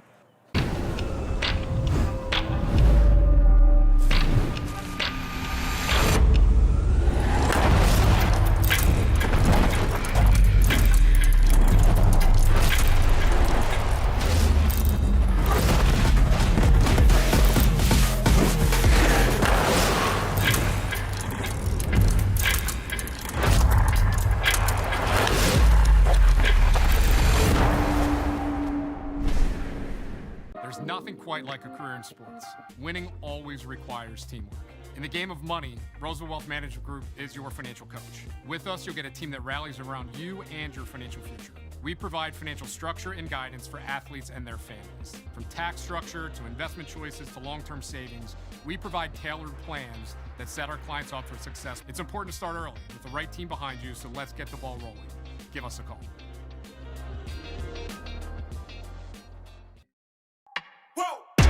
Who knew I would make it this far? They hated, they never believed me. Yeah, I would never drop the ball. I know I make it look easy. Yeah, Mayweather with the defense. The moment I gotta keep going, I'm shaking the dice and I'm kicking and rolling. They already know. Come on, come here, come a little close, free. Move your body.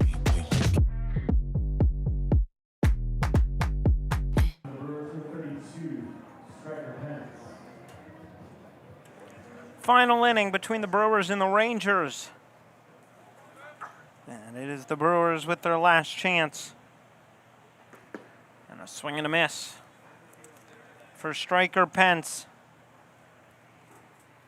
Pence, then Holland to get it started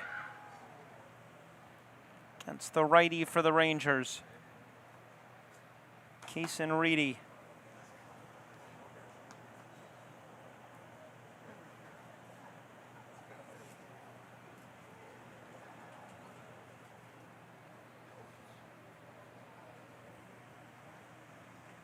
One pitch. Ground ball right side, scooped up by Wooten. In time for the out.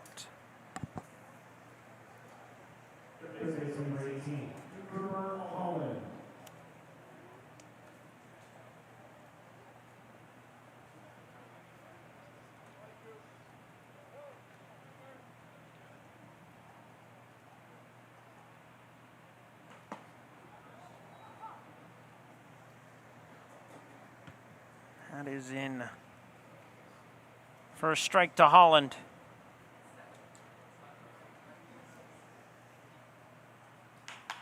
He grounds one to the right side. Easy throw to first, 2 away.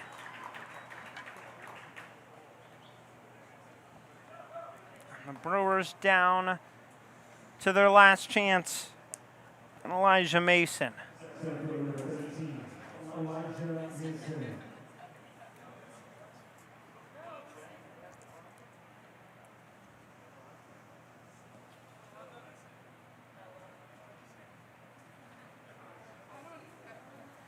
The lefty waits.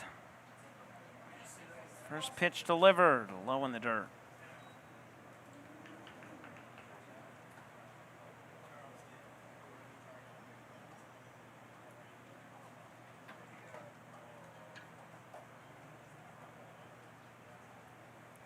There's the 1-0. Little pop up, long run. And it is Holt who dives to make the grab and end the inning. The Rangers secure a win. They're coming up to bat in the bottom of the 7th. But the Rangers have guaranteed themselves a tie at the top of the standings at the day's end. And they'll get one last chance in the bottom of the 7th. The Area Code Games presented by Code 11 on YouTube.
Bottom of the 7th, the Rangers will just get one last chance to bat.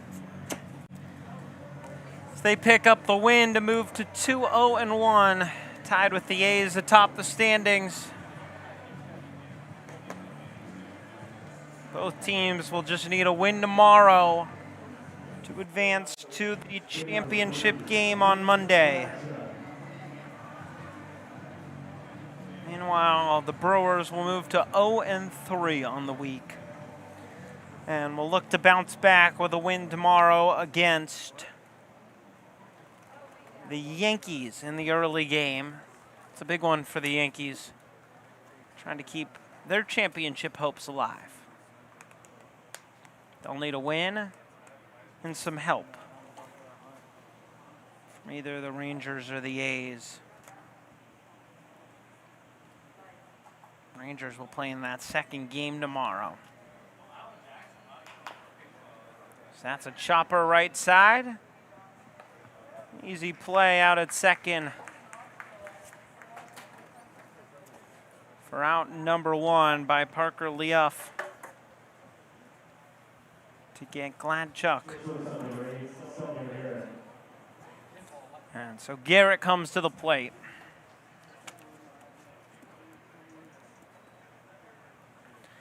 So got the Reds and the White Sox later this afternoon, right after this one ends.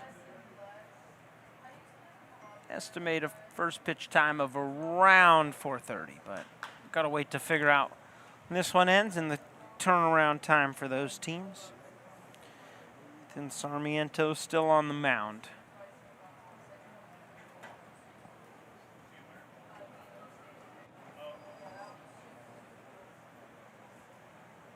A 1. It's 0-2.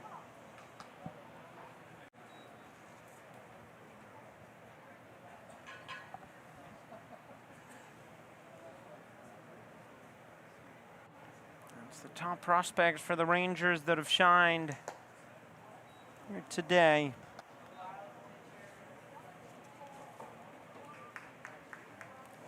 Drake Hop on deck is certainly one of them.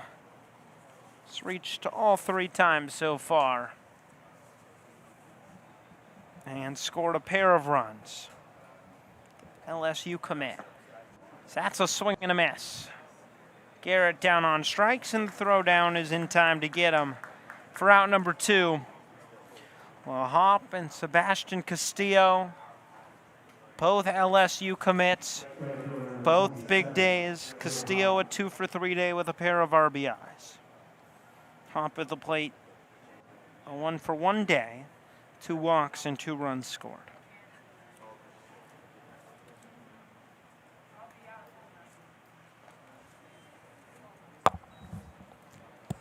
So last chance for the Rangers to add on in this bottom of the 7th with the win secured.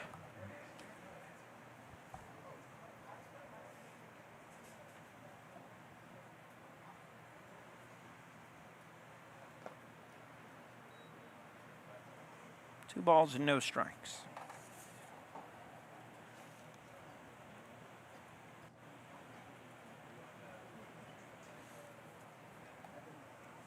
Championship game will be at 10:30 on Monday, as that's in for a strike.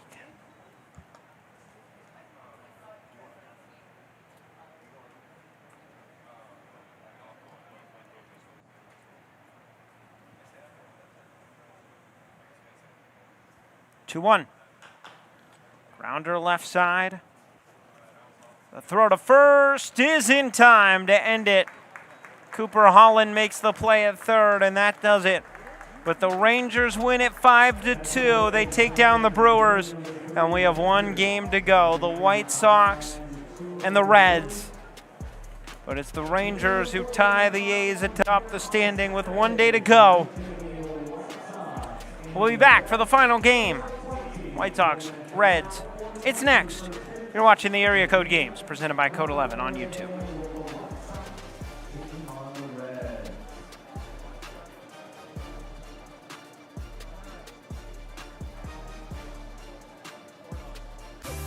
Baseball and softball aren't just games. They're memories in the making. The first swing, the game-winning run, the moments families talk about for years. At Home Team Network, we make sure none of those moments get missed. Our professional streaming solutions bring your league, tournament, or club to a global audience with setups tailored to your field. Whether it's 2 cameras for clear, simple coverage, or a full broadcast with replays, commentary, and custom graphics. Swing and a miss, he struck him out. Working with us is simple. Tell us your vision, we'll design the setup, and together we'll deliver every play to fans, scouts, and families everywhere. Home Team Network, because every game deserves to be remembered.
It is the final game of the day. Day 3 wraps up here at Blair Field of the Area Code Games in 2026 with a battle between the Reds and the White Sox. The Reds, the team from the Four Corner States in the Pacific Northwest. The White Sox, the Midwestern representatives here at the Area Code Games, and we got one more good one for you on tap. With that, we say hello from Blair Field. It should be a really exciting matchup here between the Reds and the White Sox. I'm Eli Kleinman, so glad to be with you. We'll be back for 4 more games tomorrow, and then a couple games on Monday, 4 more to be, in fact, a championship game, a 3rd place game, a 5th place game, and a 7th place game. But today we continue to make progress in the standings as the White Sox and the Reds both looking to pick up their first win of the week. Each team 0-1-1 coming in, and today they hope to find win number 1. As the White Sox take the field, it means the Reds are about to come to bat, and so let's give you the starting lineup for this Red side.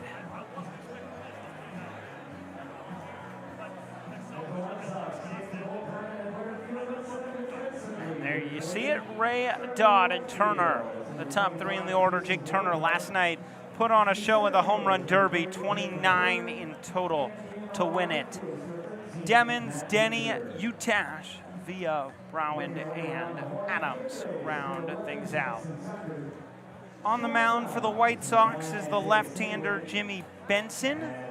And let's show you how the White Sox defense lines up around him.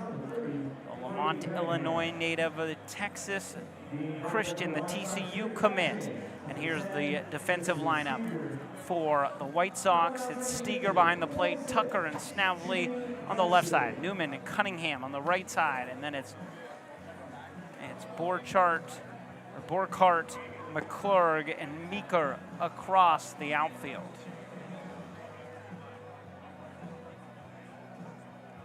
Here we go, Benson, the 6'8" lefty on the mound, 232 pounds.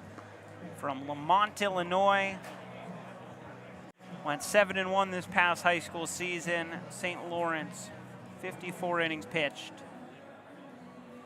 And had a 2.1 ERA with 59 strikeouts and just 22 walks.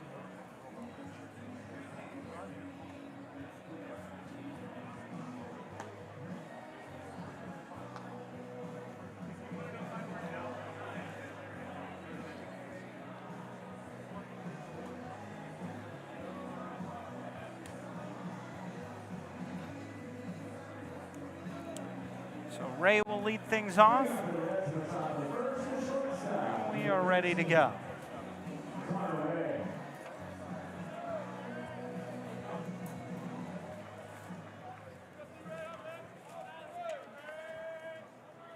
So Ray stands in. First pitch is low and inside, and we are underway at 4:24 p.m.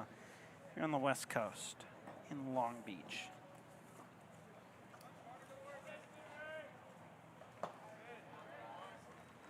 Still looking for our first strike.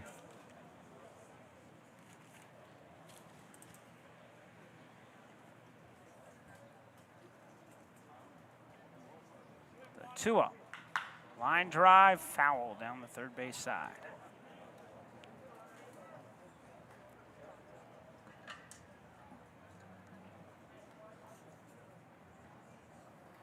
Ray, the Gilbert, Arizona native, commit to Arkansas.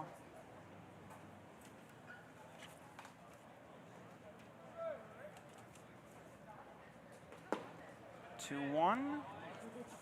This is low and away, and the count 3 balls and a strike. Between 3 games, we've already had 33 walks. Is that how game 4 will start off? Indeed it will. Walk number 34 on the day is how we get started. And it brings up Taylor Dodd. Right fielder number 5,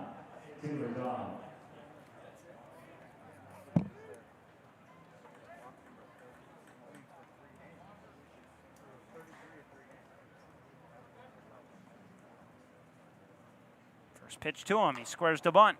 Puts one down the first base line and foul.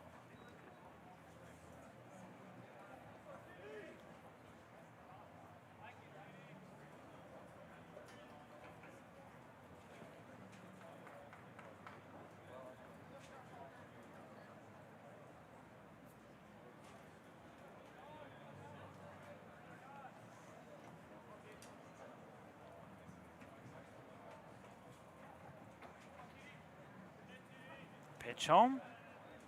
It's in the dirt.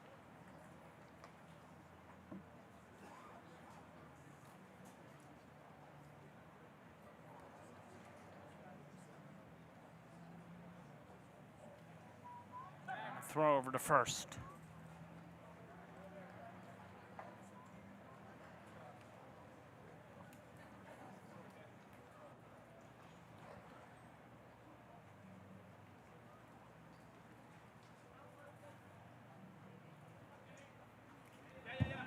That one to the backstop. Allows Ray to move up to second.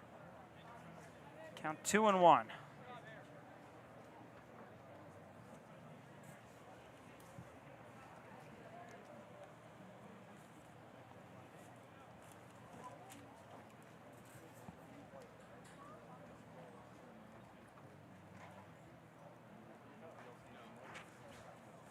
So Benson ready to deliver the 2-1. Is in for a strike.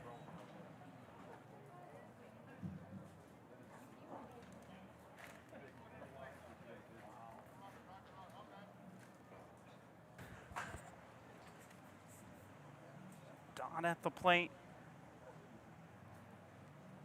And he chops one foul to stay alive. It's 2-2.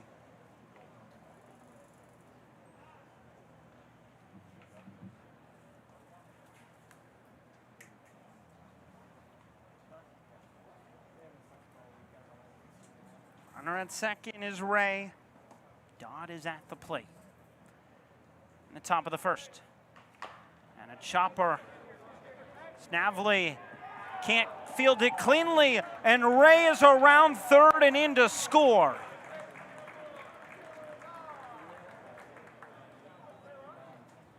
The infield hit by Dodd. And then it got under the glove of Snavely, and it allows Ray to come in to score, and the Reds are up 1-0 as Jake Turner, the home run derby champ, comes to the plate.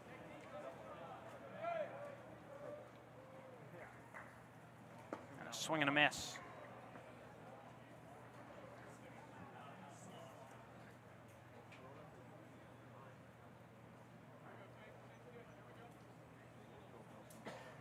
Benson tucks in the jersey.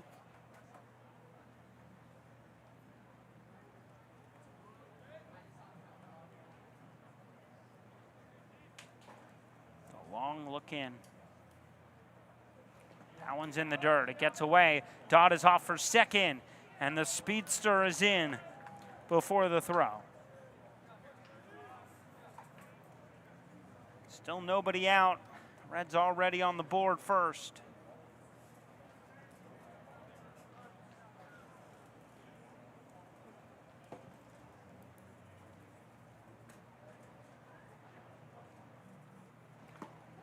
That is in for a strike to make it 1-2.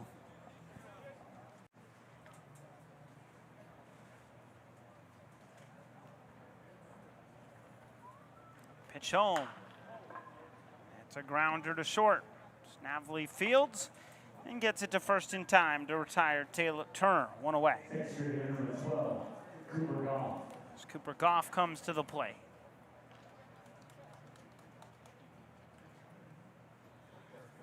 Another TCU commit. Just like Benson on the mound. Goff, a top 55 player in this class, according to Prep Baseball Reports.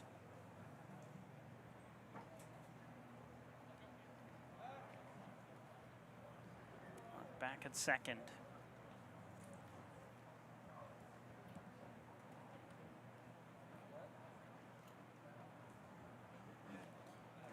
Swing and a miss. The fastball.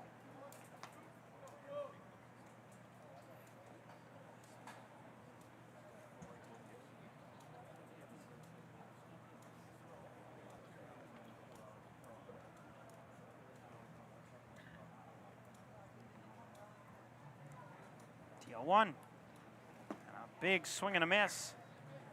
Back to the breaking ball. It's 0-2.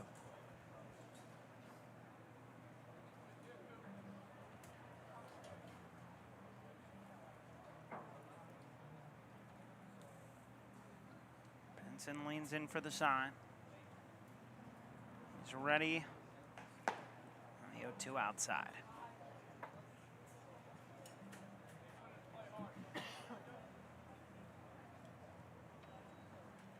Really good speed out at second. Taylor Dodd. Chopper. It's fouled down the first base side.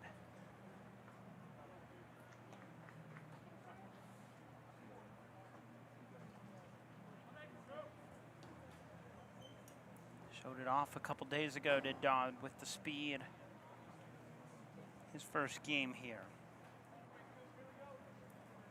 Infield single, and the error helped drive in a run. He's on the move, and it's pop foul.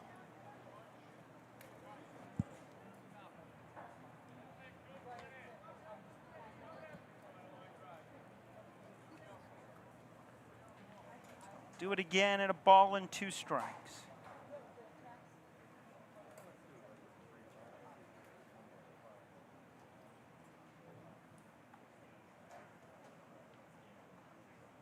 The 1-2 on its way.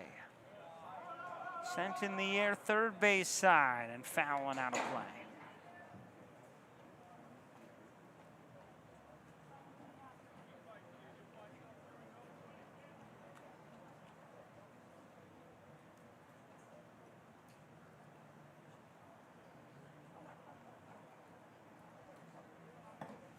Still just one away. This is pitch number 21 for Benson here in this first inning. And he gets him with the strikeout. Dodd on the way to third. And the throw took Cunningham towards the first base side and gave him no play to get Dodd. Probably wouldn't have had a chance anyway. So Dodd is up to third. Lincoln Demons to the plate.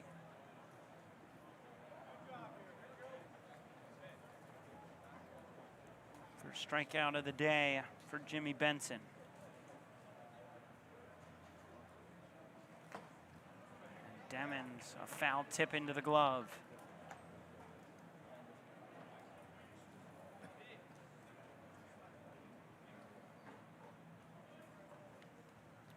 Final game of our afternoon here in day 3. Chopper. Benson fields it, spins and lobs to first in time for the out. But a run scores on a walk, a hit, one left for the Reds. The White Sox coming to bat in the bottom of the first. Here's the Area Code Games presented by Code 11 on YouTube. Whoa! Who knew I would make it this far? They hated, they never believed me. Yeah, I would never drop the ball. I know I make it look easy. Yeah, Mayweather with the defense. I don't care what a critic gotta say. I got him picking up the pieces. That me, you really playing with your life. I'm about to come and run it all back. I'm the new era, about to snap back. You ain't fitting for it, cause you all cap like. Hold up. Now when they ask what's the motive, don't talk, I just show them. They all about to see what I mean in the moment. I gotta keep going. I'm shaking the dice and I'm kicking and rolling. They already know.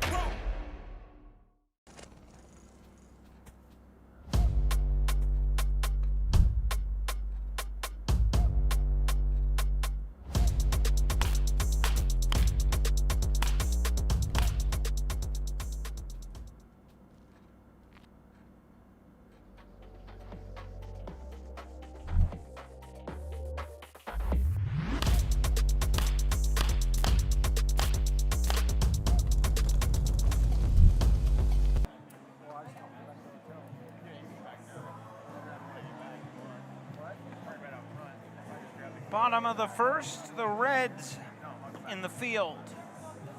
Charlie Borchard on the mound. And the White Sox coming to bat. So let's take a look at the White Sox lineup. Newman, Snavely, Meeker, and then Borkart, Cunningham, Westfall. Cunningham, part of the home run derby yesterday. McClurg, Steger, Tucker, and Fryman. Let's take a look at the way the defense lines up around the right-hander, Charlie Borchard.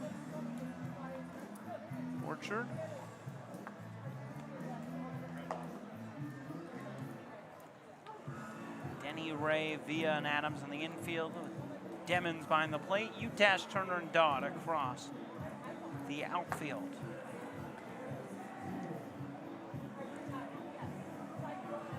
And on the mound, the 6'4" righty from Phoenix, Arizona, and the Stanford commit,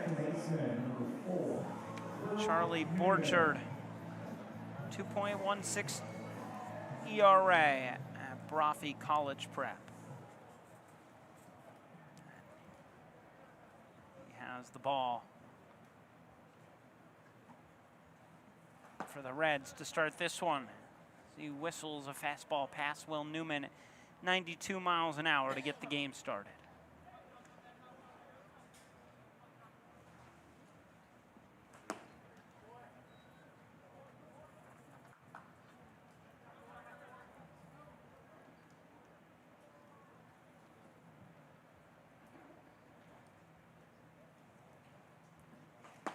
The 1-1 is in for a strike. It's 1-2.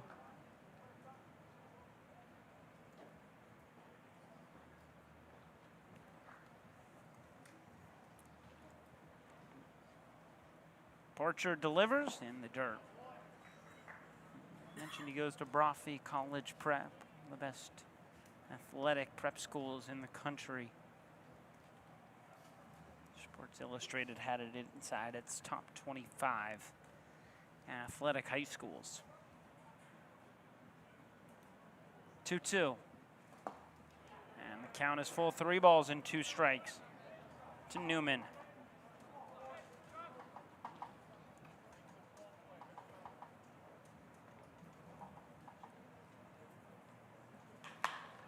Grounds one back up the middle and a base hit. Newman has the first hit of the day for the White Sox. Shortstop number 9, Isaiah Snavely. Isaiah Snavely to the plate.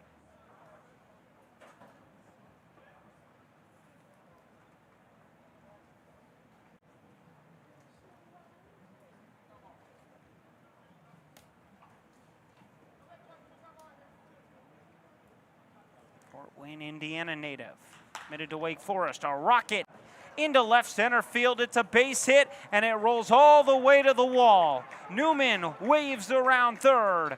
He is in to score on his feet. It's Snavely in at third with a triple. And the White Sox, 2 batters in, have tied the game at 1.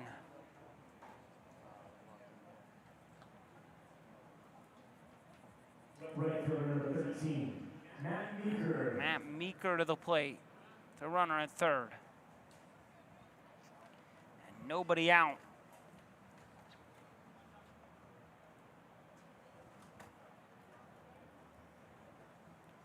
Borchard in a little bit of trouble here in the first.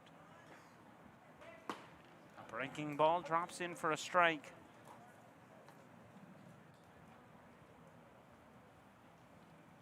Both these teams fighting for their first win.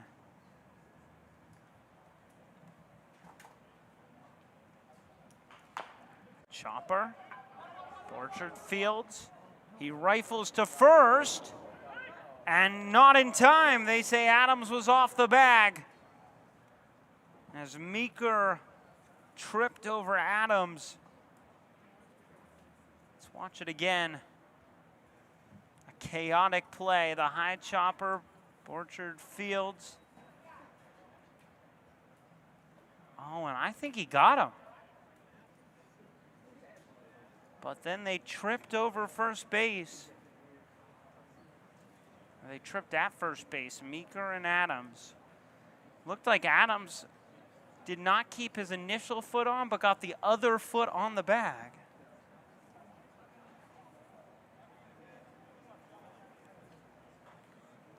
Left fielder number 25, Jason Borchard. But ruled safe at first. And ruled able to hit for Meeker, so there's 3 hits in a row to start the game for the White Sox. And it's Borkhardt at the plate. Runners at the corners, and he pops one up on the infield. Ray, the shortstop, fields and retires it for the first out.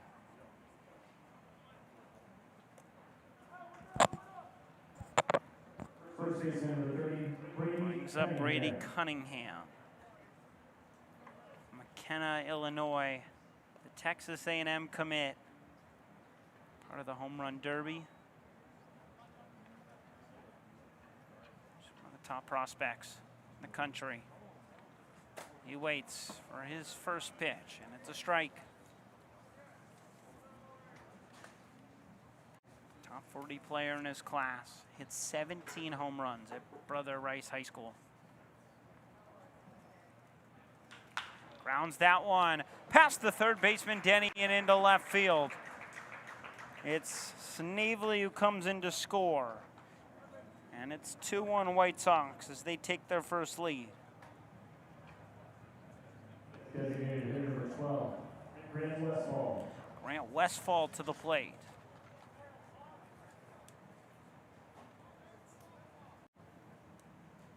Top-ranked prospect on this White Sox side.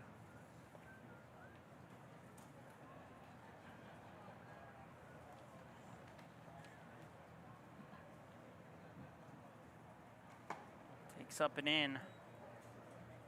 Ball and no strikes. All-state first team out of the state of Kansas.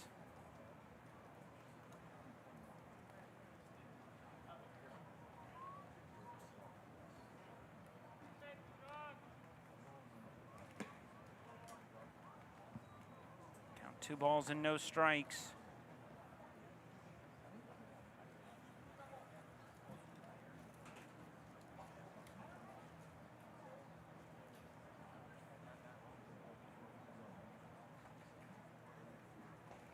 Delivery inside.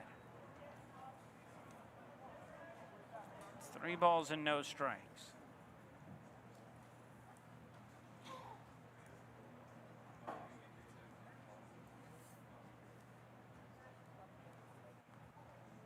First and second, 1 out.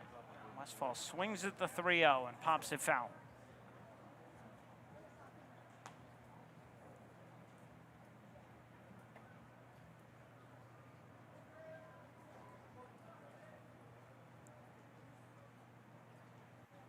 Considered one of the top power bats in this class. Drive it to all fields as that one's popped up. Third base side. Denny gives it a look. And it lands on the other side of the netting.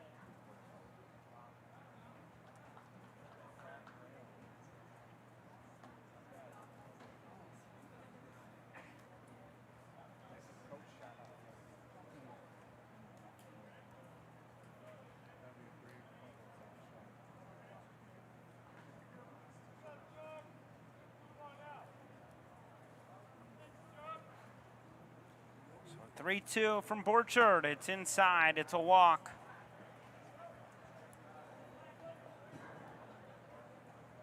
First walk of the day issued by the right-hander, but the bases are loaded with 1 away. Drake McClurg.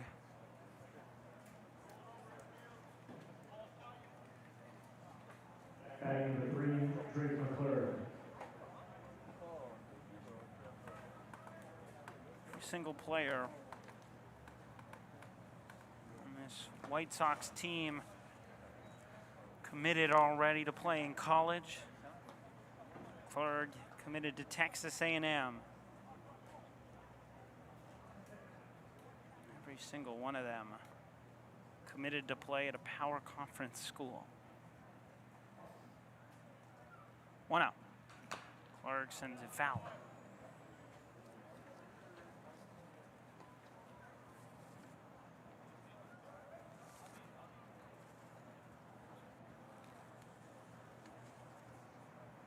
So bases loaded, 2 runs already in for the White Sox. And a line drive into left field adds to that total. In to score is Meeker. A stop at third is Cunningham, and he is thrown out. Denny delivered it to Ray.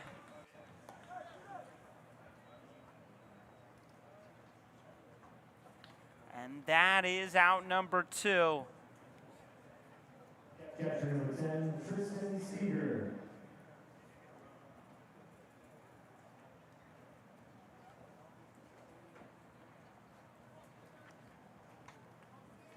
So an RBI single by McClurg.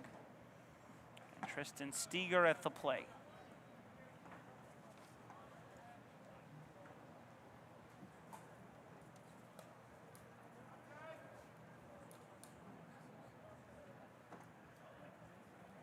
Illinois native is a Kentucky commit. He's got 2 on with 2 outs, and he's down 0-2.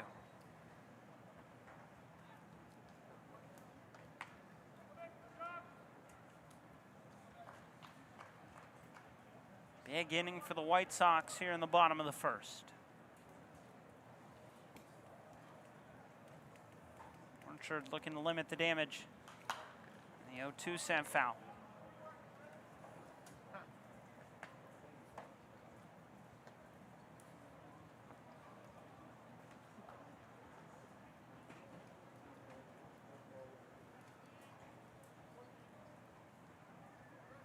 Do it again at 0-1-2.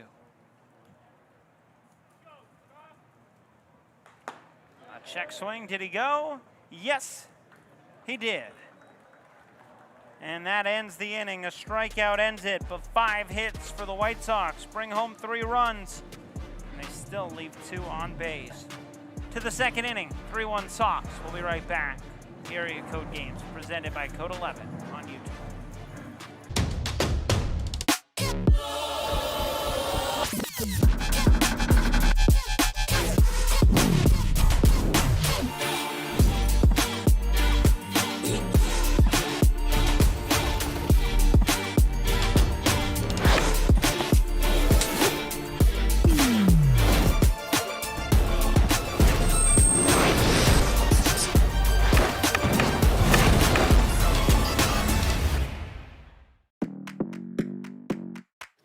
Come here, come a little close, free. Move your body.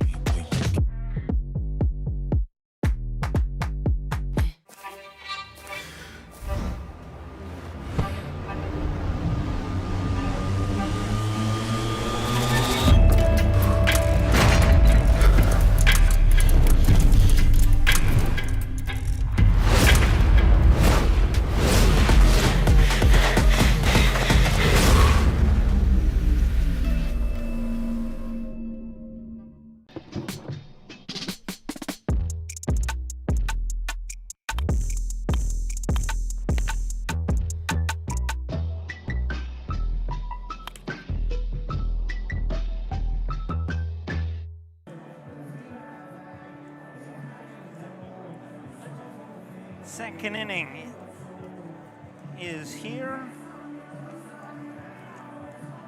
Jimmy Benson back to the mound for the White Sox.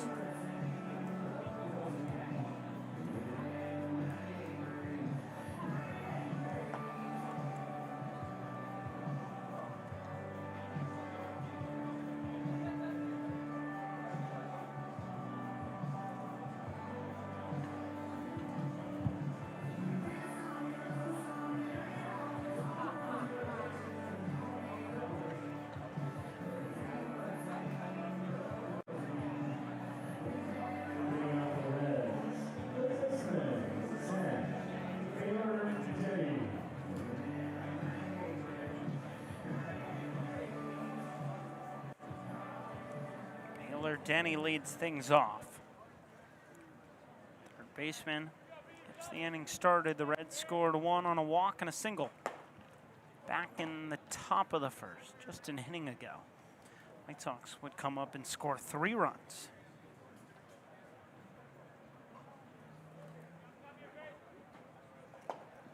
That's up and in. 2 balls and no strikes.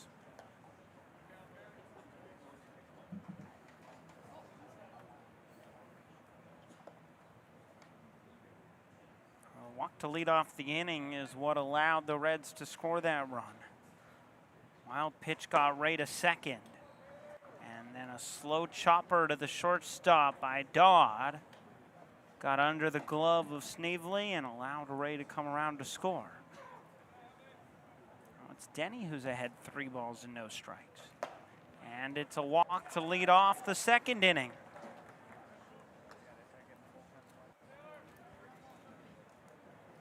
Left fielder number 34, Utah. It's walk number 36 on the day. Hit double digits in 2 of our 3 completed games so far. And if things go the way they're on pace for, we'll have double-digit walks in 3 of 4.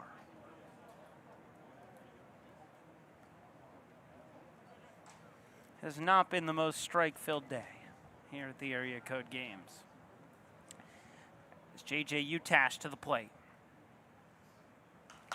Pops one up, first base side. Cunningham is over and out of room, just barely. Up into the seats.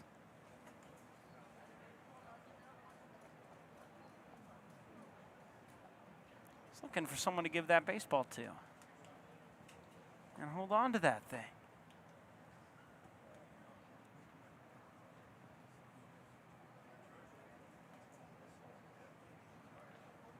And he found a kid a couple rows in front. All right. Right way to play it. Ground ball right side. Newman Fields' only play is to first, and he does it on the underhand flip for out number 1. Then he goes over to second.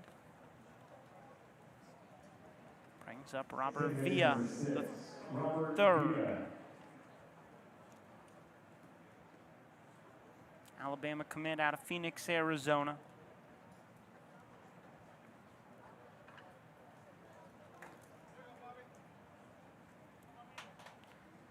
And second base today. He's got a runner in scoring position for the Reds, trying to cut into this lead.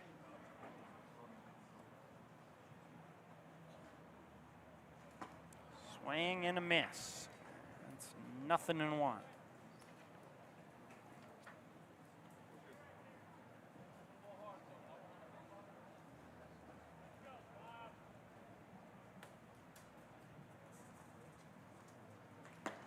One pitch outside, a ball and a strike.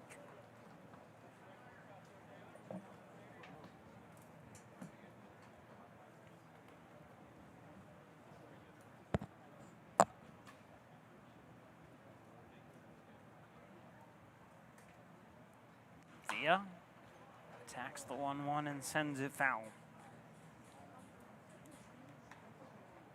391, 552, 761 slash line. This past year at Liberty High School.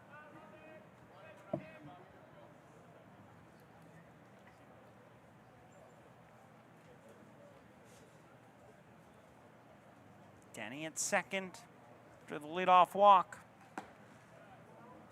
Count moves to 2 balls and 2 strikes.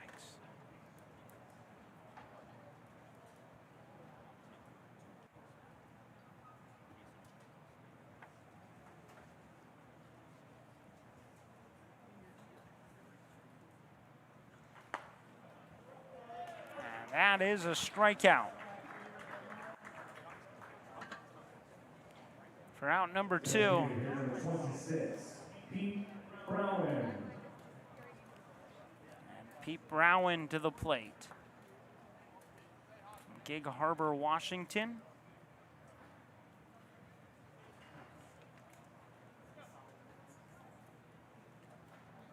Located across the bay from Seattle.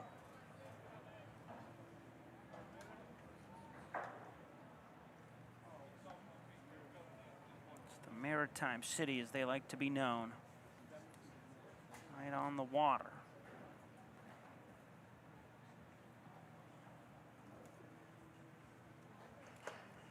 It's 2 balls and no strikes.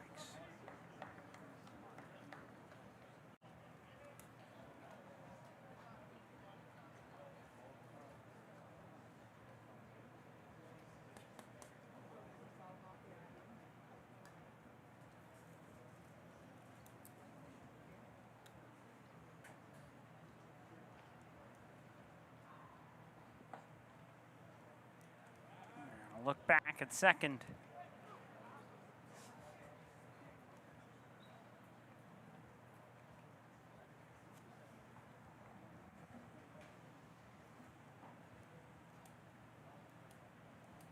Two up. He is in for a strike. 2-1 the count.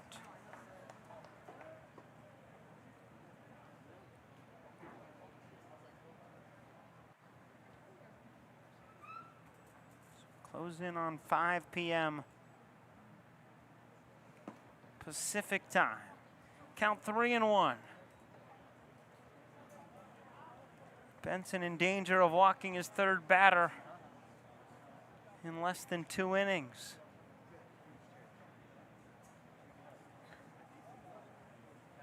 Does have first base open. Howland sends it out of play towards the Troy Tulowitzki batting cages here at Long Beach State. The count runs full 3-2.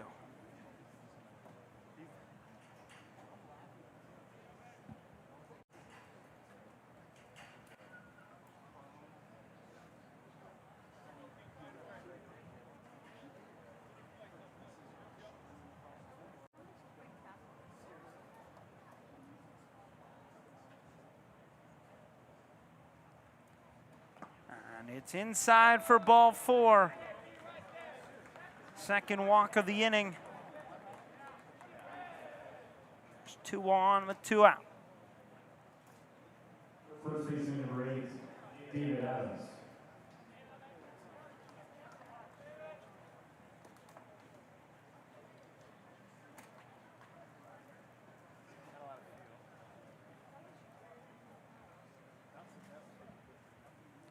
David Adams at the plate. Takes outside.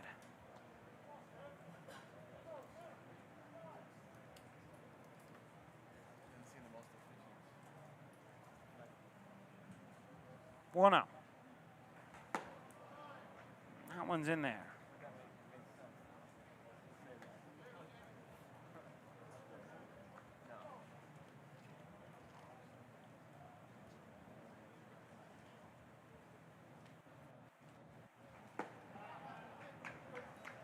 And the count moves to 1-2.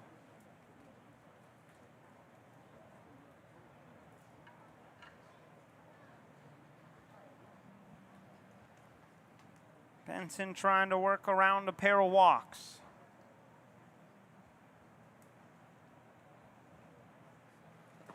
That's in the dirt outside.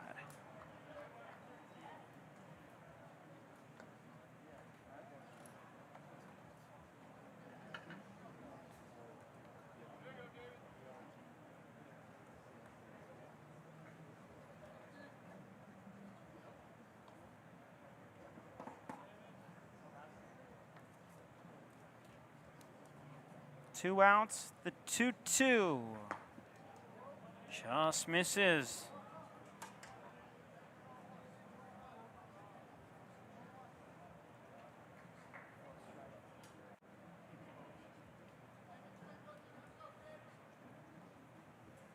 A big pitch with the runners on the move. A step off from Benson.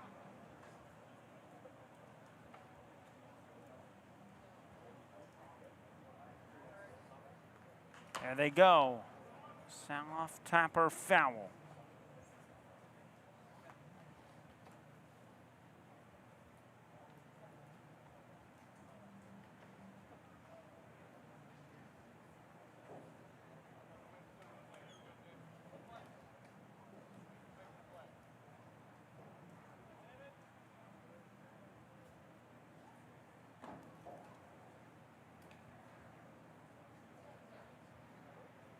Here we go again. 2 outs, the 3-2. It's ball 4. And the bases are loaded.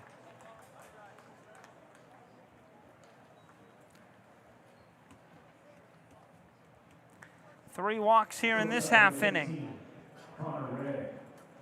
And Connor Ray, the leadoff man who walked and scored in the first, is back to the plate.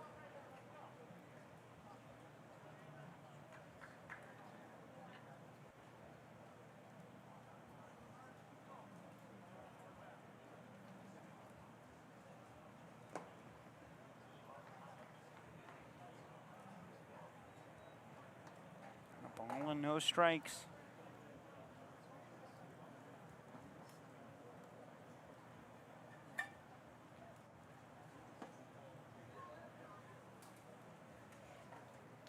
And a mound visit now. Steger goes out and chats with Benson.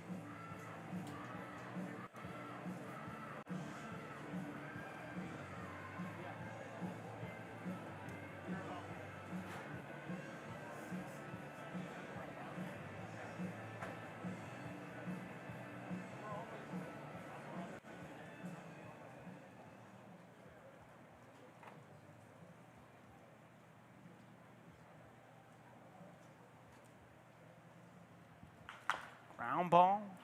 That one's foul. It's a ball and a strike.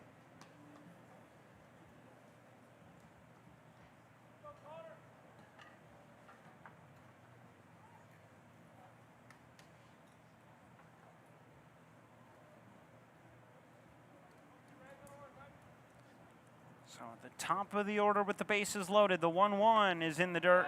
And to the backstop, a run is in to score. It's Baylor Denny. And the Reds back within one. It's 3-2.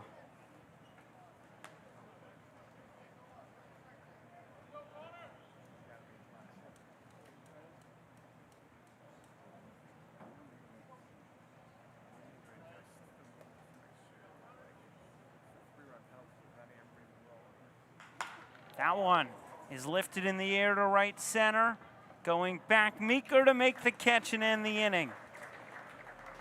3 walks and the wild pitch allow the Reds to score a run to the bottom of the second. It's 3-2 White Sox here at the Area Code Games presented by Code 11.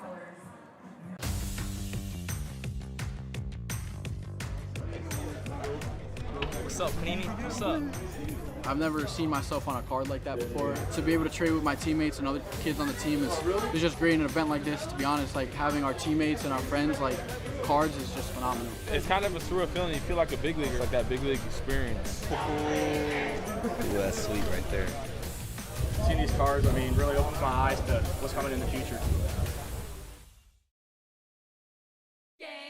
Introducing Gatorade Lower Sugar. No artificial colors, no artificial flavors, no artificial sweeteners, and 75% less sugar. Gatorade Lower Sugar. Hydrates better than water.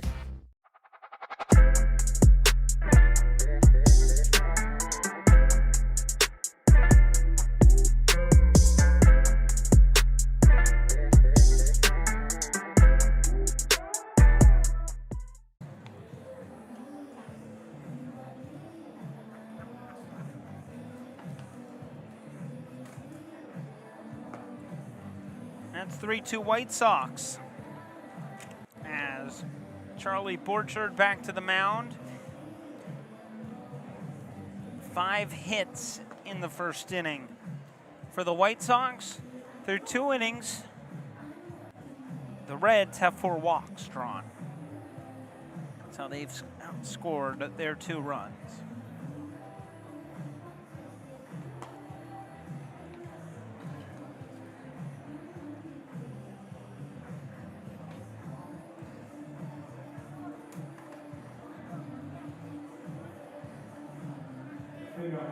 To the plate comes Jackson Tucker.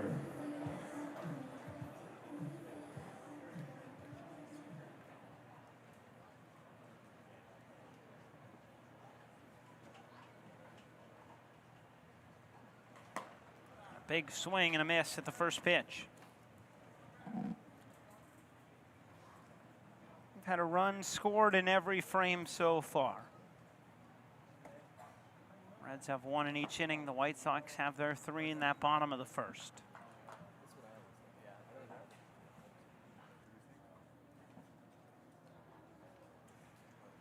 One. On the ground, foul down the first base side.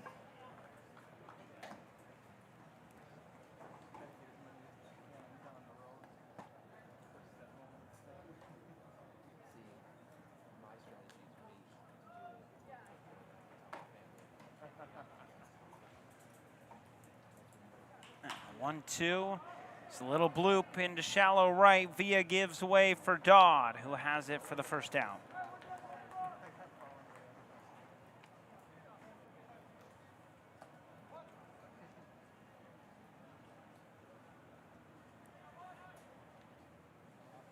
So with one away, bottom of the order, it's Tyler Fryman. Number 7, Tyler Fryman. Kentucky native, committed to Kentucky.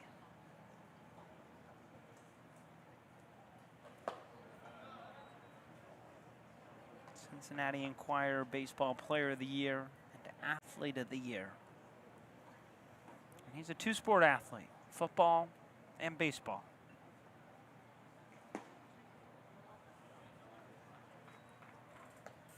Count 1-1.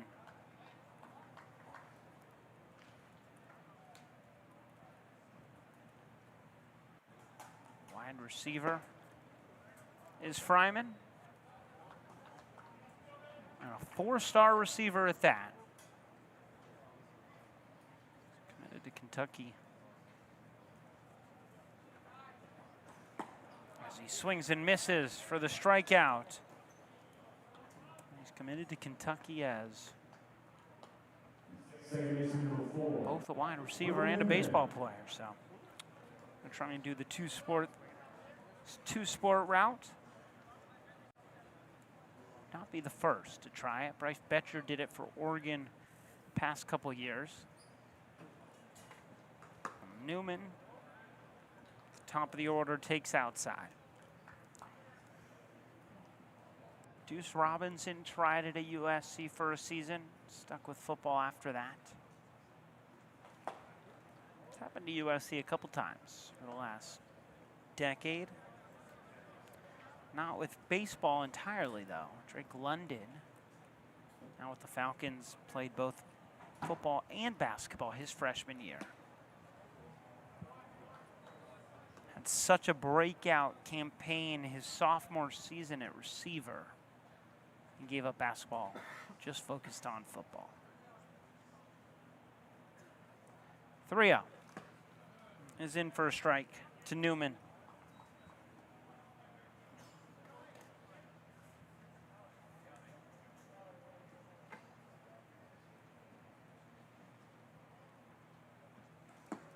That one's downstairs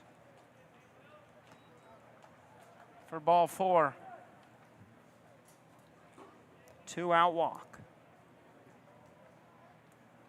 Shortstop number 9, Isaiah Snavely. And Isaiah Snavely comes to the plate.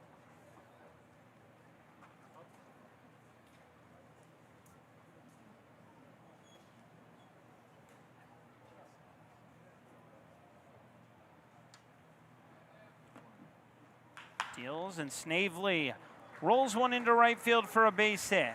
Dodd comes up firing, and it's cut off. Second hit of the day for Snavely, who had an RBI triple and would come around to score. And there's runners at first and second for Matt Meeker. Right fielder, number 13, Matt Meeker.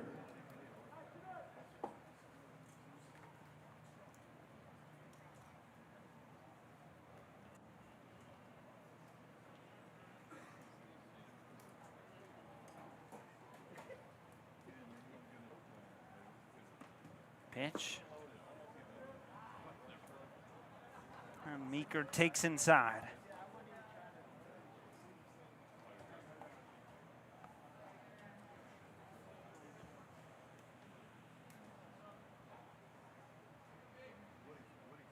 A big swing and a miss to move the count to a ball and a strike.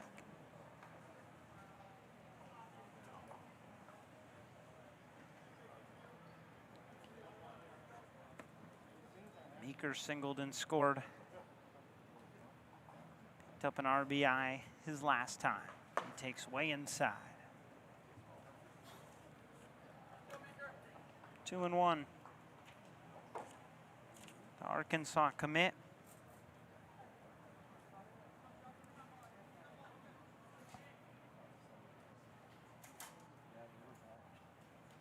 Out of Iowa. Watches a 2-1 in for a strike.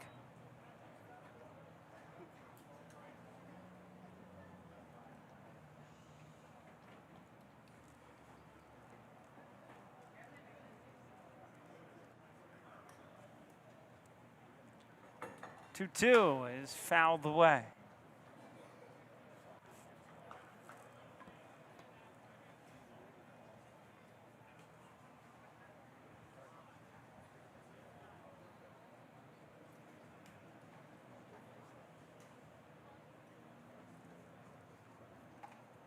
Hicks tracking that baseball down. Here comes the 2-2. It's inside for ball 3.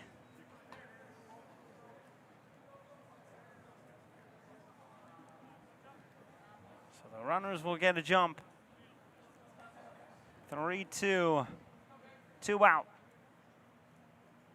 Pitch is ball 4.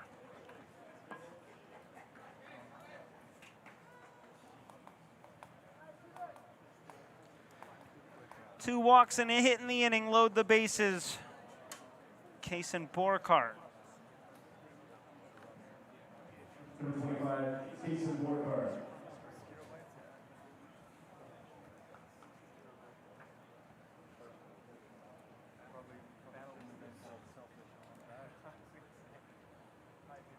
He was the first out of the last inning, and he takes inside for ball 1.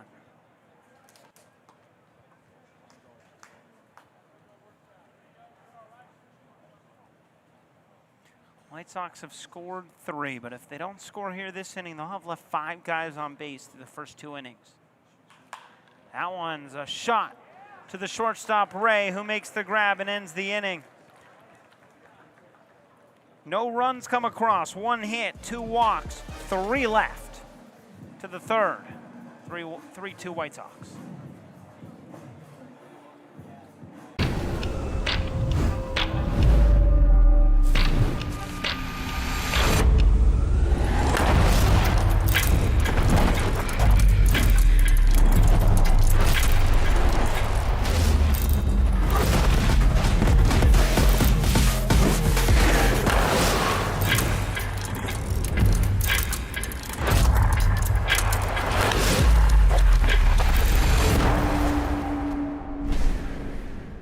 Nothing quite like a career in sports.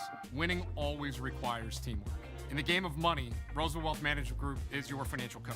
With us, you'll get a team that rallies around you and your financial future. We provide financial structure and guidance for athletes and their families. From tax structure to investment choices to long-term savings, we provide tailored plans that set our clients up for success. It's important to start early with the right team behind you, so let's get the ball rolling. Give us a call.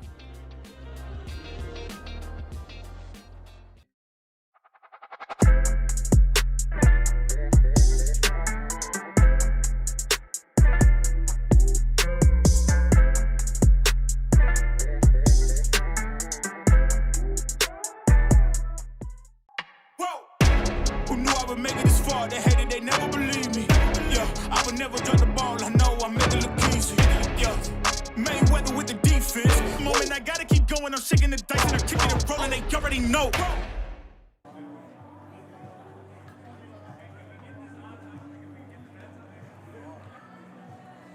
Hayden Anderson, the new pitcher for the White Sox, the 6'5 left-hander from Des Moines, Iowa. Texas commit.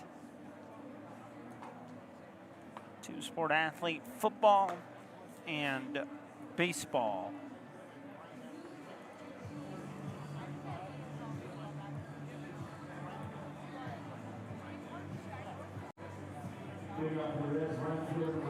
Puts an end to the day for Jimmy Benson, who goes 2 innings, 1 hit, 2 runs, only 1 earned, 4 walks, and 2 strikeouts.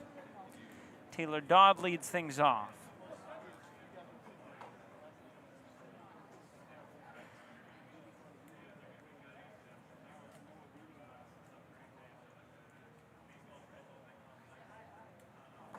First pitch home to him. He's in for a strike with the fastball.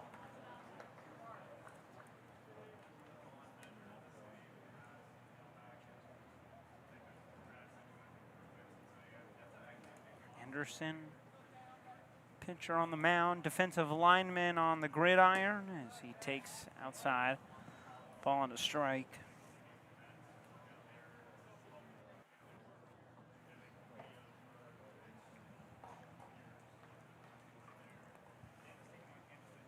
Dodd singled in the first. Helped left plate the run. So that one's foul.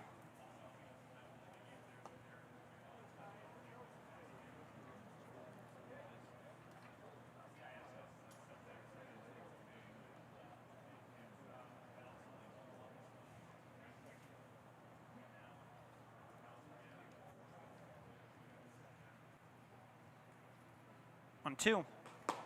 Inside, 2 balls, 2 strikes.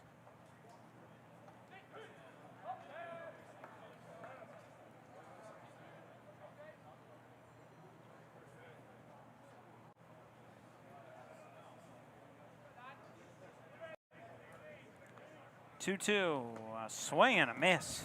And the slider gets Dodd for out number 1.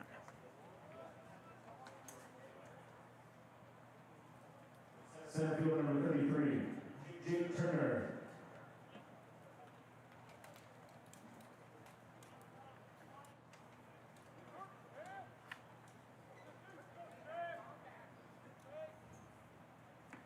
So Jake Turner to the plate. 0 for 1 today with a ground out.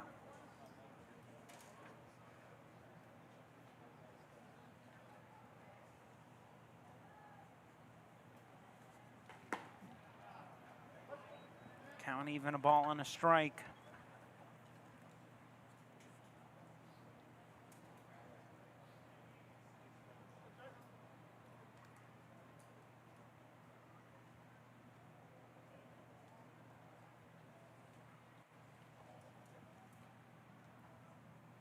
Anderson delivers a 1-1. It's outside, 2 balls and a strike.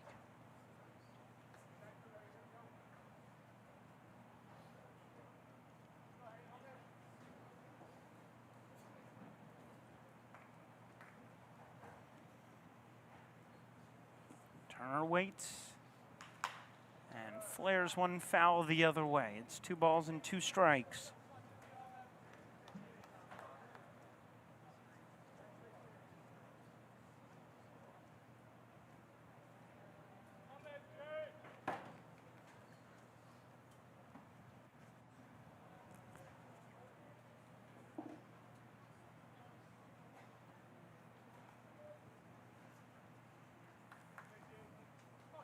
Anderson ready to work.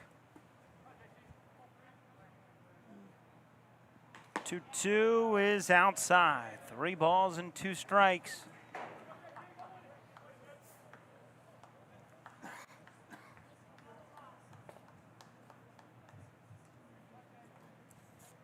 Four walks already issued by the White Sox. And that's number 5.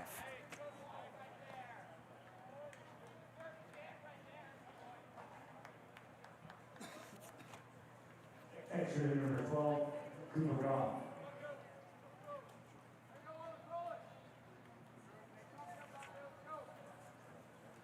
Cooper Goff comes up with a runner on. And 1 away. Tying run at first.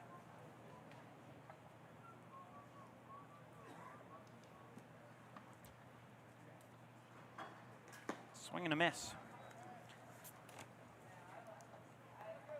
Been a lot of talks of walks, but there's been a lot of walks to talk about. That was the 8th of the ball game so far. Only had 13 outs recorded. So a little bit more than a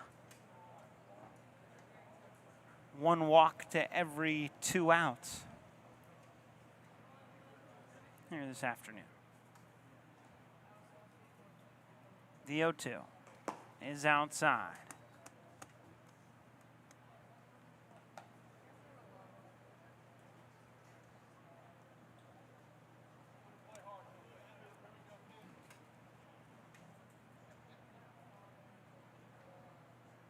Goff struck out back in the first.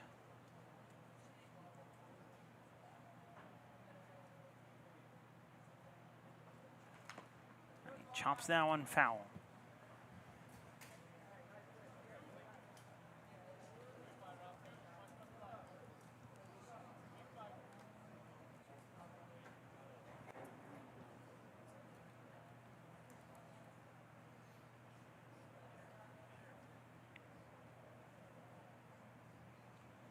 Throw over to first. Back on his feet is Turner.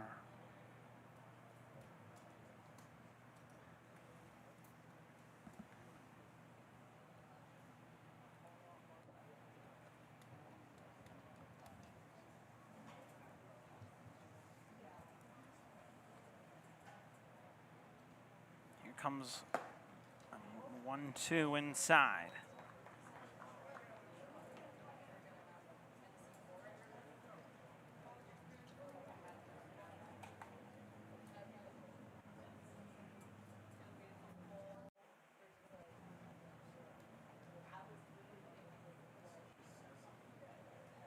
Two. Line drive into the left center field gap. That is trouble and a base hit. Turner around third and in to score, and the Reds have tied the ball game on the RBI double by Cooper Goff.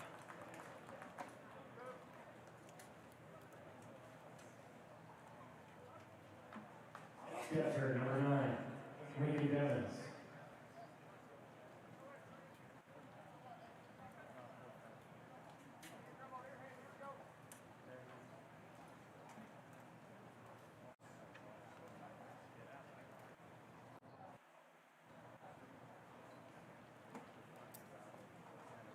Lincoln Demons to the plate.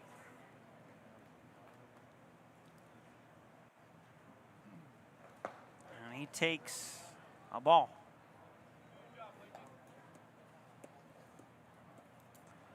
So all tied at 3. The Reds have scored 1 run in every inning so far.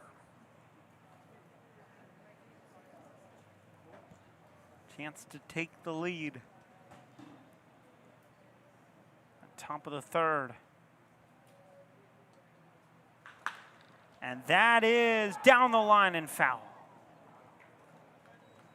So close to extra bases. Instead, the count moves to a ball and a strike.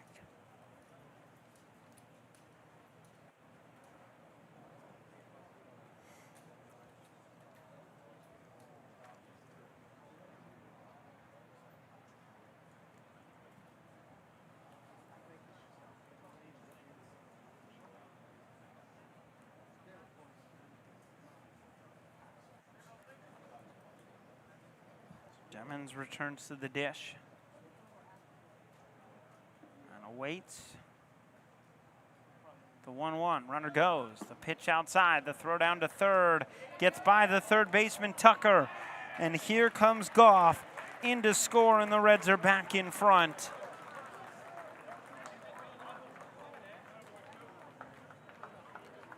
It's 4-3.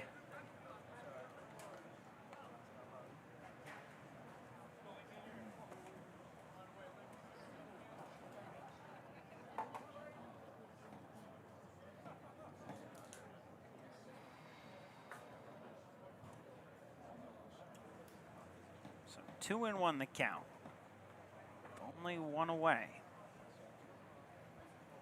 Base is empty now for Demons. The lines, 1 to right, but it holds up for Meeker to make the catch.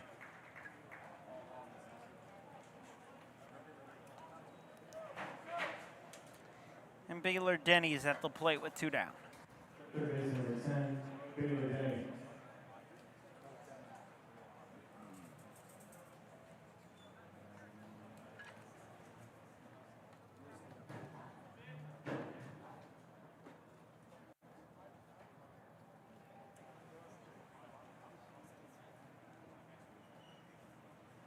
Two outs. The first pitch is a big swing and a miss.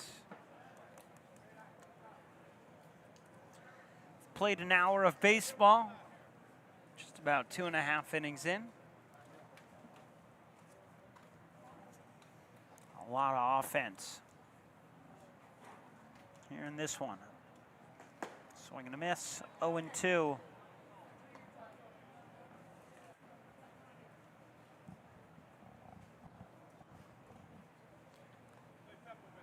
Anderson trying to get out of the inning.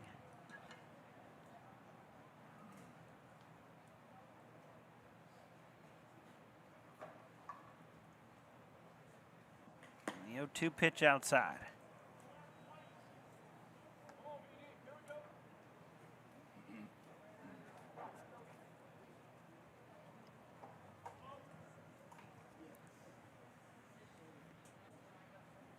Anderson ready again. And a swing and a miss. The strikeout ends the inning. But a walk and a hit and an error bring across 2 runs for the Reds. Bottom of the 3rd coming up. It's 4-3 Reds.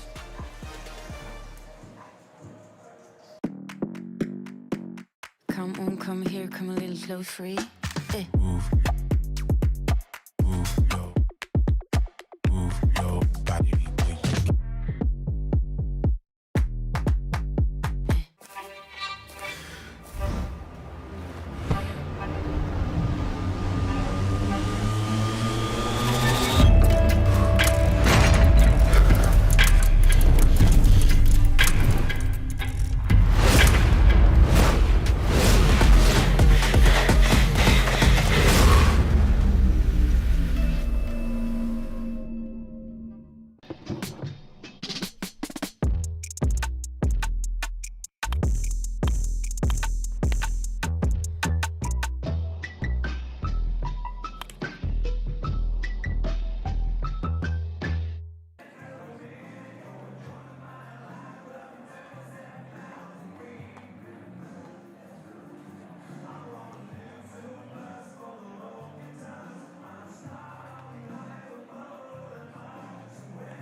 New pitcher is Liam Radke on the mound, the 6-foot right-hander from Las Vegas, Nevada.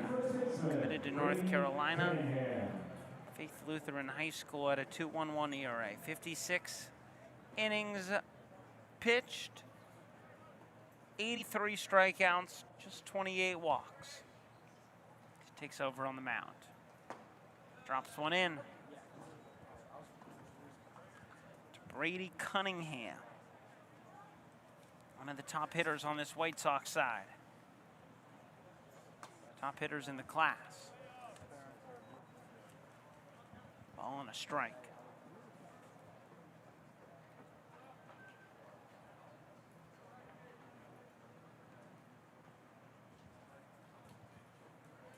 One. That's outside. 2 balls and a strike.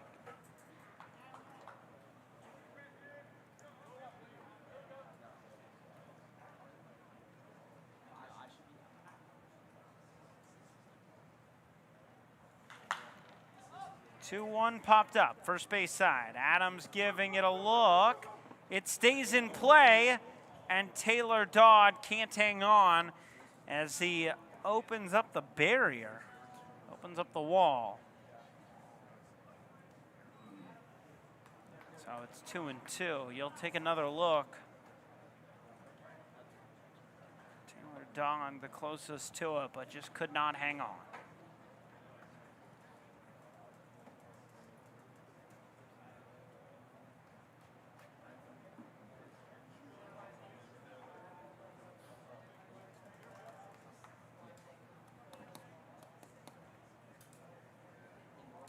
Two. Fly ball down the right field line. Dodd chases again, and that one is foul again.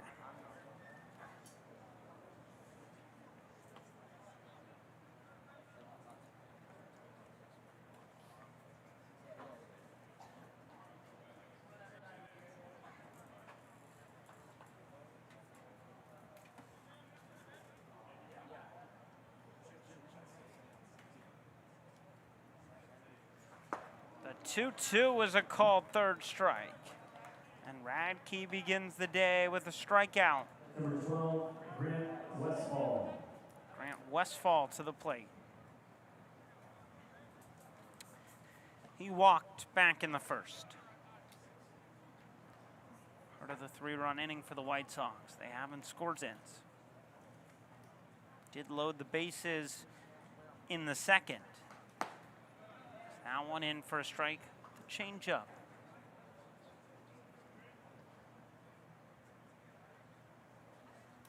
Radke, a quick worker on the mound. Just got the pitch he likes. And delivers the slider in for a strike.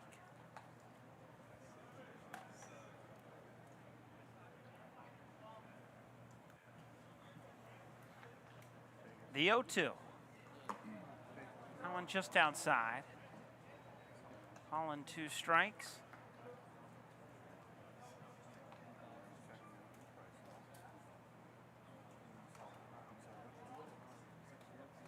Radke has the pitch he likes. And the 1-2 is right back up the middle. A slide by the second baseman Villa, but it's into center field. Base hit for Westfall with 1 away. And it's Drake McClurg. Drake McClurg.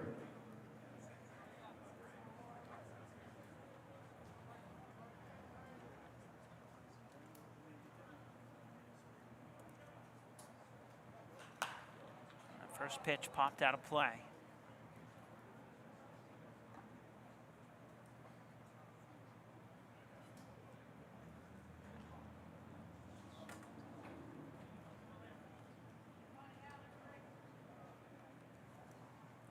A 1. Slider, swing and a miss. 0-2.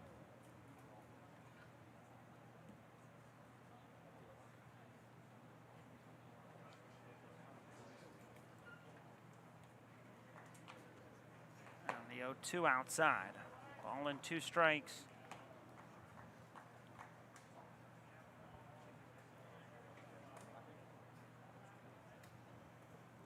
Radke right to business. Westfall leads off of first. Deals home, a fly ball hit well to left field. That's way back there. It's off the wall. It gets away from Utash. And Westfall around third and into score. A big turn from McClurg, but he holds up at third with a triple.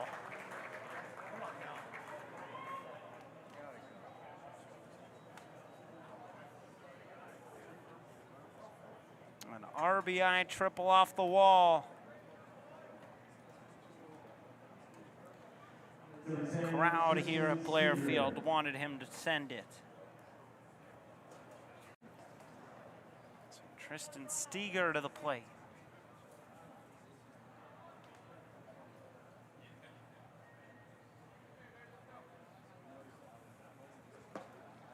First pitch in for a strike.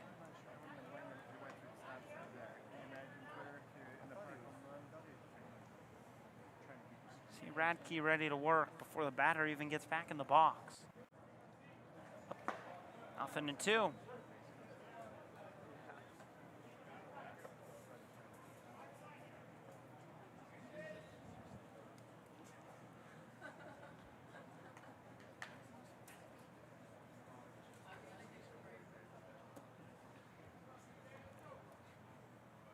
Here comes the 0-2 delivery. The slider is there for a called third strike. And there's 2 away. Jackson Tucker comes to the plate.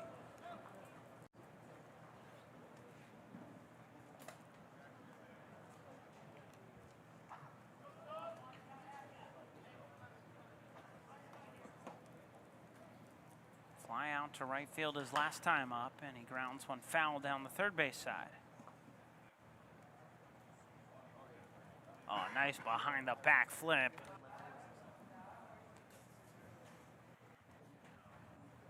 And the full catcher's gear too.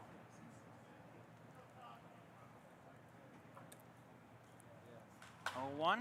Grounded foul the other way. No balls and 2 strikes.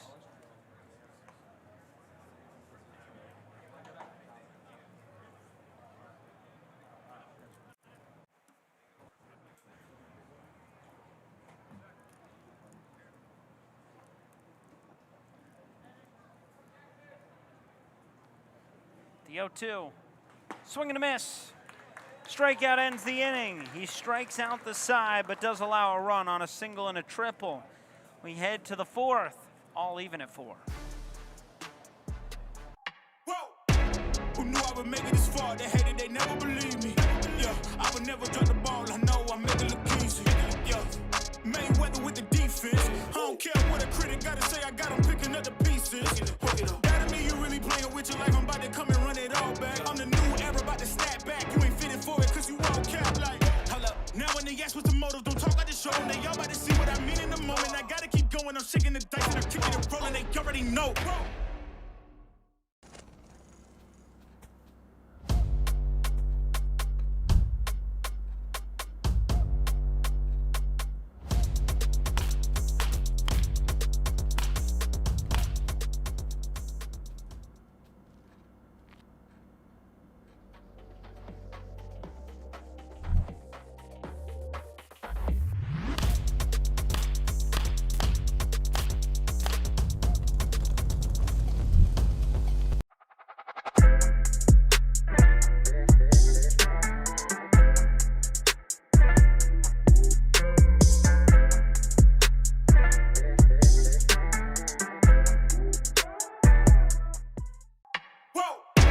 Who knew I would make it this far? They hated, they never believed me. Yeah, I would never drop the ball. I know I make it look easy. Yeah, Mayweather with the defense. Moment I gotta keep going. I'm shaking the dice and I'm kicking and rolling. They already know.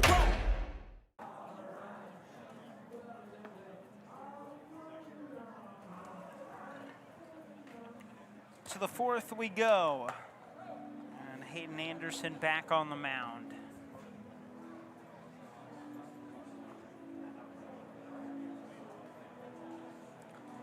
Face J.J. Utash to begin this 4th inning.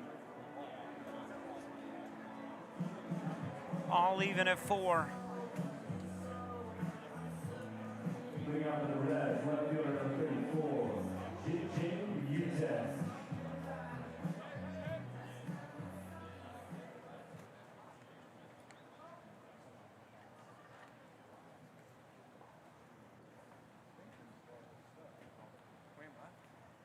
First pitch from Anderson is fouled back to the screen.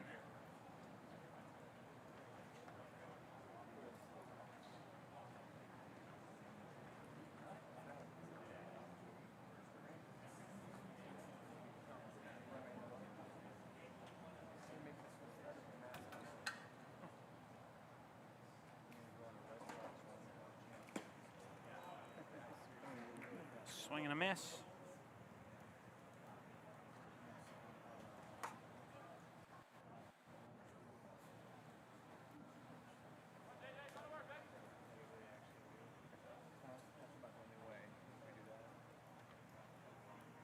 Anderson delivers it 0-2. Flare into center. McClurg is over to make the grab. Second baseman number 6, Robert Villa. Robert Villa to the plate.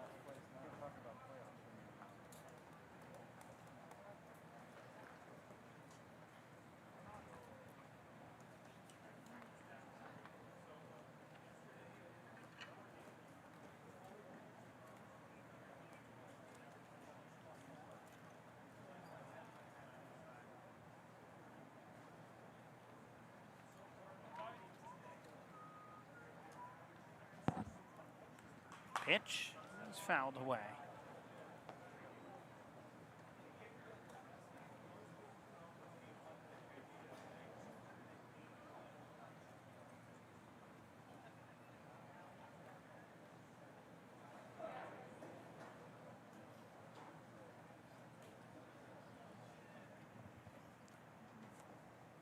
Anderson delivers. Swing and a miss. 0-2.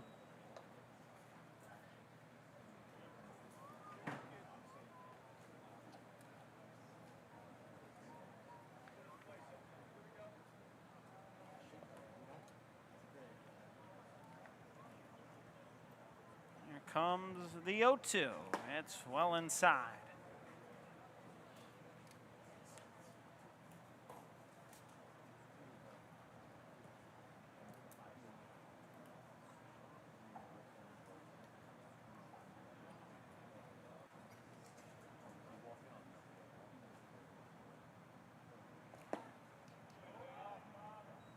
Count moves to 2 balls and 2 strikes.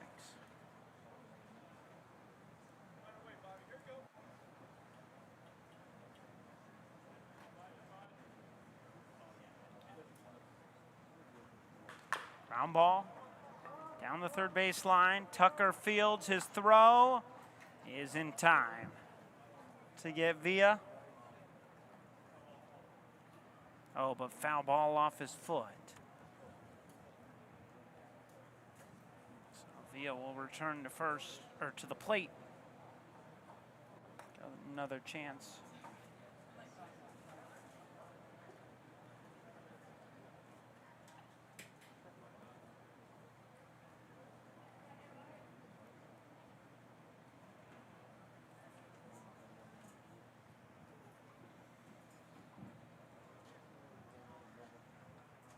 Two. That is low and inside, 3-2. Well, we've had a lot of walks. We're over 40 of them here today through our 4 games. As Villa unloads on one to left field, and it is foul.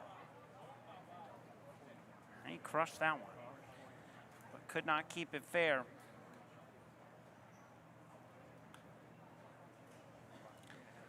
Well, yesterday we had less walks and therefore less pitches. 881 pitches thrown in total yesterday, 220 per game. Swing and a miss, and Villa's down on strikes for out number 2, and it brings up Pete Browen. No game had more than 235 pitches yesterday. Well, all the walks today certainly made these games go a little bit longer. It's already 5:45.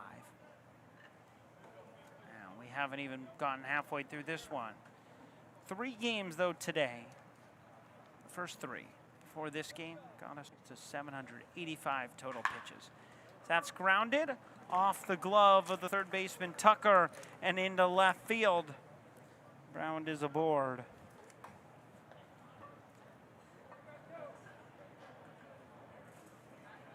And an error on the third baseman, Tucker. But just to finish out, the lowest pitch total we've had so far today is 243, more than any game yesterday. Average is 261, so up 40 pitches per game from yesterday. And this game is likely on track for a high total again. It's been a long day. A lot of pitches thrown by these arms. A lot of walks issued. That's in for a strike. 8 walks already in this ball game. But Anderson looking to get out of the inning without issuing one. He's ahead of Adams 0-2.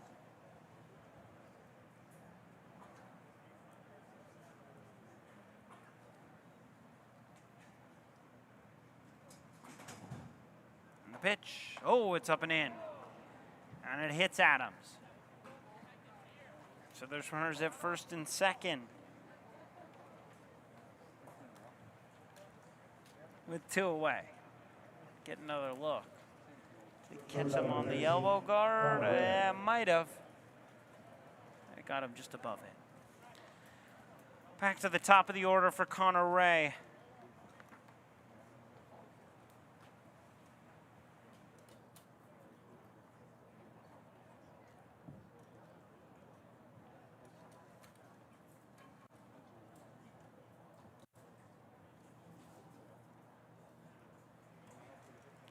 He's got 2 on with 2 outs. And he swings through the first pitch fastball.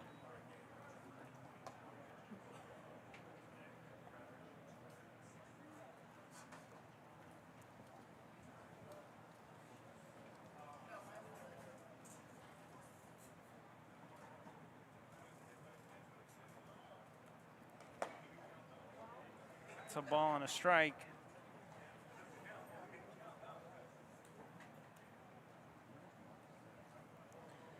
Ray walked in the first, flew out in the second. Reds have 4 runs on just 2 hits. But they have gone on base with a bunch of walks, a couple errors, hit by pitch now. Anderson trying to get out of the inning.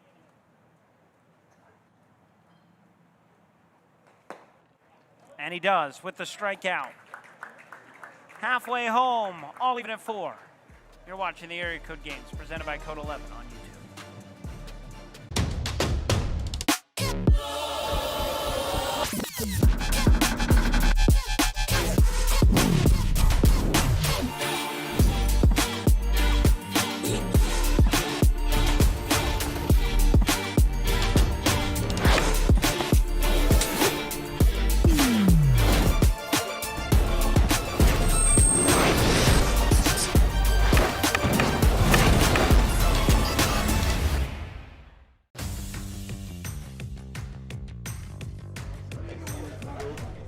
What's up, Panini? What's up?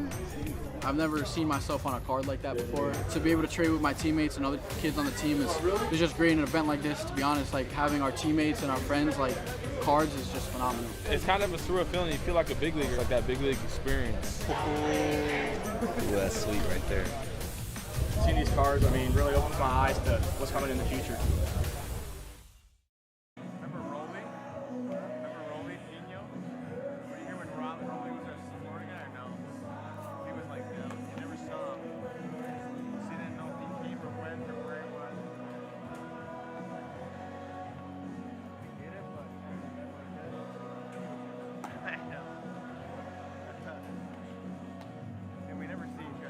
Liam Radke back to the mound in the bottom of the 4th. Facing 10, 1, and 2 in this order for the White Sox.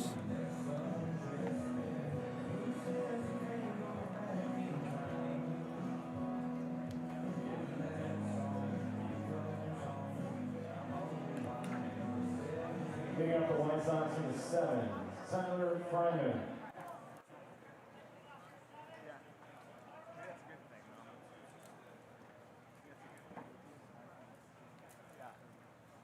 First pitch, a swing and a miss. Radke's gone off speed a bunch to begin at bats, and it's been effective. That one back up the middle, a base hit. Wants the slider over the plate. Fryman has a leadoff single.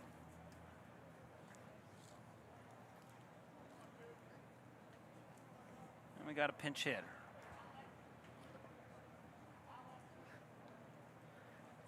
Cooper Collins. Cooper Collins comes in to hit.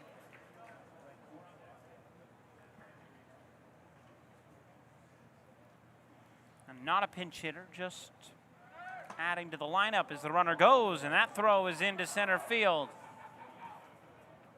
And over to third heads Fryman on the throwing error.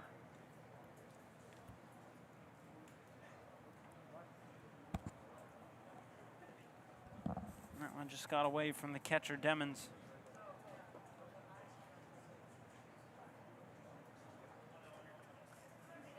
Count a ball and no strikes.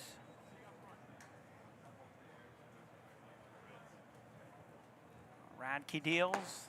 Fastball upstairs, 2 balls and no strikes.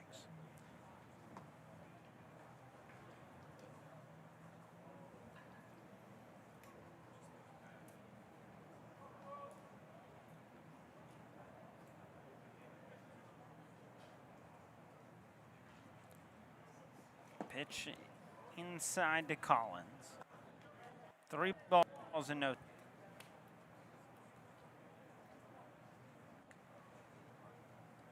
The infield in for the Reds, trying to prevent the go-ahead run here in the 4th. That's in for a strike from Radke.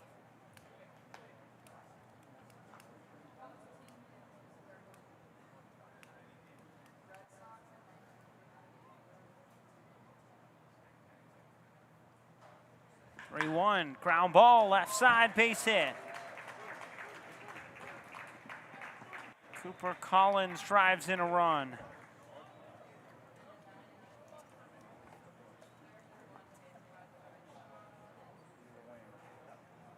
Number 8, Tyson Moore.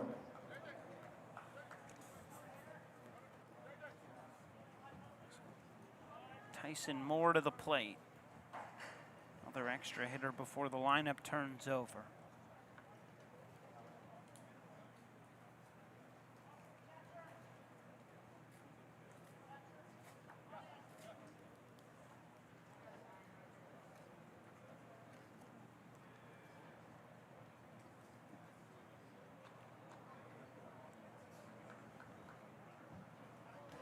And we need a runner at first base.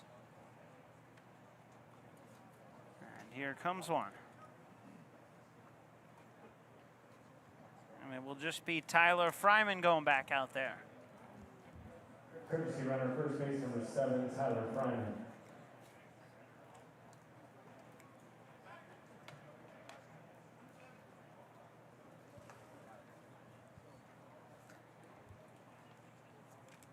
Tyson Moore at the dish. That one's in for a strike with the slider.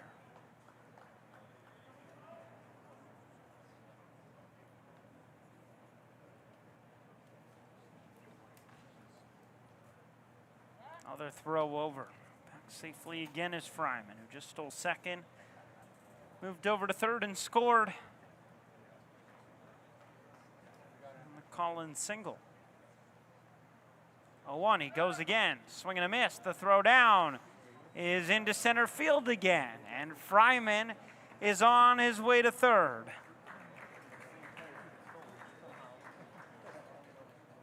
You're watching a replay of what felt like a replay.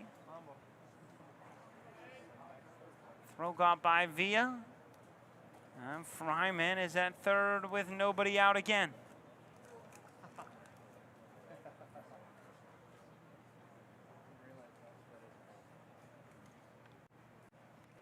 A swing and a miss. The strikeout is out number 1.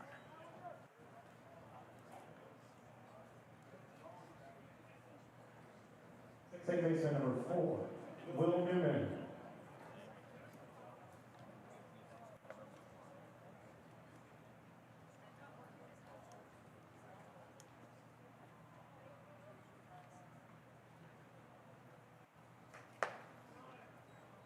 Ball and no strikes.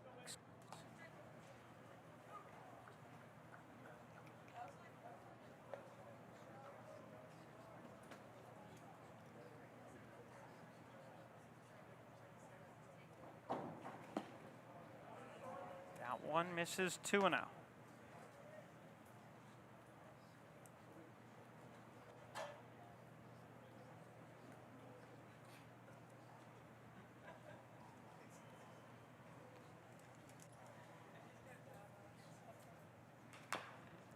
Newman chops that one foul.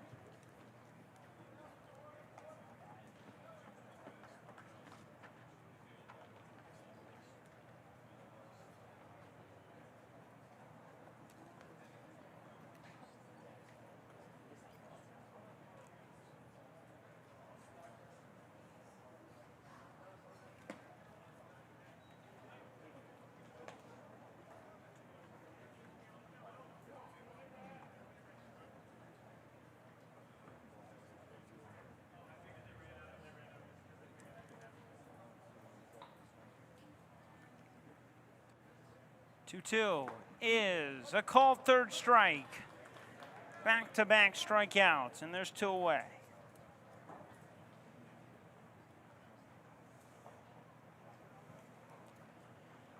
Isaiah Snavely comes to the plate with 2 down.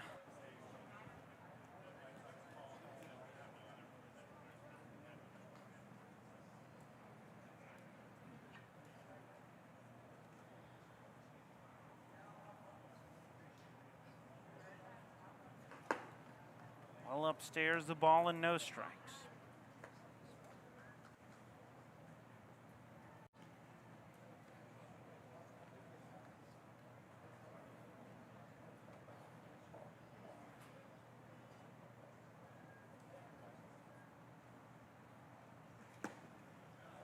That's in there, 1-1.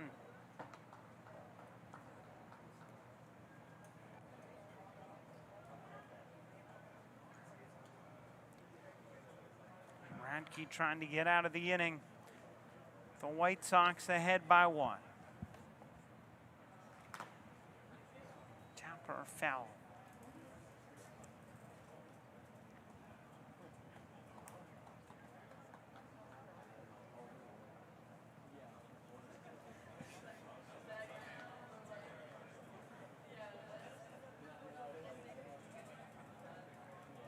Ball and 2 strikes.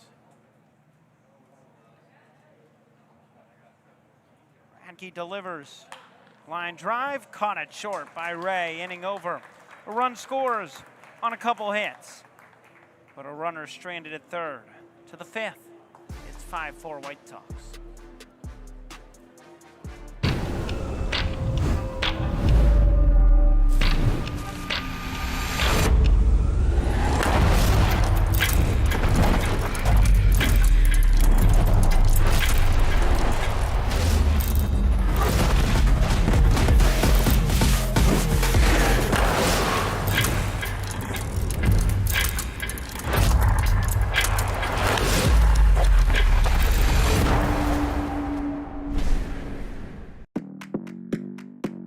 Come on, come here, come a little close, free. Move your body.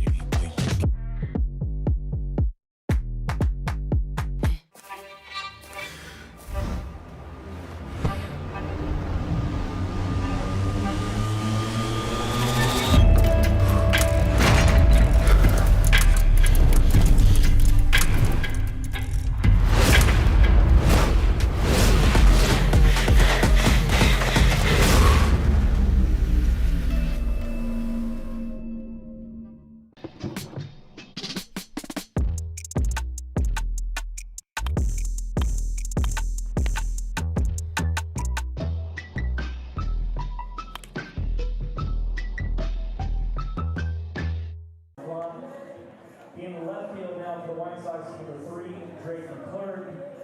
And now in center field is number 7, Tyler Fryman. New catcher for the White Sox is number 2, Cooper Collins. And for the White Sox is called to the bullpen, brings in a pitch number 34, Brady Hicks.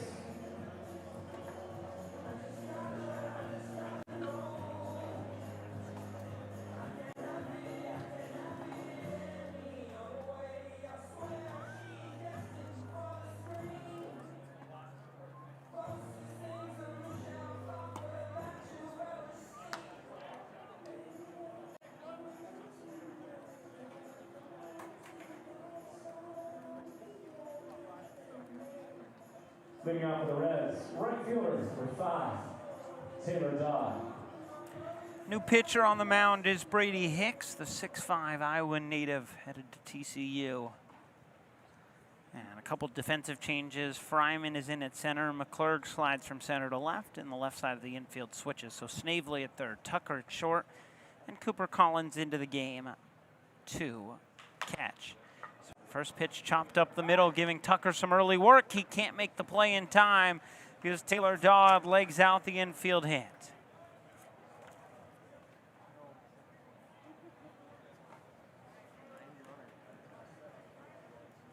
Number 33, Jake Turner. And Jake Turner comes up with a runner on, the tying run in the top of the 5th.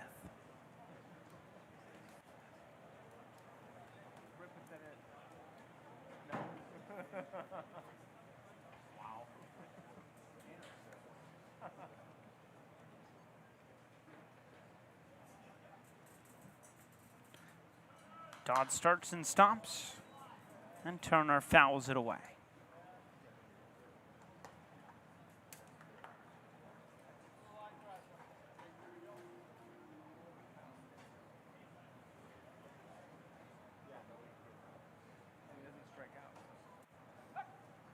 Throw over, Dodd dives back in safely.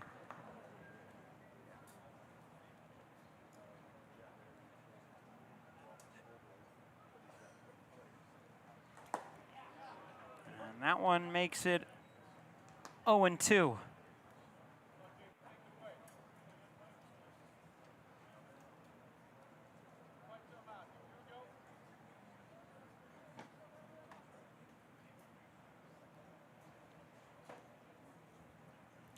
Hicks ready.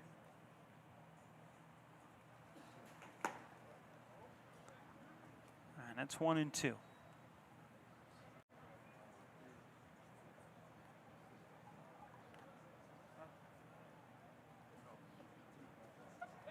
Throw back, dot in. It's again.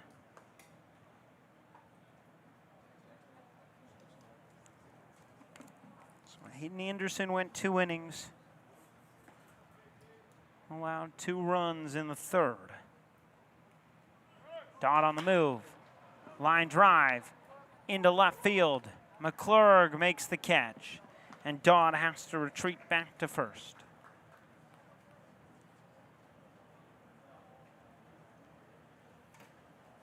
Pinch hitting for the Reds for 28, Colton Floyd.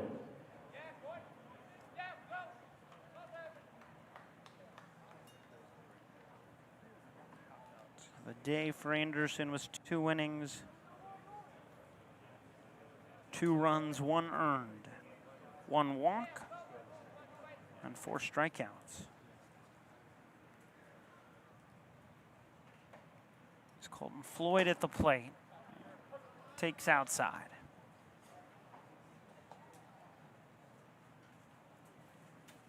.65, 235. Chandler, Arizona.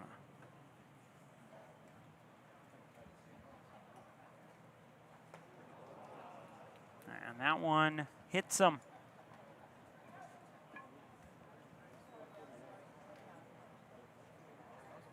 So first and second with 1 out. You get another look. Pitching for the Reds for 27, Joe Mendozona.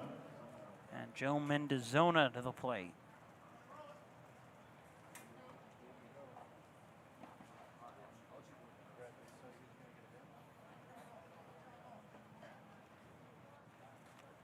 For his first at bat coming in for Demons.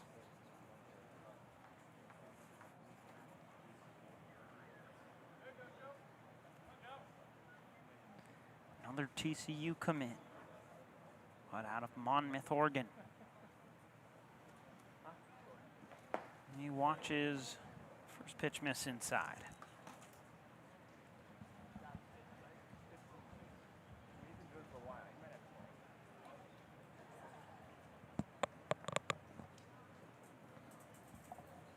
Left-handed hitting catcher. Tying run at second and the go-ahead run at first. The 1-0 is in for a strike, and then the throw back to second, bounded away from Tucker.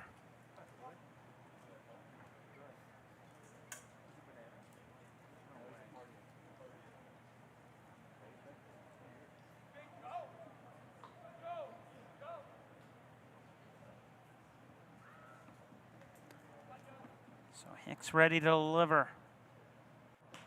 Ground ball to the first baseman. It stays fair. It's scooped up and thrown away. Cunningham tried to get it to the pitcher Hicks and just couldn't handle it. And the bases are loaded. The Reds number 11, Manny Inger.